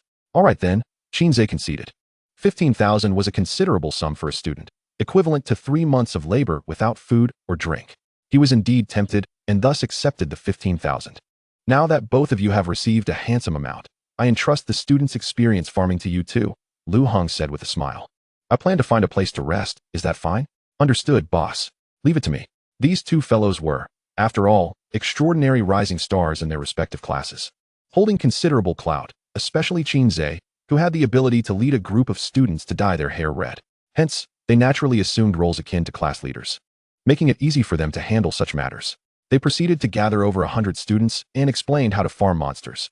After a lively discussion, the students comprehended the instructions. Soon, armed with weapons, they divided into over 100 zones and set off to finish off the monsters. Sure enough, some students swiftly gathered experience. One of the insectoids emitted a feeble wail before being pierced through the heart by a blade. A full 100 experience points were acquired, propelling that student from Black Iron level 1 to Black Iron level 3. He was elated. There are indeed monsters that aren't fully dead. I can really gain experience. Ha ha. Upon hearing this, the others worked even harder, enthusiastically stabbing the monsters scattered across the battlefield. Ding Jun and Qin Zhe remained busy, diligently organizing the students' farming areas and assisting them in locating targets, ensuring that everyone could reach level 6. Lu Heng, initially engrossed in his phone on the bus, found it tedious after a while. Observing the enthusiastic students farming monsters, he felt a stir of excitement. Now that I've arrived, I might as well join in. Bronze level 3, 4,815,000. Noticing his own experience requirement of over 10,000, he thought that surely there would be enough monsters here, and perhaps he could indeed level up. Thus, Lu Heng seized a knife and plunged into the pile of corpses, starting to stab wildly. Before long, He successfully struck down a barely alive insect. Experience 100. You have unlocked a talent quest. Kill 100 insectoids. You will gain 1 summoning opportunity. Lu Heng was pleasantly surprised. Another quest activated? Upon seeing the talent quest, he became even more motivated to farm. With his superior physical attributes, he could stab much faster than the average student. The sounds of stabbing echoed continually, while others might have finished off 3 to 5 insectoids. Lu Heng had already dispatched over 10. Laughing heartily, he stabbed even more vigorously. Beneath the towering pile of insectoid corpses, one body quivered slightly. Soon after, an insectoid of distinctly different appearance struggled to crawl out from the heap. It emitted a deep purple glow, and most notably, a silver insignia adorned its head, signifying its noble status. Damn, the human world is indeed perilous. It let out a low, hoarse growl, filled with frustration. As one of the few awakened intelligent beings among the insectoids, as a prince of the insectoids, I should not have been so eager to invade the human world. I should not have been so arrogant. The thoughts of the insectoid prince drifted back to that brutal confrontation. At that moment, it had just led thousands of its kin to breach a dungeon, slaughtering the humans present. Yet within merely 10 minutes, a formidable warrior descended from the skies. It hadn't even caught a glimpse of the warrior's visage before a blinding flame consumed its vision. The devastating force surged forth, effortlessly shattering all its pride and confidence, annihilating every insectoid present. Only it survived, protected by its lineage, albeit severely injured and unconscious. The human world harbored such terrifying powerhouses. Its voice trembled slightly, filled with resentment. How infuriating. Previous humans entering the insectoid realm were easily matched with the insect king at best. I must return to the small world immediately to inform my father of the situation here. Next time, we must be more vigilant and devise a covert plan before invading the human world. With great difficulty, it pushed aside a nearby insectoid corpse and cautiously surveyed the surroundings. However, upon witnessing a group of humans weaving through the corpses, carelessly stabbing the insectoid bodies, its anger inflamed. Unforgivable. How dare these despicable humans slaughter my kin and then desecrate our corpses? Using its compound eyes, the insectoid prince observed for a while before sneering. So they are merely a bunch of weaklings. The humans here are all at black iron level, with only 2 or 3 at bronze. Once I unleash my lineage's evolution, none of them combined will be my match. Just then, a man wielding a sharp blade was skillfully stabbing the insect corpses at his feet while gradually approaching its position. Haha, I've already killed over 60. This is so damn exhilarating, Lu Heng exclaimed, his excitement growing as he became increasingly proficient in his stabbing technique. The insectoid prince's expression twisted in fury. These vile humans, torturing my kin, and they dare to revel in it. I shall make you pay dearly for your blood debts. With a mighty roar, its insect wings unfurled behind it. The wings began to flap rapidly, generating a powerful gust that stirred up dust and lifted its body slowly into the sky. Lineage evolution. The insectoid prince hissed. In an instant, its body was enveloped in a layer of strange light, with currents of electricity flickering across its surface. What the hell? Lu Heng was taken aback. How did a living creature suddenly emerge from this pile of corpses? His gaze quickly focused on the insectoid prince, and a series of information panels appeared before him. Insectoid prince, bronze. Attributes, strength 16, constitution 14, agility 17, spirit 14, total 61. Skill, bloodline evolution, temporarily transcends limits. Ascends to the next grand tier, all attributes surge, and additionally acquires 3 skills. Swarm command, insect wing strike. A talking monster? Is this what they call an alien race? However, this creature is merely at the bronze tier, its overall attributes rather feeble. Save for that bloodline evolution, which seems somewhat promising. Nevertheless, no matter how perverse a skill may be, when confronted with the slap of a lustful dog, its fate is sealed. Lu Heng scoffed derisively and summoned his pet. Buzzing. Under the gaze of the onlookers, the aura of the insect prince soared dramatically.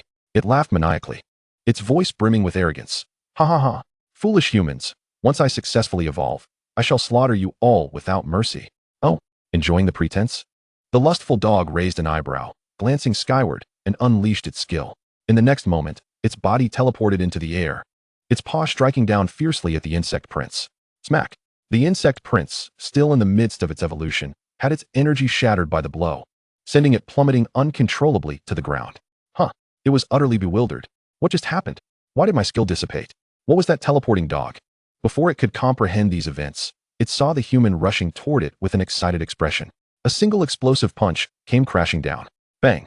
This punch, imbued with explosive force, struck directly at its abdomen. The insect prince felt its internal organs twist and writhe in agony, each one spasming in pain.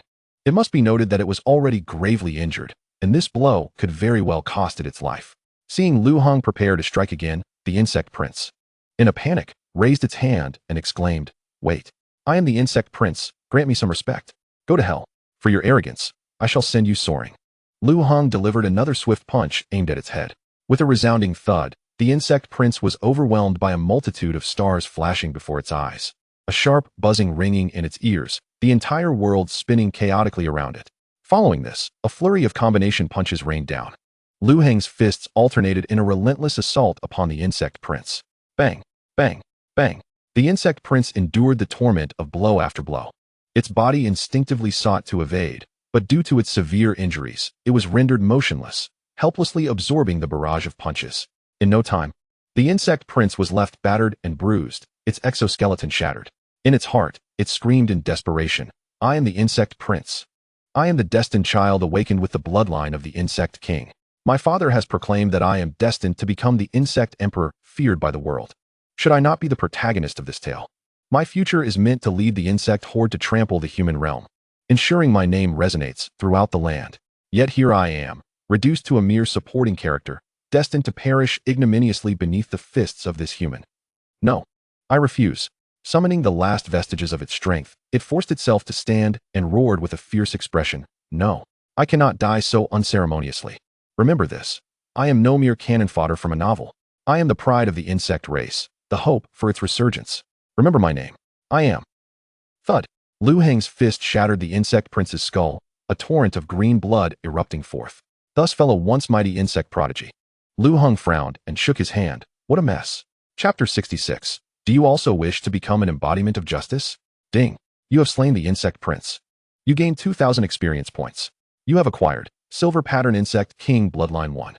A mass of black-red blood coalesced from the corpse, subsequently floating in the air, enveloped in a thin membrane. Oh, this is not merely a minor adversary. It actually drops a bloodline? Lu Heng briefly perused the description, discovering that this item was a premier extraordinary material. It could be utilized by insect masters or forged into powerful artifacts, and could also be employed for upgrades. Consequently, he cheerfully collected this treasure. Meanwhile, the other students scratched their heads, completely oblivious to the significance of the events unfolding before them. They regarded it merely as a minor insect that had not quite died, delivering a dramatic monologue before being dispatched by Lu Heng. Onward. Lu Heng shrugged off the earlier incident and resumed his quest to dispatch more insects in swift succession. After approximately another hour of relentless effort, all the other students had reached the 6th tier of black iron. Meanwhile, Lu Heng was still diligently finishing off the remaining foes. The leader is indeed the leader, always putting in more effort than us. It's no wonder he can secure the top spot. Beyond talent, such dedication is rare. Qin Zhe and Ding Jun gazed at Lu Heng with admiration. As they contemplated this, Lu Heng suddenly halted. "Hey, leader, are you not going to continue?" Qin Zhe inquired, scratching his head. I've farmed enough," Lu Heng replied excitedly, eyeing the talent prompt. Bronze Tier 3 to Bronze Tier 4. Strength 1921. You have killed 100 insects, earning a summoning opportunity. Eagerly, he prepared to utilize his newfound summoning opportunity. Come forth. A new summon. Lu Heng waved his hand. Whoosh. As a burst of colorful light flickered, a belt materialized upon the ground. Not the traditional 7 wolves, but a far cooler belt. It resembled a toy one might find at a market stall, yet it was exquisitely crafted. The belt was black and gold, adorned with stylish patterns. And at its center lay a diamond-shaped mechanical module, inscribed with the word justice. It possessed a somewhat sci-fi aesthetic, imbued with an air of mystery. What is this? Lu Heng toyed with the belt for a moment. Justice armor. Armor fusion. Donning the belt and shouting armor fusion will summon the justice armor to envelop your body. At which point your form will be entirely surrendered to its control, mastering 36 forms of martial arts, thereby enhancing your overall combat prowess. Blood boiling. The more prolonged and arduous the battle, the more the justice armor's fervent spirit is ignited, continuously breaking through its temporary combat limits, allowing the use of more weapons and combat techniques. Description. Remember, it is very just, especially just. The ultimate invincible justice. It is the very embodiment of justice. Oh, finally, something that can directly bolster my combat capabilities. Lu Heng was elated. The existence of the justice armor compensated for his inherent lack of combat strength. Come, let me give this a try. Lu Heng hastily donned the belt. At that moment, the other students curiously turned to observe. Though the phrase was somewhat juvenile, Lu Heng still shouted it out. Armor fusion. The belt suddenly exploded in a blinding white light. The belt rapidly wrapped around his waist, and from the diamond module surged forth a multitude of red and white metallic plates, climbing up his limbs.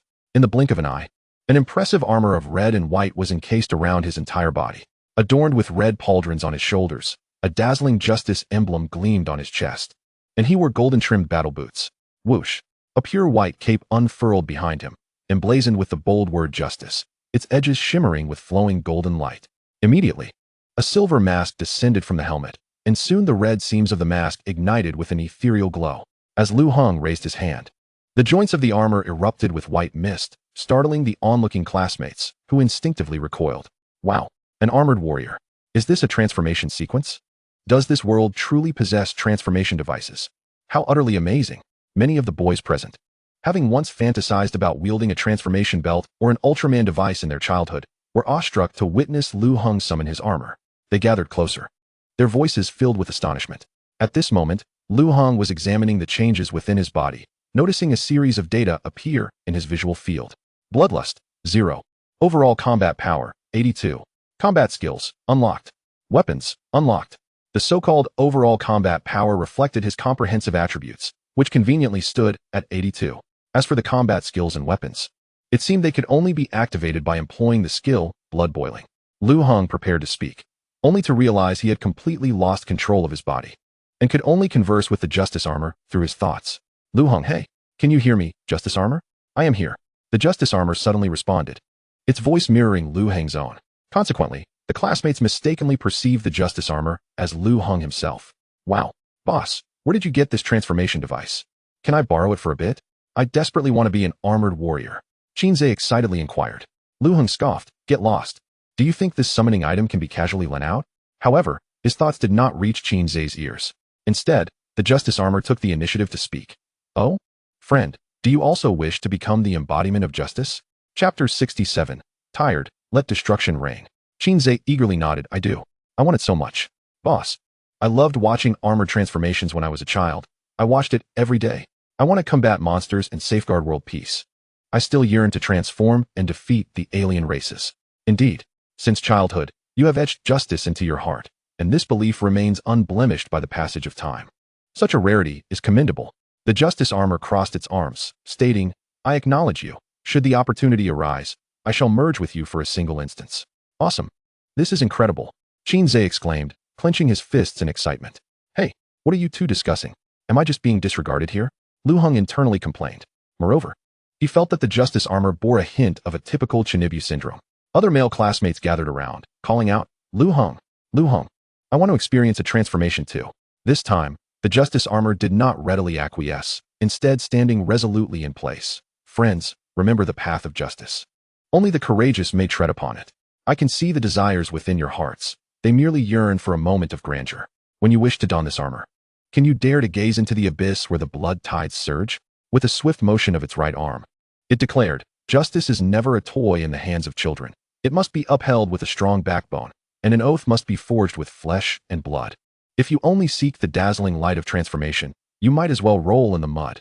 With greater power comes greater responsibility. This is no hollow adage.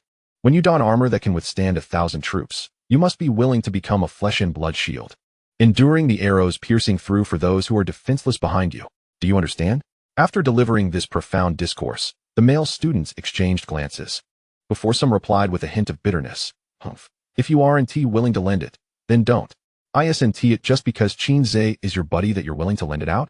We know what your true nature is. One moment you're penalizing someone, and the next you're feeding classmates Oreos, while spouting about justice. Exactly. You sound just like a Chinibu.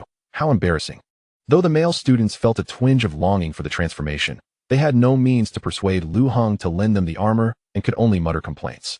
Lu Heng, too, felt a flush of embarrassment. Is this armored guy always this cringeworthy? Damn, how humiliating. Just then, a fierce red light suddenly flashed from the visor of the Justice Armor, which swiftly assumed a combat stance. I sensed the presence of evil. What is happening, boss? Qinze asked, following the armor's gaze. A massive dimensional gate unexpectedly appeared, beginning to vibrate violently. The surface of the dimensional gate suddenly boiled like molten tar, twisting ripples oozing with viscous black liquid, accompanied by billowing black mist. Aliens, Are they the aliens? Gasps erupted from the crowd. The students turned pale. Are these aliens about to breach the instance and invade the human world? What should we do? WVE just reached black iron level 6. With a piercing shriek, the dimensional gate burst open.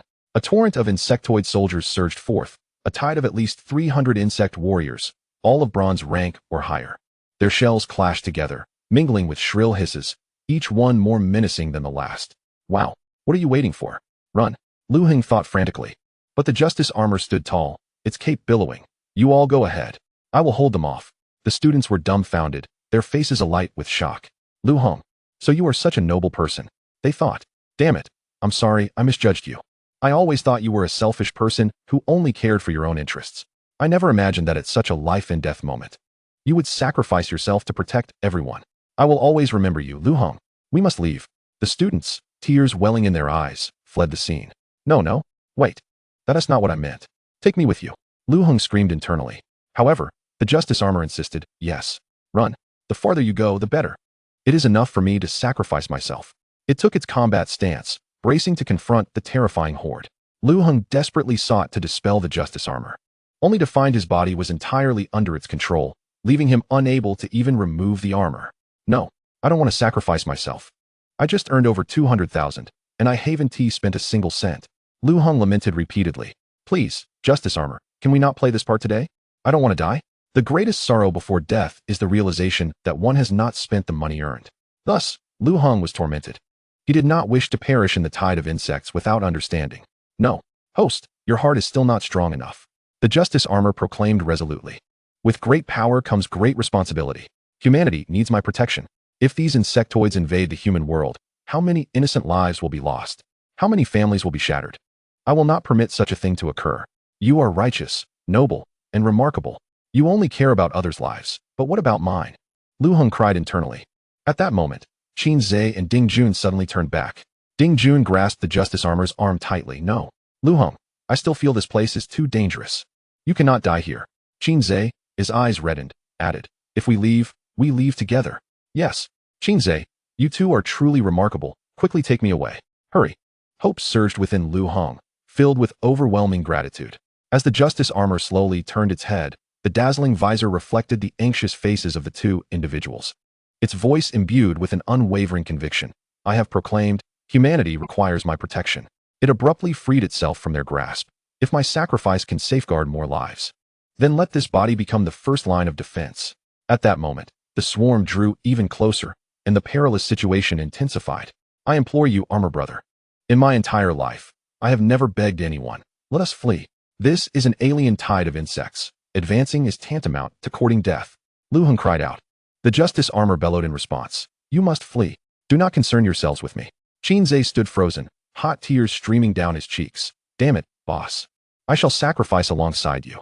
Ding Jun, gritting his teeth, forcefully grasped Qin Zhe's collar and dragged him away. Do not be foolish.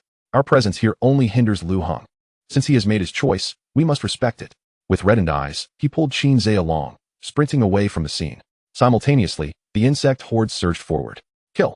Roared the justice armor, charging headlong into battle. Alas, my life is but fleeting, Lu Heng despaired, closing his eyes. I am weary, let destruction commence. Chapter 68, Justice. Black-striped insect soldier, bronze. Attributes, strength 14, constitution 17, agility 13, spirit 11, total 55.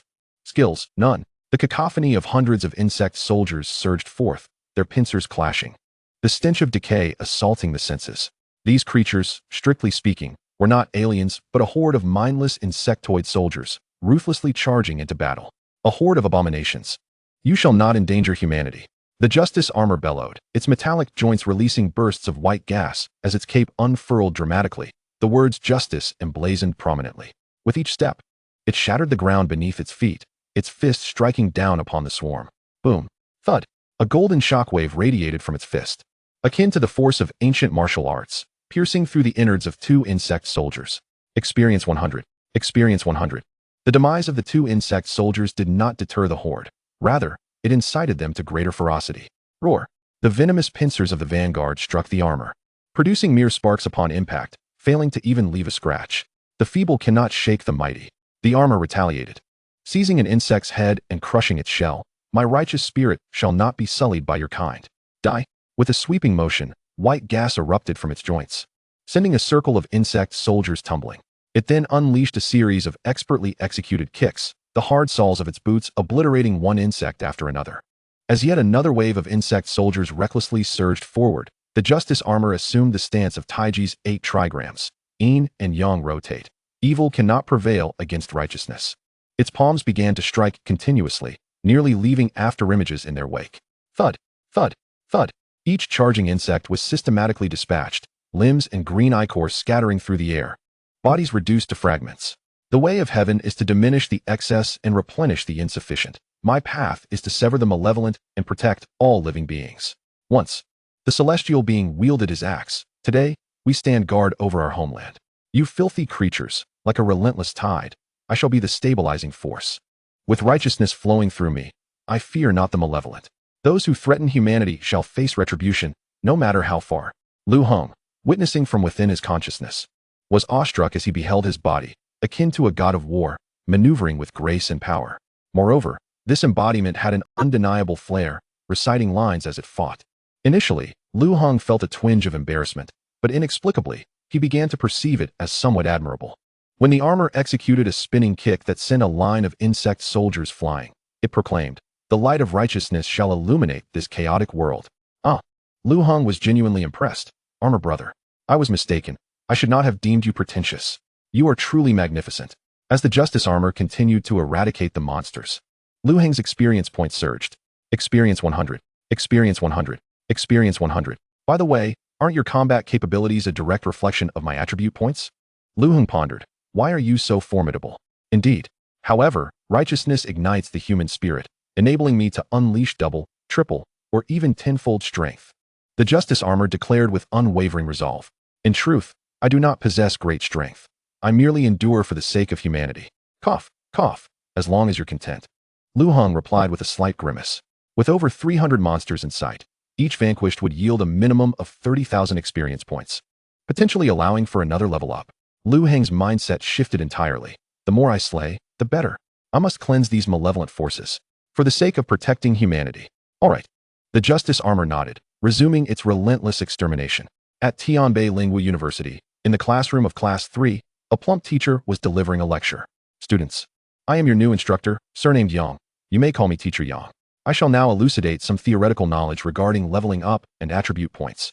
Teacher Yang said with a smile. The students below adopted a serious demeanor, ready to absorb the information. First, you have all reached the bronze tier, correct?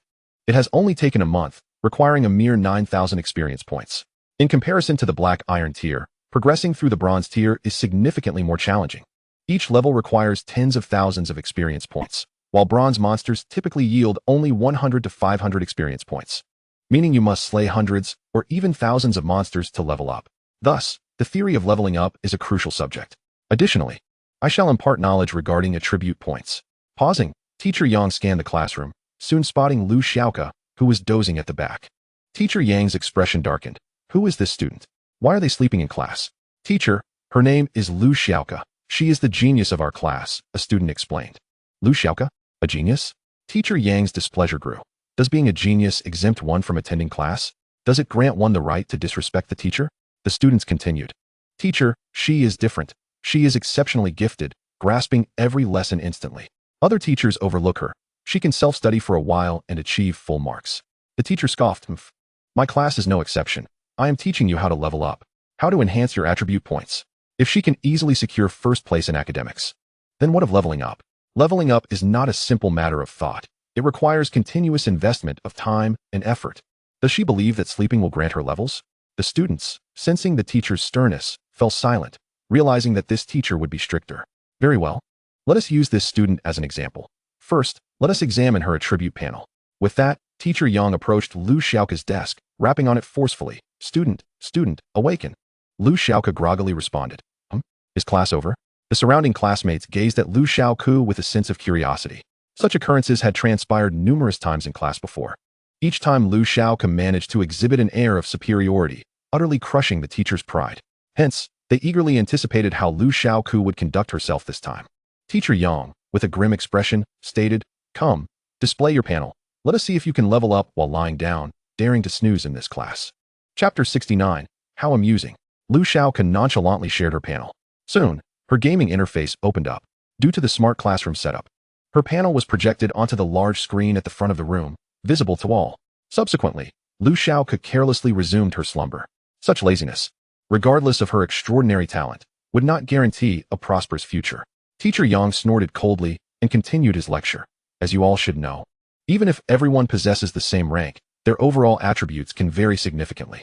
The minimum overall attribute for a bronze rank 1 is 53 points. 58 points is considered average, while 65 points is deemed excellent. Let us examine Lu Heng's overall attributes to determine whether they fall within the average or excellent range. As he spoke, he noticed that all the students were in a state of shock. They stared blankly at the large screen as if witnessing something utterly unbelievable. The teacher furrowed his brow. What's wrong? Turning to look, he was taken aback to see Lu Heng's panel continuously refreshing with experience points.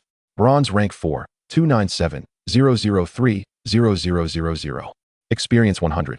Experience 100. Experience 100. Level, bronze rank 4 to bronze rank 5, 060000. Experience 100. Experience 100. What? The teacher was dumbfounded. There truly was someone who could level up while doing absolutely nothing? The classmates, once again, fell into despair and frustration. Teacher, didn't you say that no one in this world could level up by merely sleeping? Can you explain this phenomenon? I feel increasingly inferior each day. It's causing me anxiety. I sense my self-esteem being relentlessly eroded. It turns out there really are people who can level up while lying down. Teacher, it's all your fault. Wouldn't it be better to let her sleep well instead of making her show off? Bronze rank 4 to bronze rank 5. Constitution, 1921. Die. The justice armor struck down the last remaining monster. Thus, over 300 insectoid creatures were completely eradicated. The ground was littered with a multitude of insectoid corpses. Lu Heng was exhilarated. You're quite formidable. You even helped me level up. I am merely executing justice. The justice armor replied with a stern demeanor. These vile entities shall not harm humanity. All right, I concede. You have indeed impressed me. Stand down, Lu Heng said, satisfied. However, the justice armor suddenly turned towards the dimensional gate. The battle is not yet over. Wait, Lu Heng suddenly sensed something amiss. You're not planning to go in and fight, are you? We still don't understand why these insect soldiers emerged. I have sensed the essence of evil. The justice armor pointed towards the dimensional gate. The source of these vile creatures lies within. If we do not eliminate the root cause, more monsters will invade the human realm. Innocent lives will continue to be lost, and families will be torn apart. What? Are you suggesting there's a big boss waiting for you inside? Lu Heng's eyes widened. We absolutely cannot go in there. As long as the monsters remain, I will find no peace. The justice armor bellowed, charging directly towards the dungeon. Medic! Lu Heng shouted in horror. Yet, his voice could not halt the justice armor's advance. Rather, it only steeled its resolve as it plunged into the dimensional gate. Upon crossing the threshold, a foul stench of decaying flesh assaulted Lu Heng's senses. He felt a sticky substance beneath his feet, a viscous green liquid, and grotesque, vein-like tendrils crawled across the ground, creating a horrifying scene. A glance around revealed a multitude of 2-meter-high fleshy masses resembling giant dumplings, their skin so thin they were translucent, revealing the writhing insect soldiers within, eager to break free. It appeared that there were at least 700 of these large flesh bundles. The ground was strewn with over 300 empty shells, remnants of the insect soldiers that had already emerged from the dungeon. Hiss! Lu Heng looked ahead. He discovered a pale, writhing worm mother, nearly 5 meters tall. Its surface adorned with hundreds of fleshy tendrils, each covered in thorns.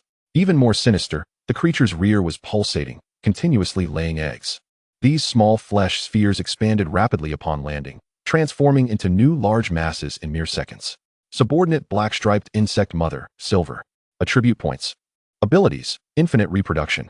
Poison whip strike, collective strengthening of insect soldiers, elite soldier summon. Lu Heng was taken aback.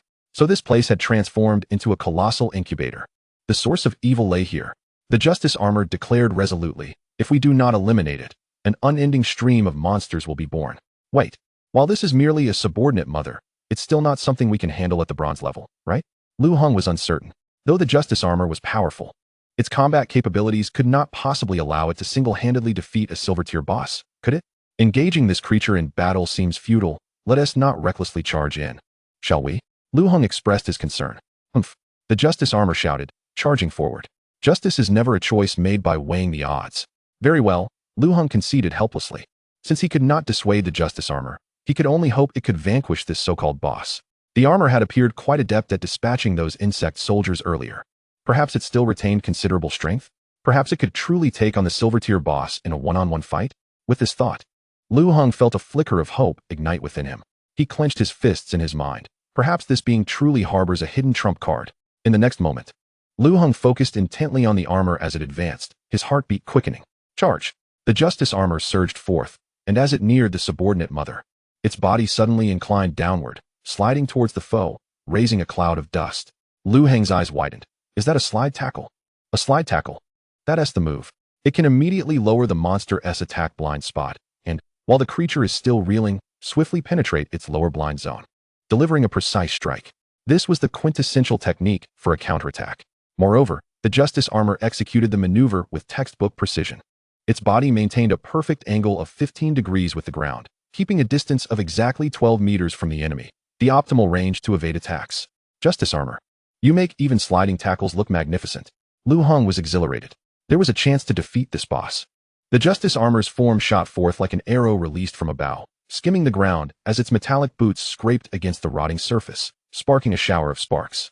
At the critical moment, the hundreds of eyes of the Zerg mother suddenly opened wide, their cold, lifeless gazes sweeping over Lu Heng. Simultaneously, the myriad flesh whips on its body swiftly coiled together, striking towards the justice armor. Boom! The sound of collision echoed, and the justice armor was sent flying like a broken arrow. Along its path, shattered Zerg eggs splattered hot green blood, and the justice armor skidded for dozens of meters before coming to a clumsy halt. Its chest was now marred by a web of cracks. The justice armor lay sprawled on the ground, paralyzed and unable to move.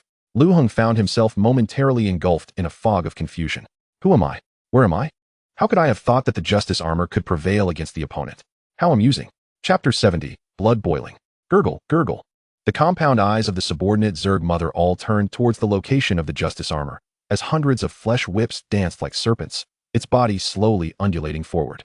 The Zerg eggs on the ground suddenly trembled collectively, exploding in a series of loud bangs. Numerous newly hatched Zerg soldiers emerged from their shells, coated in slime. The sound of their pincers scraping together sending shivers down one's spine. Bronze and silver bosses are simply not on the same level. Lu Heng felt a tingling sensation on his scalp, although the pain was borne by the justice armor.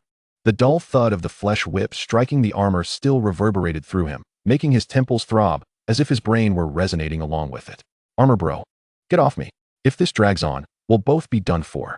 Lu Heng urged anxiously. We are right at the entrance. I still have a chance to escape. Yet, to his astonishment, this battered metallic figure began to push itself off the ground, the joints of its armor emitting a series of dissonant screeches. Even in such a severely damaged state, it intended to rise. Justice will not retreat, the justice armor rasped. It knelt on one knee, its fingers digging deeply into the putrid ground, poised to stand. However, the Zerg mother would not grant it a moment's respite. Delivering another whip strike from above. Boom. The justice armor's body sank into the earth, more cracks appearing on its surface. Lu Heng's eyes turned red. I beg you. This isn't a movie. Can't we just concede? Concede? The armor suddenly gazed at the boss, its shattered visor glowing a fierce crimson. When a Zerg soldier tears apart a child, you want me to concede? When this monster lays its 1000th egg, you want me to concede? With a fierce grasp of the earth, it forced its battered body to rise. Even if my body disintegrates today, I will. Thump, thump, thump. Before it could finish speaking, dozens of Zerg soldiers lunged at it with their pincers. The armor strained to raise its arms, blocking the onslaught of attacks. The sound of impacts resounded continuously, and even Lu Heng felt his chest constricting from the force. Lu Heng lamented. Brother, do we really have to keep pretending? Humph. Justice is no jest. I will never fall. The justice armor roared, even as its damaged shoulder plates emitted wisps of smoke, and despite being besieged, it still fought to rise. The Zerg mother slithered closer, its 100 flesh whips intertwining once more in the air, cracking like a whip towards the armor. Whoosh! This strike, accompanied by a piercing shriek, sent the just-risen metallic figure crashing back into the ground, debris and green slime flying. Damn it, Lu Heng felt numb. Truly numb. You're using my body. If you don't care about your life, I still want to live. I will not fall. Absolutely not. The justice armor gritted its teeth, the broken joint of its right arm grinding painfully. It lay on the ground, its left hand gripping the earth tightly, attempting once more to rise. Thud! Another heavy blow struck. Its body sank deeper into the ground. The energy patterns on its back dimmed. and the concave section of its chest exposed the disintegrating core components within. Yet it still refused to yield. The Justice armor bellowed, its broken body shaking once more. This time, as it stood, even its legs trembled, and its entire form creaked ominously. This was a sign of the armor system's complete failure. Lu Heng was exhausted. He no longer wished to persuade it. He resigned himself to fate. At that moment, the Justice armor let out another roar. Justice shall never perish. Its crying nearly shattered the air. A golden light erupted around it, and those cracks began to heal spontaneously.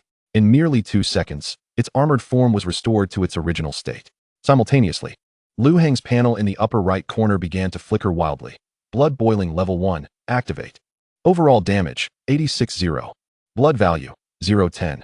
Armor combat power temporarily breaks through, 84-160.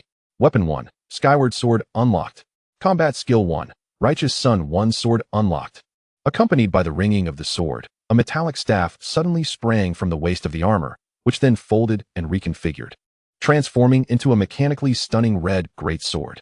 At the moment the Skyward Sword was drawn, even the Zerg mother paused momentarily. What the hell? Lu Heng was astonished. So this skill was so formidable? It directly doubled the overall attributes. Didn't that mean it had reached silver status? This combat power had catapulted me from bronze to silver tier. The Justice armor resumed its battle stance, but this time, its aura surged dramatically. It began to utter a series of grandiose declarations. Beneath this armor lies a judgment more fervent than the divine. The breath of evil is a desecration of all living beings. As long as the world harbors even a trace of malevolence, I shall never fall, never. It raised the great sword high, its eyes glowing with fierce intensity. Beneath the Skyward Sword, even bronze can shake silver. When this sword is drawn, it shall eradicate all evil in the world.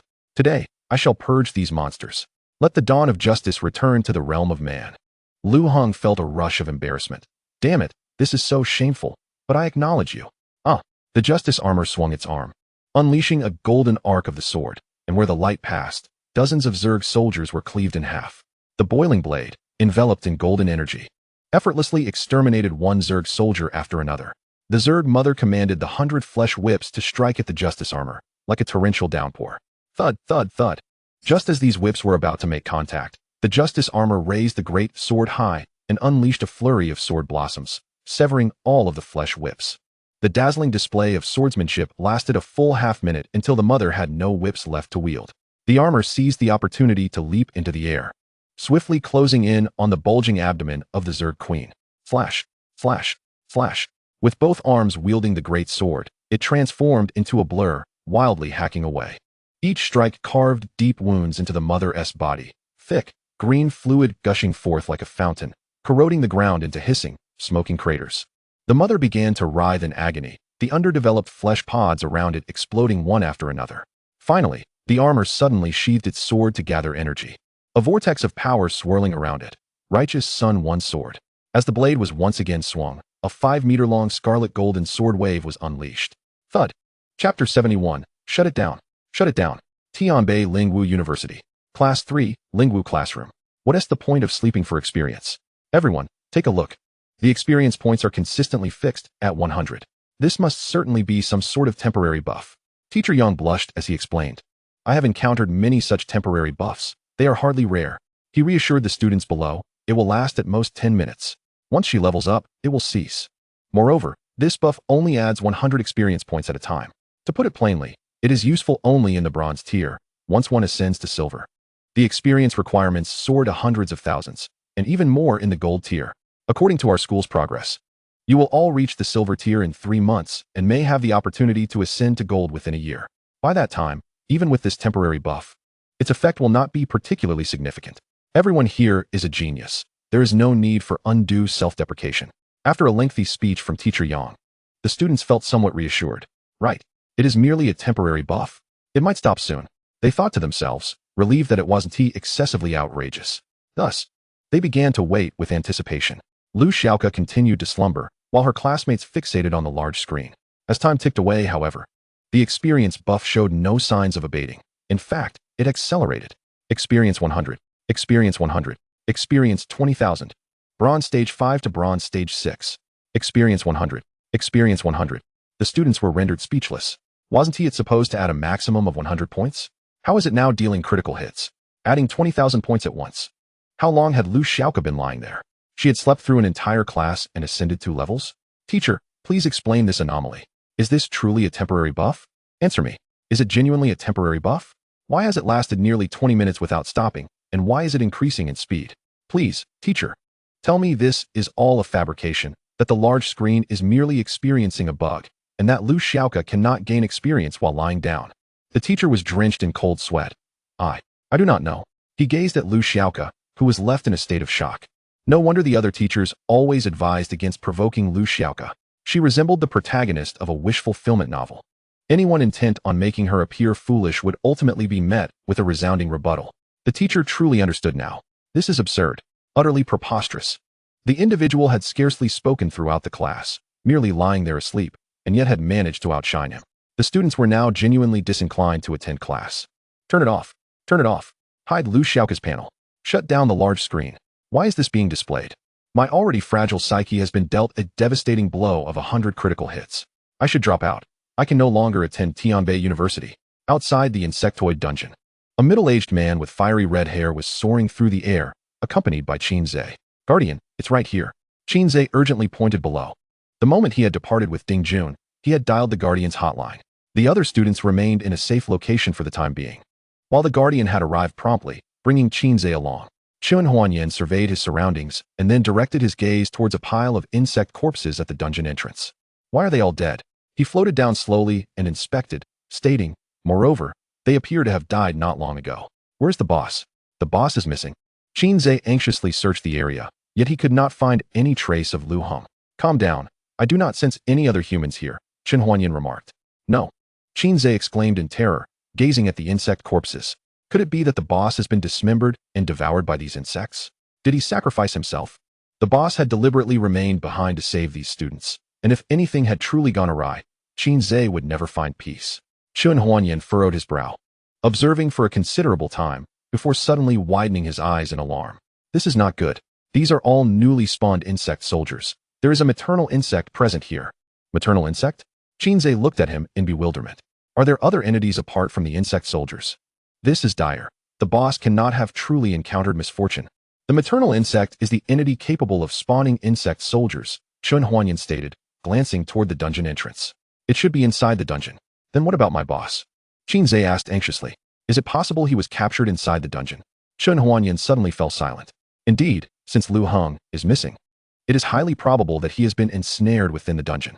Moreover, the maternal insect is at least of the silver tier and is classified as a minor boss, possessing strength far exceeding that of elite monsters and regular foes. This young man may truly be in grave peril. It is dangerous here. You should return to your gathering point. Chun Huanyan gritted his teeth. I will enter the dungeon to investigate. A young man of such noble virtue should not fall here. Even if he perishes, I will carry his body out.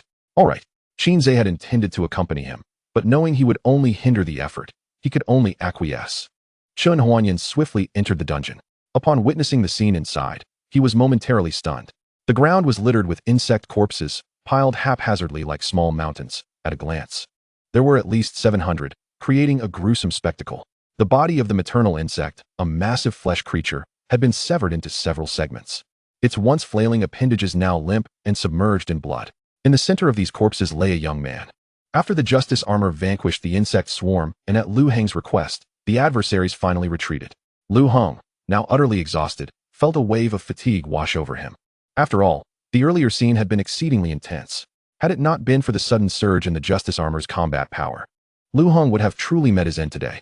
Fortunately, the defeat of over 700 insect soldiers plus a major boss had bestowed upon him 90,000 experience points, catapulting him to Bronze Stage 6 with an additional 30,000 experience points, along with a plethora of rewards.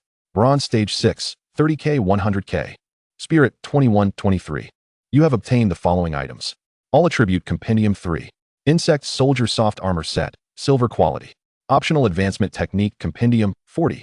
Skill Advancement Compendium, Silver 2. One-time extraordinary item, Revitalizing Insect Flesh, can regrow severed limbs. Gazing at these rewards, Lu Heng revealed a contented smile. Chun Huanyan, however, stared at Lu Heng in shock. You did all of this. Chapter 72, The Badge of Courage. Chun Huanyan glanced at Lu Heng's attributes. Bronze Stage 6. Attributes: Strength 21, Constitution 21, Agility 21, Spirit 23, total 86. Only Bronze Stage 6. A total attribute score of 86 is indeed commendable at this level. But defeating a minor insect maternal entity while only being one tier above is simply implausible. Is this even human? Did you truly slay all of these? Chun Huanyan inquired again. Yes, I indeed did, Lu Heng replied, looking at him in confusion. May I ask who you are? Observing the man floating in midair, Lu Heng sensed that he was not an ordinary individual. This person was likely a significant figure. I am the guardian. Chun Huanyan softly cleared his throat and gracefully descended, inquiring, how did you manage that? Did you eliminate the insects? I can hardly recall what I shouted back then. Justice, vanquishing evil, fervor. I simply eradicated them all. Lu Heng reminisced for a moment. However, it was primarily my summoned creatures that played a crucial role. I am a summoner, and my pets possess considerable strength. You are remarkable, Chun Huanyan exclaimed with excitement in his eyes. We guardians are in dire need of talents like you. Would you consider joining us? Guardians, you say? Lu Heng replied with a smile. I have already received an invitation card from someone, claiming that my silver rank would suffice to join. Oh, I wonder which brother managed to get ahead first, Chun Huanyan lamented, shaking his head. Each invitation card is tied to a distinct leader, and Lu Heng would likely be placed in another camp, making it difficult for him to undermine others. What a pity. Such a genius capable of slaying bosses across great ranks is exceedingly rare, even among the top cohort of Tianbei University. In the Guardian camp, such talents are even scarcer. Nurturing someone like him could yield promising prospects. However, it is only natural. Individuals like you are bound to be discovered sooner rather than later. Chun Huanyan chuckled. Now that the boss has been dealt with, we have no further business here. Let us depart. Very well, Lu Heng agreed, savoring the experience of flight as he was whisked away by his companion. After merely a few minutes of soaring through the skies, they arrived at a safe gathering place where most of the Jiudao Valley students had assembled. Go meet your classmates. They have been quite worried about you, Chun Huanyan smiled. Upon landing, Qinze rushed forward, tears glistening in his eyes. Boss, you're alive. What nonsense are you spouting?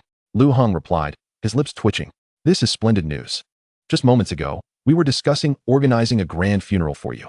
Qinze wiped his eyes. I even said I would contribute 20,000 to hire a mortician, ensuring that even the remains devoured by the insects would be pieced together with care to send you off joyfully. I'm truly fine. Thank goodness, Qinze exclaimed, brimming with joy. The other students also displayed expressions of heartfelt relief. Lu Heng, I never imagined. In such a life and death crisis, you would sacrifice yourself to save your classmates. We had misjudged you all along.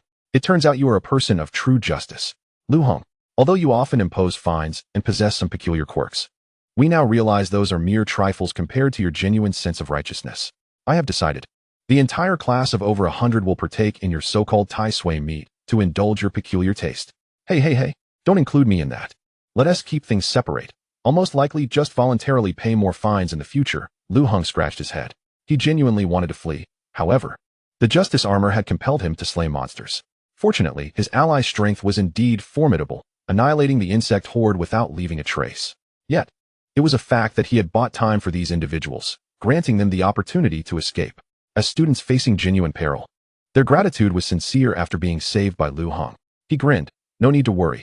Saving people is just a matter of course for me. Chun Huanyan nodded in agreement. Indeed, you are truly suited to join us, Guardians. I have made up my mind. I shall award you the Guardian Medal. The Guardians uphold 8 great virtues, each represented by a Medal of Honor, symbolizing noble qualities. Lu Heng was taken aback by this declaration. Is it possible for someone like me to receive a medal for noble virtues? Very well, this sounds splendid. Though you have yet to officially join the Guardians, you are already considered half a member. Thus, you are eligible for this award, Chun Huanyan asserted with conviction. I wish to present you with the Courage Badge, signifying your willingness to confront stronger foes to protect the weak. Lu Heng beamed. Wonderful. I shall report this matter promptly, and the medal will be sent to your school. Chun Huanyan patted Lu Heng's shoulder. We, the Guardians, eagerly welcome your arrival. Until we meet again by fate. With those words, Chun Huanyan swiftly took flight. As the Guardians departed, the mentor sheepishly spoke up. Students, I take full responsibility. I was so focused on helping you level up that I did not anticipate the dangers here. Although he sought to profit from his role as a guide, he had not considered that this might place the students in peril. No worries, mentor. Aren't we safe now? After all, where is there leveling up without risk? This was merely a stroke of bad luck. Additionally, we have all reached the Black Iron level 6. The mentor cleared his throat. That's good. Now that we have leveled up sufficiently, We should clear away the bodies of the insects. The students assumed they were required to work for their experience. So they expressed no grievances and set to work diligently. Of course, relying solely on manual labor was unfeasible. However, the Guardians graciously provided tools for rent at no charge, including large excavators, trucks, and designated recycling stations. Consequently, in the following 2 days, they swiftly cleared the site of the corpses. Once everything was concluded, they boarded a bus back to school. Upon arrival, the students disembarked to find the entire school bustling with a thorough cleaning effort. Numerous cleaning staff were diligently tidying the pathways, while students in various classrooms attended to the cleaning of their respective rooms. Additionally, landscapers were tirelessly tending to the green spaces on campus. Lu Heng even noticed several workers wandering around, seemingly constructing something new. What is going on? Lu Heng queried, a hint of confusion in his tone. What else could it be? Surely the leadership is coming for an inspection, Hard Brother replied cheerfully. Chapter 73, The Speech. Lu Heng suddenly realized, calculating the time, people from the Coordination Bureau were set to arrive tomorrow. Shortly after Lu Heng disembarked, the principal rushed over to inspect the students' levels, his face lighting up with excitement. Excellent. Everyone has reached Black Iron Level 6. You two have truly exceeded my expectations. Our freshman spirit martial class has a promising future for undergraduate advancement. The principal was positively elated. Lu Heng shrugged. What about the promises you made me previously? Of course, I will fulfill them. After tomorrow's inspection concludes and everything is settled, I will deliver on my commitments. The principal firmly patted Lu Heng's shoulder. However, during tomorrow's commendation ceremony and subsequent school inspection, you must perform well. This is of great significance for our school. Oh, Lu Heng replied, acknowledging the importance. If I do not perform well, will all the promises you made be rendered void? However, Lu Heng felt little inclination to debate the matter, as he had already earned a considerable amount in the past few days. By the way, due to the tight schedule, you need not handle the arrangements for the commendation ceremony. I have already enlisted others to take care of it. Tomorrow, you only need to go on stage and read your lines, the principal added with a smile. Just memorize your lines tonight. All right, Lu Heng replied, relieved at the lack of additional tasks. The principal then engaged with the other students, outlining the details for tomorrow's inspection, while Lu Heng made his way back to the dormitory. Previously, the rewards for vanquishing the Zerg Mother had yet to be tallied, making this an opportune moment to utilize them. Without further ado, I consumed 3 tomes of comprehensive attributes, a self-selected advanced technique manual, 40, and 2 skill advancement manuals, silver. Applying them all at once. Strength, 2124. Constitution, 2124. Agility, 2124. Spirit, 2326. Advanced Fist Technique, 1050. Dynamic Vision, bronze, silver.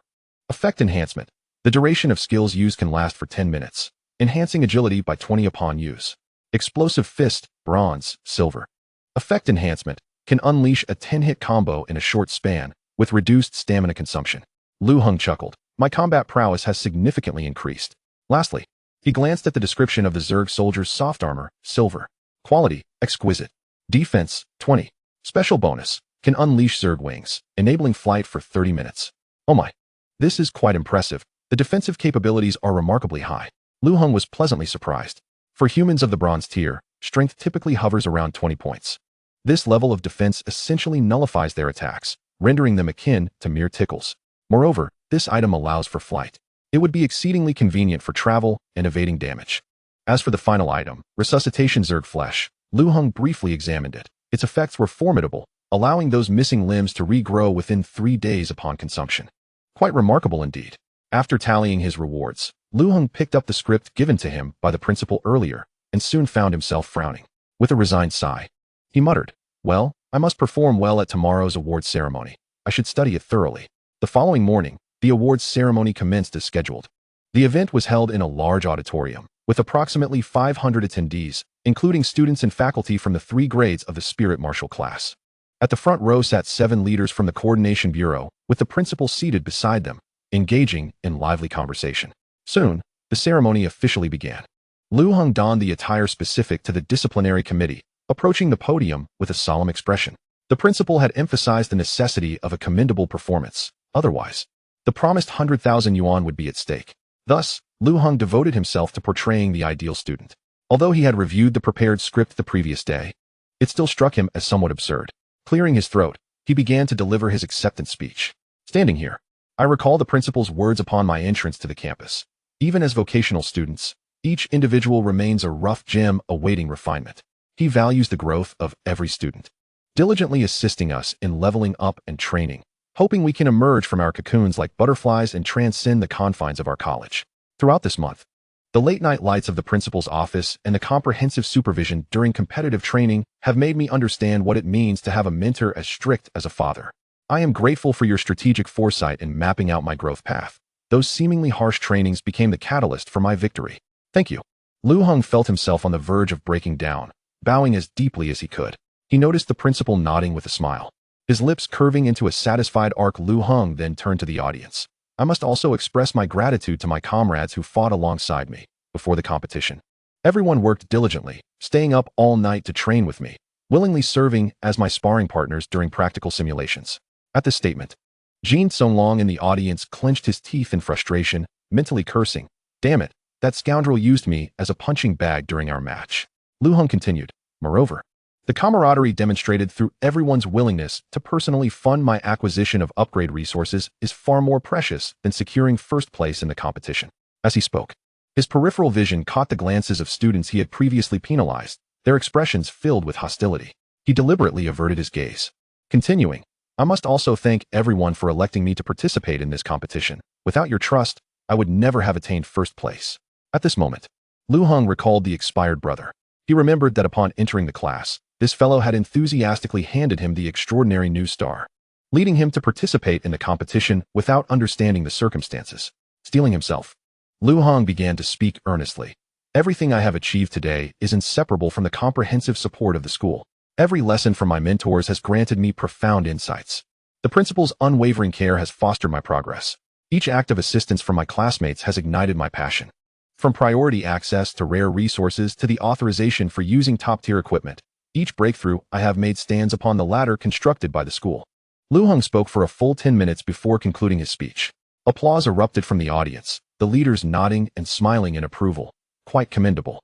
The principal, beaming with joy, swiftly ascended the podium, his eyes gleaming with barely concealed excitement. He held forth a tray, neatly arranged with cash. The crisp bills were strikingly visible under the spotlight. "Congratulations to student Lu Heng for seizing the crown. This 100,000 yuan is the reward he rightfully deserves." He extended the tray towards Lu Heng. Upon seeing the cash, Lu Heng's spirits lifted immediately, and he accepted the money with gratitude. "Thank you, principal." The principal nodded with a smile, then addressed the audience in a resonant voice. "Just the day before yesterday, our student Lu Heng accomplished a significant feat at that time. The students were collectively honing their skills outside the Zerd dungeon when they were unexpectedly ambushed by an alien incursion, plunging everyone into peril. Particularly since there were no guardians in sight, the students found it nearly impossible to resist such a sudden crisis. In that moment of dire urgency, it was Lu Heng who boldly rushed forth, attempting to shield everyone at the cost of his own safety. He protected all his classmates and safeguarded countless humans from imminent danger. Subsequently, even the guardians expressed admiration for his actions and awarded him the Guardian Medal. With that, the principal retrieved a decorative box, producing an exquisite medal from within. "This is the Courage Medal bestowed by the Guardians. As principal, I shall personally adorn him with it." With a smile, he placed the medal around Lu Heng's neck. This proclamation left the leaders below utterly astonished. A medal from the Guardians? Such honors could only be conferred by figures of commanding stature. This student had evidently earned the recognition of a Guardian leader. A Courage Medal, no less. Clearly, Lu Heng's character is indeed commendable. The 7 leaders exchanged approving glances, erupting into applause. Witnessing this scene, the principal's heart swelled with triumph. He regarded Lu Heng with satisfaction. Continuing, "It is precisely due to the school's nurturing that we have students who embody virtue, intellect, physical prowess, and aesthetic appreciation. Our institution prides itself on cultivating high-quality talents for society rather than nurturing parasitic elements that squander societal resources. This is one of our steadfast principles. And this notion is splendidly exemplified in Lu Heng." Chapter 74, What a Fine School. Lu Heng's lips twitched. "How could you exploit this for rhetoric? No wonder you are the principal." Fortunately, the awards ceremony concluded on a satisfactory note. Applause erupted as the leaders rose to their feet in exuberance. The students at the back began to express their support, rising to their feet as the applause swelled. "Excellent. Truly a commendable student. What an outstanding institution to have nurtured such exceptional talent." The leaders' faces reflected their approval. The principal, wearing a broad smile, descended the stage. "Thus, the awards ceremony has concluded. Shall we continue our tour around the school?" "Indeed." It is time to assess the overall quality of your institution, one of the leaders remarked, glancing back. Let me first observe the students of your Lingu class. Are these all freshmen? A portly leader pointed towards a section of the students. Yes, the principal promptly replied. These are the 103 freshmen. The others are sophomores and juniors from the Lingu class. The stout leader nodded thoughtfully. Upon my arrival, I noted that the progress of your sophomores and juniors is rather sluggish. After 1 or 2 years of study, they are still at the black iron and bronze levels. Consequently, they will not qualify for undergraduate status. You are absolutely correct, the principal acknowledged earnestly. Currently, our focus is indeed on the freshmen of the Lingu class. The slow pace of the sophomores and juniors is a significant challenge, and it is impossible to elevate them to the standard of a general undergraduate in a short time frame. The principal continued. In fact, I have been contemplating this for several years. We must enable the new cohort of students to transcend tradition. Even if they are vocational students, they ought to catch up to undergraduate standards. Are we to abandon those deemed less capable? Shall we consign them to factory jobs or food delivery? No. I refuse to give up on any student. Such a fate is unacceptable, the principal declared with conviction. Thus, I have dedicated years to cultivating the most exceptional students. Indeed, while talent may vary, every individual deserves a chance at success. One cannot dismiss a person solely based on their innate abilities. The leaders nodded in agreement. The stout leader smiled and remarked, well, it seems your freshmen have indeed reached the 6th tier of black iron, achieving a 100 proficiency, thus meeting the minimum undergraduate standard. After a moment's contemplation, he added, since we are here to evaluate, let us also discern the students' perceptions of the school. He casually pointed to an individual. Student, may I inquire what you typically do during class? The student selected was the one known as expired brother. He quickly assumed a proper posture, his expression serious as he responded, greetings, esteemed leader. We diligently engage in our studies during class. Our instructors are quite strict. The first order of business is to collect our mobile phones, which aids us in concentrating and immersing ourselves in the sea of knowledge. Therefore, our theoretical understanding is quite robust, at least on par with undergraduate levels. We also have martial arts classes, utilizing the most advanced equipment, and our instructors are highly professional. Lastly, I extend my gratitude to the principal for their guidance. With that, he concluded his speech. Lu Heng, however, displayed a look of astonishment.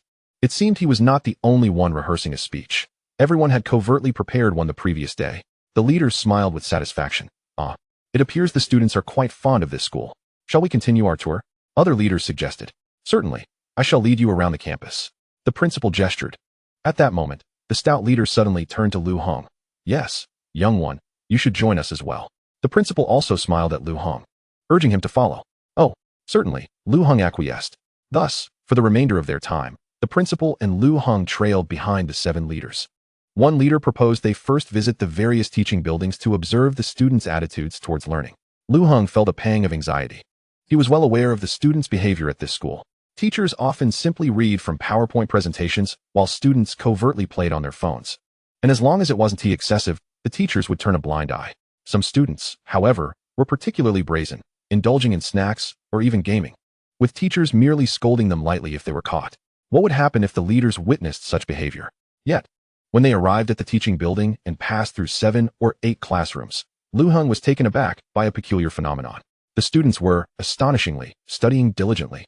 Each classroom exuded an atmosphere of earnestness, with teachers passionately presenting lessons while students listened attentively.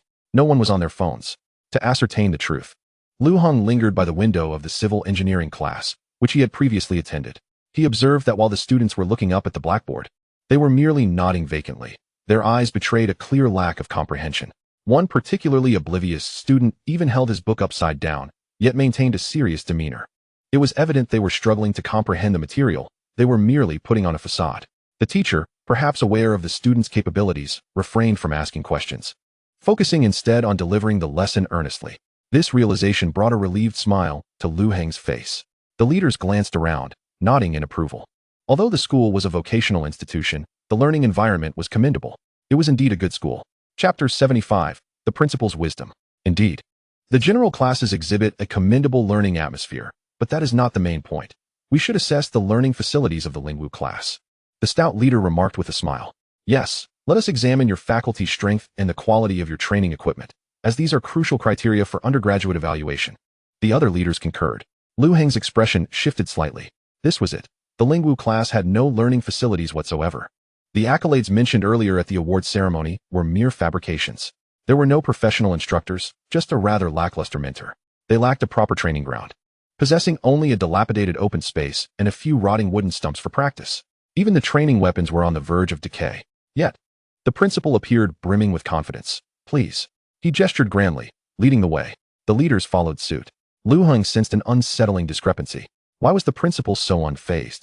Had he prepared for this in advance? Sure enough, when they arrived at the training grounds, Lu Heng was left in astonishment. The once crooked and dilapidated wooden stumps had transformed into neatly arranged alloy training machines, capable of automatically presenting various weapons for student practice, and they were exorbitantly priced. Over 20 training machines were lined up. Moreover, the barrels that once housed the broken training weapons had vanished, replaced by a brand new weapons rack. Displayed upon it were dozens of gleaming steel swords and knives, all genuine articles. Even more astonishing to Lu Heng was the sudden appearance of a professional martial arts room measuring over a dozen square meters on the west side. Through the glass, he could see an array of advanced training equipment within. Impressive. These training facilities are indeed commendable. The leaders nodded in satisfaction. Now, let us examine the strength of your faculty. Lu Heng's lips twitched. There were 3 students in the Lingwu class, and they collectively had just one mentor. Without delving into the true qualifications of the individuals involved, it is undeniably unreasonable for there to be just one mentor for every 3 classes. However, upon arriving at the teacher's office of the spirit martial class, Lu Heng was taken aback to find a dozen unfamiliar faces within. Who are these individuals? Where's the original mentor? Esteemed educators, please pause your activities momentarily. Our superiors have arrived for an inspection, the principal announced, raising his hand. The assembled teachers promptly rose to their feet, offering courteous greetings to the dignitaries. The leader's gaze swept across the crowd before settling on a female instructor, inquiring, "What subject do you teach?" Adjusting her gold-rimmed glasses, she replied earnestly, "Greetings. I am responsible for instructing students on survival strategies in various perilous scenarios encountered within dungeons. I have been in the teaching profession for 12 years, previously serving as a junior researcher at the Extraterrestrial Biology Research Institute, where I authored 16 ecological compendiums for dungeon environments." She opened her desk drawer, revealing a collection of awards and research accolades within. "Last year, I was honored with the 39 Ecological Construction Teaching Innovation Award from the Teachers Association, and this year, I was personally recruited by the principal of Jiudao Valley College to offer a course on survival strategies in otherworldly dungeons. Personal recruitment? Does that mean your salary is entirely funded by the principal?" The leader asked, visibly surprised. It is customary for public school teachers to receive their salaries from the Ministry of Finance, making this educator's compensation a personal arrangement. Indeed, the principal visited me daily to persuade me to join, and his dedication moved me to accept this teaching position, the female teacher affirmed with a smile. The principal, returning the smile, explained, "Given that this is a vocational college, attracting quality educators is quite a challenge. However, to ensure the best education for our students, I have personally invested in bringing these exceptional teachers on board." "Excellent. Your willingness to invest in the students' education is commendable. You are indeed a fine principal." The leaders agreed in unison. The portly leader began to scribble notes in his record book before turning to an elderly gentleman in the corner, asking, "And you, sir?" The elder rose with the weight of his iron cane, stating, "I am a silver-tier tactical instructor from the former Guardian Legion, and after retiring, I have taught at 4 different universities. My expertise lies in close-quarters combat and crisis prediction. Among my students, 16 have entered the elite preparatory camp for Guardians." The portly leader continued to inquire about the qualifications of each teacher present. While not overly impressive, it was clear that all held at least undergraduate-level credentials. With each possessing genuine expertise, Lu Heng was astounded. In such a short time, where had these professional educators been found? It appeared the principal had significant connections. Clearly, the institution had put forth considerable effort.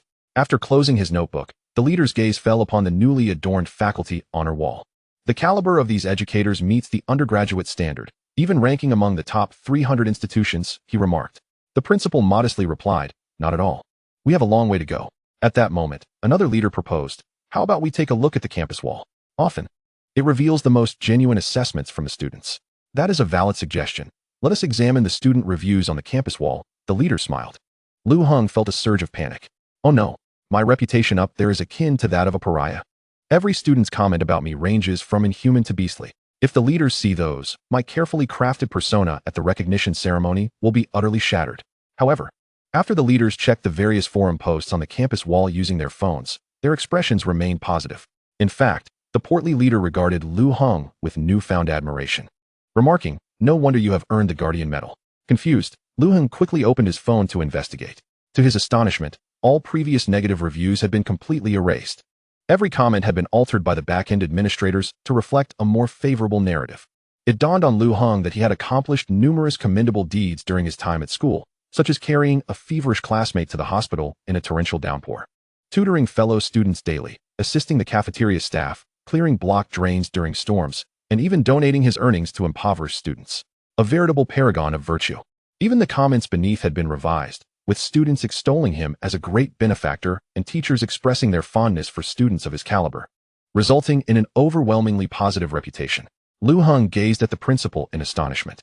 The principal responded with an air of calm, as if to say, "Did you really think I would overlook this?"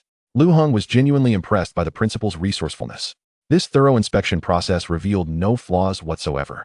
If I were in the leader's position, I too would be utterly baffled.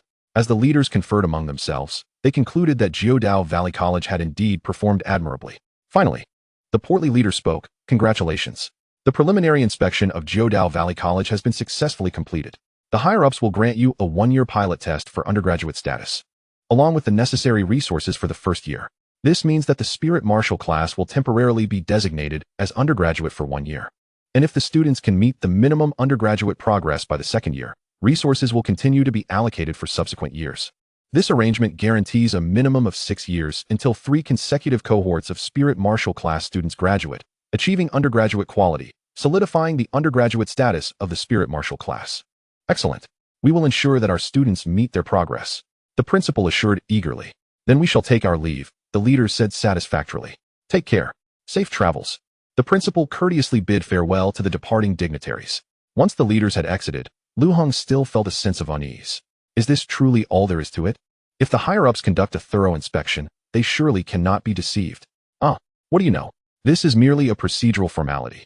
The undergraduate status of our first-year Spirit Marshal class was essentially secured yesterday. The principal waved his hand dismissively, adding, "You have no idea how much effort I have invested behind the scenes to cultivate these connections." "What exactly have you done?" Lu Heng inquired, bewildered. "Shoo. Matters of adults should remain undisclosed to children. Just know that the undergraduate status is assured," the principal replied with a smile. "Of course, it is equally crucial that you secure first place in the competition." He patted Lu Heng's shoulder reassuringly. "Everything I promised you will come to fruition. You will have a 3-day holiday now. Just wait for the resources to arrive, haha." With that, he retreated, hands clasped behind his back, strolling leisurely away.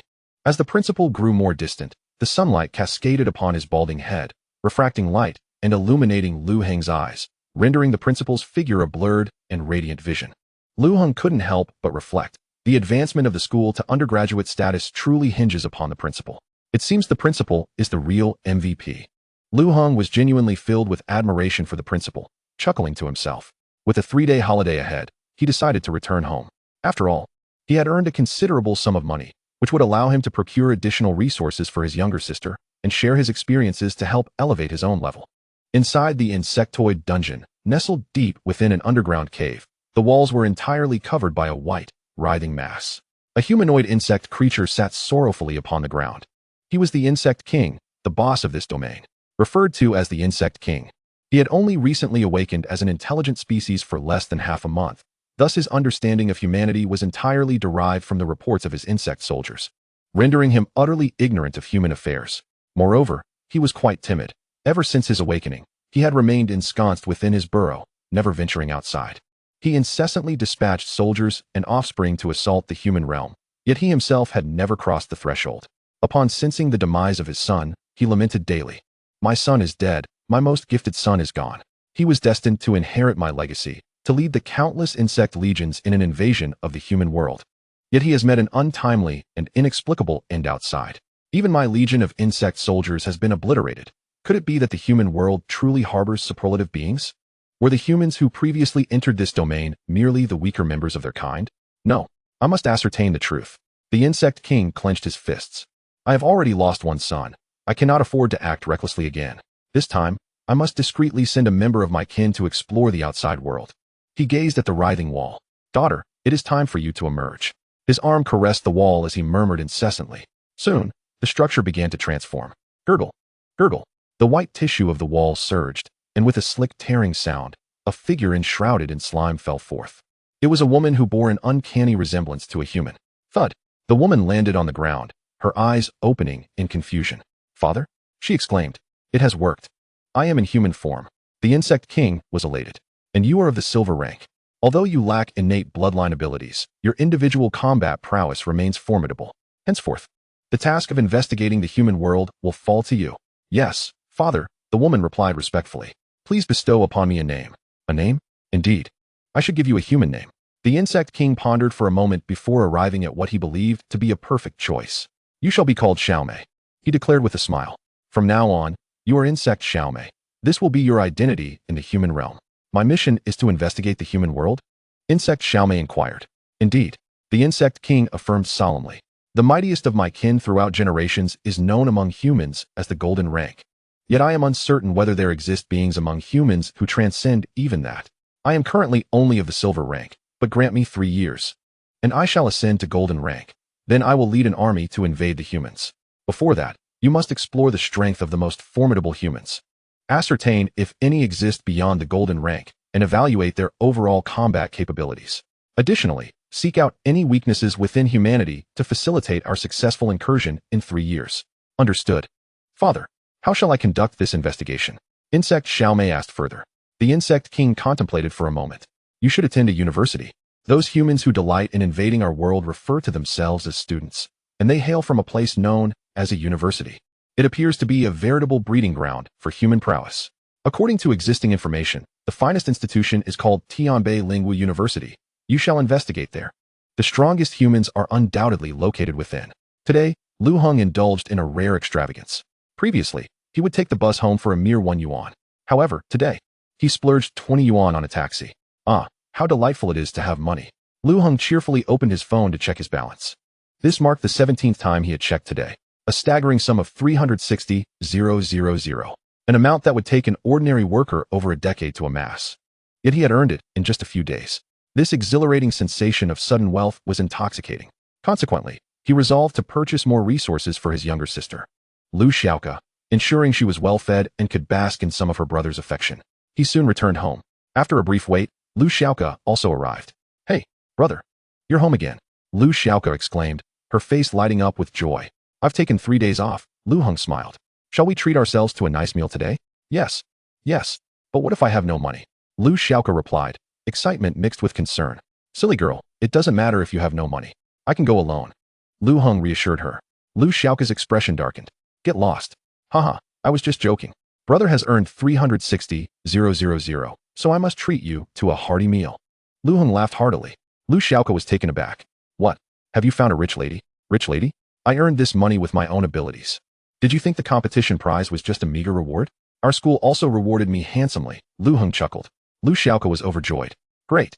I want hamburgers, fried chicken, fries, pizza, and chicken wings." Lu Heng shook his head. No. I want you to eat black cloud tiger hearts, white ginseng worms, 9-headed mouse brains, and lava black dew." Lu Xiaoka's expression darkened once more. "Those sound terrible. They all taste strange. I don't want those." Lu Heng smiled. "No, you will eat them." Chapter 77, Mastery of Lightning 100. The items Lu Heng had mentioned were all common extraordinary materials, intended for Lu Xiaoka's consumption to enhance her abilities.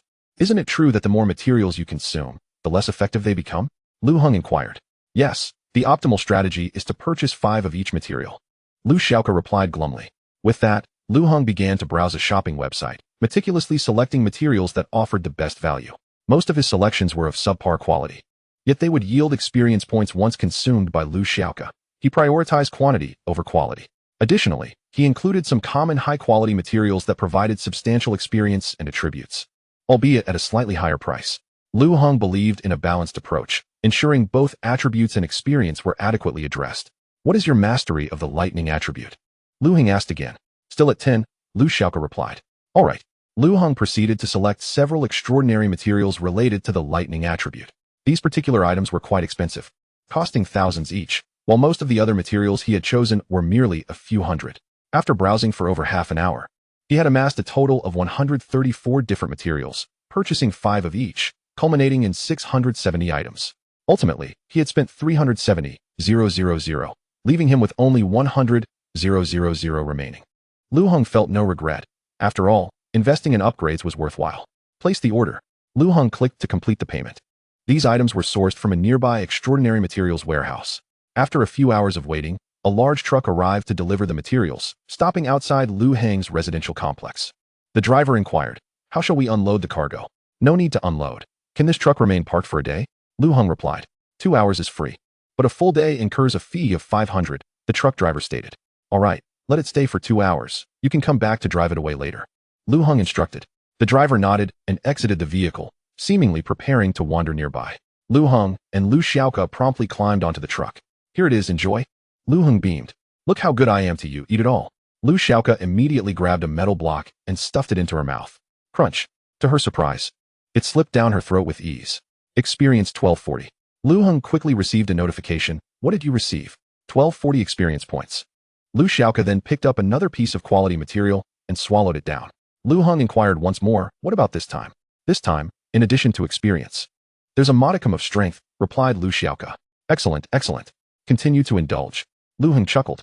Faced with a half-truck's worth of materials, Lu Xiaoke sighed and succumbed to a fit of extravagant consumption. After approximately 10 minutes of feasting, the duo leveled up.